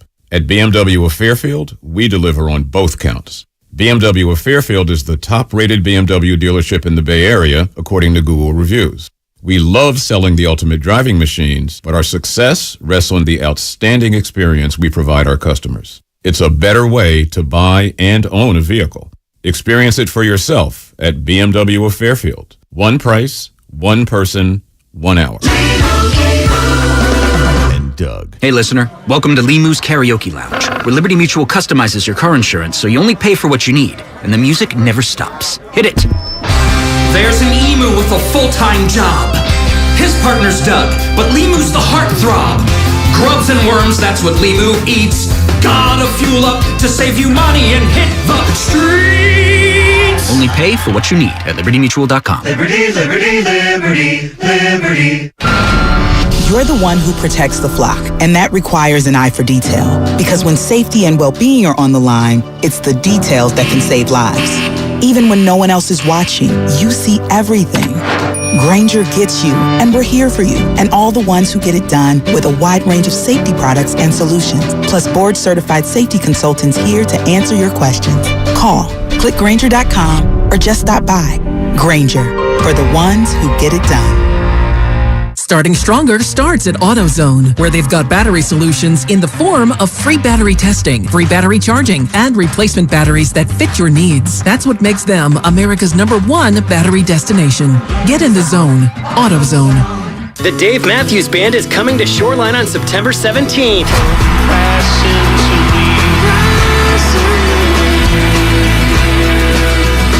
For more info and tickets, visit 957thegame.com/events. Did you know System Pavers has been designing and installing outdoor living systems for 30 years? Since 1992, we've helped more than 80,000 homeowners transform the way they enjoy their outdoors, and they've been happily talking about their remodels ever since. If I would have known how quick and easy replacing our crumbly old driveway was going to be, I would have contacted System Pavers years ago. We had a small issue with our outdoor kitchen, and System Pavers went above and beyond to make it right. Excellent service. I'm Larry Green of System Pavers, and nothing makes my day more than hearing how the quality, beauty, and durability of our work has helped thousands of families make the most of their outdoor spaces. For a limited time, you can take advantage of special financing and save 10% on an outdoor transformation that'll get people talking too. Call System Pavers at 800-PAVE-004 or visit SystemPavers.com today. All orders must be placed by September 30th. See website for offer details. Financing subject to credit approval. Contractor's license 661575. You're listening to 95.7 The Game, KGMC-FM at HD1 San Francisco. Always live on the free Odyssey app.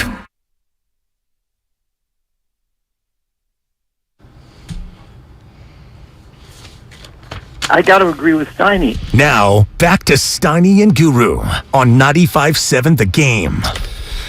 All righty, let's bring him in. I got to give him a shot to defend himself because I've been taking some little couple swipes at the Bay Area media, of which I'm a part. Uh-oh. You ready, Cam? Hello. Delivering newspapers since I was 10, so I've been part of the Bay Area media for about 10 years. There you go. Yeah. All right, here you go. I'm Team Cam. I think somebody in the Bay Area media should have asked Kyle Shanahan after the game if at any point he thought about putting Jimmy Garoppolo in the Chicago game, and can we assume that Trey Lance is starting week 2? Well, why would you suspect that needed to be asked? Because everything he's indicated was there was no way he was going to be benching Trey Lance. The reason is, and I'm not saying it's a good question or bad question, but the fact is, it's asked in a lot of it would have been asked in Philly, New York, Dallas, L.A. maybe. You know what I mean? Well, I think it's a lazy question that you're just looking for a hot take because everybody knows the answer. Don't you think you need to get him kind of on record? No, not if you've been paying attention because he's been saying it from day one. if this continues, Matt, you're right. I think it's a very valid question. If Trey is obviously struggling, I think there's a little bit of rain out there, so you knew he was probably going to struggle. But it wasn't. I don't think that loss was on Trey Lance. I think that loss was on a lot of mistakes, the penalties, turnovers, obviously. But on the flip side of this, he's got to make some plays, and the offense has to make plays. They can't just blame it on their deficiencies. They have to do something that earns them the win. Cam, last time I talked to you, JD was with me, and not in a million years did I think the Bears would beat the Niners, nor did I have the weather report. But with that said, I'm going to leave Trey Lance alone just for this conversation because everybody's focused on it. But I'm telling Steiny, I am surprised and nervous for Niner fans that George Kittle was not ready to play week 1, didn't practice today, and now you have no Mitchell and the question marks with the O-line. Are you at all concerned about that aspect of this team this early on? I think anytime George Kittle's not on the field, it's a glaring concern from what he brings from the receiving, but also more importantly from that blocking perspective, like you said, to help the offensive line out for a young quarterback. And, you know, he was on, last we saw him on the field was last Monday, which apparently is when George hurt his groin. So he hasn't been out there, which is not a good sign, and so it is a big concern. Cam Inman joining us on 95.7 The Game. He covers the San Francisco 49ers for Bay Area News Group. Cam, the one thing that I thought was, all right, today I'm going to think about the stuff Trey Lance did well on Sunday and what gives you, hope looking forward. My three were his composure and poise on the field and off, obviously his arm, and then lastly was he does seem to have good instincts when he's running the ball.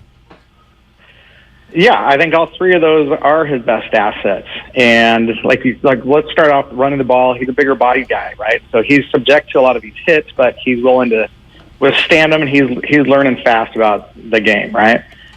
Then let's talk about the arm, because I'm still mesmerized by that 20-yard completion to Ray McCloud. It was okay, and I asked Shanahan and Trey Lance and Ray McCloud about that yesterday, and they were all very subdued in their responses, which I get because they lost the game. No reason to really give him an attaboy pick-me-up for doing his job and throwing the ball where it needs to be. But so why was I so mesmerized? And I think it's because it was such a daring pass to throw into triple coverage, and it's not a pass that Jimmy Garoppolo would have done on purpose. I mean, there's been times where Jimmy's thrown, there's 3 defenders around, but not intentionally. I thought it was just a hell of a pass, and maybe it would have been my angle in the press box, but he silenced all of press row, and we were kind of murmuring under our breath, holy crap, did you just see that pass? And that's what brings Trey Lance into the starting fold, because he has that arm where he can make that throw to the numbers or to the boundaries, right? What he also needs to do, though, he needs to get better on those short, quick passes, which is where Jimmy Garoppolo excelled, right? And so it's kind of a damned if you do, damned if you don't, but you figure he's going to learn that touch, and he's not going to learn it in the monsoon in Chicago. So how is he going to do Sunday if it's raining at Levi Stadium on those passes, right? And if he can't hit those, then he's going to have to do more of those 20-yard out routes to Ray McCloud, Brandon Ayuk, and hopefully Deebo Samuel, who just can't seem to get on the same page with.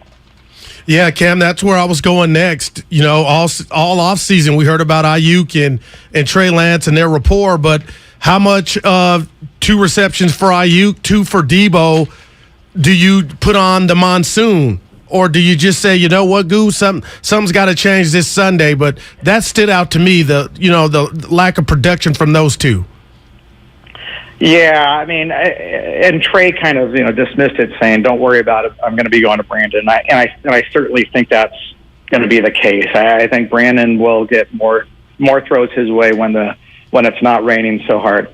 But and then the Deebo Trey Lance relationship, as much as we freak out about them not connecting on downfield passes like in that exhibition finale, or even the short passes that we saw in Chicago, it's almost more important that they're on the same page in the running game on these option handoffs, because that right now is, like, to me, that's Deebo's number one role, is to be a physical runner rather than the 1,000-yard receiver. Man. Cam Inman joining us on 95.7 The Game.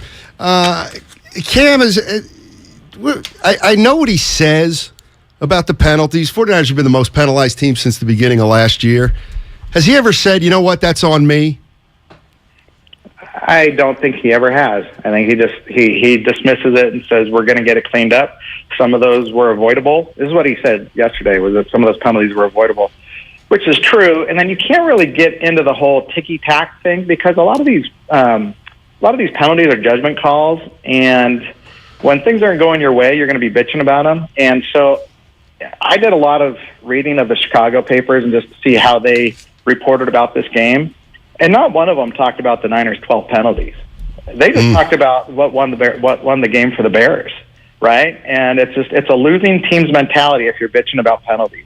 You just got to clean them up, don't make them, and then go out and win the game. Cam, let's talk about the other side of the ball because I was shocked. The first half defensively, that's what I expected. I'm tweeting, I don't think Chicago may score, and this is not high school. What do you think happened? Did they tire? What does Cam Inman think about? I won't call it a collapse, but if you want to, I'm not mad about the Niner defense giving up 2 scores when it looked like they had the game in hand. I picked these guys to win 20-0. So when it was 10-0, I thought I was Nostradamus. I had it. I was feeling as good as the Niners were, and then there were a couple breakdowns with the penalties, and then the coverages that were blown on those 2 touchdowns. So as much as we're praising Hufanga and the defense and how they're doing, they're inexcusable. So, sure, they got an A+ in the first quarter. Bosa and Ebukam got sacks on 3rd down. That's what they're supposed to do. But they didn't get more than that. And when you're caving away on defense and you needed to pile up points at that time, that's how these 10-point leads get slipped away. That's how we saw it in the NFC Championship game, saw it in the Super Bowl, and it's unforgivable. And they got to figure out how to close out games better. And whether that's the defense's fault or the offense can't, it's really a combination of factors. Although I'll say the special teams unit, that's the only one that didn't screw up in Chicago.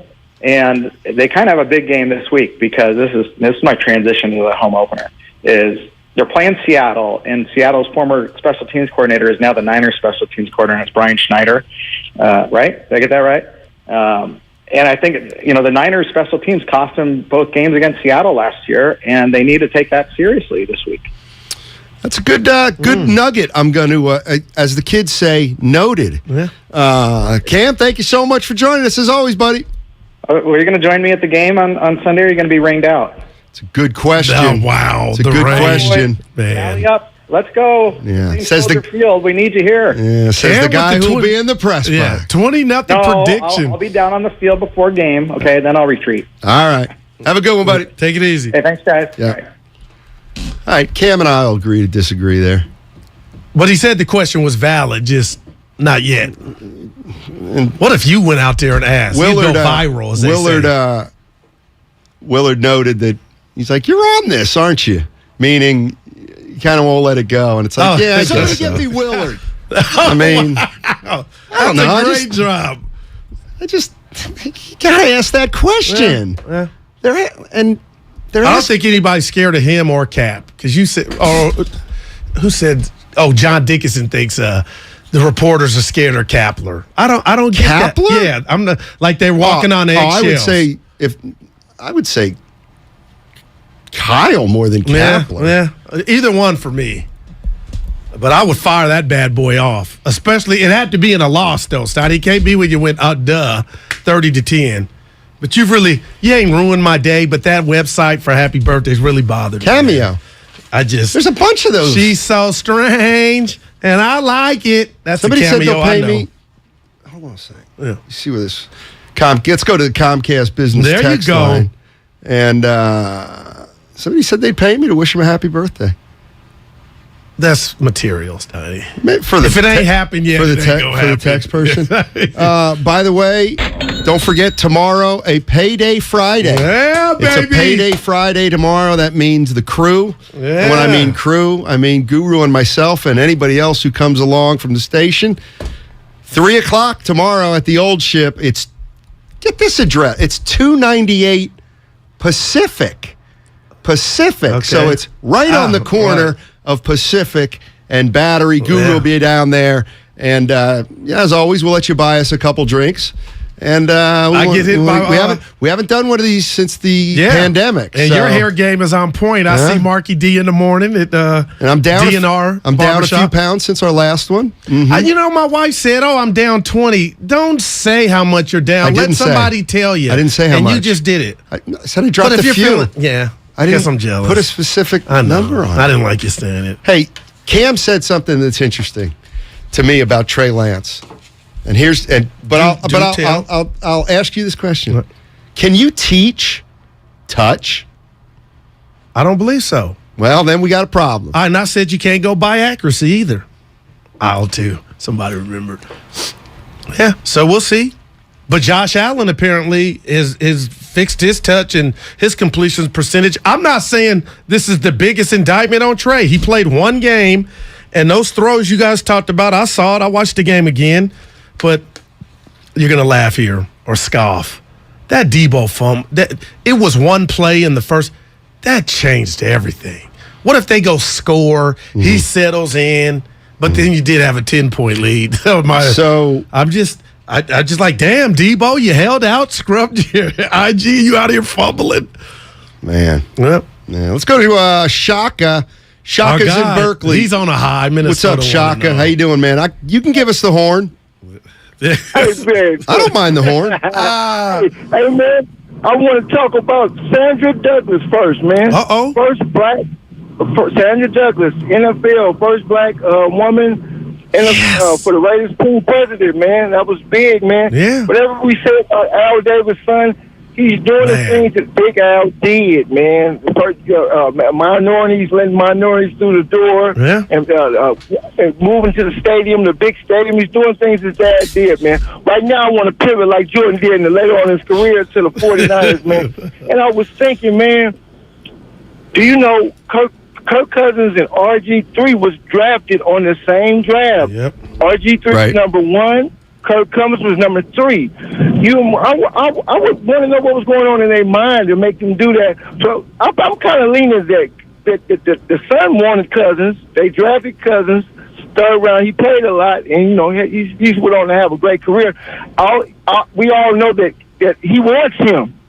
Shanahan wants a reliable quarterback that can make it, who can throw the ball with accuracy, man, because they're the one that Super Bowl. If they would have hit that guy, number 17, going down the middle, man. But I just want to say that, man. And you know who's the backup quarterback for Minnesota? Who? He played for the 49ers, too. Mullins. Sonny Jurgensen grandson. Mullins? Is it Nicky? Sonny. All right, thanks, Shaka. Shaka with knowledge. Who was it? I think it's Nick Mullins. And you see, I think. I couldn't care. But to say the first black female president, she's beautiful too. Sandra Douglas Morgan. Beautiful. Ain't nothing wrong with pointing that out. Did I say there was? No, people on the text line. Nobody said anything. Nobody's saying anything to you. Comcast business text line. Nobody's saying anything to you. We need a jar for that. I don't know if you can teach touch, to tell you the truth. Can you teach a jumper and hoop? Well, Magic got one. You can get better at it. J. Kidd got better at it. Magic. Who else? I actually think those are two different things, believe it or not. Touch. Kaepernick didn't have touch. Nope. I got it. Who? Me. Like, I have it. Could you throw a ball 10 yards? Nope. Oh, he's saying what he thinks. I'm looking at your shoulders, but you're a 1986 intramural flag football champions at Franklin and Marshall College. Gosh. That's a fact. But no pads, intramurals. It's a fact. Yeah. And I was a receiver. Harold Carmichael was your dude. No, I was exactly like Steve Largent, only not as fast. That's wow. Hey, I love me some Largent. Yeah. Yeah. From the 820. Trey's release is broken. Comcast business. I'm not going. I'm not going to go that far. Yep. I just cannot wait. Like, it's Thursday, but in my mind it's Friday because that's how eager I am for week 2 of football. And we got a barn burner tonight. Who you got? Chiefs Chargers. Where's the game? KC, baby. I like Kansas City. Man, the message in 1 week Chargers won week 1, right? They beat the Raiders. Raiders blew it. Derek Carr's still scared, and I had you tell me, Derek Carr. What? Are you doing it again? What? You're doing it again. You did this on Monday, and it led to a fight. Hey, I'm doing it, but you know what? You did say it about D. Carr. What did I say? A lot of people are rallying around him like, we're about to see the best D. Carr. That's all. Who's saying that? A lot of people before the season started. No, but you were talking about me. You were representing an opinion that I had of Carr that's completely inaccurate. Like you were saying this was his coming out party. I got you on that list like Monte has us on it. So Derek Carr after year 11. Right. See, you gave him the benefit of the doubt. Now you're going year 11. Anything like that. I recall, I could misremember like Clemens. Like we were just talking. It wasn't like you went out your way, hey, Derek Carr. But we were talking about the Raiders like, Derek Carr, he's kind of settled in. I'm doing my style. He's kind of settled in on Goo. So, might not have been you. Well, I don't think it was. Because I couldn't say settled in. I would never say settled in. I would be like, Goo. Derek Carr, I mean, he's all right. He's just all right. Hey, give me some advice real quick. I know By the way, I'd rather have Trey Lance than Derek Carr. Well, damn, I hadn't heard that. Because it's about the ceiling. Yeah. We know what Derek Carr is. I'm scared. I'm in 5 fantasy leagues. I went 0-5. I mean, seriously, when you hear that. 0-5 in 5 leagues. I'm kind of down on myself a little bit, Steiny. Like, I'm setting the lineups like, this might be my last year. 0-5. Dude, I would have some close ones. 0-5. You almost have to try to. Seriously. My boy Ron T's in 5. He goes, Goo, I was 1-5, so I feel a little better, but it ain't just me. Dude, I got to bounce back. All right. 10 minutes. 10 minutes. We got KJ Wright, former Seahawks linebacker. Can't wait to ask him all about Trey Lance and what linebackers think when they got a rookie coming to town, essentially. Let's go to Mister. Mister's in the ATL, baby. Mr. Jennings. I can't read what's under Mister. Hey, how you doing, buddy? Yeah. You got it? Yes. Hey, I don't know if y'all remember. I call in all the time. I've been like this. And I told y'all in training camp when Debo was holding out.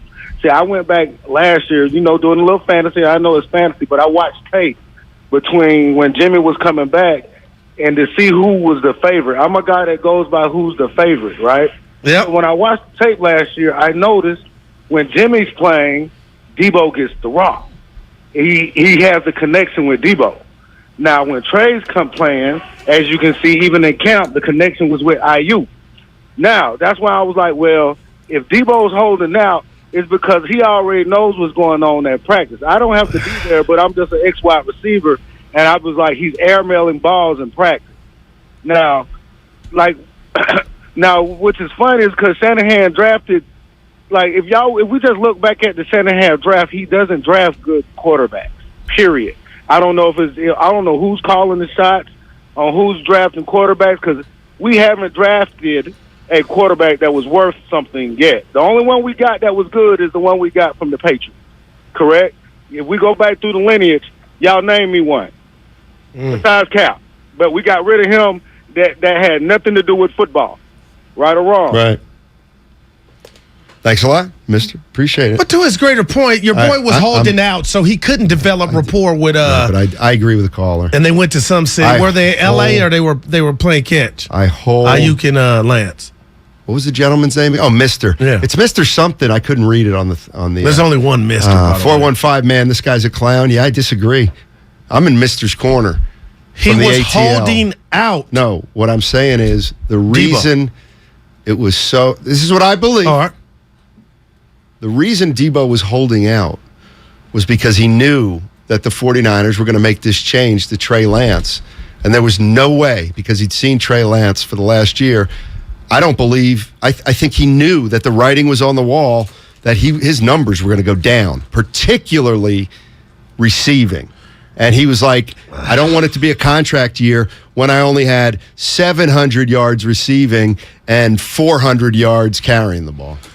I'm not mad at that, but I think it's a Lamar Jackson thing to where Debo was used so much, high usage the year before, that he was basically risking his neck and chest to get hurt before he got the bag. Like, how could Debo, and I'm not saying you're wrong, Steiny, but I think it's far-fetched. How is he going to know what Trey Lance is going to be? And it ain't like Jimmy practiced with him all year. You think players can't tell? Right. But it wasn't like Jimmy was Brady. And by the way, 1,400 yards. Numbers. He got 1,400 yards in the air. Exactly. With Jimmy. So why wouldn't he? If that's how he felt and that's what was going to be done, then why would there be a price? Why wouldn't you say, get me up out of here if this is about to be my quarterback in future? Because he got paid. They did pay him. Money talks. They buckled. Charlie Sheen. I don't know about buckled, but gave in. They made that deal. Well, they were going to pay him regardless. Whoever the quarterback was, he was getting a bag. He was scheduled to get $4 million this year, Debo. Right, but if they didn't extend him, now he plays alongside Trey Lance. Oh, he would have been numbers are not as good, and he loses money. Yeah, but I still think he would have been a dumb to play and not get the bag because you know how important you are to the Niners with Jimmy under center. Like, don't go risk getting hurt. Get that bag. He got it. Dude, how many catches for Debo Sunday? It's Thursday. Sunday. 3. Completed. Man, Steiny, probably 8 or 9. We got to go. What's his? Why don't you go look up during the break his high in catches in a game? Oh, I can tell you. All right. I'm looking forward to our next guest. He'll come up right after the break. KJ Wright, former linebacker for the Seattle Seahawks. We're going to talk to him on the other side. I'm looking forward because I want to licking his chops with a rookie quarterback. We'll talk about it on the other side.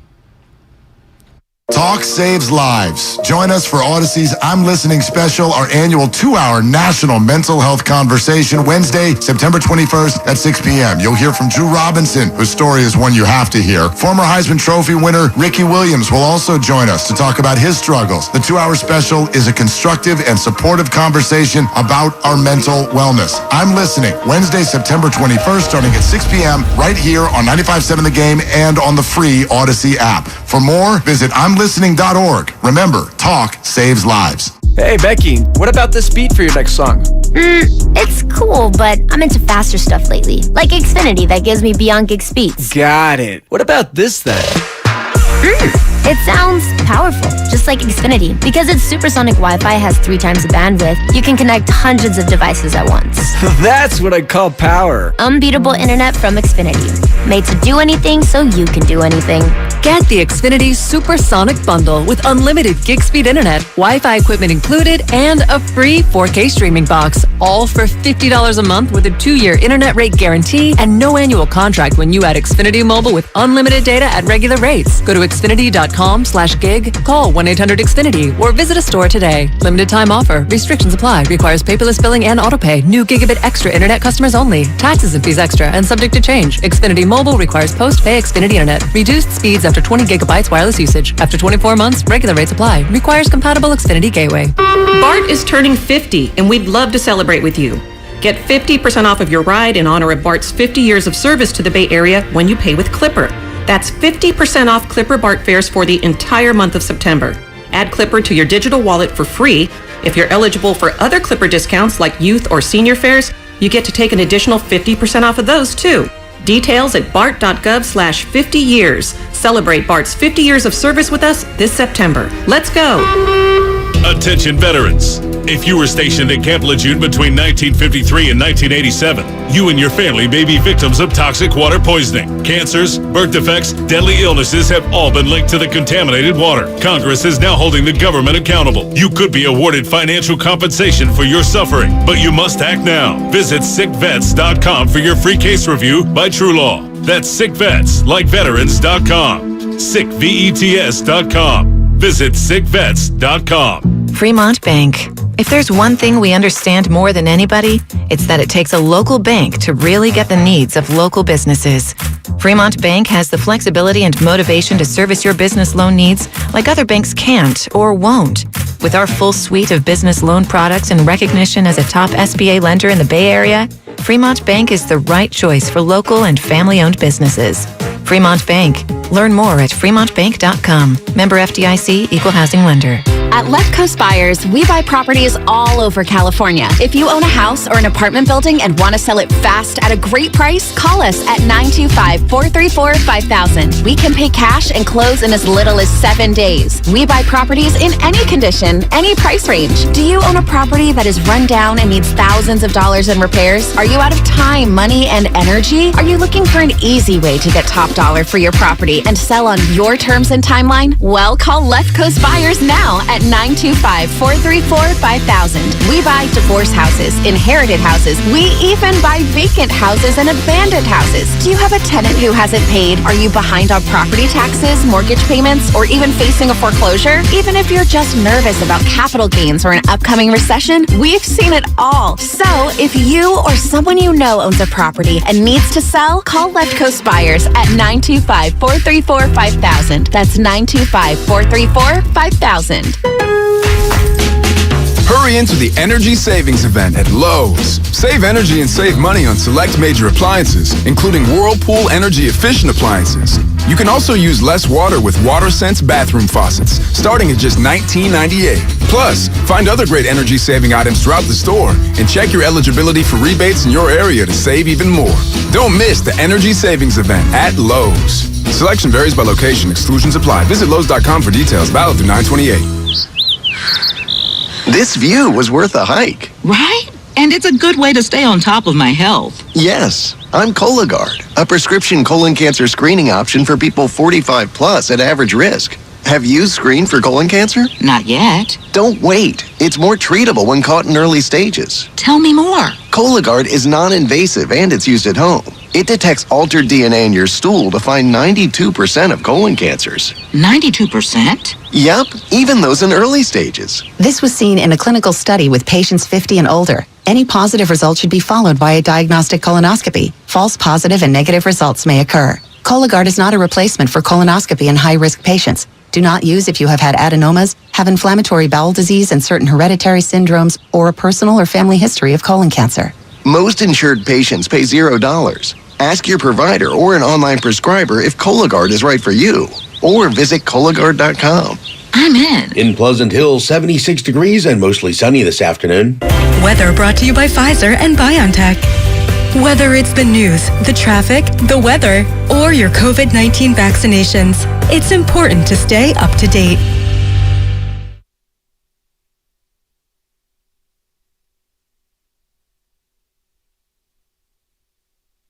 Now, back to Steiny and Guru on 95.7 The Game. All righty, welcome back. Half hour left before we turn it over to Ratto and Damon. And let's welcome in KJ Wright, former Seattle Seahawks Super Bowl champion, played beside Bobby Wagner. What's going on, KJ? How you doing?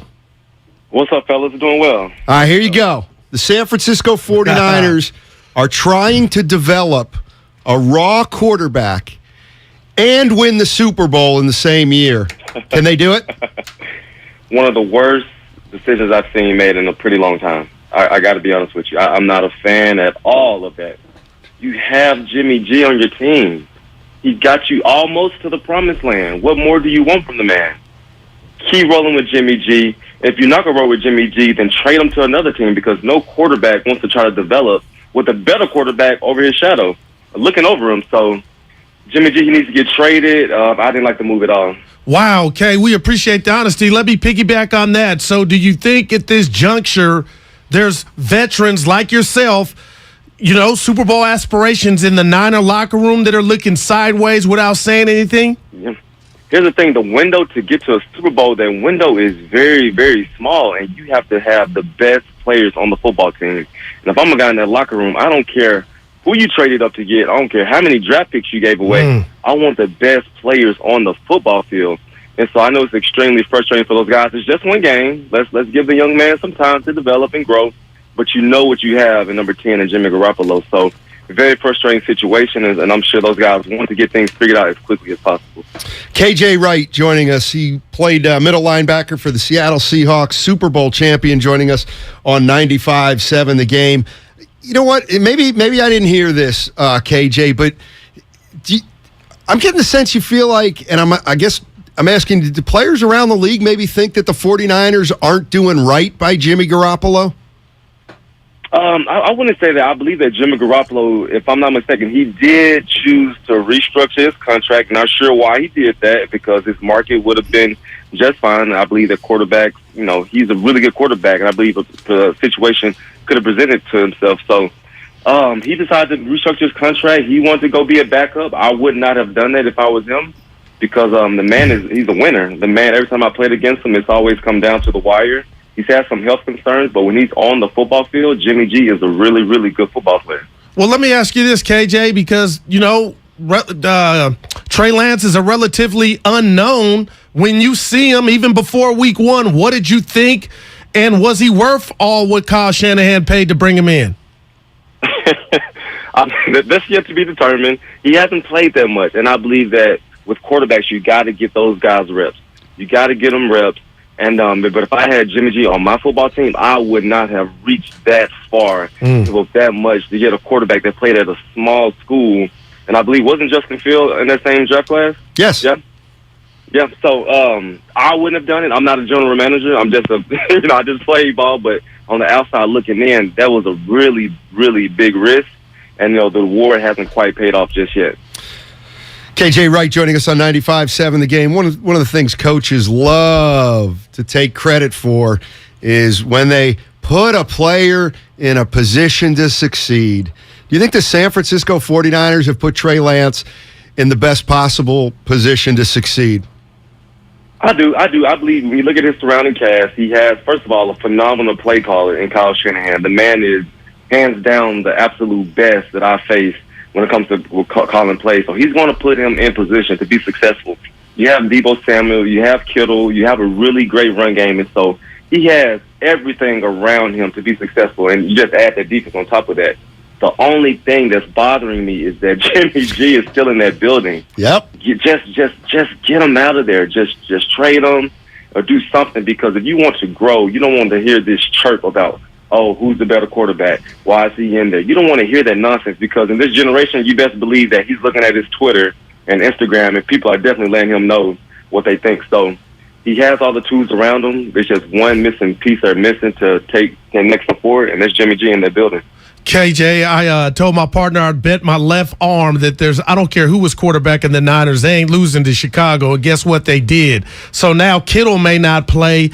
Mitchell, 6th-round pick, shocked the world last year. He's out. Yeah. If you're the Seattle defense, are you looking at Trey Lance in this Niner offense like, boy, we got action?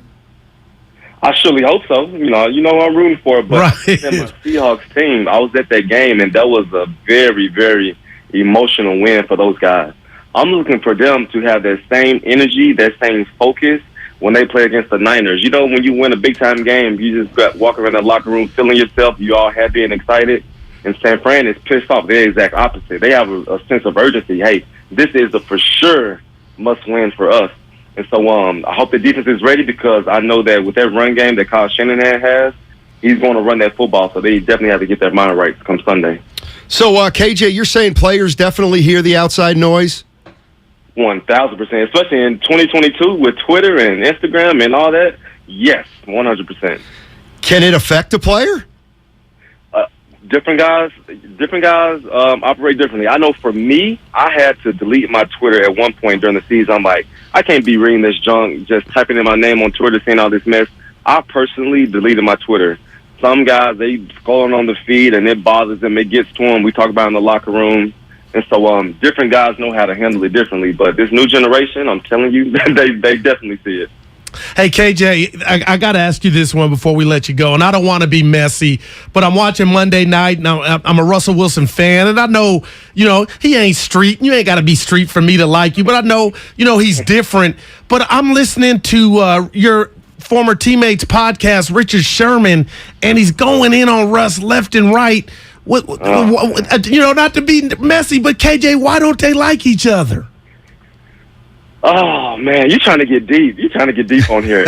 Give us a little bit, KJ, if you can. Okay, I know Sherm. That's my guy. Sherm is a very, very honest and blunt individual.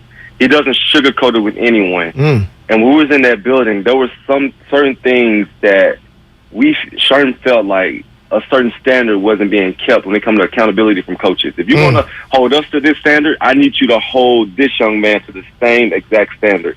And so I believe Sherm was mad at the wrong person in the building. Like, be mad at somebody, Sherm. Be mad at Coach Carroll. And so it's an interesting relationship. It's very unfortunate that they feel that way towards each other. But man, when I was in there and they was booing my guy, I felt bad for him. It's right. Just narrative that Russ, wanted out of Seattle and his former teammates. The relationship isn't as great, and so it's pretty unfortunate that happens. But I guess it's ball. KJ, thank you so much for joining us, man. Really appreciate it. Yeah, man. Anytime. Thank you, guys. All right, that's KJ Wright. Wow. Longtime Seattle Seahawk. So there you got your answer. Your answer is Richard Sherman believed Russell Wilson got preferential treatment. That's essentially what he said. But I'm like, KJ, let's say you need more. No, I'm saying I would be mad at the boss if you were getting the treatment, but it doesn't sound. Richard was holding. But maybe I'm sorry. Yeah, Richard was holding Russ accountable. I would be mad at the higher ups. Let them do. You know what I mean? Like, check him. But what if Steiny coming in late? Check him. But what if at the same time Russell Wilson's walking around the locker room like he owns the place? Okay. And he's looked upon as the golden boy. Yeah. And they're not feeling him. Yep. So that's a wow. He gave it to us. Hey, what about him saying the wrong quarterback is starting for the Niners? I mean, that's a former player. Yeah. I mean, like, damn. It's going to be interesting. Yep. It's going to be interesting. It's going to be a good game, too. Week by. You don't know that. Why would you say that? Seattle just beat Denver. Right. My Super Bowl pick. So what if the Niners win 40-3? I'm going to come in here and be excited. Is that a good game? Oh, man. What if it's 3? No. From a competitive standpoint, no. So what do you mean by good game? Like Bonte said, bloodbath game. This is division rivalry, and I had Seattle in the tank, and this is where I had Seattle in the outhouse and had the Niners in the penthouse, and now it might be a townhouse. They might be equal. Better team will win Sunday in the rain. But Evan, tell me to let it go. Let it go. Go ahead. But you don't know it's going to be a good game. Might be a terrible game. Yeah, I'm hoping for a good game. Well, then say I'm hoping for a good game. I got you, Bob. You better be careful. You want to do 15 minutes on why I'm a jerk? Go ahead. No, I don't. That would be another one. No. Hey, there was a couple things I wanted to talk to you about. That's right. You recently took your young son to Santa Clara, and apparently you want to ask the listeners something. Okay, so we had a dinner for little Daryl Saturday. All right. Friends, family, aunties, uncles were there, said their last goodbyes. I've never dropped a kid off at college. So in my mind, Matt Steinmetz, and I needed you. It was going to be me, my wife, my daughter, and my son. That's how we're going to send him off. We get in the U-Haul in another car. I go left on 5. They go east. They go west. My son goes, we're going to get TT. I hope she ain't listening. That's my wife's best friend, like his aunt. So TT and her daughter are going with us to drop my kid off. I'm like, who? This was my moment, our moment. Now I can't even get emotional because everything's different. Then we get in this dorm. The dorm is small, so it's 6 people in there. Steiny, I have never been hurt the way I was hurt, and it wasn't TT's fault. But my question, I asked Ratto and you, I called you. When you do that normally in the movies, it's just the immediate family saying bye to their son, and mine got hijacked because my wife thought that the best friend and her daughter should go. And I got robbed of a moment, even though I had it I had to, come here, son, But I asked you, man to man, am I a monster for feeling that way? The audacity. You're not a monster for feeling that way. Damn it, TT. Or no, Mia for bringing TT. You just was at dinner the night before. This is the Johnsons. 888-957-9570. Oh, Steiny. How about KJ Wright saying the 49ers are making a big mistake at quarterback? Let me know if you when and if you can play that. That was a great soundbite, obviously prompted by a wonderful question. Yep. to start off the interview. KJ, right? What was your question? I said. Okay, I'll set it up. Is my question in there or not? It is? Okay, hold on. I'll set it up. Because this is what the greats do. They ask a question that leaves for... Guru always upset about family. It leads for only a... no, I'm not. Hey, KJ, 49ers are trying to develop a quarterback and win the Super Bowl at the same time. Is that possible? One of the worst decisions I've seen made in a pretty long time. I got to be honest with you. I'm not a fan at all of that. You have Jimmy G on your team. He got you almost to the promised land. What more do you want from the man? Keep rolling with Jimmy G. If you're not going to roll with Jimmy G, then trade him to another team because no quarterback wants to try to develop with a better quarterback over his shadow, looking over him. So Jimmy G, he needs to get traded. I didn't like the move at all. Wow. See, now, this is where... Doesn't mean he's right. Listen, man, if former players and former coaches are saying that, then there's something to it, clearly. So, but Kyle Shanahan's... He's Captain Kirk. It's his ship. Oh, it sure is. And he called, 10 to 15 guys in there to explain his decision. Oh, that was to bring Jimmy back. So, exactly. Steiny, let's be real.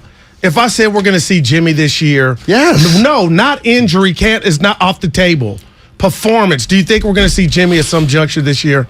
I don't. Well, I'm going performance related. Here's and where I mean what I'm saying. Here's where I'm literal. I don't think he's going to do it to Here's Trey. where I'm literal. I don't. On the fence? No. I just don't believe he's going to play 17 games. He can't make it like this. He will get hurt. Oh, see, I said I'm talking performance. I know, but okay. Will he get benched because of performance? Yes, it's possible. Of course it's possible. Well, now we know. Now if I say no chance, well, Jimmy there. I have no idea. Because if you say, Steiny, do you think that Trey Lance will get benched because of performance this year? I have no idea. I don't know how good he is. I have no idea. But do you think there's a barometer, Kyle Shanahan barometer of yes. You need to be this if you think to keep 10 off the field? If you think for 1 second, and I'd be interested to know if you think for 1 second the 49, because it's not probably going to happen all at once.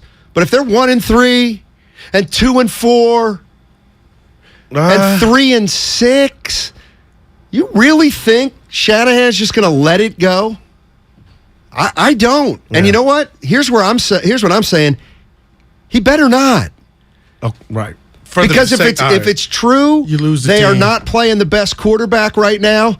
That can only last for another week or two before he better make a switch. But I don't know that to be the case. You just said something earlier, and again, because we're coming up, people, with these shout out Tribe Called Quest scenarios, doesn't mean it's hate. Quit saying that. We don't have to keep reminding people. Say what? Don't cater to that 0.05% of people who say you're a hater. It's the 0.5% that have their hands over their ears. This is real life, and I'm schooling you. You said Debo got paid. I don't think that's enough. If he's not getting close to, and I'll tell you how many catches he had last year. If he's not getting the yards that he feels like, he's watching Justin Jefferson, even though we could say he's not that type of receiver. He's badass. He's a Pro Bowler. Debo, you're watching that week in, week out, and you're only getting maybe 2 to 5 catches. I don't think I think we're going to see, if you want to call it diva tendencies, we could see him throwing a hissy fit, and I wouldn't even be mad at him. That's on the table. And we could say week 1, the production was low from everybody, including Trey, because it was a monsoon. But if that continues, Matt, I don't think that contract Debo signed will keep him quiet in regard to being demonstrative about not getting the ball, not handoffs, in the air. That's on the table. That's just reality. And that's when I say, get open. Run a route right. Well, PFF has something we got to see. Run a precise route, Debo. He got 1,400 last year, Steiny. That's right. So because he was dotting his I's and crossing his T's. Listen to you. Let's go to Coach Lisa in Oakland. What's going on, Coach Lisa? How you doing? Hey. Hey, guys. How's it going today? Good. Hey, I feel you on the TT didn't match the moment. Mom Thank did. you, Lisa. That moment. Okay. Paul, that was me and my son. Okay, the girls want to go. No, if you didn't pack all these, That's all I'm talking about, Lisa. Have the emotional moment. Let it go. Let it go. Just a quick thing. The 49ers. There's not going to be a teachable moment with Garoppolo for Trey Lance. So either Boy Wonder make the quick decision, keep Garoppolo, let him play the game, or let him go. That's just like having a voodoo doll hanging in your whole locker room. Interesting. Wow. But the coach chose to have that voodoo doll, Steiny. No, Kyle knows what he's doing. Hey, that's what we're watching. Hey, stop it. Kyle's beyond reproach. He's beyond that. So don't you dare try to even criticize. He knows more football. He's got more football knowledge in his pinky than we What's have. his overall record as head coach? I'm just saying, don't. I know it. Hey, 49-50 Trey. Don't be coming down St. Kyle's Road, whatever you do. He ain't no saint yet. Hey, by the way, those body armor drinks? Yeah. Yeah, is that my guy David Rokeach from Body Armor? Dropped those off? Nice. Is that your guy? Yeah, that's my guy. Oh. Anyway, Body Armor, they got really good sports drinks.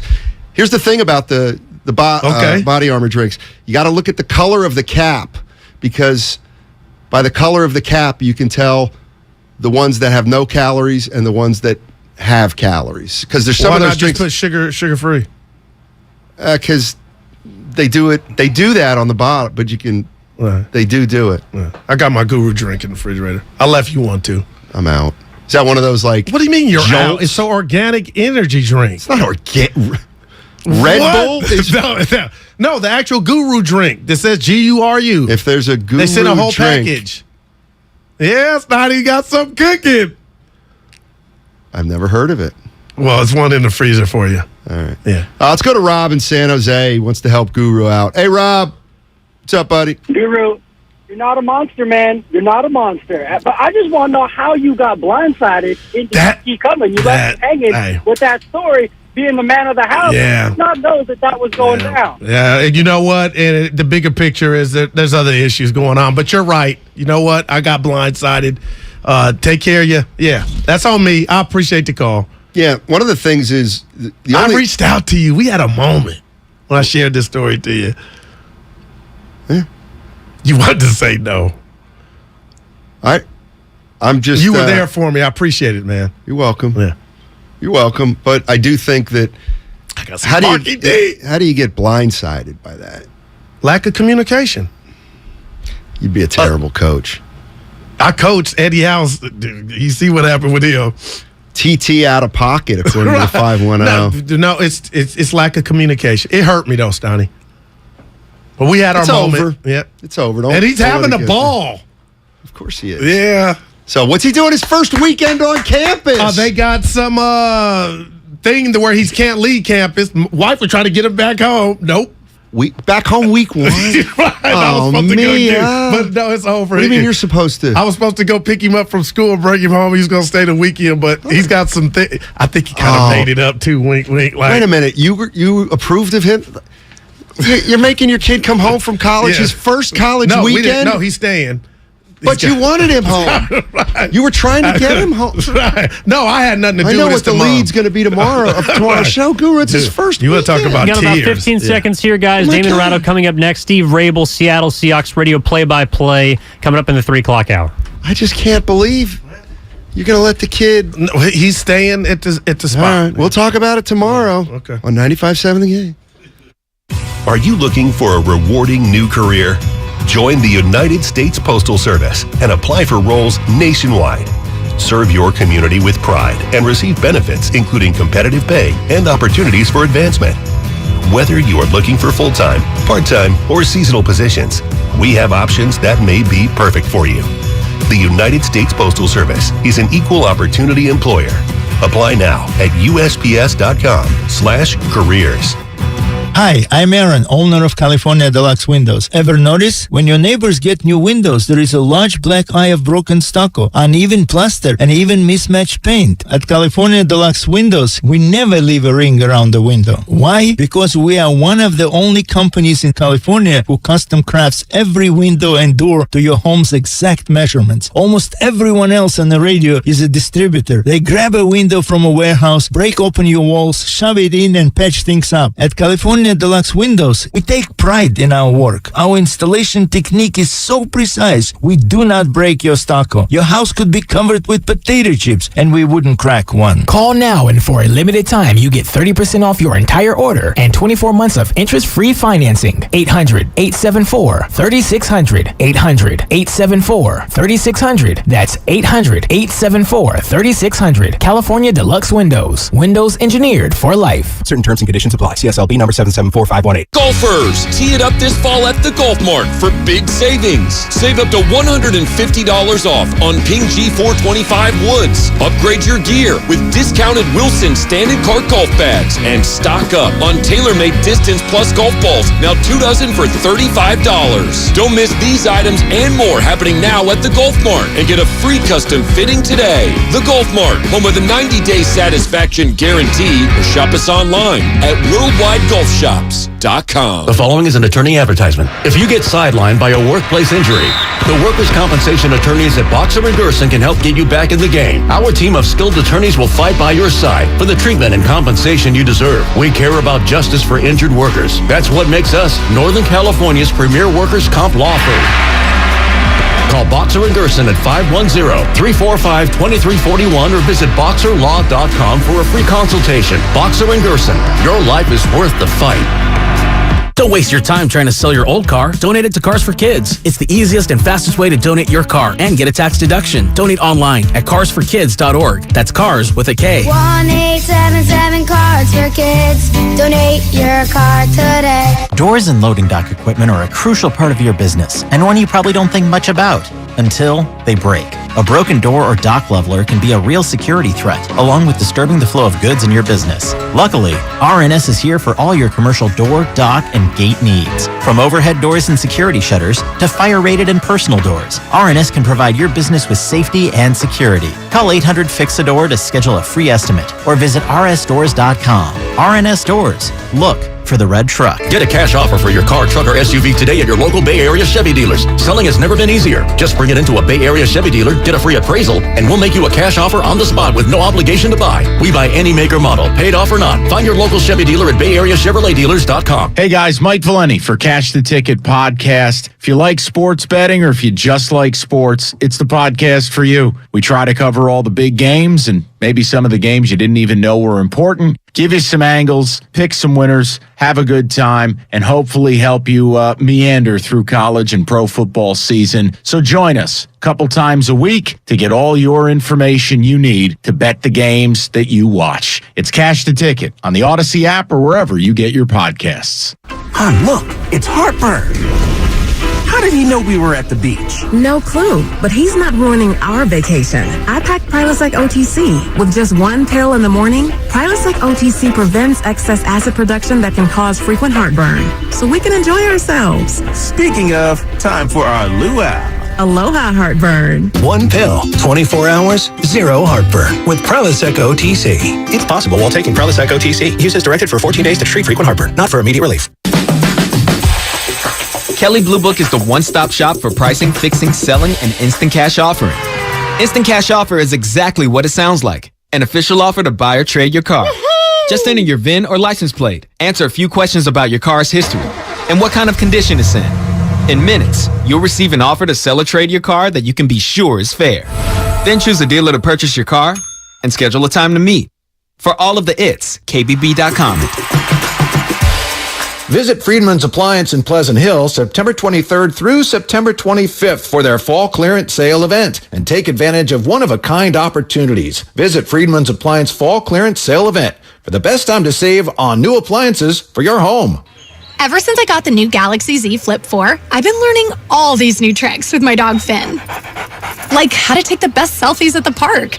I just set my phone down, put it in flex mode, and capture hands-free pics from multiple angles. Aww. Or how to capture our training sessions for his followers. I simply wave my hand to start recording video. Good boy! Plus, the Z Flip 4 is compact and fits perfectly in my pocket. Oh, wow. Visit Samsung.com today to get the new Galaxy Z Flip 4. Kirby is your driveway mechanic. They bring the shop to you with brake replacements, oil changes, washes, and so much more. Get $50 off your first oil change with code OIL50 at Kirby.com. That's CURBEE.com and use code OIL50. You're listening to 95.7 The Game, KGMC FM and HD1 San Francisco. Always live on the free Odyssey app.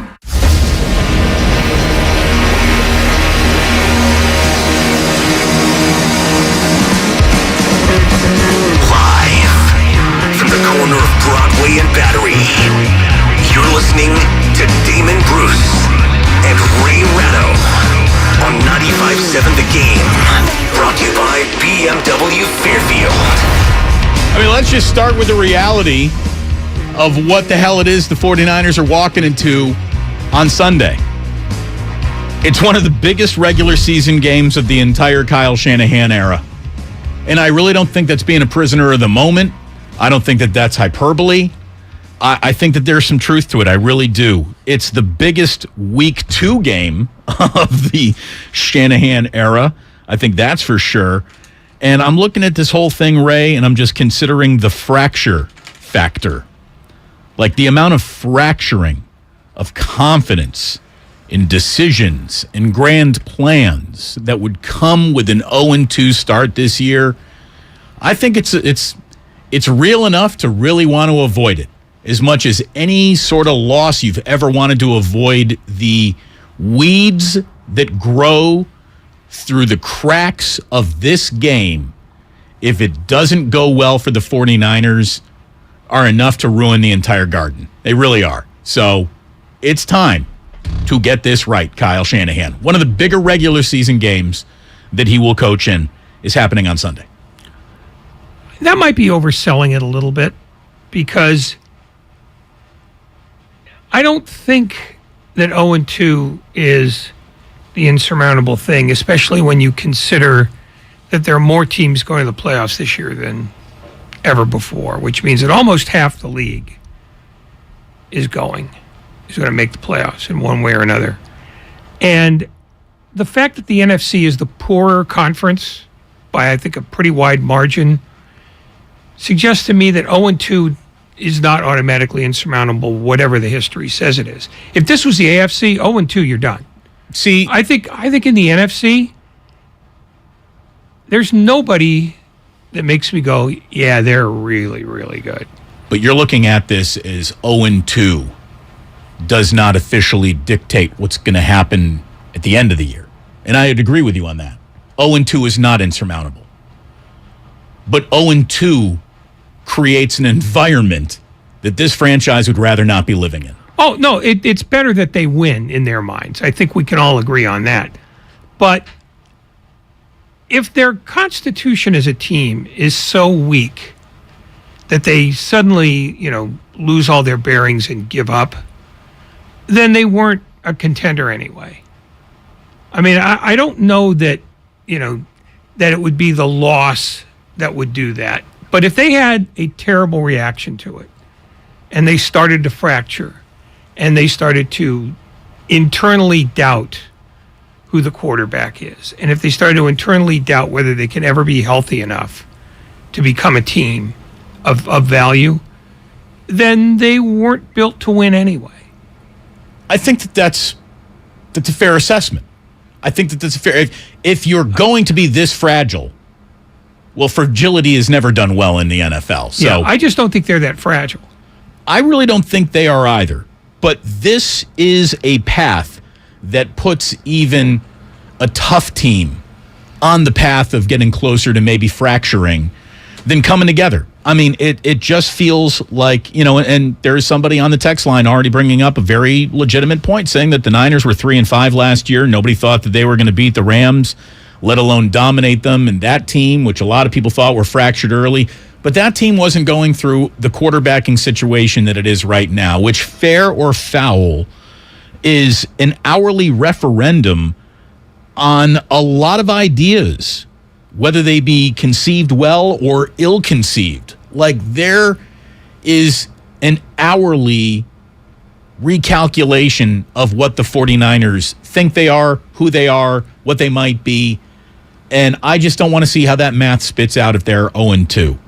I really don't. And I think that, they can play the whole we're insulated from the noise card as much as humanly possible, and to an extent I believe them as much as I could believe an NFL team being isolated from outside noise.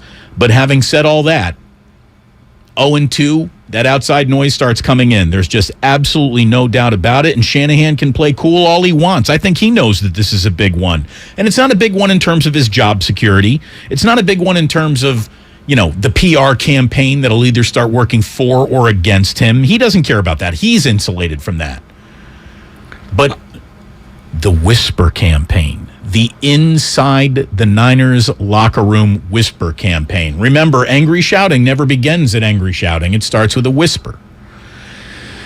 And the whisper, if there are doubts about Trey Lance, I could see it beginning at 0-2. When you have a proven option just waiting there, wondering whether or not that might be it. So it's really important. And I'm telling you, Ray, all of the running back success that the Shanahan family, Kyle's dad, everyone, all of the running game success that the generational accumulated knowledge of the Shanahans that they have, we need to see some of it on Sunday. We really need to see some of it on Sunday to now get an already behind the 8-ball running game going. If this thing is going to work, it's going to work because the running game gets some footing underneath it. We know that the footing will not be the feet of Eli Mitchell. It's Jeff Wilson Jr., Ty Davis Price, Jordan Mason. And these guys need every single napkin that was ever doodled on for a running play that went to the back of the Kyle Shanahan soy sauce drawer, and then all of a sudden he pulled it. You know what the soy sauce drawer is? The drawer in the kitchen where it's your utility drawer, all the rubber bands and the packages and the takeout menus. Like, there's got to be a couple of doozy running plays in the back of the Kyle Shanahan soy sauce drawer, and I think he needs to go looking for them. And he needs to turn around to Anthony Lynn and say, hey, man, I brought you in to really help bring out this running game. You've got institutional knowledge of successful NFL running games. You need to bring a lot as a positional coach this week. It's a big week for the Niners running game. See, and I guess I just view it differently. I think it's their defense that has to show, because it didn't really show last week. Never mind the yardage totals.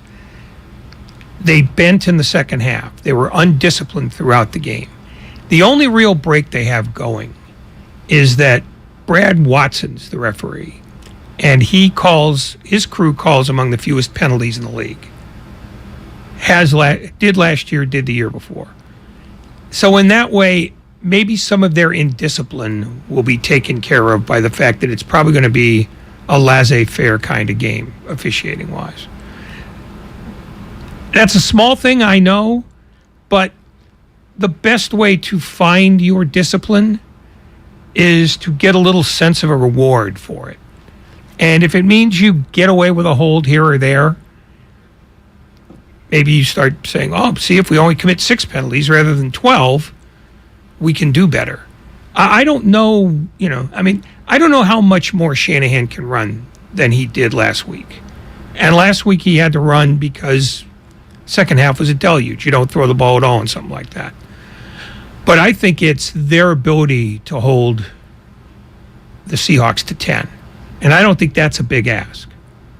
Because if that defense is what it has been advertised to be, it ought to be able to do that. Are they as good as advertised? It's a legitimate question. There's an awful lot of talk that this team is preordained as a real Super Bowl contender. And, they're ready to win right now. Are they? I mean, if they got a defense that can't play with discipline, if they got a defense that dials up as much first downs for their opponent as good opponent play does, you're not quite ready. So all of the positive feelings that this team came into the season with sort of evaporated, and it's time to get it back. This is a big week, too, for Kyle Shanahan and company. Is anybody's job on the line? Is anybody going to be fired if they start 0-2? The answer is conclusively no. But the feel of the year, the way whatever launching pad this rocket takes up from, the result of this week goes a long way into how the beginning officially feels. They got to be 1-1 at the end of this weekend, and I think Kyle Shanahan knows it. I think he knows it. Yeah, by the way, I spasmed. It's Brad Rogers, not Brad Watson. I forgive you. Okay. I forgive you. You can carry on. Well, you're going to make me stay then, you bastard? I'm going to make you stay until at least 5:54. So there you go, Ray.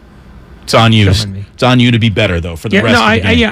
I think that, as much as people want to fixate on the quarterback thing, it's the defense that let them down. And if they fix the defense, they go a lot further toward getting to 1-1 than if they fret about the offense. Because you can say what you want about the offense, all you want. They're not going to have George Kittle. They're not going to have Elijah Mitchell. They still have a very untested quarterback. So Kyle Shanahan's job is to concentrate on the thing that does make the difference, and that's the defensive side of the ball. We got an awful lot to get into. Steve Rabel, who has been doing Seahawks games since the dawn of time, will be joining us at 3:45 today. Otherwise, I believe we are open for business, and we got an awful lot to talk about. We got a lot to talk about concerning not only the 49ers and what they got in front of them this weekend. Thursday Night Football has given us an absolute doozy tonight. Game of the year, level potential. And I can just hear a whole bunch of old men from the Midwest saying, what is Amazon Prime? At some point, getting very pissed off that this game is not going to be as easy to find for those who might be technologically uninclined. We're not getting it in here. I don't think we have Amazon Prime in this room. We probably don't, to be totally honest with you. All right. Let's not be quite so judgmental about our septuagenarian brothers. Well, I am going to go ahead and I'm going to be Jillian is on tape it as soon as the game starts patrol tonight. So I at least have, my wife is my TiVo. Yeah, I'm just telling you, for the first hour of the game, you're going to get, the only patrol you're going to get is Paw Patrol. Oh, there's a lot of Paw Patrol going on right now. There's no doubt about it. Chase is on the case.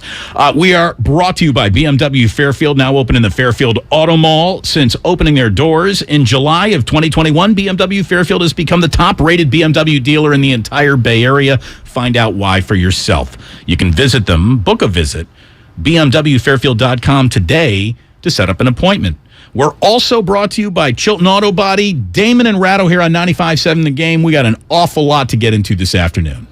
Have you been in a car accident? Chilton Auto Body has 15 convenient Bay Area locations to help restore your vehicle to pre-accident condition. Chilton Auto Body is also actively hiring for all positions. For more details, head to chiltonautobody.com. The Bay Area's leader in collision repair. In order for small businesses to thrive, they need to be smart, efficient, agile, staying ahead of the market at every turn, and finding ways to do more with less. That's never been more important than it is right now. So for a limited time, Comcast Business is introducing Small Business Savings, a deal for companies across the country. When you call in now, you can get powerful internet for just $39 a month for 12 months.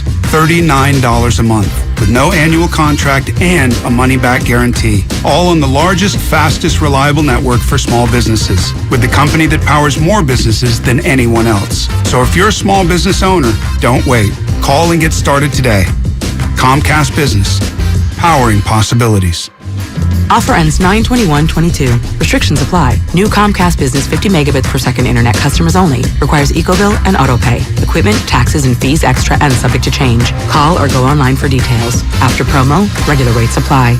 If you're a professional builder or designer, here's some good news from Golden State Lumber. Their relationships with Capital Lumber, Cal Cascade, Humboldt Sawmill, and others have led to an increase in lumber inventory. Golden State strives to deliver most materials the next day. if not the same day. Be sure to download the Golden State app, which provides access to hundreds of resources. Find it at goldenstatelumber.com. For 3 generations, Golden State. When you succeed, we succeed. If you own a business, this has been a bumpy ride. From pandemic to inflation, I'm sure you could use a break. If your business has 5 or more employees and survived COVID, you might be eligible to receive a payroll tax refund of up to $26,000 per employee. The challenge is getting your hands on it. Hi, I'm Howard Mackler, and that's why I founded GetRefunds.com to cut through the red tape and get you the money. The team of tax attorneys we have put together are highly trained in this little-known payroll tax refund program. We do all the work, charge not a dime up front, and simply share a percentage of the cash that we get for you. Businesses of all types can qualify, including those that took PPP, nonprofits, and even those that had increases in sales. We have helped return over $1 billion to businesses, and we can help you too. Just go to getrefunds.com/sports, click on Qualify Me, and answer a few questions. This payroll tax refund is only available for a limited period of time. Don't lose out on up to $26,000 per employee. Go to getrefunds.com/sports. That's getrefunds.com/sports. Gorgeous gaming, stunning streams, unbelievable bandwidth. It's another Lifestyles of Gagillionaires. Meet the AT&T Fiber customers winning at life with hyper-gig speeds. Meet Gagillionaire Terry. While his love of streaming horror movies has him constantly on the edge of his seat, his internet bill won't give him a scare. Oh, don't go in there. I'm telling you. Because since Terry upgraded to AT&T Fiber with hyper-gig speeds, he doesn't worry about data caps or equipment fees. Come on, man. The door's open for a reason. And best yet, he also doesn't stress about a price increase at 12 months, because with the amazing Gagillionaire lifestyle comes an exquisite sense of tranquility. Most of the time. Live like a Gagillionaire. Get straightforward pricing with AT&T Fiber. Internet that upgrades everything. No data caps, no equipment fees, and no price increase at 12 months. Limited availability in select areas. Visit att.com/hypergig for details. Everything, our farm, our stand, our pop-up shop, it really all started when we discovered the benefits of local, raw honey for our family. And then we decided to turn it into a business. We were looking for something to help us get up and running. So we got the Chase Business Complete Banking Account. It's more than a bank account. It comes with Quick Accept, which lets us take card payments anytime, anywhere in the U.S. using the Chase mobile app. Plus, we get same-day deposits at no extra cost. For us, it's more than honey. It's about sharing a little sweetness with the world. Get the Chase Business Complete Banking Account with the essentials you need to help get your business going. Learn more at chase.com/business-complete-banking. Chase for business. Make more of what's yours. Quick Accept is not available in U.S. territories. Enrollment required. Usage subject to approval. Same-day deposits available for payments before 8 p.m. Eastern Time, Sunday to Friday. Fees and rates apply for checking and processing. Limitations and restrictions apply. Participants compensated. Merchant services provided by Payment Tech LLC and WePay Inc. Subsidiaries of J.P. Morgan Chase Bank and a member FDIC. Today's Throwback Thought is brought to you by Kentucky Fried Chicken. Let's take some callers. Tony from Houston. Any throwbacks for us? Yeah, hi. I remember when you could get a whole meal for just $6. But now? You still can with KFC's 2-piece drum and thigh combo. Crispy chicken, mashed potatoes, a biscuit, and a drink for just $6. Is this an ad? Thanks, Tony. Order KFC's 2-piece drum and thigh combo on the KFC app for just $6. That's finger licking good. Price and participation may vary. Limited time offer. Tax extra. Ad paid for by the Sentinel Group. Attention Marines, military personnel, families, and contractors who were stationed at Camp Lejeune. Were you present at Camp Lejeune between August 1953 and December of 1987? You may be entitled to significant compensation. For nearly 34 years, those in the Marine Corps' base Camp Lejeune were exposed to contaminated drinking water, resulting in devastating injuries, including several forms of cancer, adverse birth outcomes, Parkinson's disease, and more. North Carolina's procedural laws have prevented victims from getting the justice they deserve, but passage of the Camp Lejeune Justice Act of 2022 would allow you or a loved one to file lawsuits seeking compensation for illnesses and injuries linked to the toxic water. Call today for your free consultation. 800-631-3019. Let our experienced attorneys fight to get you the compensation you deserve, and you pay nothing unless there's a recovery in your favor. Call 800-631-3019. That's 800-631-3019. Again, 800-631-3019. Starting Stronger starts at AutoZone, where they've got battery solutions in the form of free battery testing, free battery charging, and replacement batteries that fit your needs. That's what makes them America's #1 battery destination. Get in the zone. AutoZone.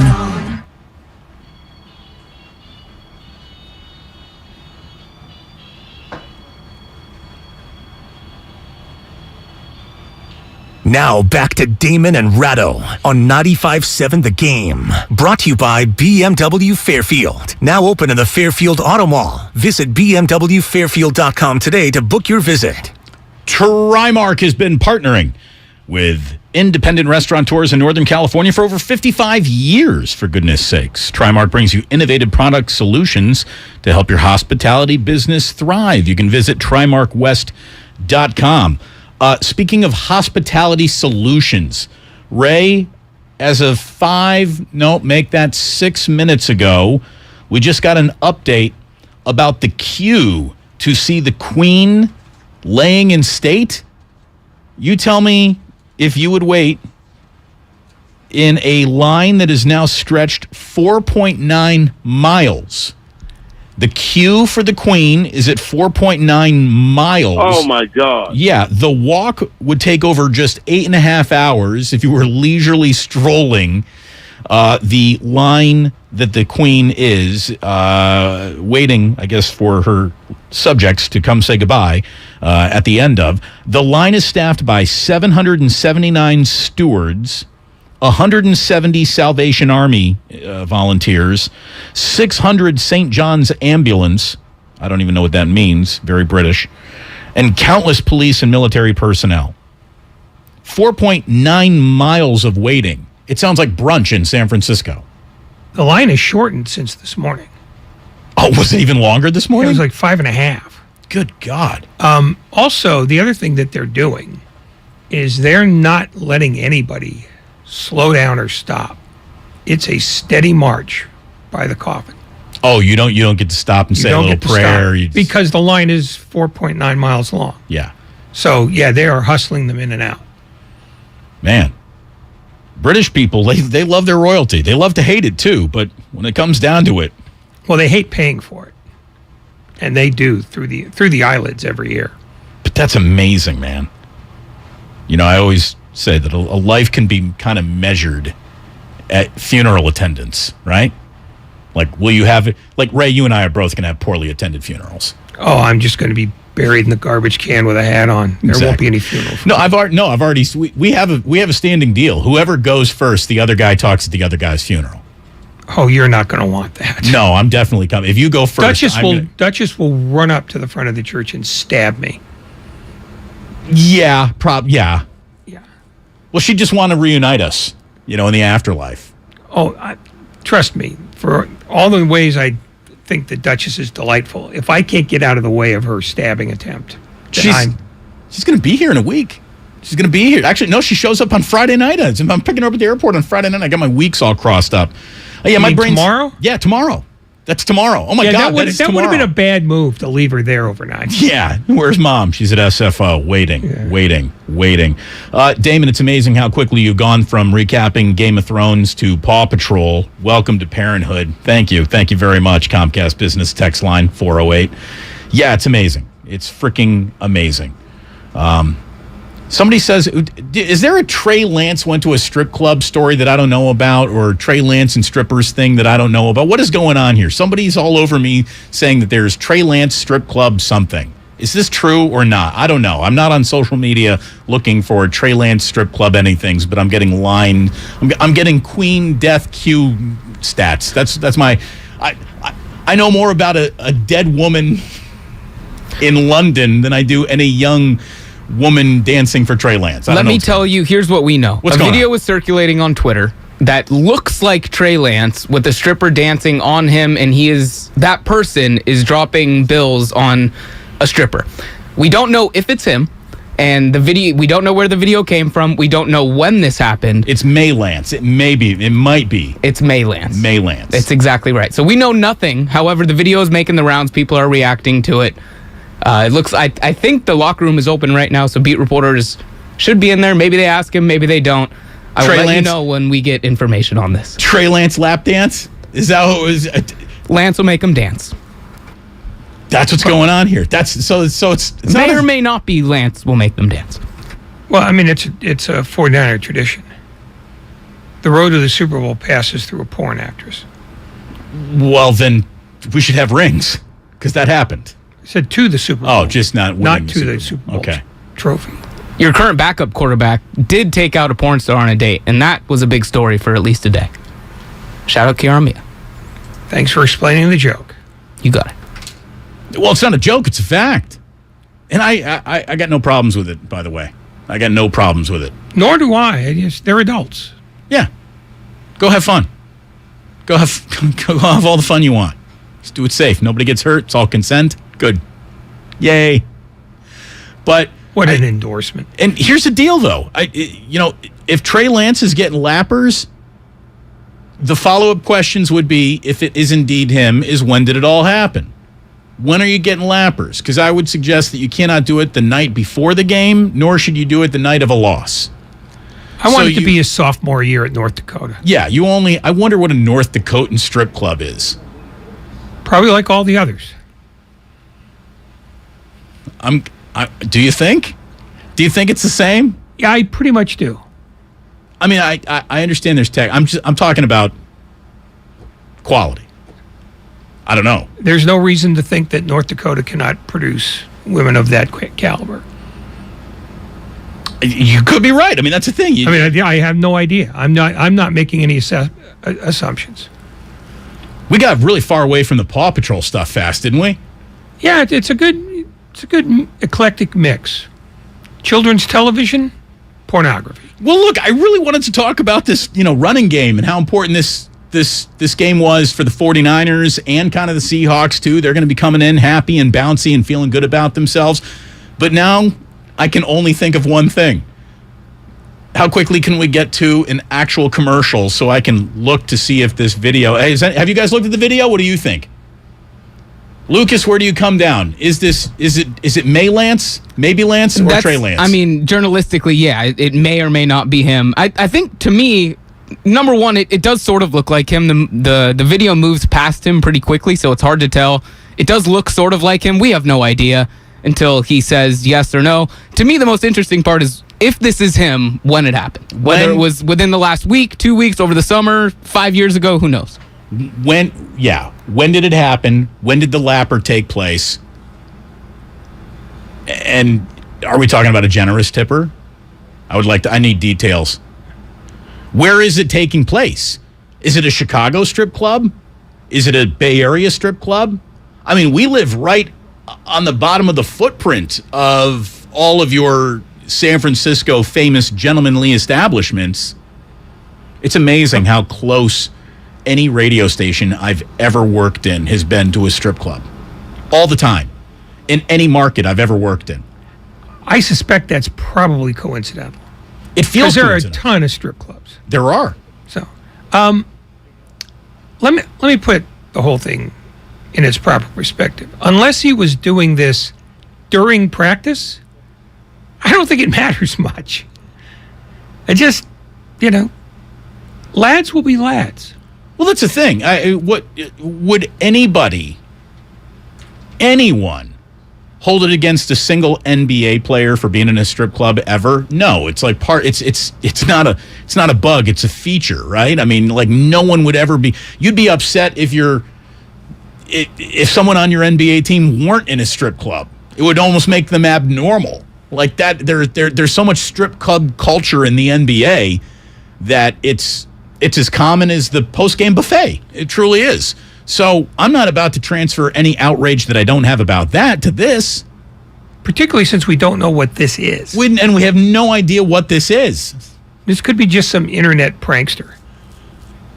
It's all I can think about now. I'm sure there's a show to be hosted here, but... You know what? If it keeps us off the topic of who should be the quarterback on Sunday, I'm all for it. Is there any audio attached to this video? Is it just video? Do we know what song she's actually dancing to? Just video. It's just video. We don't know. We don't know what Def Leppard song she's dancing to because it's normally a Def Leppard song. Also, the multiple Twitter accounts have posted it, multiple random Twitter accounts. So no one knows where this video came from. Well, without salient details like when, I don't think we got much here. I don't know. I don't know what we have here, but I want further investigation. Lucas, go down to the Condor and find out. Are they even Can you even get a lapper at the Condor now? Or is that like a sports bar? You're not asking me. I have no idea. Never been in. I don't know. I went in once, but it was during its sports bar phase. Like that, I went in there and watched JT the Brick do like a Raiders post-game show from the Condor. And I'm like, this is a strip club? And he's like, not anymore. It's not. What's her name's not here anymore? Carroll. Doda.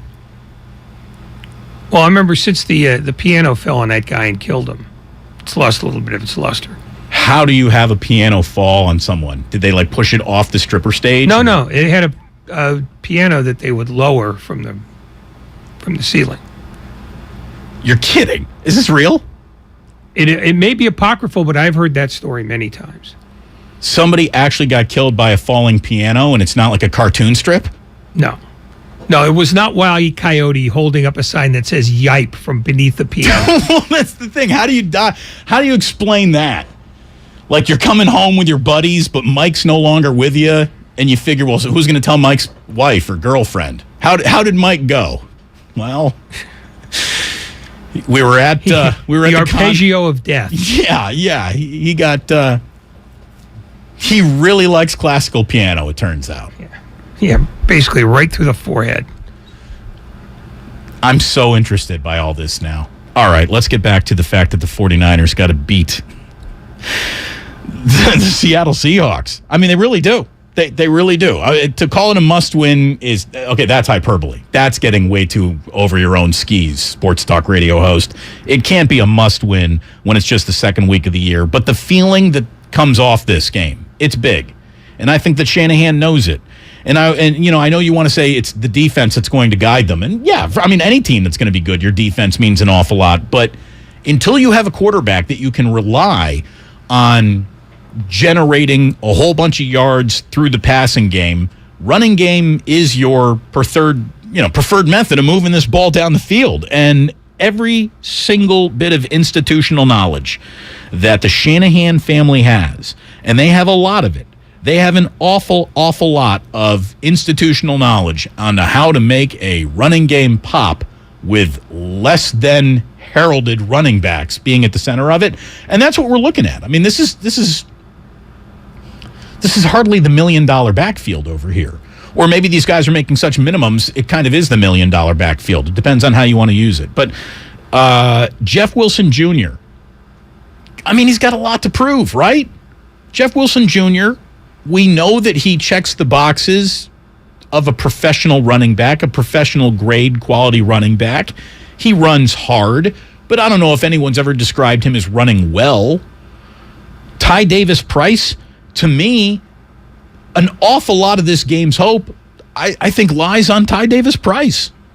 This guy's a third-round pick out of LSU. He was just running an awful lot, like bell cow level back for LSU just a few months ago. I mean, he is out there running against SEC defenses. This guy had 221 carries and 1,000 yards last year. He was drafted, but not even dressed for game one, which is odd. I guarantee you that the 49ers lead the NFL in high draft picks who don't dress for active games earlier in their careers. I mean, Aaron Banks pretty much takes the cake all by himself just last year. Jordan Mason, the undrafted rookie from Georgia Tech, we got no idea. Absolutely no idea what this guy can provide in an NFL game.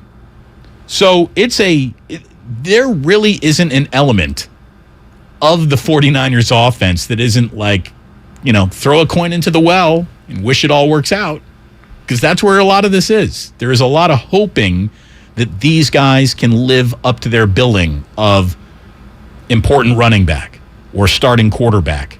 There's a lot of hope that Deebo Samuel, I think to this day, is really a number one wide receiver. They didn't use him like a number one wide receiver. Now, I know last week was a little bit of that was weird, but this is a week where Deebo Samuel better have more catches than rushing attempts. And you only do that if you have a quarterback who you're confident enough to put the ball in the air enough in his own home stadium against a not built to really scare anybody Seattle defense. This is a week where the 49ers offense needs to look at worst competent at moving the ball and being balanced. At worst, at best, it should be a decent week for them. It really should be. Again, yeah, I mean, I could easily see the offense sort of struggle, but win 17-10. I mean, I think, when you're trying to, first of all, avoid a second loss, you go back to your basics. The 49ers' basics are not offensive fireworks. They are stop the other team from moving the ball. And I think this is going to be one of those games where not a lot of pyrotechnics will be asked of this offense. I don't know that they could provide them if there was asked of them. You know what I think you're going to get your pyrotechnics out of this offense? You're going to get it on first down. You're going to get it when you're least expecting it. I don't think that this team, this coach, has a trust in his quarterback to make big passing plays on third down, not yet. So he's going to be looking for, second and short to maybe take his shots, or first and 10. The unexpected passing downs is probably, I think, where they spend an awful lot of their razzle-dazzle, if you get much razzle-dazzle at all, which I agree with you. There probably won't be a ton. I mean, Shanahan doesn't do razzle-dazzle unless he's really confident in what he's got. And I think he's going to play this fairly close to the vest because he needs to. I mean, I think in the perfect world for him, he would be able to do anything, any kind of offense you wanted. But this is not the perfect world. He's trying to figure out, do I have a running back? I mean, I don't think we should rule out Marlon Mack before kickoff. What do I do even though I don't have my best tight end? And what do I do about an offensive line that I'm still not sure can block for the pass? I think he's going to try to run the ball 40 times just because that, A, it's the safest way to go, and B, if it's going to be wet, why not let your defense do the heavy lifting for you? Well, I'll tell you, this 49ers running back situation went from very deep just a couple of weeks ago to that doesn't sound so good in just 2 moves. Remember, Trey Sermon was supposed to show up and do something this year. Trey Sermon is the first move. He busts out and off the roster. The second move is then Elijah Mitchell getting hurt now for several weeks. So just like that, blink of an eye, you're at 3-4-5 in your depth chart. And by the way, 3-4-5 gets you to Jordan Mason. After that, it's Marlon Mack. And Marlon Mack got here on Tuesday. So 40 carries divvied up amongst those 3, plus Kyle Juszczyk, plus I do not want to see Trey Lance running with the ball 13 times pretty much ever again. I mean, it was a rare thing to happen when Michael Vick was playing. It's already happened twice. 13-plus rushing attempts with Trey Lance has already happened twice in 3 NFL starts. It happened a grand total of 4 times in Michael Vick's entire career. And he's the greatest running quarterback of all time. So you got to go ahead and you got to trust your quarterback. Look at it this way. If you don't trust your quarterback, that's on you, Kyle Shanahan. And that's something that I guess Mike Martz was talking about today when he did stop on by with Willard and Sean Salisbury. Mike Martz came on with us a couple of weeks ago saying there's an awful lot about young Trey Lance that I think I like, and even though I haven't seen him much, the fact that Kyle Shanahan trusts him this much means I'm going to trust him this much. Well, Mike Martz, after looking at Trey Lance in Chicago, ran all of that back and just burned him down, saying I don't understand where the there is on this young quarterback that the 49ers have. Well, today with Willard and Sean Salisbury on Willard and Dibs, Mike Martz did clarify what he saw, what he didn't see out of Trey Lance. You have to start, with Shannon and John Lynch. Obviously, I think the world of them, I know they know what they're doing. They're beyond reproach, in my opinion. I know that they've had him for a year, and it was just so hard for me to understand how he could play like that. I know he's being coached. I know all that stuff. It was very disappointing, to say the least. And, they're such a good team. I'm excited for the 49ers. I think that they can win that, division and be real good this year. And it was hard to watch him play. And I know that does happen, Sean. You've seen quarterbacks in your career. have a moment like that, and hopefully that's all that is. But it wasn't good. It just makes you wonder. Now, hopefully he can get past that and play well this next week, and if he doesn't, then they've got a dilemma on their hands. And what looks like a pretty damning soundbite, here's Mike Martz saying that there's basically nothing that he sees from Trey Lance that really translates to NFL success. I watched him coming out. There's nothing that I saw in him that relates to the NFL at that position. But like I said, I'm limited in what I've seen, so I get all that. They've seen him. They know. They've got all the information, and I trust Kyle and his ability, and certainly John Lynch is beyond reproach in my book. So they know more than I do about it. But from my observation, I don't get it. Just don't get it. And maybe they're going to change what they do on offense to fit him. That certainly is a possibility. But, in the meantime, you got to win games. That's the bottom line. Man, I understand that Mike Martz knows more about offense and football and has forgotten more than I'll ever pretend to even know, but I didn't see a game from Trey Lance that made me think there are no translatable NFL skills here, and abandoning hope might not be the wrong place to place your investment. He sounds pretty apocalyptic about a performance that I didn't even think was that bad in the overall grand scheme of bad quarterback performances that I've seen. Well, here's the thing that I take away from all of this. If Mike Martz were the head coach of this 49er team, would he bury his quarterback after one game in a monsoon? I don't think so. I think of some of his analysis is more performative than it is prescient. I think he saw a quarterback with very little experience struggle. He saw him struggle in the rain. And I just don't know that if Mike Martz was in the business right now rather than in the media business, that he would just say, I got to change my quarterback right now. I think he would, in fact, write off week one and just say, all right, here's what we're going to the drawing board to do. Well, it doesn't even sound like he's criticizing results. He's criticizing skill sets. I don't think this kid has an NFL skill set, is what he said. We'll get more into what Mike Martz said earlier. I know that we asked him to come back on with us. He did not want to come back on with us, but I guess Sean Salisbury is a buddy of his. He was more comfortable going back on because he knew he was going to get his feet held to the fire off his real reversal of opinion on Trey Lance. So we'll get back into those sound bites. But coming up next is Steve Rabel.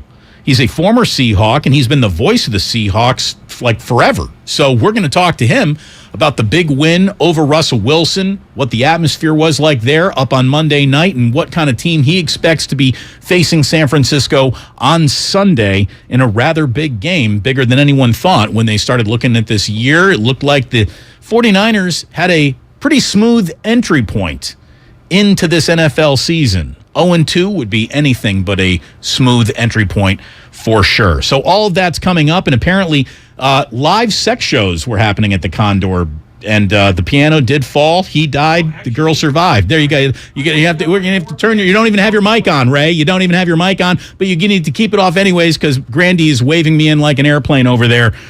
We will have more fun on the other side of this quick break, and Steve Rabel also joins us next here on 95.7 The Game. We're brought to you by Fremont Bank, full service banking, no compromises. Look out for falling pianos.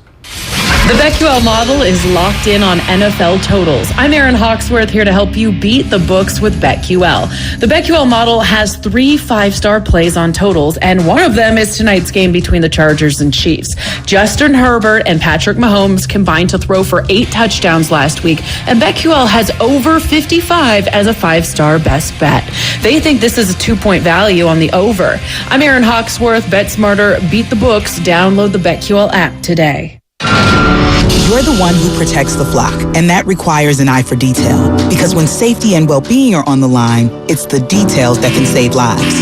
Even when no one else is watching, you see everything. Grainger gets you, and we're here for you, and all the ones who get it done with a wide range of safety products and solutions, plus board-certified safety consultants here to answer your questions. Call Click Grainger.com or just stop by. Grainger, for the ones who get it done. Hey, Becky, what about this beat for your next song?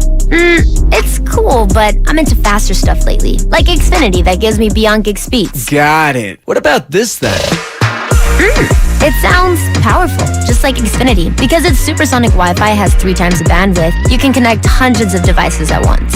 That's what I call power. Unbeatable internet from Xfinity. Made to do anything so you can do anything. Get the Xfinity Supersonic Bundle with unlimited gig speed internet, Wi-Fi equipment included, and a free 4K streaming box. All for $50 a month with a 2-year internet rate guarantee and no annual contract when you add Xfinity Mobile with unlimited data at regular rates. Go to Xfinity.com/gig, call 1-800-XFINITY, or visit a store today. Limited time offer. Restrictions apply. Requires paperless billing and autopay. New gigabit extra internet customers only. Taxes and fees extra and subject to change. Xfinity Mobile requires post-pay Xfinity internet. Reduced speeds after 20 gigabytes wireless usage. After 24 months, regular rates apply. Requires compatible Xfinity gateway. Your most valuable asset is your time. So why should buying a car eat up your whole day? At BMW of Fairfield, we value your time as much as you do. So once you've decided on your next car and how you want to buy it, we'll have you behind the wheel of your ultimate driving machine and on your way home within 1 hour. There is a better way. Experience it for yourself at BMW of Fairfield. One price, one person, 1 hour. Dave Matthews Band Live. This Saturday night, Shoreline Amphitheater. So much to say, so much to say, so much to say, so much to say. You were meant together.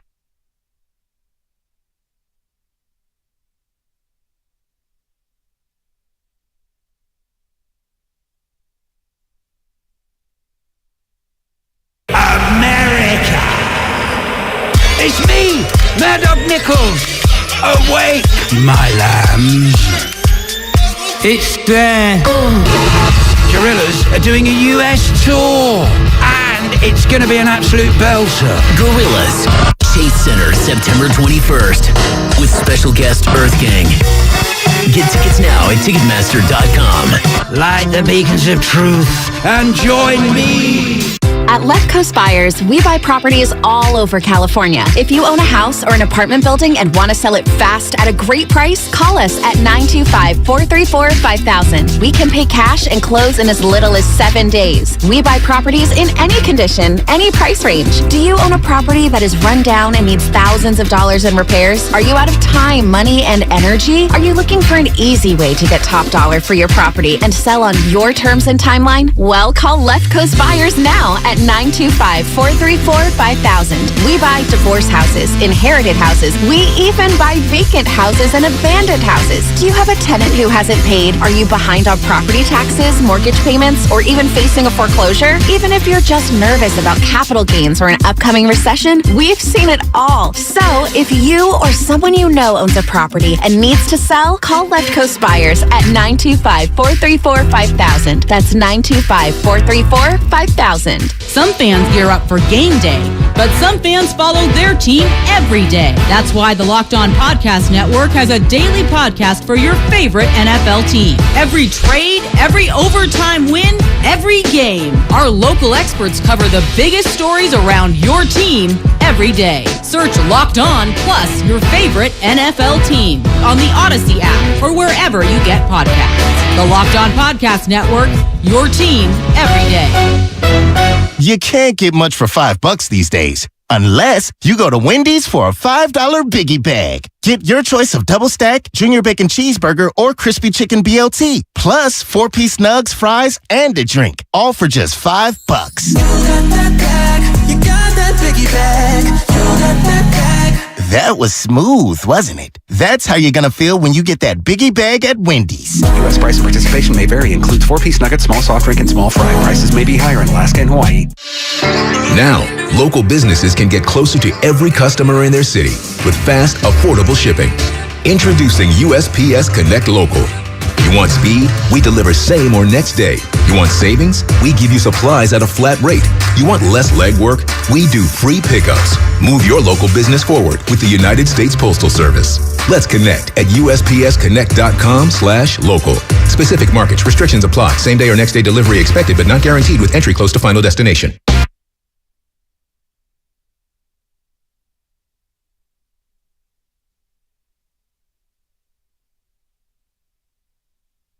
Now back to Damon and Ratto, brought to you by BMW Fairfield on 95.7 The Game. The story of being crushed by a piano at the Condor is fascinating, but I don't know how much family radio it really is, so we probably won't be focusing on it much more, but Ray has interesting things to say during commercial breaks and a lot of interesting things coming in on the Comcast Business text line, so I thank all of you. Very entertaining. Again, I got to go home and probably watch an episode of Paw Patrol later, so they might be listening. I'll be a good dad. We won't talk about those strippers. We'll talk about another pair of strippers. And I need to let you know that Steve Rabel, who does Seahawks play-by-play, is going to be joining us at 4 o'clock after all. He's just having a conversation with Pete Carroll. And that is running a little bit late, so we are going to say hello to Steve in about 10 minutes from right now. Ray, I have just hopped on the Twitter machine to take a look at this Trey Lance, if indeed it is Trey Lance strip club video, and there are a few things that we need to put on the record right now. Number one, this isn't happening in a strip club. This is clearly a private residence, an apartment. I don't know where it is, but this is not an actual place of business. This looks like a party at someone's house. Number two, there is such shaky, unfocused camera work. I can't tell what I'm looking at, who I'm looking at. I don't know what. There is a distinctively might be Trey Lance sort of in the video. I would say if we could get to Trey Lance's closet and see whether or not he owns this sweatshirt that he's wearing, that would be a better way to identify it than this video, to see if he has the same sweatshirt. I will say this about another gentleman who I see in the video. He is tatted up and piped up. He is a big dude, and he's got NFL-size arms. There is NFL-size stacks of cash in the room. These are either well-to-do dudes, drug dealers, or professional athletes, the bricks of cash that they have in their hands. This is tech money, drug money, or sports money. So, or that or they're rappers. I don't know what I'm looking at. I can't conclude anything from this video. I certainly can't identify anyone in this video. I'll give you a might be Trey Lance, a maybe on that, but I can't say definitively what I'm looking at here, Ray. Then I think we should probably just assume it's not until we get something more definitive than a brick of cash, which you can also see on any poker show on television that you find. So something that could be anyone. They're not on a game. This is not a game show. That's for sure. This is definitely not. I'm not looking at the set of some show on, all I'm saying, America's Funniest Home, whatever. No, I'm talking about poker shows where you will see bricks of cash. Oh, you mean like gigantic stacks of cash in Vegas sitting on tables? That's where I expect to see it, Ray. Yes. Yeah, well, that's what I said. I wasn't talking about a game show. Right. But we're getting far afield. We have essentially nothing. So, and somebody responds after I tweet. I'm like, I can't trust the camera work here. I got no idea who I'm looking at in this video. Somebody says everyone's saying it's Lance. Well, everyone says a lot of things, and I don't know if I believe everyone. And first, and not everyone is saying it. Only a few people are saying it. And here's the deal. And they're not saying it with any definitiveness behind them. It certainly looks like it's nighttime. It certainly looks like it's the evening. It doesn't look like he is missing practice, even if it is Trey. I don't care if it's Trey Lance. Yeah, I think this is much ado about less than nothing. When I was 20-something, in my early 20s, I would love to have been at a party like this. I'm sure you would have. I mean, I wouldn't mind being at a party like this tonight. Yeah, I know somebody in your family who would.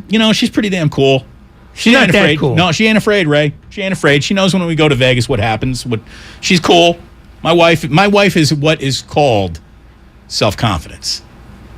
Yes, because she knows that when you come to the room, if you smell of a party like that, she will smother you with a pillow. No, seriously. Dude, the wife is cool. The wife is cool. Then I'll teach her how to smother you with a pillow. Thank you very much. You prude. I never thought it'd be you. It's not a question of prude. I never thought it'd be you, Ray. I'm merely trying to point out that your wife may need one more skill. Smothering. Yeah. Justin is in San Jose. Justin, you're on 95.7 The Game. What do you got for us this afternoon? Hey, just what I got. Let's see if I can get it all off before you guys kick me off. So, I want to go at Harbaugh. And Harbaugh is Shanahan. They're two different coaches. Shanahan is a receiver. He used to play wide receiver, and he's a head coach now.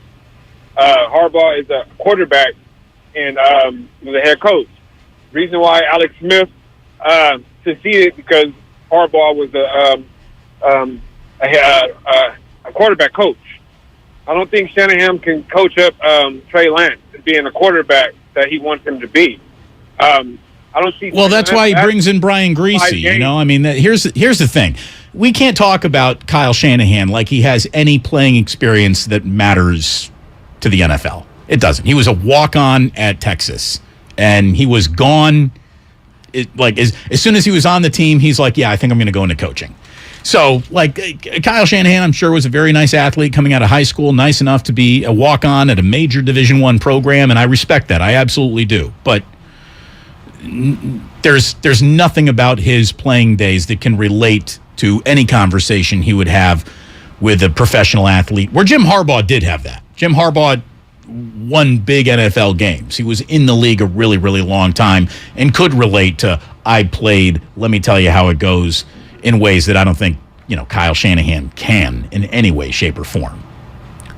Which is apropos of nothing. I mean, if he was if the skill of being a quarterback translates into being a coach, well, he didn't exactly turn Alex Smith into a giant of the industry. And when he had Colin Kaepernick, that was a very fleeting experiment. I don't think what you did when you were a player matters a whole lot about once you're a coach. And I don't think there's anybody in football who thinks that Kyle Shanahan can't coach. I mean, everybody thought he was a genius a year ago. So it's not like he became stupid. Look, here's the thing. He absolutely can coach. There's nothing, there's no there to try to talk about this guy's not a good coach. Well, he might not be a good head coach. And that is something that still needs to be proven. He might not be the, leader of men that NFL teams will be turning to, but an actual X's and O's guys, there's no denying that he's got that. There's no denying it. As someone who should be picking all the ingredients and cooking the stew all by himself, the jury's still out there. Very much so. Well, I don't think the problem is, can he coach somebody up? The problem might be, did you pick the right guy? That's the debatable part. And it's not just the quarterback. He's had sort of results in drafting. But, he's the guy who, he's found guys who looked like they were never going to matter in the league. I mean, he got more out of Raheem Mostert than anybody else thought he would get. That's coaching somebody up. I think he got more out of C.J. Beathard than most people expected. I think he got more out of Nick Mullins than most people expected. See, I think he can coach. Yes, he can coach. I think so. So I think that's entirely a red herring. The question right now is, what kind of team is this until its quarterback gets both his feet beneath him, and when he's got a full roster? Now, maybe he doesn't get a full roster at all. Then Kyle Shanahan will have to improvise. But he's improvised before. I don't think this is about coaching.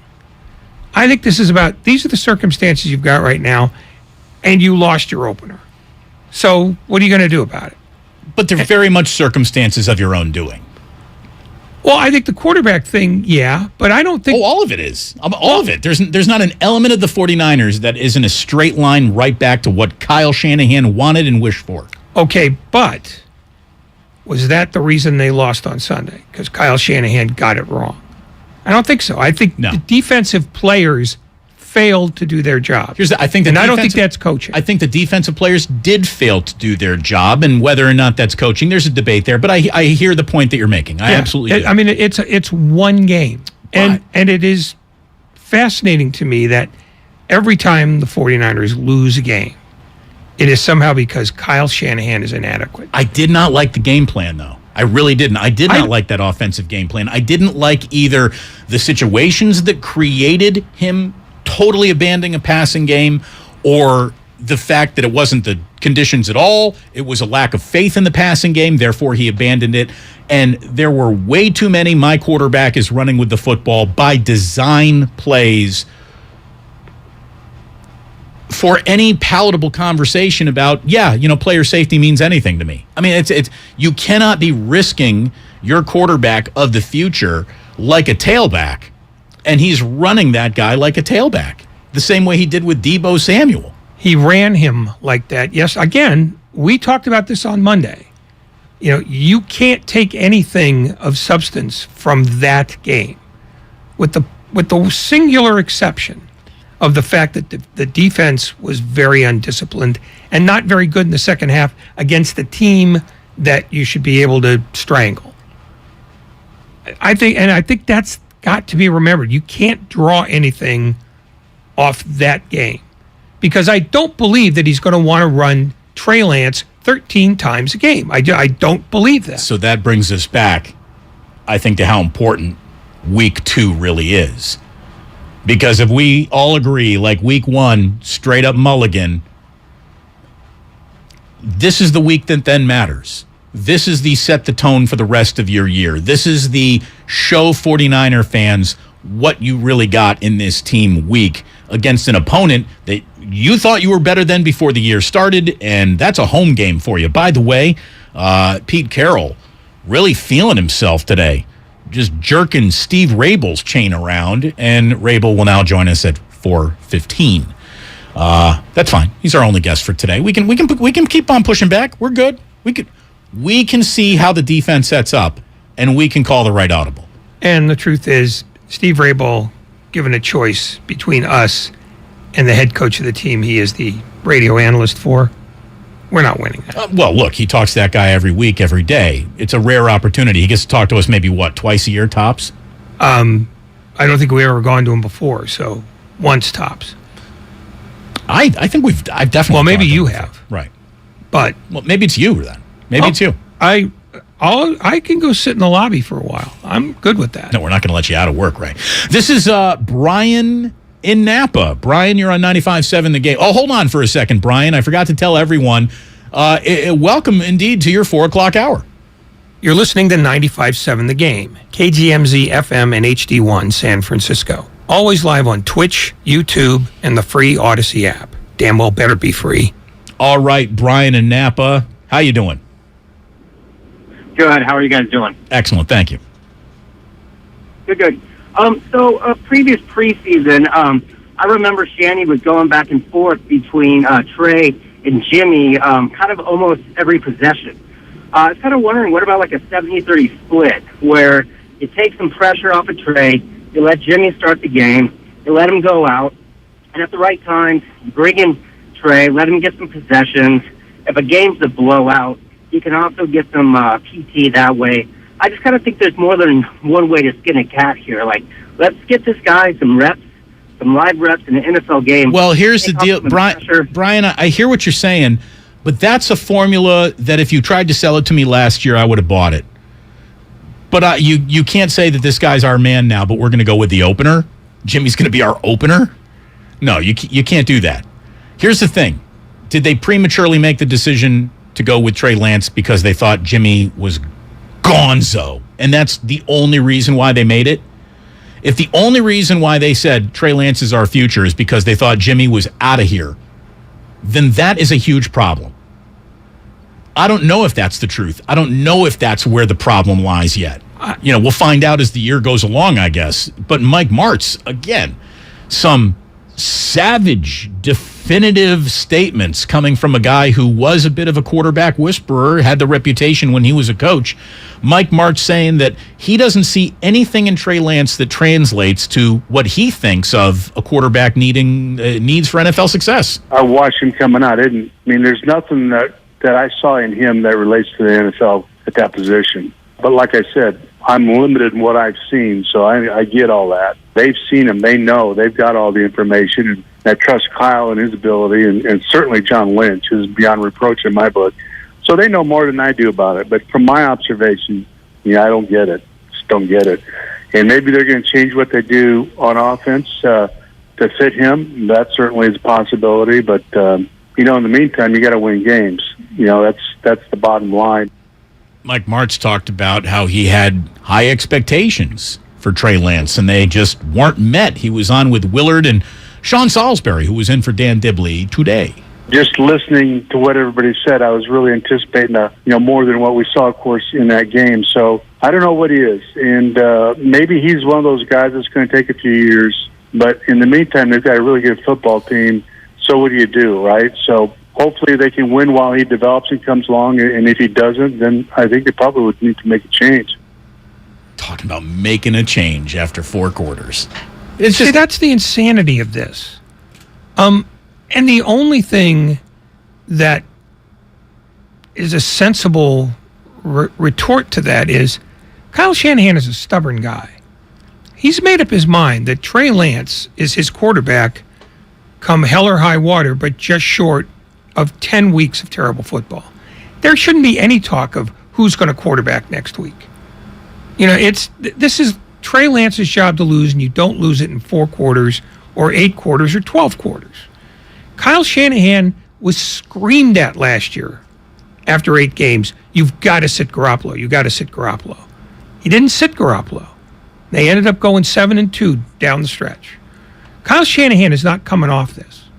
And so this screaming for, oh my God, this could happen at any time, I think is profoundly misguided.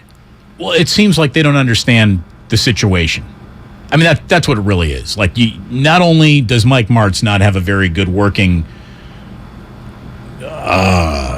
template for who Trey Lance is. I mean, who among us really does? Nobody. Is such an unknown. He is such an unproven raw talent. And I think, with a whole bunch of sodium pentothal coursing through his veins, Kyle Shanahan would tell you, yeah, I have made a huge calculated gamble. And whenever, gambling's not called investing. You don't know, and by the way, investing is kind of gambling, but it's called gambling because you might lose. And the gamble that Kyle Shanahan has made here might be a loser. But 3 years from now, what do you got? I mean, I know that Josh Allen had a lot of what we're hearing about Trey Lance attached to him early on in his career. There's no quarterback but for maybe Patrick Mahomes or Justin Herbert that the Buffalo Bills would even take a phone call on for Josh Allen. He's so valuable and has turned into such a great NFL quarterback. Guys need time. Guys need seasoning.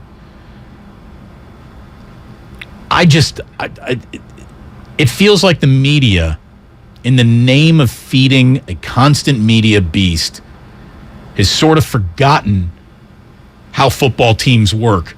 When an awful lot of their statements about how the Niners are not about to work is grounded in, well, that's not how football teams work.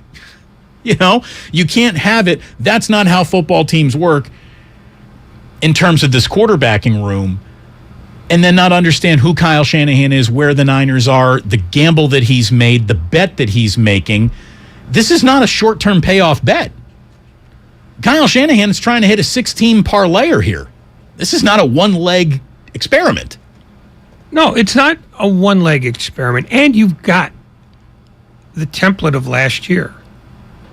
Jimmy Garoppolo was you couldn't get $1 for it's worth of people to say Jimmy Garoppolo should finish the season as a starting quarterback.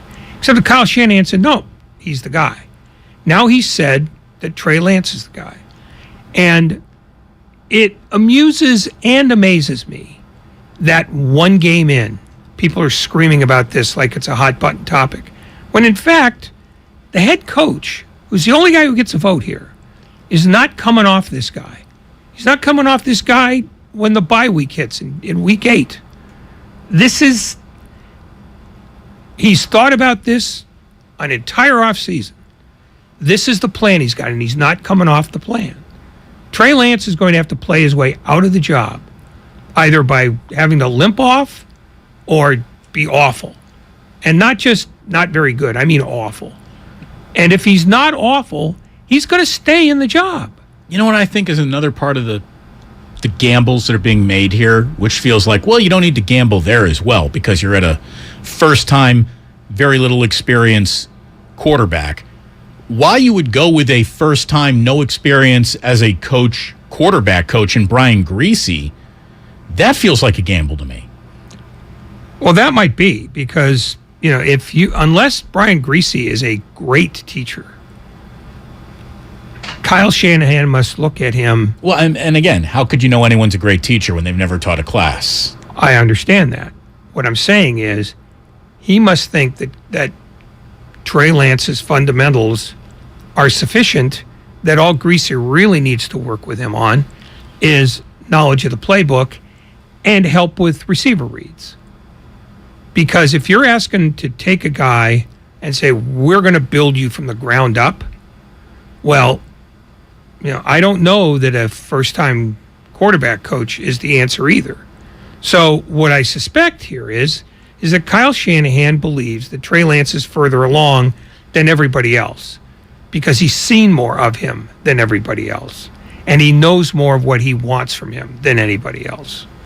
And 49er fans who are already fallen into the trap of give us the guy who's not playing are already in it at record speeds. I mean, they're not going to enjoy this year at all. No matter what. They have succeeded in doing the thing that makes them the happiest, which is making themselves miserable. Somebody from the 510 on the Comcast Business text line says Trey Lance is no Josh Allen. Well, 3 games into Josh Allen's career, Josh Allen was no Josh Allen. He just wasn't. Josh Allen went from being the guy that just doesn't have enough of a completion percentage to ever really be counted as a true NFL quarterback to a guy that, again, is on a tier of untradeable that very few quarterbacks ever reach. By the way, if you would like an untradeable quarterback battle, the untradeable quarterback battle of all battles is happening tonight on Thursday Night Football. Patrick Mahomes. Look at it this way. Justin Herbert is so good, the Chiefs would maybe even listen to a conversation about him.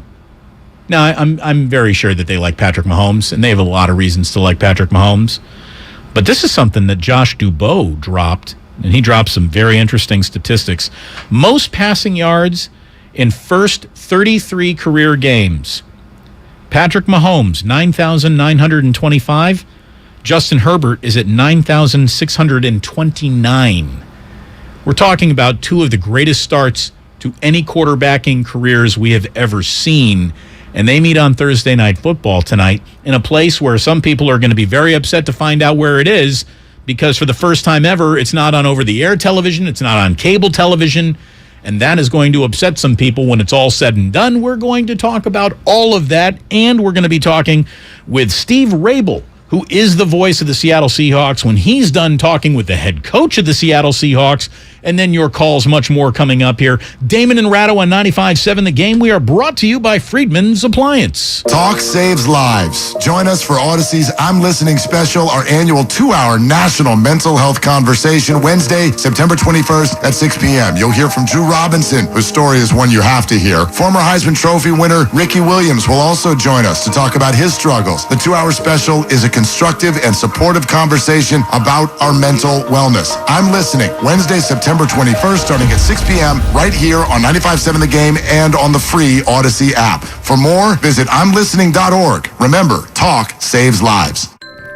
Are you ready for your palm reading, my dear? Yeah, let's do this. I sense that you crave something. More reliable. Right. You know you deserve better and want out of a relationship. Yes, with With my big name wireless carrier. You're who now? My big name wireless carrier. That's why I switched to Xfinity Mobile. Now I get unlimited with 5G for $30 per month on the most reliable 5G network.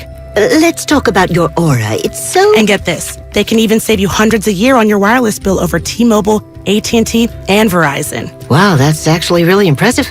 Yep, but you already knew that, didn't you? Oh yeah, I definitely saw this coming.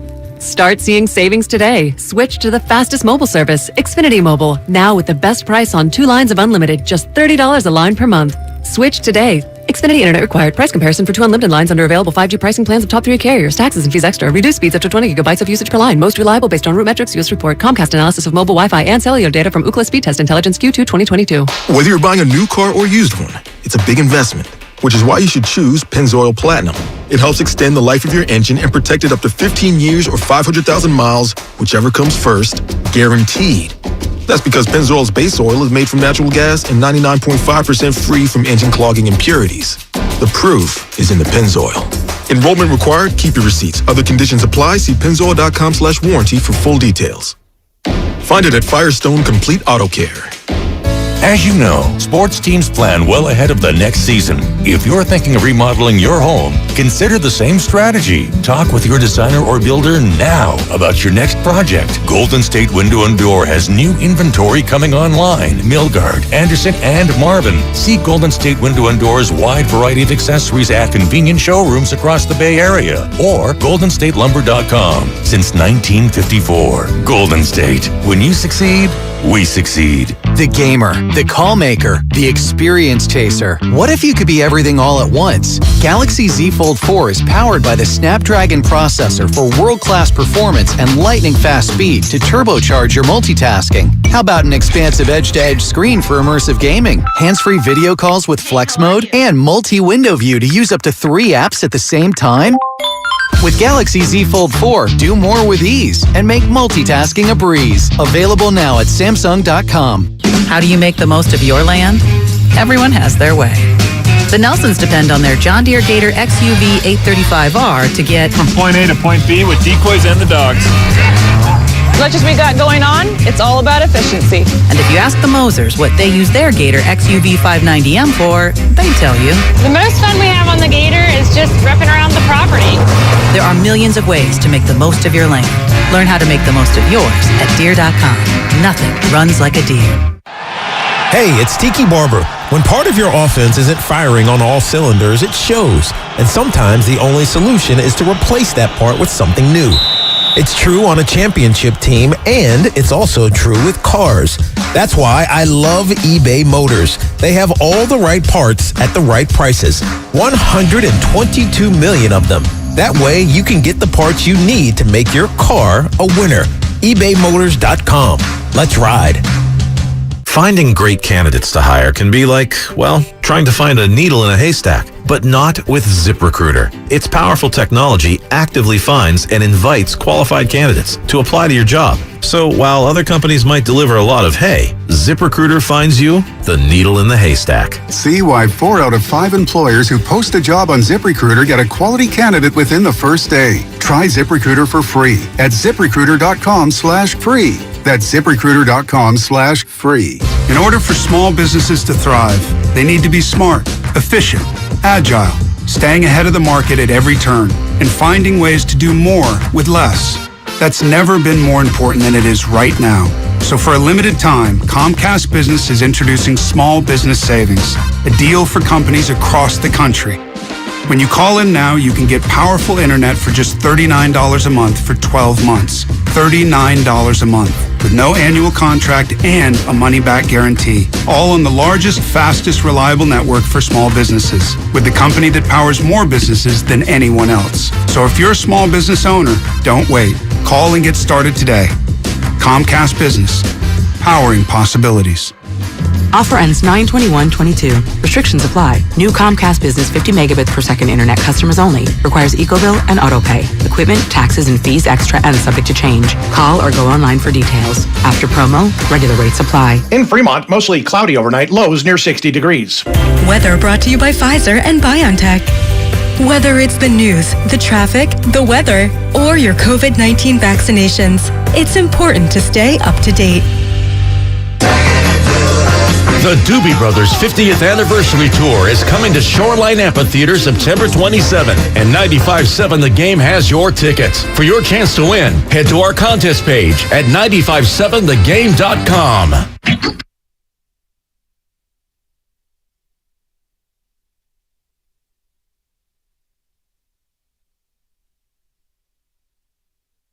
Now back to Damon and Ratto, brought to you by BMW Fairfield on 95.7 The Game.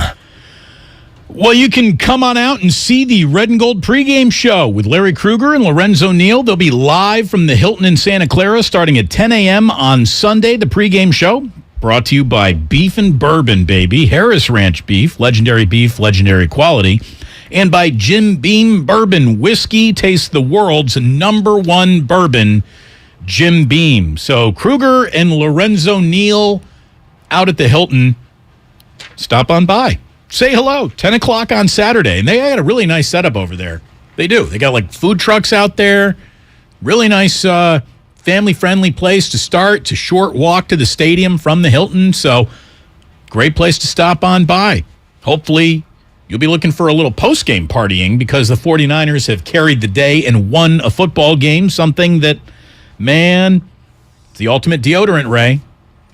Winning makes all the stink go away. I don't care how they do it. I don't even care if Trey Lance looks bad in a loss or in a win, as long as they win. But you can also party in a loss. You could just drown your sorrows. You can party either way. You're right about that. I like your enthusiasm. In fact, you know what? If you go see Krueger and Neal, make them buy you a beer. They have an unlimited budget. Free beer budget? Yeah, the station's picking it up. Oh, geez. You and I might have to go down on Sunday. That part is questionable, but I can promise you, we have some cool signs to give out. So check that out. Cool signs? Are they really cool signs, or do they just say 49ers on one side, 95.7 The Game on the other side? No, they are cool. We have some lying around. They're Trey area signs. Oh, nice. In fact, I'm going to give you one right now that we can display on our YouTube and Twitch channel. How about that? Bring it in. Let me see what we're talking about. How cool is it? Unless you can plug it in and it lights up, it's not cool enough.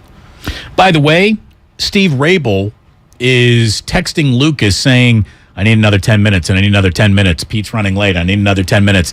We told Steve, you're our only guest today. Relax. You'll get here when you get here. We'll talk to you soon. Yeah, give it to Ray. Let Ray be the spokesmodel. Hold it up, Ray. Look at the camera, Ray. Look at it, Ray. Should make one that says Ray area. No, we really shouldn't. It'd be great. All the kids would want one.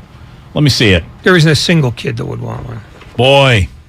Look at that. You know what I like? I like the stock of the card. It feels good.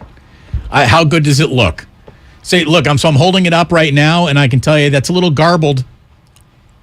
Makes a nice placemat. It's the size of a placemat.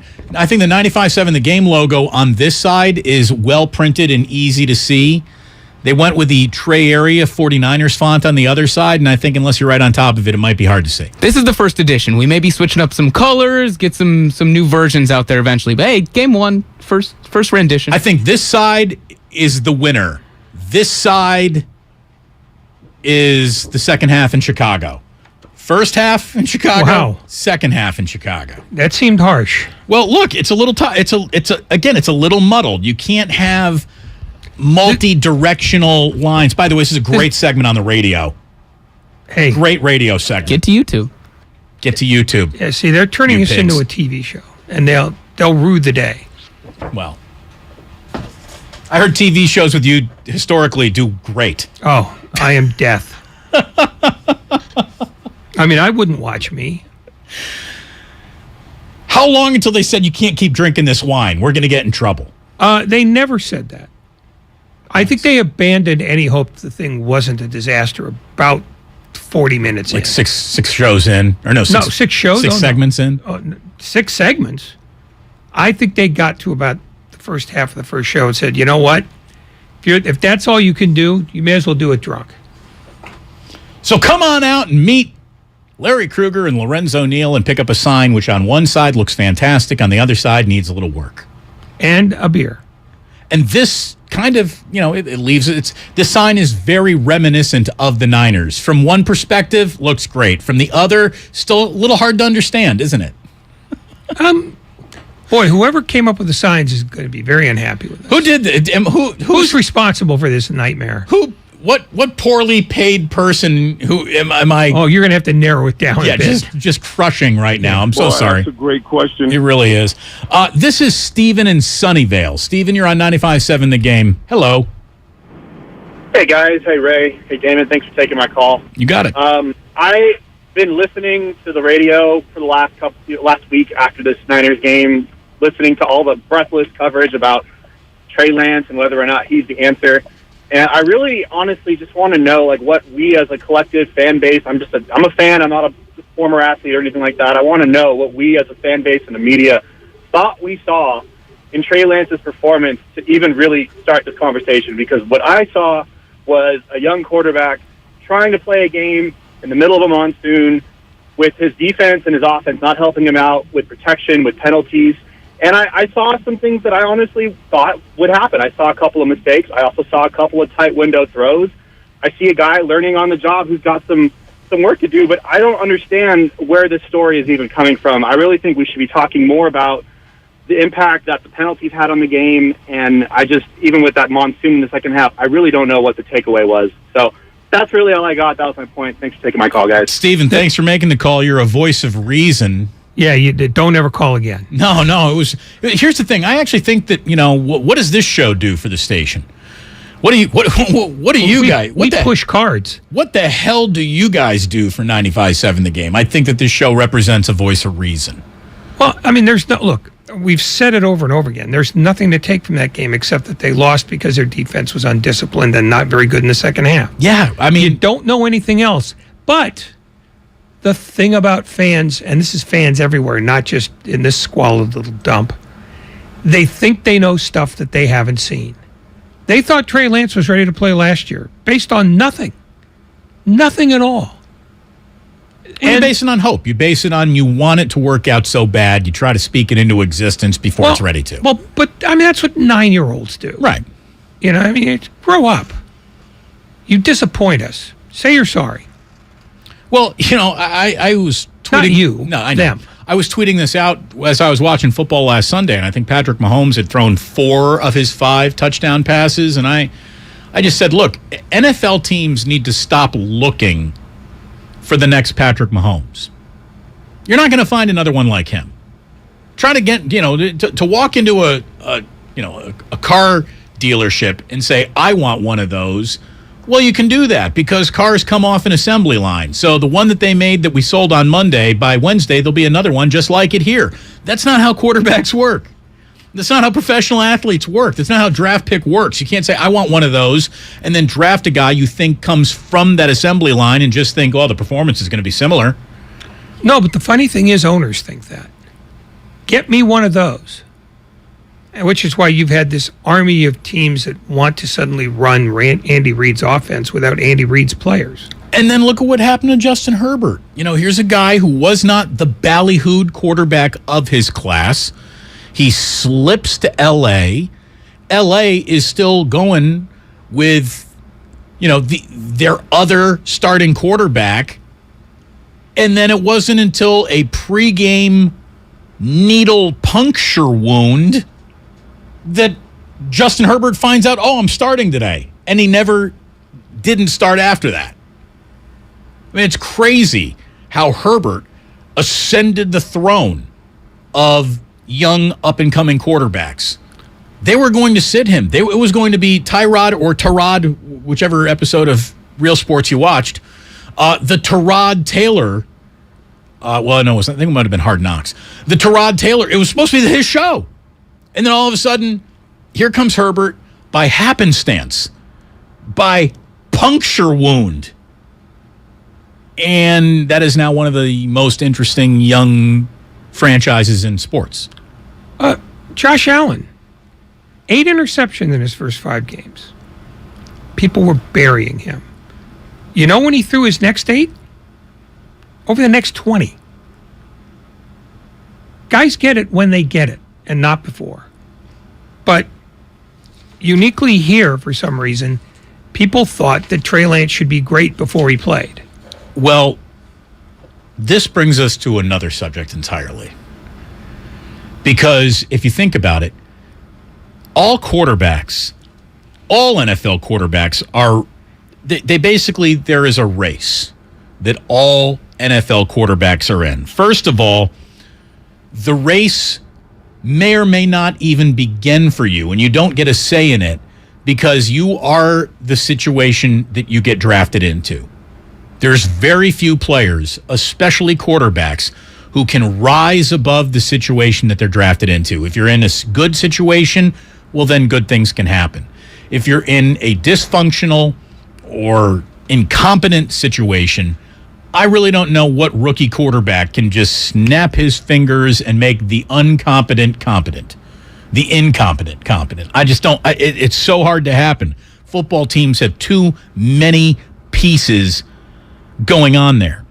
And so you're facing a race of how quickly can you learn how to do it until your body just simply won't let you do it anymore. How quickly can you figure out what it takes to be successful in this league while your body will allow you to be successful in this league?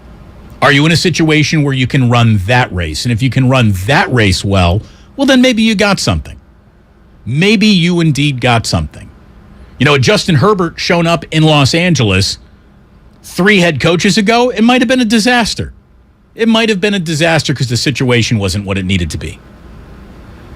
Had Patrick Mahomes been drafted into the offensive quarterbacking disaster that was the situation Alex Smith got drafted into, where you had a new head coach every other time that you looked up, and the other times that you were looking up, you had a new offensive coordinator. You just had a rotating door of languages.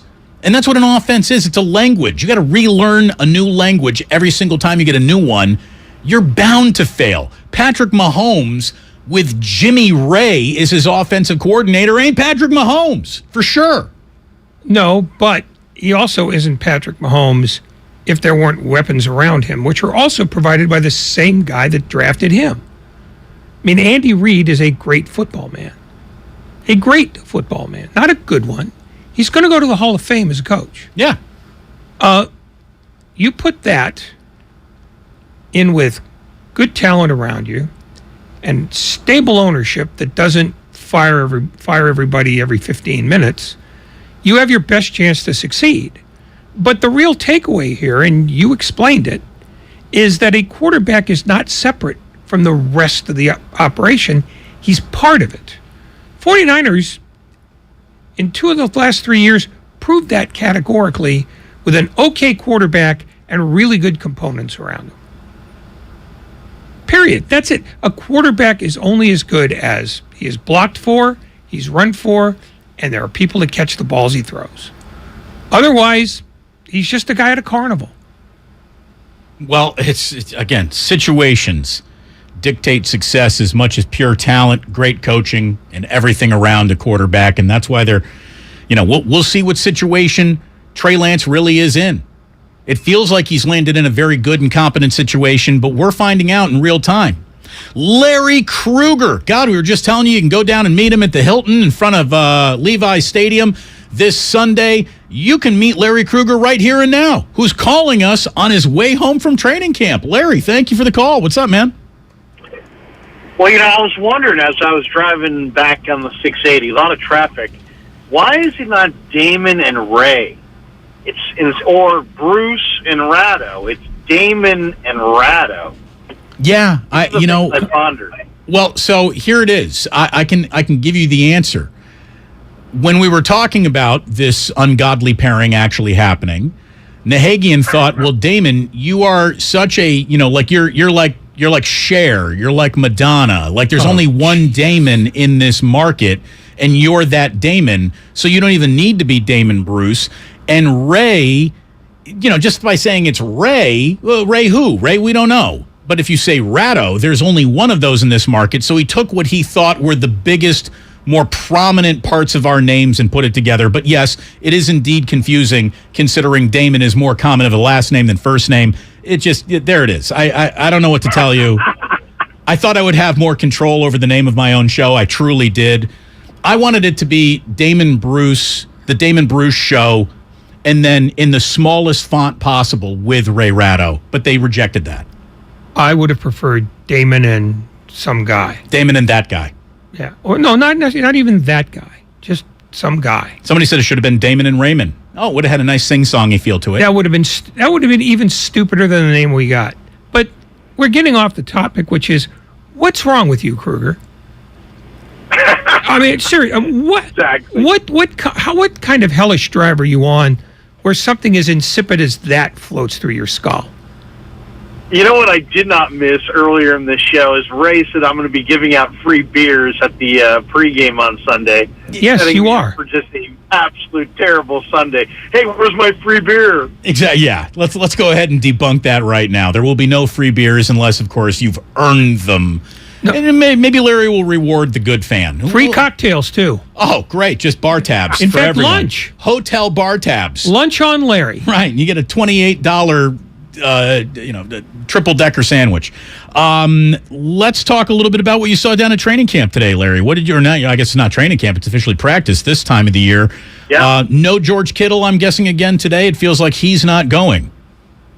Right. No Kittle, no Brunskill, and that's big. And no real answer at running back behind Jeff Wilson.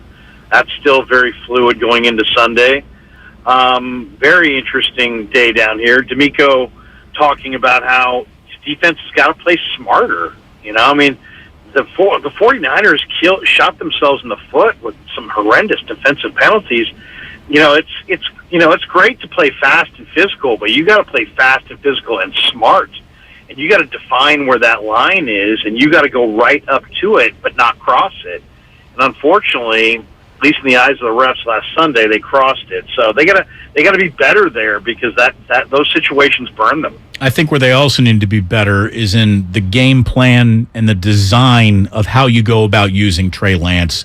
He is running by design way too much. And I understand that last game had a level of conditions in it where things might have gotten away from the original plan. I'd like to think that the original plan wasn't to have Trey Lance carry it 13 times. If he is doing that this weekend, and I know the weather's supposed to be a little rainy, but nothing like in Chicago, then there might be a little bit to a conversation of how much does Kyle Shanahan really trust his quarterback to make the throws that any head coach needs to trust his quarterback to make. Yeah, I mean, I don't know. I've missed the dialogue if you guys have talked about this, but I don't understand how it's not sustainable. It's just not sustainable. You can't have your quarterback running 10 plus times because the reality, guys, is that when the quarterback runs, you're subjecting him to a hit every time. He's taking a hit every time. And so if he scrambles, he's taking a hit about a third of the time. At least that's what the numbers showed last year. So, I'd like to see him scramble, and we know he's going to scramble. So I think more like 3 or 4 quarterback runs per game would be more in line. Because you maybe want to go sneak or some bootleg action and take advantage of Trey's ability to make a one-man miss in an open field situation. But this running quarterback through, on power runs, looking like he's a fullback hunting for a hole, picking and sliding at the line. I don't like that look at all. It's a really good way to get someone hurt. There's no doubt. Well, but there's a couple of things here. One, I don't believe that running Trey Lance that often is the plan. It turned out to be what happened Sunday, but I think Shanahan knows it's not sustainable. The only quarterback that I've seen that averaged more than 10 carries a game throughout the first 5 years of his career is Lamar Jackson. But the other problem is one of Trey Lance's making. When he says, I don't want to slide. No, you slide. You don't get a choice. You don't get to be the quarterback and the fullback. So however many times he runs, his job is to avoid contact, not to seek it out. And that's something that's got to be drilled out of him. Because he made it almost like a point of pride. I'm not going to slide. I'm going to confront the tackler. No. Well, but you don't get that choice. But here's the deal: when you call his number on 3rd and short, you can't slide into short yardage pickups for the most part. But so you are going in head first. Yeah, but you're not going to do that in a normal game where you can hand the ball off. That's the point. That's the other thing here. Well, he's not going to do that. He's not going to do that in a game where the meteorology is normal. He didn't. He had Lance run a lot on Sunday because he didn't want exchanges. He didn't want the possibility that you screw the handoff up because the ball is wet. I think that was a matter of necessity, not of planning. Larry, I don't think he went into the game saying, "You're running the ball 13 times, strap in." I will say this, though. He called more runs than that for Trey Lance's debut as a starter in Arizona. So, he started 3 games. He has run an inordinate amount of times in 3 games, and it was only the last game in which weather dictated maybe the plan. So it's something that they need to go away from, and he needs to throw the ball more. Larry, I'm sure you didn't want to be on the phone with us your entire trip home. Or at all. So, no, he called us, so he did want to be on with us, right? But let's just wrap up with this, because, I actually think that this is one of the bigger games in the Kyle Shanahan era. And now it's not a playoff game. It's not the Super Bowl, obviously. But there is no pretending that this season's start is going according to plan if they're 0-2. And 0-2 is historically a position that no team with playoff aspirations ever wants to be in. So I do think that this is one of those, it's bigger than it really feels. Is it must win? No, clearly we're not there in week 2. But it's you better damn well win time for the 49ers. Well, and I think last week they were the better team. Everybody knows it, and they still think the Niners are the better team than the Bears. But the Bears won the game. This week, I would say it's about the win. Get the win. It doesn't matter if it's pretty. It doesn't matter how it looks. Get the win. This 9-point spread. That seems way too big. But I could see the 49ers. Seattle on a short week, on the road, traveling. It kind of sets up for the 49ers. But the 49ers are struggling to score points. Geno Smith looks pretty locked in.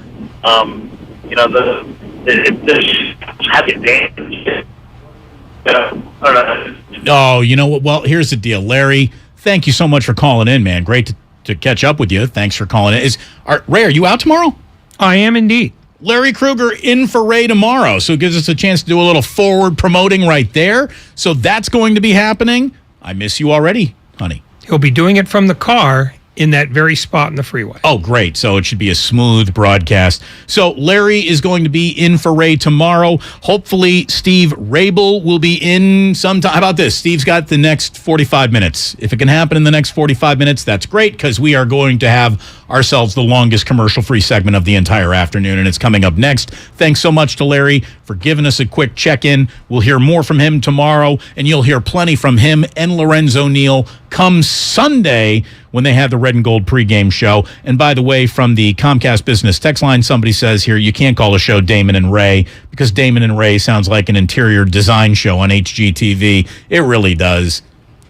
Damon and Ray, we sound like a lovely same-sex couple at that point. Look, it's a terrible name no matter what you do. I'm telling you, Damon and a guy. It's fine. Damon and that guy.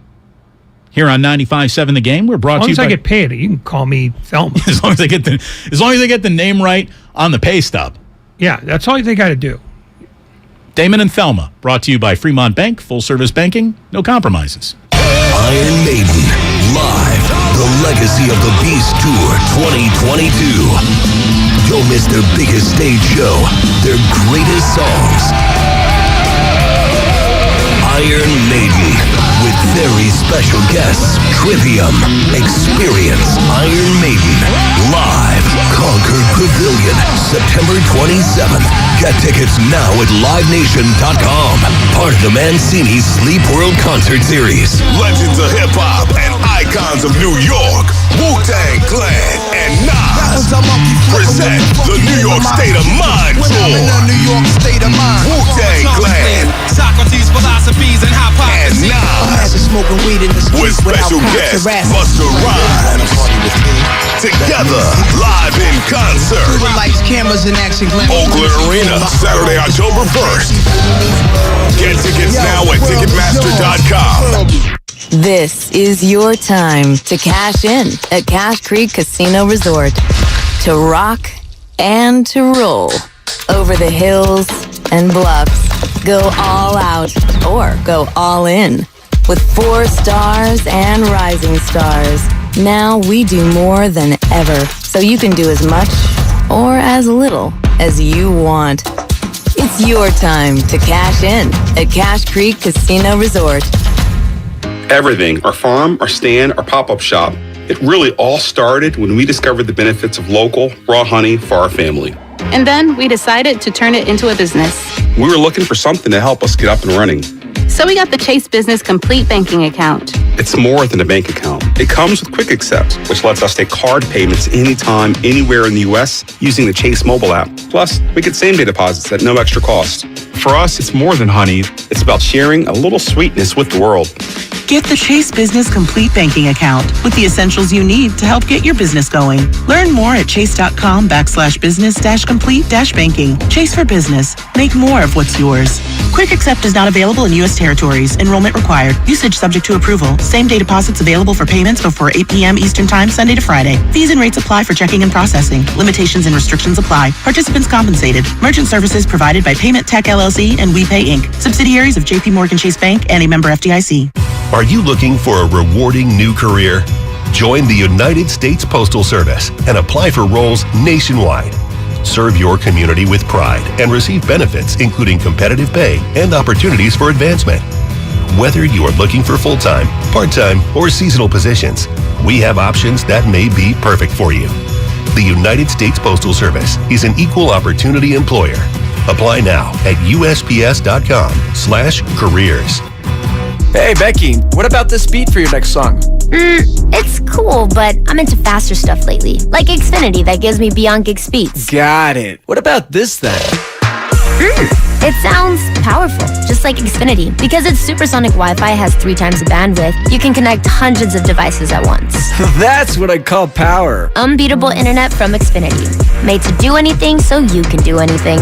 Get the Xfinity Supersonic Bundle with unlimited gig speed internet, Wi-Fi equipment included, and a free 4K streaming box. All for $50 a month with a 2-year internet rate guarantee and no annual contract when you add Xfinity Mobile with unlimited data at regular rates. Go to Xfinity.com/gig, call 1-800-XFINITY, or visit a store today. Limited time offer. Restrictions apply. Requires paperless billing and autopay. New Gigabit Extra internet customers only. Taxes and fees extra and subject to change. Xfinity Mobile requires post-pay Xfinity internet. Reduced speeds after 20 gigabytes wireless usage. After 24 months, regular rates apply. Requires compatible Xfinity gateway.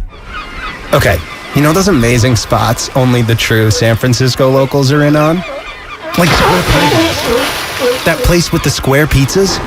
Or Mama Hoo-Hoo. The spot for sweet and sour chicken that's anything but so-so.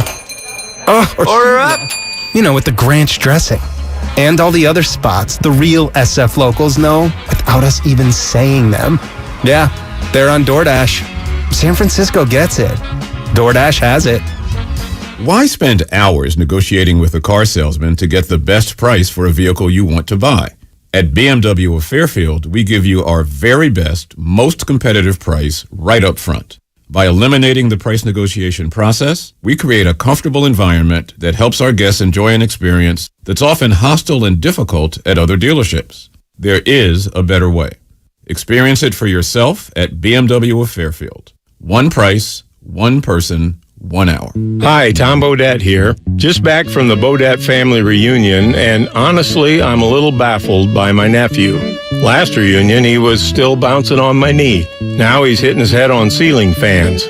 Good thing they stayed at Motel 6, where there's comfy beds with plenty of room to stretch out on.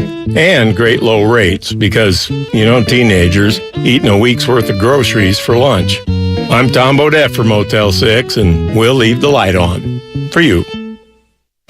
Heard my little sis is buying a car.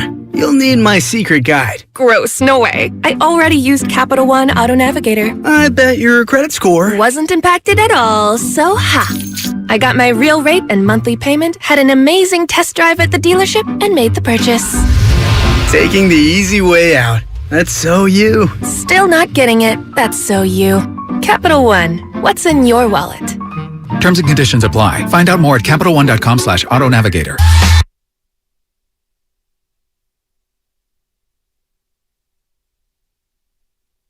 Now back to Damon and Ratto, brought to you by BMW Fairfield on 95.7 The Game. Really good to have you here this afternoon, and let me just tell you that I've been reaching out to Joe Fortenbaugh. Buddy, when can you join us? Sometime today, tomorrow maybe? And he said maybe 5:15 today. So, Lucas, let's effort that if we could. I know we've been efforting Steve Rabel, who is chasing Pete Carroll all over Seattle headquarters, trying to get his pregame interview with him today. And that's what's preventing him from joining us on time. So we'll see if that happens. We're just kind of figuring it out as we go along here. That's okay. It's live radio. It's what we signed up for. Did we? Damon and Thelma here on 95.7 The Game. It's what we signed up for, Thelma. Well, then if that's what we signed up for, fine. Somebody says, Damon and a Guy? That sounds like an adult movie title. Yeah, it does. It does. Absolutely. I don't. Well, whenever you put the word Damon, just instantly sexier. This keeps veering toward the pornographic, and we're not really there. No, we don't. We don't really want to go there. This is Alex in Napa. He'll clean things up for us. Alex, thank you for the call. What do you got? Well, thanks, Damon and Ray. I will try to clean this up. So I just wanted to call. It's been a minute since I've called in, but I am so sick of hearing from all these breathless, mouth-breathing 49er fans, especially, who think that Trey Lance has to be Patrick Mahomes just right off the bat. It's driving me crazy.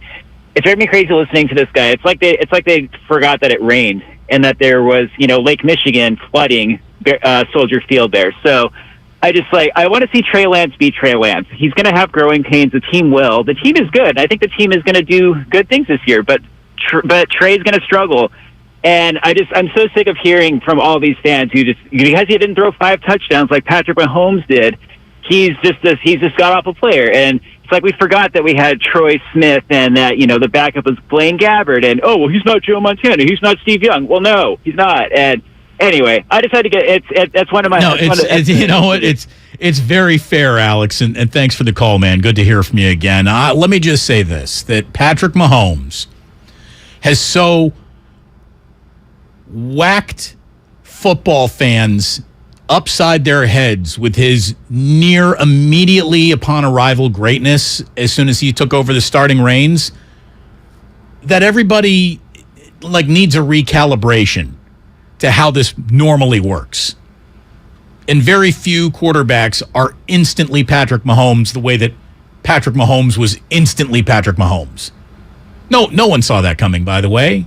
I mean, Andy Reid can make the argument that he did because he traded up to draft him, for goodness sakes. But, man, Patrick Mahomes is so dizzied up expectations of football fans and new quarterbacks that it is nuts. It's like you're chasing a ghost. It's like you're chasing a ghost, and you'll never be able to catch a ghost of the quarterback that you weren't born to be. Only Patrick Mahomes was born to be that good, that fast, for goodness sakes. And this Thursday night football game tonight, I mean, it's going to be fascinating. Look, I think the Chargers can win this game. I think the Chargers can win this game, and that's with no Keenan Allen. The defense that we saw against the Raiders, if it goes into Arrowhead and it wins, all of a sudden I think we have a new team to really consider on top of the power rankings or rising quickly. I mean, we have on its surface, just between Chiefs and Chargers, 2 of the 6 best teams in football in this game. And it feels like the Chiefs can cement themselves at the very tippy top of the pyramid still, or the Chargers can suggest we're closer to the tippy top than anybody thinks we are. Khalil Mack, 3 sack, 5 tackle, 3 tackles for a loss, playing next to Joey Bosa. All of a sudden, the Chargers feel like they got a little something. And if they beat 2 of the most high-octane offenses in back-to-back weeks, that would be as an impressive start to their season. Both division opponents, by the way, as the 49ers would have a disappointing start to their season if they really do start 0-2. Well, the Chargers are not going to hold Kansas City. That game will be won as a shootout if the Chargers win, because even with the improved defense they've got, even with Derwin James as one of the best secondary guys in the league, Chiefs score on everybody. They do. They just do. So the Chargers are going to have to get an extraordinary offensive game to win that game, because but they got Chiefs the are getting their quarterback 35. But they got the quarterback to get you 38. They really do. Well, yes, they do. Although without Keenan Allen, that becomes a more difficult ask. Sure does. So, I think that might be a bar too high this early in the year, especially on the road. Because I think like you that the way that Andy Reid is sort of refiddled with that offense to sort of work around the absence of Tyreek Hill is going to make them really hard to play for a long time. And I think the Chargers may be getting the Chiefs a little too early for their defensive development. Hey, I wouldn't be surprised at all if the Chiefs roll the Chargers. But if the opposite happens... recalibrations will begin. Yeah, we got ourselves a fascinating football season underway. And again, one of the more fascinating games that you could cook up in the NFL is happening in kind of a fascinating setting tonight. We have Thursday Night Football on Amazon. It's not on TV. It's not on cable, but for the local markets that also get this game, Chiefs and Chargers. This isn't just game of the week level caliber football game. This could be game of the year. I mean, really, this could be as good as Chiefs-Rams and that pinball game that they played at the Coliseum a few years ago. That thing was incredible.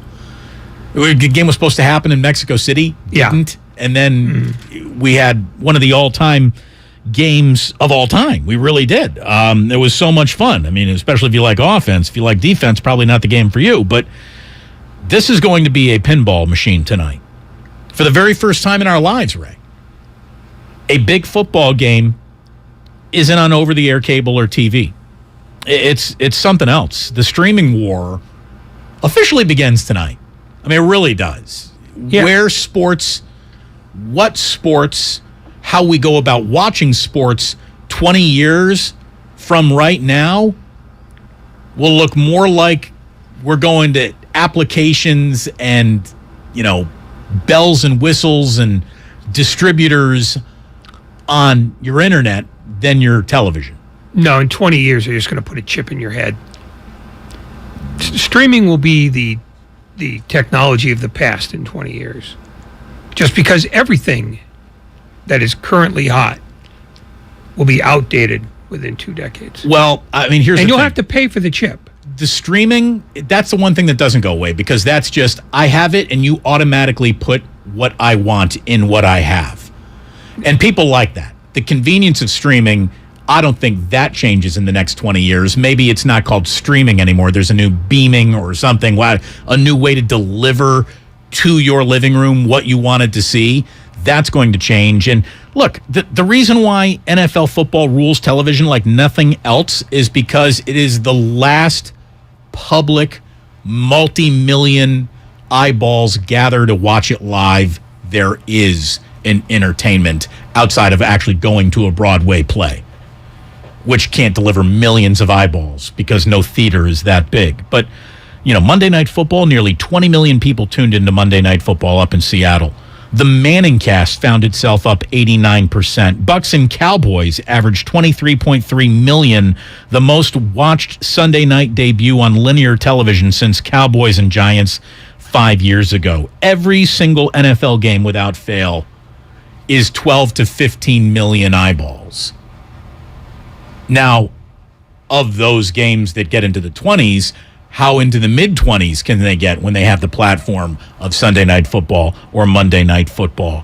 Live eyeballs have been so fragmented, and people only watch when it's convenient for themselves in our on-demand world with the exception of sports. And that is why, football and television is such a ratings winner right now. It's why the league is so popular. It's why teams aren't just worth $2 billion, but now about $4 billion. Because it's the last successful business model television has. It's the one business model that television doesn't write. It's important because it is the one thing that isn't scripted by people at networks. Right. It's the only shows on television where the outcome isn't known for sure when the show starts or sports. That's but it. I mean, every reality TV show that you watch is in some way planned and scripted in ways. Oh no, that in no every sport- way is yeah. planned and scripted. No, there is nothing about television that is organically developed anymore. It's meticulously planned. It's written and overwritten and overwritten, and every year those shows get a diminishing audience, year in and year out. In part because television is currently it's the technology of the past, but there are still enough people who have televisions so that that hasn't really hit yet. But I'm serious. In 20 years, they will figure out something beyond streaming. And that will be because the one thing that is absolutely true about the entertainment industry is that it only generates itself if they have a new way to present the same old thing. What I think is you're going to have a fracturing of overall league programming. That's what I think the future isn't going to be anything other than team by team, a la carte game payment and choosing. Like, I think that 20 years from now, the 49ers will have an app, and they're not going to be on NBC or ESPN or anywhere else. If you want to watch the Niners, you have to download the 49ers app, and all games can be found on the 49ers app. And each team becomes a production company unto itself. Like, that's where I think I see it all going eventually. The reason why I don't think you'll see that is because then you create a system where there are clear haves and clear have-nots. If you're in a smaller market, you're at a disadvantage. If you have a bad team, you're at a disadvantage. If you have the Cowboys, you're at an enormous advantage every year because people think that's heroin. But that's pretty much the way it already is. But one of the things that has made the NFL as much of a financial powerhouse as it is the fact that all you have to do is own any team, and your team is worth $4 billion. If you suddenly make this based on, well, how many people care about your product, rather than you're part of a greater whole where everybody gets rich, I think you're going to have owners going, well, no, because now you're diminishing my team's value compared to my competitors. Look at it this way. What does Jerry Jones want? Because whatever he wants, he gets. Well, Jerry Jones would like to live for 20 more years, but I'm not betting that way. I probably wouldn't either. By the way, I do want to welcome everyone to their 5 o'clock hour. You're listening to 95.7 The Game, KGMZ FM and HD1 San Francisco. Always live on Twitch, YouTube, and the free Odyssey app. Damn well better be free. By the way, we've officially been told Fortenbaugh will be joining us at 5:15. So there you go. Can't be a Fortenbaugh Friday, but we will have Joey Fortin Nuts coming up in just a little bit here to talk about all the gambling loveliness that is happening and some actual football and what the hell's going on with his incredibly successful and happy career since he left us. And that stupid mustache. I think he shaved it. It's officially gone. Yeah, it's gone. I think he was in a death pool, and his mustache was attached to him surviving the death pool, and he went out in week 1. So he's going to do that every year? I don't know. It's like a playoff beard? You can ask him yourself when he joins us in about 13 minutes. I'm not from asking right now. him about his lip. No, you just expressed lip curiosity. And it expired almost immediately. Don't pretend you're not lip curious, Ray. Somebody says players need that TV money. Look, I'm telling you, they're going to figure out a way to bring it all in-house, cut the networks out of it directly, still make as much money, if not more, from, hey, Jeff Bezos, would you like to be the exclusive distributor of all NFL football? All you got to do is pay $10 billion a year. He'll be like, yeah, it's worth it somehow. My accountants tell me it's worth it, so I'm going to go ahead and I'm going to do that. Like, who knows what it looks like? But things, you go back 20 years in the past and try to predict what this would look like now, how many streaming services that you would actually need to watch your favorite baseball team. Like, in order to watch your favorite baseball team, you need 9 different streaming services if you want to watch the entire slate of games, plus your local cable TV package. Somebody here in the 408 says, Damon, if this were baseball doing this, you'd be crying from the highest mountain. Hey, I'm not saying that football fans aren't going to be crying from the highest mountain tomorrow. There are going to be some people who are very, very pissed off that they don't have Amazon Prime, and they're going to find out about that tonight. However, Amazon should not have snuck up on you after what we've all just been through in the past few years. It's kind of a big deal. It's purely evil and ruining mom and pop Main Street America all over the place, but it's our reality, and everyone knows about it. You could have stopped at pure evil. Right. Well, everyone does know about it. There's no doubt. The problem is that Amazon Prime is so much more prolific than where, we got Friday Night Baseball hanging out on Apple TV. Apple TV is still a tiny little speck of the streaming world, where Amazon Prime is a much bigger element in the streaming world. Well, and that's the only reason why I could afford to pay the prices the NFL was demanding. Well, that, and it wasn't even a streaming business. It was all about, selling you everything else under the sun. But now it is that too, because that is Jeff Bezos wants to be America's general store. Well, he already is. Well, and that's he's not only America's general store; he's also the movie theater and the entertainment district. Well, he's he is pure evil, though. Let's not forget that. There are so many eyeballs that we put on football. It's incredible. It's like the most guaranteed audience you can deliver. It's the biggest show on television. Did you see what college football ratings have been so far this year? 2 games so far this season have already drawn more than 10 million viewers. Ohio State, Notre Dame, and Alabama and Texas. Tennessee and Pitt. Not exactly a marquee game. Tennessee and Pitt had over 4.5 million viewers. 4.3 million watched Kentucky beat Florida. Air Force beating Colorado got 800,000 viewers.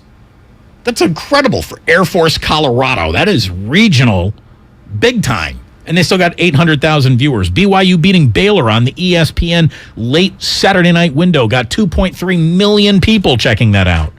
The total college football viewing across network television is up 8% through just 2 weeks. Football is the one thing that everybody said, I'm never going to watch it again because of the anthem, because of Colin Kaepernick, because of concussions, because of CTE, because I'm not going to let my kids play it anymore, because I'm not going to do that. And no one stops watching football. No one. No sports boycott has ever worked. That's the point. Except for maybe what the A's are doing this year. A's fans. Well, God bless them. We'll find out. Yeah, but that's a momentary thing. If the A's start developing good players again, people will come back. They'll do it grudgingly because John Fisher will probably still own the team, but they'll be back. I wonder what the number of eyeballs gets put on this game tonight really are, and then how tomorrow the NFL goes about spinning it. Yeah. Oh no. Yeah. The audience will be significantly lower because significantly fewer people have Amazon Prime. This game on network television would have been one of those 25 million people tuned in to watch it level of games. It has that type of potential. So on a Thursday night, that's a hard number to do, but Thursday does complicate it a little bit. Yeah. But Thursday now is a destination for football. Yeah. High teens, I think, is a reasonable number. What it's going to be on Amazon. And this is after they cooked the numbers frantically to try to make it look better than it'll be. Probably low 10s. Somebody says, Damon, it's sports betting that is drawing all this new attention to football. It's certainly part of it. I don't think that's true because there's always been sports betting. I mean, and there's always been this prolific. It's never been quite like this. No, but there have always been fantasy pools because you don't need anything else to do those. And the numbers that you get. I mean, football without gambling would be essentially, it'd be a duck fight, because gambling is what grew this game. Gambling is what sustained it when it was second place to baseball, and gambling plus television in the 60s made it the preeminent game in the country. But gambling has always been part of this, and a major part. Oh, of course. But now that gambling is on the table, not an under-the-table conversation, more people, there are more casual bettors today than yesterday. But the gambling includes the fantasy fields. And the casual bettors can still only get in about 20 states. So it's still not what it's going to be. 20 and I don't states know, is more than 2. Okay, but when you count the fantasy pools, gambling has already been a major Right, well, here's driver. the thing. If you want to include gambling in your fantasy conversation, then yes. But I'm talking about what's the line, what's the over-under, not how many points do I get per reception. There are levels to this. And football leveled up in its relationship with gambling so far beyond fantasy football play in the last X amount of years that this has become a reality. Since Joe Fortenbaugh left us for a gambling show coming live from Las Vegas that is on ESPN, which 15 years ago was such, I mean, they would get flack at ESPN for their Hammer and Hank Greenberg segments or the Schwam segment saying you shouldn't be talking about gambling with sports because it's just so wrong. Look at the world that we live in now. So it is absolutely part of the success of eyeballs. Have gambling eyeballs always been on football? The answer is yes. Have fantasy eyeballs always been on football? The answer is yes. There are more of them now and more casual bettors, and I wasn't going to make a play, but I did tonight, so I'm more interested than I would have been. Like, there is more of it now than before. That's undeniable. It's undeniable. And you can say it's not 100% prolific. It's not just in Nevada anymore. The reason why you do include fantasy is because the same people who are powering gambling initiatives are FanDuel. Right, I know. So, I mean, they're all of it. So gambling is indeed intertwined with fantasy now. Right, fantasy football is. Oh, by the way, I got my fee for you. Get the cash from me afterwards, Lucas. I have not paid. Lucas, come in here and get your money now. He's not trustworthy. We could probably do it during the break. No, now. People want to see this happen because I don't think they trust you. All right, here we go. Lucas, get in here. Nothing says do a physical trick on the radio that makes great bits, but Ray insists. You want to sell YouTube By the way, and Twitch? You want me to look like a baller in front of you? Yes. 250s, baby. 250s. Yeah, but that's Jefferson Davis on the bill. There you go. Well, would it be a $50 bill if it weren't? Probably not, because that's Confederate. I don't know. That's U.S. Grant. You said it. I don't know who the hell's on the 50. You think I deal with 50s? You had 2 of them in your hand. I got more of them, too, because the ATM said you want it in 20s or 50s. And I said, mix and match, baby. Surprise me. See, with your luck, you'd have gotten it all in 30s. Who is it? Who is it? I got this one here. No, it's Grant. I told you that. Well, you said it was Jefferson Davis. Yeah, I was trying to tell. What do you think they were? Oh, they were Fugazi bills? Yes. No, Ray, come on. That's why I insisted that you pay Lucas and money that we could see. So, Ray wants all of you to know that fantasy football is gambling. Everyone knew that before Ray even started making that point. Anything else? No, I'm done now. I'll go home. It's good that we're going to have Joe Fortenbaugh come in here since gambling is so... Yeah, and thanks to Steve Rabel. And thanks to Steve Rabel, absolutely. What a friend and trusted broadcaster. What a bunch of in-industry common courtesy we're getting from the Seahawks today. He just texted me 5 minutes ago, all caps, ready! ! And you say, sorry, we got Joe Fortenbaugh booked. You know what he officially owes us? A hit tomorrow. And that's what I said. Hey, sorry, we're all booked up, and after Joe, it's going to be the end of the show. So how about tomorrow? He's like, nah, busy, sorry. Are you serious? Yep. Are you serious? Dead serious. There's a lesson in this for all of us. Shut the hell up. What, Don't book Steve Rabel? Is that the lesson? No, it's just, if you're going to be on at 4:15, don't cut your time so close.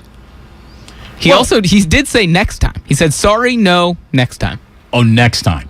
Wouldn't tomorrow count as next time? You would think. Tomorrow. Tell him tomorrow is next time. I think we play them another time this season. Sorry, not we. The 49ers play them one more time. No, you meant we.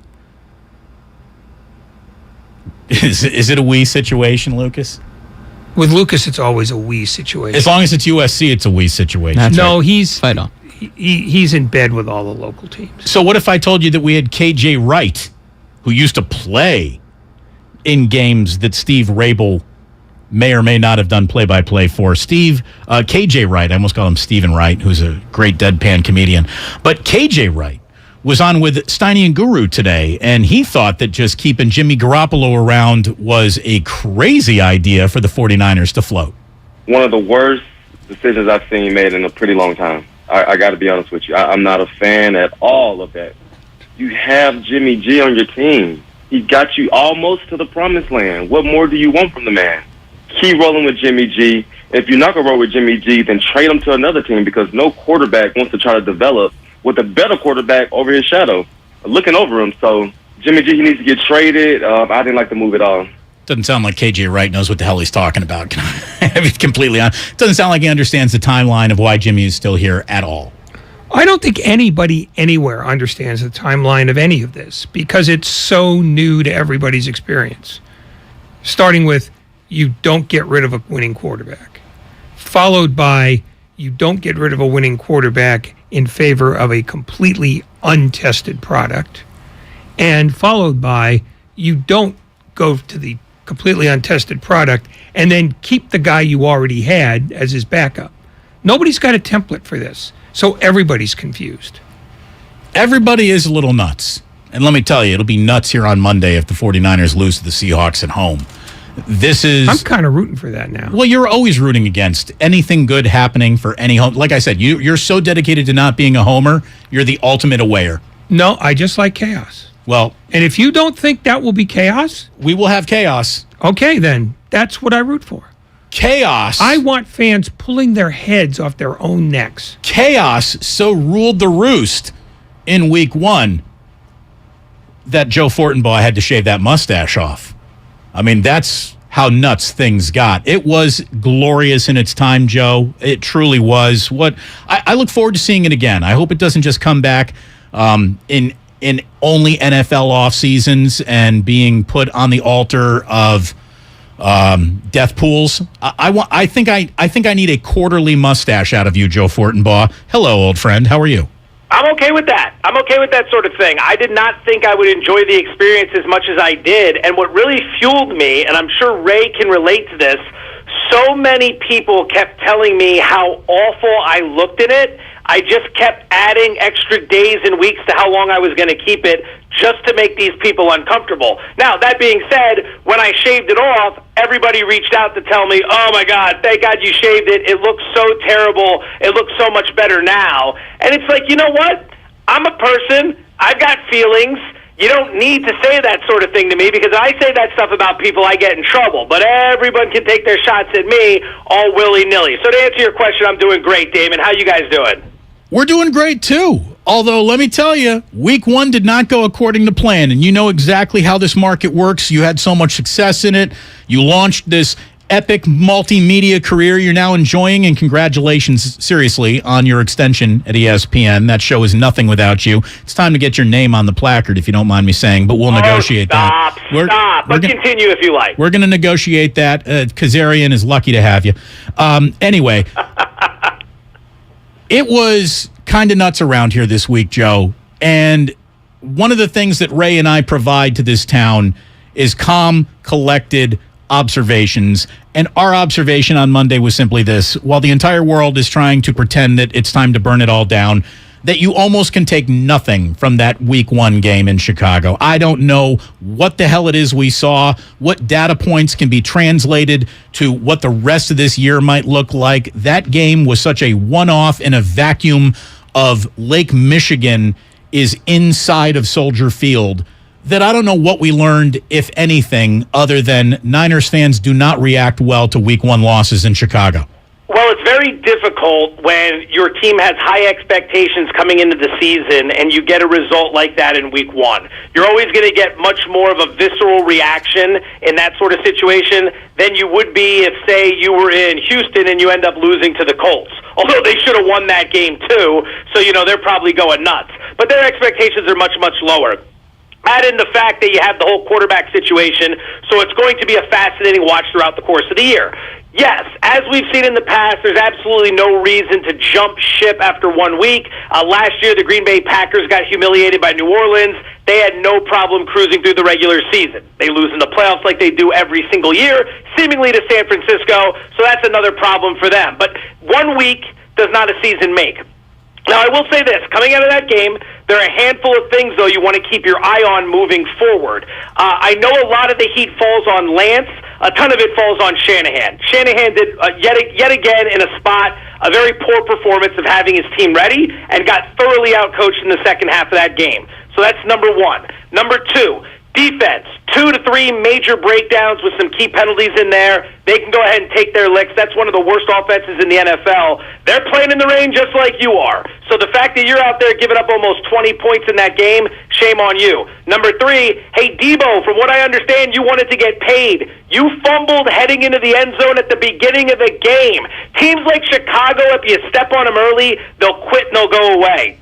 The Niners' biggest problem was they didn't finish them off, and that was because of 2 things. Debo fumbling early in the game and then settling for the field goal to start the second half. Those were 2 spots where you could send the message early. The Niners failed to do it. Go back to the drawing table, take care of Seattle this weekend, and you'll be fine. But that loss, when you're talking about only one team getting a bye, could come back to haunt you down the stretch. Based, though, on the second half alone, you don't get to see the offense at all, and you see a defense that tends to commit a lot of penalties anyway just completely fall apart. The way you looked at that, does that look like it's going to be more of an ongoing problem, or do you think that was a one-off? The thing that stood out, Ray, in the second half, and I'll address the defense in just a second, late in that game, and anybody gambling on that game understands this, because these are the things we're all looking for, especially if you have the Niners, was the fact that they kept huddling up, taking so much time to snap the damn ball when they were down late. Running a 4-minute drill. That's a sign of an issue with the quarterback, or it's the communication system, or whatever. But when they needed to move fast, they were not able to do it. Lance is huddling him up. He's looking at his wrist. He's trying to figure out the play. It's taking too long. That was a bit of a problem. He's a young quarterback, but you got to be able to execute in those spots. And again, that comes back to coaching. For the defense, it looked like a couple of busted plays. That sort of thing can happen from time to time. That would be the one unit I wouldn't be too worried about right now. But those weren't guys that slipped and fell in the rain. Those were just wide open busted plays. So to your point, yeah, I mean, that secondary here and there has been an issue. If the Niners do not generate the consistent pass rush year in and year out, game in and game out, the secondary has tended to get exposed over the last few seasons. Joe Fortenbaugh. Good to be back with the billions here on 95.7 The Game. Uptick coming at some point, I can promise you that. We'll see. Maybe we earn it, maybe we don't. You have to stick around to the end of the interview and find out. Seahawks, Niners. The number, Joe, is San Francisco minus 8.5. That's what I'm looking at here right now. Do you like that number? All right, the first thing I'm going to do is tease to later in this interview because I do have some good bets for you this weekend. This one right here, I haven't done anything with it yet. The Niners fall right into that 6-point teaser range. For those who know what a teaser is, you get 6 points to influence the point spread however you want. So the Niners are an 8.5-point favorite. You can tease them down 6 points to 2.5, and then you only need to win by 3. The catch to that bet is you need to have 2 teams involved. So you do it with them, and maybe you do it with Green Bay against Chicago. You tease them from 10 down to 4. So that's the first thing that stands out to me. But again, I'm seeing weather reports that it's supposed to be raining in the Bay for the game this weekend. So now that I know how the Niners play in the rain, I'm not exactly running to the sports book to put money on them scoring enough points to get past somebody else. Short week for Seattle. Seattle got a nice pop from that game against Denver, but ultimately they shouldn't have won. Denver fumbles on the 2 times in that game. This idiot Hackett is out there settling for the 64-yard field goal, and then the genius, after they miss, he's calling timeouts, hoping something's going to happen, that they'll fumble the snap. Great use of your timeouts, pal. You're going to have a great career in the NFL. Story for another day. Clearly not bitter at some of the bets I may have. Hold on. You know, and I can understand why you'd be bitter here, Joe. But doesn't some of that blame just go right to Russell Wilson? Like, to me, Russell Wilson lost a ton of credibility right there. How do you not call a timeout and walk over to your coach and say, so this does not end well for you if you try to kick this field goal? Like, even if you hit this field goal, they're going to make fun of you. Let me run a play. I just got paid $245 million, and it's not to watch 64-yard field goal attempts. You know what? That's a great point, because we saw the same thing the first year in Tampa Bay when Brady showed up. He was telling Arians how it was going to go a few games into the season, not the other way around. Arians was trying to play too vertical of a passing attack, and Brady just didn't have the arm for it anymore. Brady's going to eat you up underneath with a lot of crossing routes, a lot of pick plays, a lot of dink and dunk here and there. So he had to exert that. You know what? Wilson's got the credibility to do that against a guy who's never coached it down in the NFL in his life. So you're right. Russ should just take the timeout and go to the sidelines. What's going to happen? The guy's going to discipline him? He made the right decision. That's how it's going to go. You pay the guy the money to come in and make the plays, not the other way around. So you're right. Russ could have stepped up and tried to win that game, but he was nice enough afterwards to do the interview where he did all the plugs for all the endorsements he had. It was a very strange very strange interview. I don't even know where this question was. Oh, yeah, so right now, I would not play the game. I'd probably maybe look to the under, but I got nothing with the Niners. I think they should win this game. The defense should be fine. I mean, if it's in the rain, I don't know. The Mitchell injury hurts a little bit. Trey Lance should continue to run. I think he should have been running more in the first half than he was. Use the legs. Like, that's the thing. If it's raining and you can't throw, get out and be an athlete, son. That's why you're here. That's why you were drafted 3rd overall. He must be happy to know that you just called him son.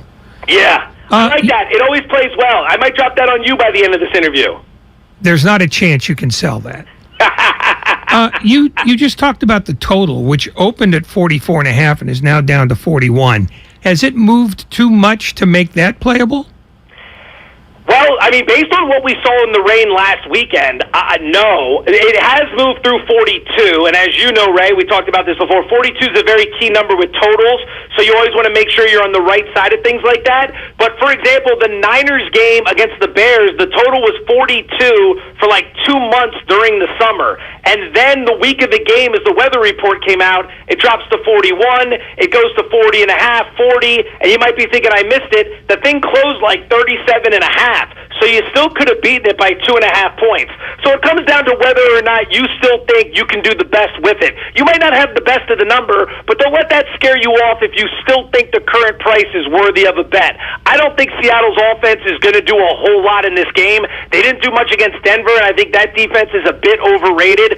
So the Niners probably bounce back here defensively. The question is whether or not the offense explodes, and if it's raining, based on what we saw last week, it's not like we should be expecting 30-plus points. All right.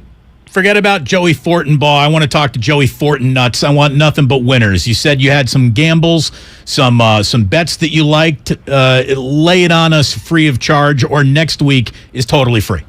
I thought you were going to say Joey courtside. Fun story about that. Like right after the Warriors won the championship, I texted good personal friend Bob Myers. I wanted to tell him congratulations. He's done a hell of a job. But also I wanted to keep an open line of communication to hopefully get those courtside seats again someday soon so I could come back up and visit the Great Bay Area and do it in style. But that perhaps is a conversation for another day. Maybe a higher level of conversation as well, considering Bob and I are such close personal friends. Here's some bets for you for the weekend. Let's get to business. Number 1, the Saints.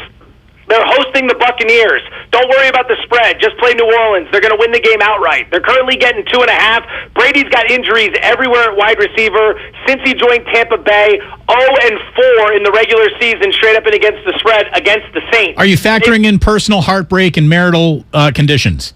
Actually, if I was, I would give him an edge because I think that's the type of thing that drives him. Like in his mind, I'm going to stick it to her, and everyone out there who thinks I'm not a good husband, I'm going to play huge. Like that dude turns everything into motivation, like Jordan did.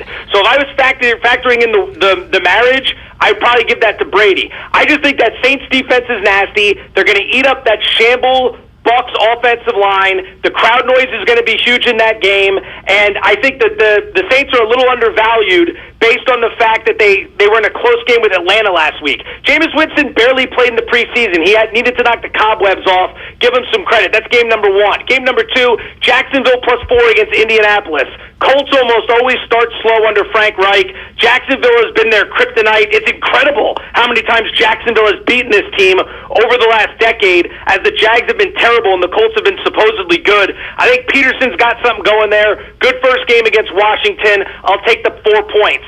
Pittsburgh and the Patriots go under 40.5 points here. Mac Jones stinks on the road. The Patriots' offense is a mess. But the Steelers are not going to do a whole lot with Trubisky at quarterback. They beat the Bengals because of the 5 turnovers last week, not because Trubisky was fantastic. Play under 40.5 there. I'd lay the 7 with Cincinnati. People are going to tell me it's a square play. Dallas is no good. They were no good. Sorry, Guru, I love you. They were no good before the Prescott injury. They're no good now. The O-line stinks. The receivers are depleted. The defense is a mess.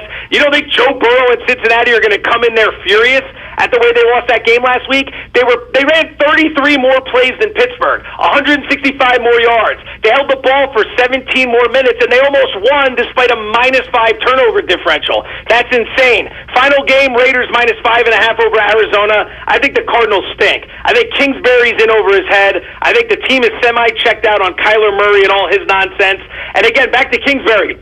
After the loss to Kansas City, he comes out and he tells the media, we need better practice habits. That's your job, pal. You're in charge of the team. That's what he's telling the media. I got no faith in Arizona. I think the Raiders handle their business here in Las Vegas on Sunday. But are you concerned at all that you're not fading the public in any of these games? Fading the public? I don't think. Is the public going to be on Jacksonville? Is the public going to be on the Saints? They're moving the lines are moving that way. Sharp money, Raymond. Sharp money on the Saints side. I think the public's probably going to be on Tampa. The Jacksonville game, I don't know how the public's going to get involved in Jacksonville. I think you're definitely right on Cincinnati, without question. It is going to be me and the public, and I think the sharper guys are going to play Dallas because they're starting to gobble up those 7.5s. But good luck with that. I'll be Joe Public. I'll be Joe Public's son. That's how I do. Son, he did get one in. That's a bonus point for sure. I'm going to tell you this right now. Well, before I tell you anything, let me ask you, does it feel like a Raider town yet? Do the Raiders have a buzz, or is there like a provincial element to the Raiders being in Las Vegas yet, or do they still feel a little bit like the new interlopers?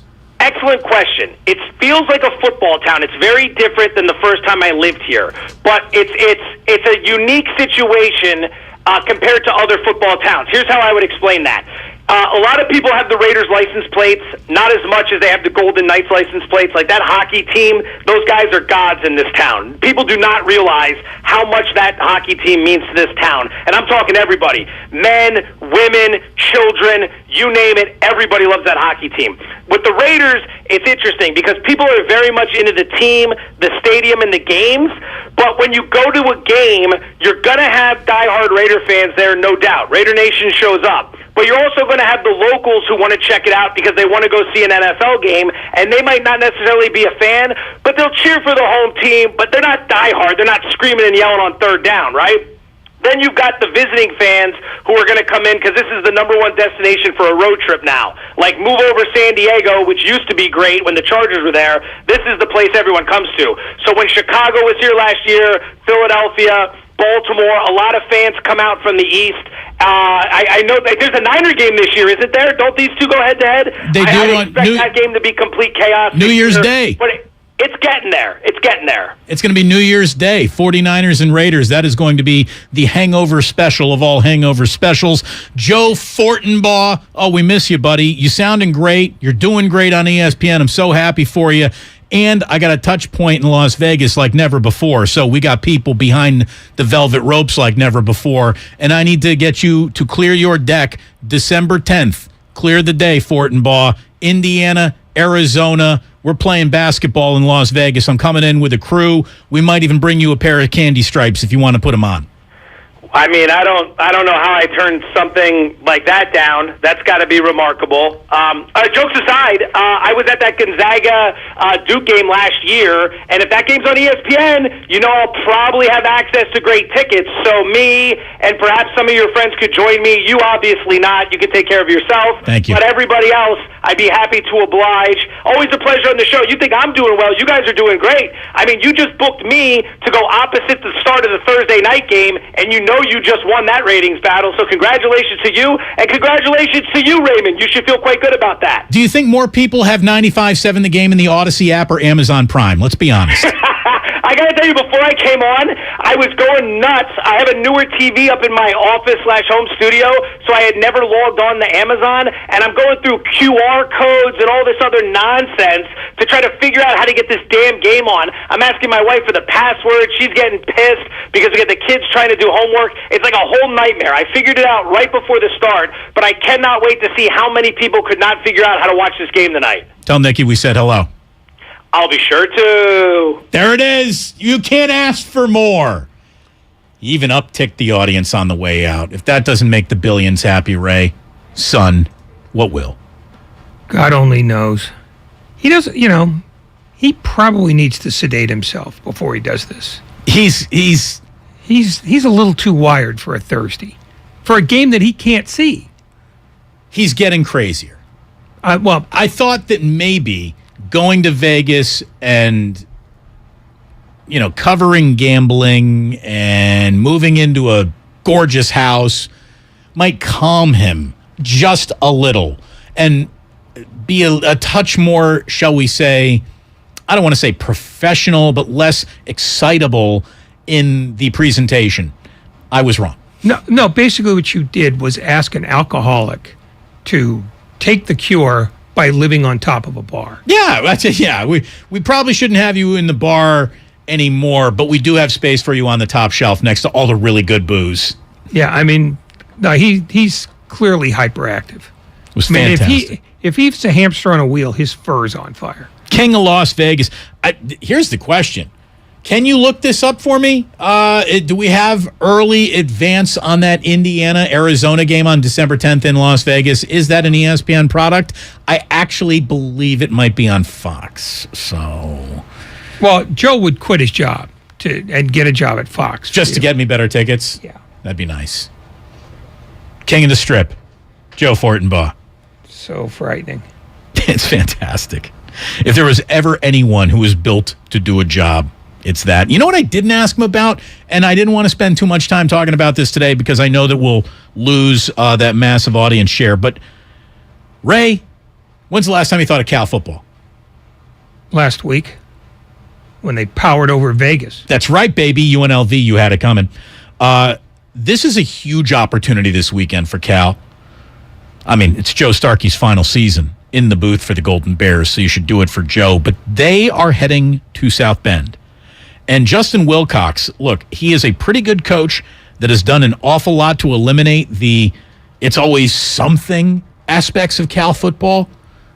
No one's going to go confusing the Golden Bears with Alabama, but they're no longer like yakety sacks in a football uniform. And that's progress, right? What would you think Justin Wilcox's record is in 6 years now at Cal? Probably around 500. Boy, you know your local product. He is 28-28, which through 6 seasons at Cal ain't bad. He has notched a couple of big wins over Stanford and USC, although that was Clay Helton. Whole new world for Trojan opponents to be living in this year. He's got a lot of eyes on this program come Saturday. a lot of eyes in South Bend. He's got a lot of people who will just be tuning in to Doom Watch and hope Notre Dame goes 0-3. Cal has a chance to be 3-0. They're a 10.5-point road dog to a winless and now rankless Notre Dame team who just lost to a 21-point dog at home last week, and they're on their backup quarterback. This could be a monster weekend for Cal. I really hope Cal wins this weekend. They will get some bounce off of beating Notre Dame in South Bend on NBC. No, you know who's going to get some bounce is Notre Dame, because people are going to beat the living hell out of them. Oh, if the Nines are going to be out. No question. You lose to Cal after the loss they took last week, be blood on the moon. It's going to be something else. So go Cal. Go Golden Bears, baby. Get it done. I'd like to see that. And look, the 49ers, they got to get it done. There's still plenty of season left. As a matter of fact, I've done the math on all this. There are 15 more games remaining after this Seattle game. But I don't know how many fans, maybe not even 15, will still be believing that Kyle Shanahan has this thing on the right track for a year that's supposed to pull all the way into the we were very, very good station. So this is huge, and historically, as we told you yesterday, and I understand the parameters of how many regular season games that you play have changed and how many teams qualify for postseason play have changed. But what really doesn't change is football. And in the sport of professional football, in the last 15 years, teams that are 0-2 miss the playoffs 92% of the time. So forget about Pete Carroll. Forget about Geno Smith. Forget about the Seahawks. That's the reality that is coming for the 49ers this weekend. You do not want to be 0-2. You move heaven and earth. You move any and all defensive linemen, I'm talking to you offensive linemen, to get this running game going to make sure that you are not 0-2. And as we were saying earlier in the show today, every single running back secret, every single trap or, just everything, all of your running game wrinkles that La Familia de Shanahan has so perfected. You got to go into the back of the drawer to find the good idea that you doodled down on a napkin to get Jeff Wilson Jr., Ty Davis Price, and Jordan Mason some real opportunities to have a good game. Because this is not going to be a game won without a good running game. I don't really know if you can find the Kyle Shanahan game that does get won without the good running game. Well, we'll find out if he has a running game. I mean, that's because this might not be about scheme. This might be about an offensive line that we still aren't sure how well they block against the run. And we're not sure now that they don't have Elijah Mitchell if they have a running back. It's safe to say we will not be joined by Steve Rabel today, the voice of the Seahawks. He's still waiting on Pete Carroll. That's the thing. That in my heart of hearts, what I really hope is that he's sitting outside of Pete Carroll's office like a kid trying to avoid a principal in detention. And Pete Carroll's already gone home. Wouldn't that be great? Wouldn't that be fantastic? Damon and Ratto here on 95.7 The Game. When we come on back, Lucas says we got some thinking to do on a Thinking Man's Thursday. And I wonder if we're going to have to think it all about Roger Federer because tennis has lost another iconic player to retirement. We're going to come back with that, and then we're going to think just a little bit, too, here on 95.7 The Game. We're brought to you by the Santa Clara Valley Transportation Authority. Looking for a fulfilling career with growth opportunities? Enjoy paid training, medical benefits, and earn close to $40 per hour within 3 years. Apply today to become a VTA bus operator and excel with providing VTA customers a great experience. Start your journey. Visit VTA.org/Point A and apply today. Dave Matthews Band Live. This Saturday night, Shoreline Amphitheater. So much to say, so much to say, so much to say, so much to say. You and me together could do anything, baby. On sale now at livenation.com. Part of the Allegiant Always concert series. America! It's me, Mad Dog Nichols! Awake, my lambs. It's there. Gorillas are doing a US tour, and it's going to be an absolute belter. Gorillas, Chase Center, September 21st, with special guest Earth Gang. Get tickets now at Ticketmaster.com. Light the beacons of truth and join me. Are you looking for a rewarding new career?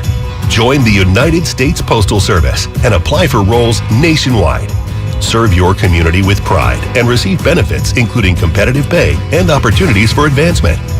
Whether you are looking for full-time, part-time, or seasonal positions, we have options that may be perfect for you. The United States Postal Service is an equal opportunity employer. Apply now at USPS.com/careers. Okay, you know those amazing spots only the true San Francisco locals are in on? Like Square Pizza. That place with the square pizzas? Or Mama Hoo-Hoo? The spot for sweet and sour chicken that's anything but so-so. Oh, order up! You know, with the Granch dressing. And all the other spots the real SF locals know without us even saying them. Yeah, they're on DoorDash. San Francisco gets it. DoorDash has it. Whether you're buying a new car or used one, it's a big investment, which is why you should choose Pennzoil Platinum. It helps extend the life of your engine and protect it up to 15 years or 500,000 miles, whichever comes first, guaranteed. That's because Pennzoil's base oil is made from natural gas and 99.5% free from engine clogging impurities. The proof is in the Pennzoil. Enrollment required. Keep your receipts. Other conditions apply. See pennzoil.com/warranty for full details. Find it at Firestone Complete Auto Care. Every search you make, every click you take, they'll be watching you. Tired of companies like Google and Facebook watching everything you do online? There's actually a simple solution. DuckDuckGo. It's an all-in-one privacy app with a built-in private search engine, web browser, one-click data clearing, email protection, and more. All for free. Download the app today and get the most comprehensive privacy protection with the push of a button. DuckDuckGo. Privacy simplified. Hey, Becky, what about this beat for your next song? It's cool, but I'm into faster stuff lately. Like Xfinity that gives me beyond gig speeds. Got it. What about this then? It sounds powerful, just like Xfinity. Because its supersonic Wi-Fi has 3 times the bandwidth, you can connect hundreds of devices at once. That's what I call power. Unbeatable internet from Xfinity. Made to do anything so you can do anything. Get the Xfinity Supersonic Bundle with unlimited gig speed internet, Wi-Fi equipment included, and a free 4K streaming box. All for $50 a month with a 2-year internet rate guarantee and no annual contract when you add Xfinity Mobile with unlimited data at regular rates. Go to Xfinity.com/gig, call 1-800-XFINITY, or visit a store today. Limited time offer. Restrictions apply. Requires paperless billing and autopay. New gigabit extra internet customers only. Taxes and fees extra and subject to change. Xfinity Mobile requires post-pay Xfinity internet. Reduced speeds after 20 gigabytes wireless usage. After 24 months, regular rates apply. Requires compatible Xfinity gateway. Hurry into the Energy Savings Event at Lowe's. Save energy and save money on select major appliances, including Whirlpool energy-efficient appliances. You can also save with a smart thermostat. Right now, select Google Nest Learning thermostats are $60 off. Plus, find other great energy-saving items throughout the store and check your eligibility for rebates in your area to save even more. Don't miss the Energy Savings Event at Lowe's. Selection varies by location. Exclusions apply. Visit Lowe's.com for details. Valid through 9/28. It's not easy being the one everyone counts on to keep the facility running, no matter the weather or supply chain hiccup.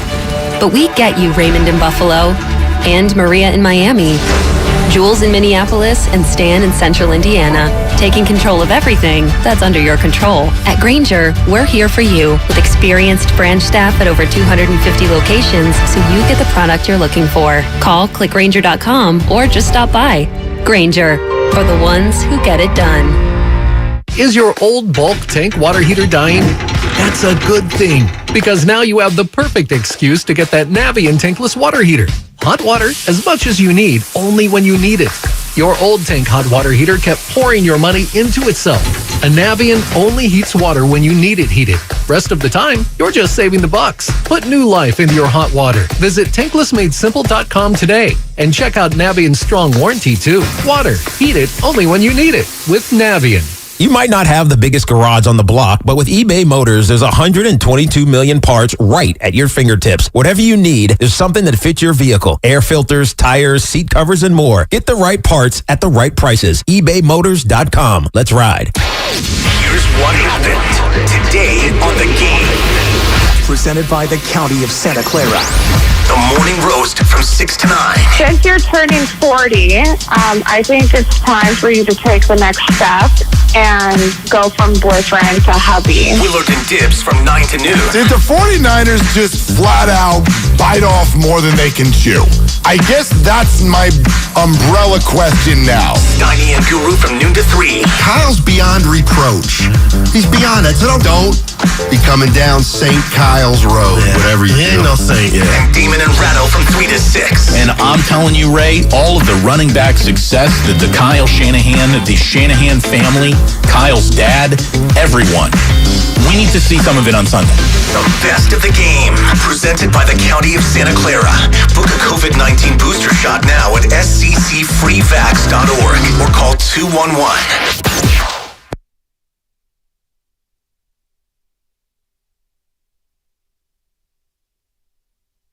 Now back to Damon and Ratto, brought to you by BMW Fairfield on 95.7 The Game. So, Ray, before we start thinking on a Thinking Man's Thursday, for the second time, and maybe not as many weeks, but for the second time this month, shall we say, we have a mini tennis segment. We had to say goodbye and tip our cap out of respect to Serena Williams because it looks like she is done. And today, another great tennis player, Roger Federer, says that he is done playing competitive professional tennis. 20 Grand Slam titles. He says that the Laver Cup will be his final event. He is 41 years old. And, I mean, what is left in tennis for Roger Federer to accomplish? The official answer is nothing. One of the best ever. His 20 Grand Slam titles rank him third all time behind only his contemporaries, Rafael Nadal and Djokovic. It's something that he stood out as one of the greatest of all times when in his time he is playing two of the other guys who can claim a right to that throne. It really shows you how great of a golden age of tennis those three guys dominated. Turn your mic on. God bless you. It also shows that he was still a champion even though the last 4 years of his career, he was playing with a broken down body. Yeah. He was beat to hell. And here's the weirdest part of it. The new number one is literally half his age. Carlos Alcaraz is 19. That's the way tennis goes. And he's fun to watch. I mean, genuinely fun to watch. Because he does stuff that... Yeah, I saw a little at the U.S. Open. Yeah, I mean, and that wasn't even his best. I mean, he's an extraordinary player. He might actually make the men's game better because the one thing about Federer and Nadal and Djokovic being at the top for as long as they were, that there wasn't much room for anybody else. Every final that mattered, two of those three guys were in it. And after a while, it just got, I've seen this. We've seen it. Give us something else. Hey, golden age, and you didn't have anyone else challenging the throne but those three guys, basically. Yeah. So there you go. I hope you enjoyed the second and probably final tennis segment of the entire year. And who's ready to do a little thinking?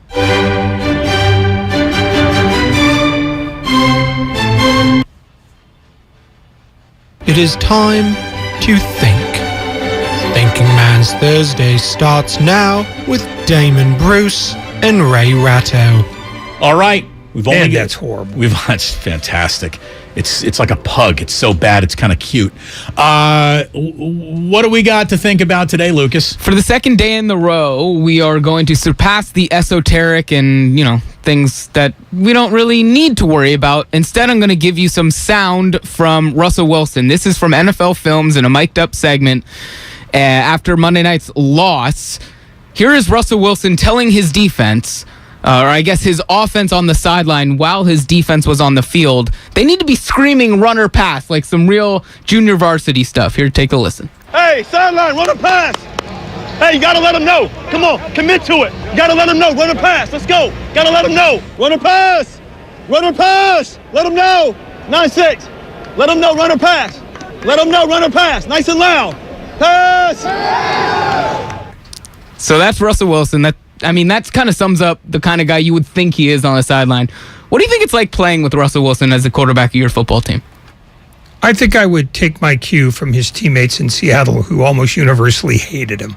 It is weird, man. He's got so much talent, but he is kind of corny. I mean, there's just no other way around it. He's corny. I mean, he seems like the kind of guy who would be angry at dudes walking around without putting all of their 4 fingers in the air when the fourth quarter begins. Like, it's the fourth quarter. Acknowledge it's the fourth quarter. Like, I don't know. Here's the deal. I do think that there's a place for that. It's high school, it's college, but by the time you get to the NFL, rah, rah, rah, sis, boom, bah, stuff like that doesn't work. And that was a sideline. Was that from last week? It's from a couple days ago, Monday night. So that's from Monday. What are you able to hear in that stadium? What are you able to hear in that stadium? You think you're going to hear the sideline going pass or run? At the decibel level in there makes it deafening. I'll tell you what you can hear is you can hear the defensive guys on the field yelling, "Will you shut the hell up? I'm at work now." You could probably hear someone saying, "Why don't you line up for another 64-yarder without calling a timeout?" Bad week for Russell Wilson. And I'll just say this, Russell Wilson and the Seattle Seahawks used to beat the crap out of the 49ers almost every time they played them. Well, you get the Seahawks this week and Russell Wilson next week. So, you better hope that the worst that you faced in that equation got split up when those two broke up. Because if the 49ers, they go 0-2, they're going 0-3. I really believe that. So you don't want to be 0-2. Thank you so much for tuning in today. Thank you to Joe Fortenbaugh for joining us. And that's the end of today's guest list. Excellent job, though, Lucas, even though we got stood up. Thank you very much, Grandy. Thelma, I'm going to miss you tomorrow. Have a good weekend. You're damn right. Larry Krueger is going to be in for Ray tomorrow. Until then, enjoy yourself. Enjoy Thursday night football. And I want you to remember that sports don't build character. They reveal it. And like that, he's gone. At BMW of Fairfield, our guests work with one client advisor through the entire transaction. No handoffs to multiple car salesmen. No waiting for a finance manager to take you to a back room. Client advisor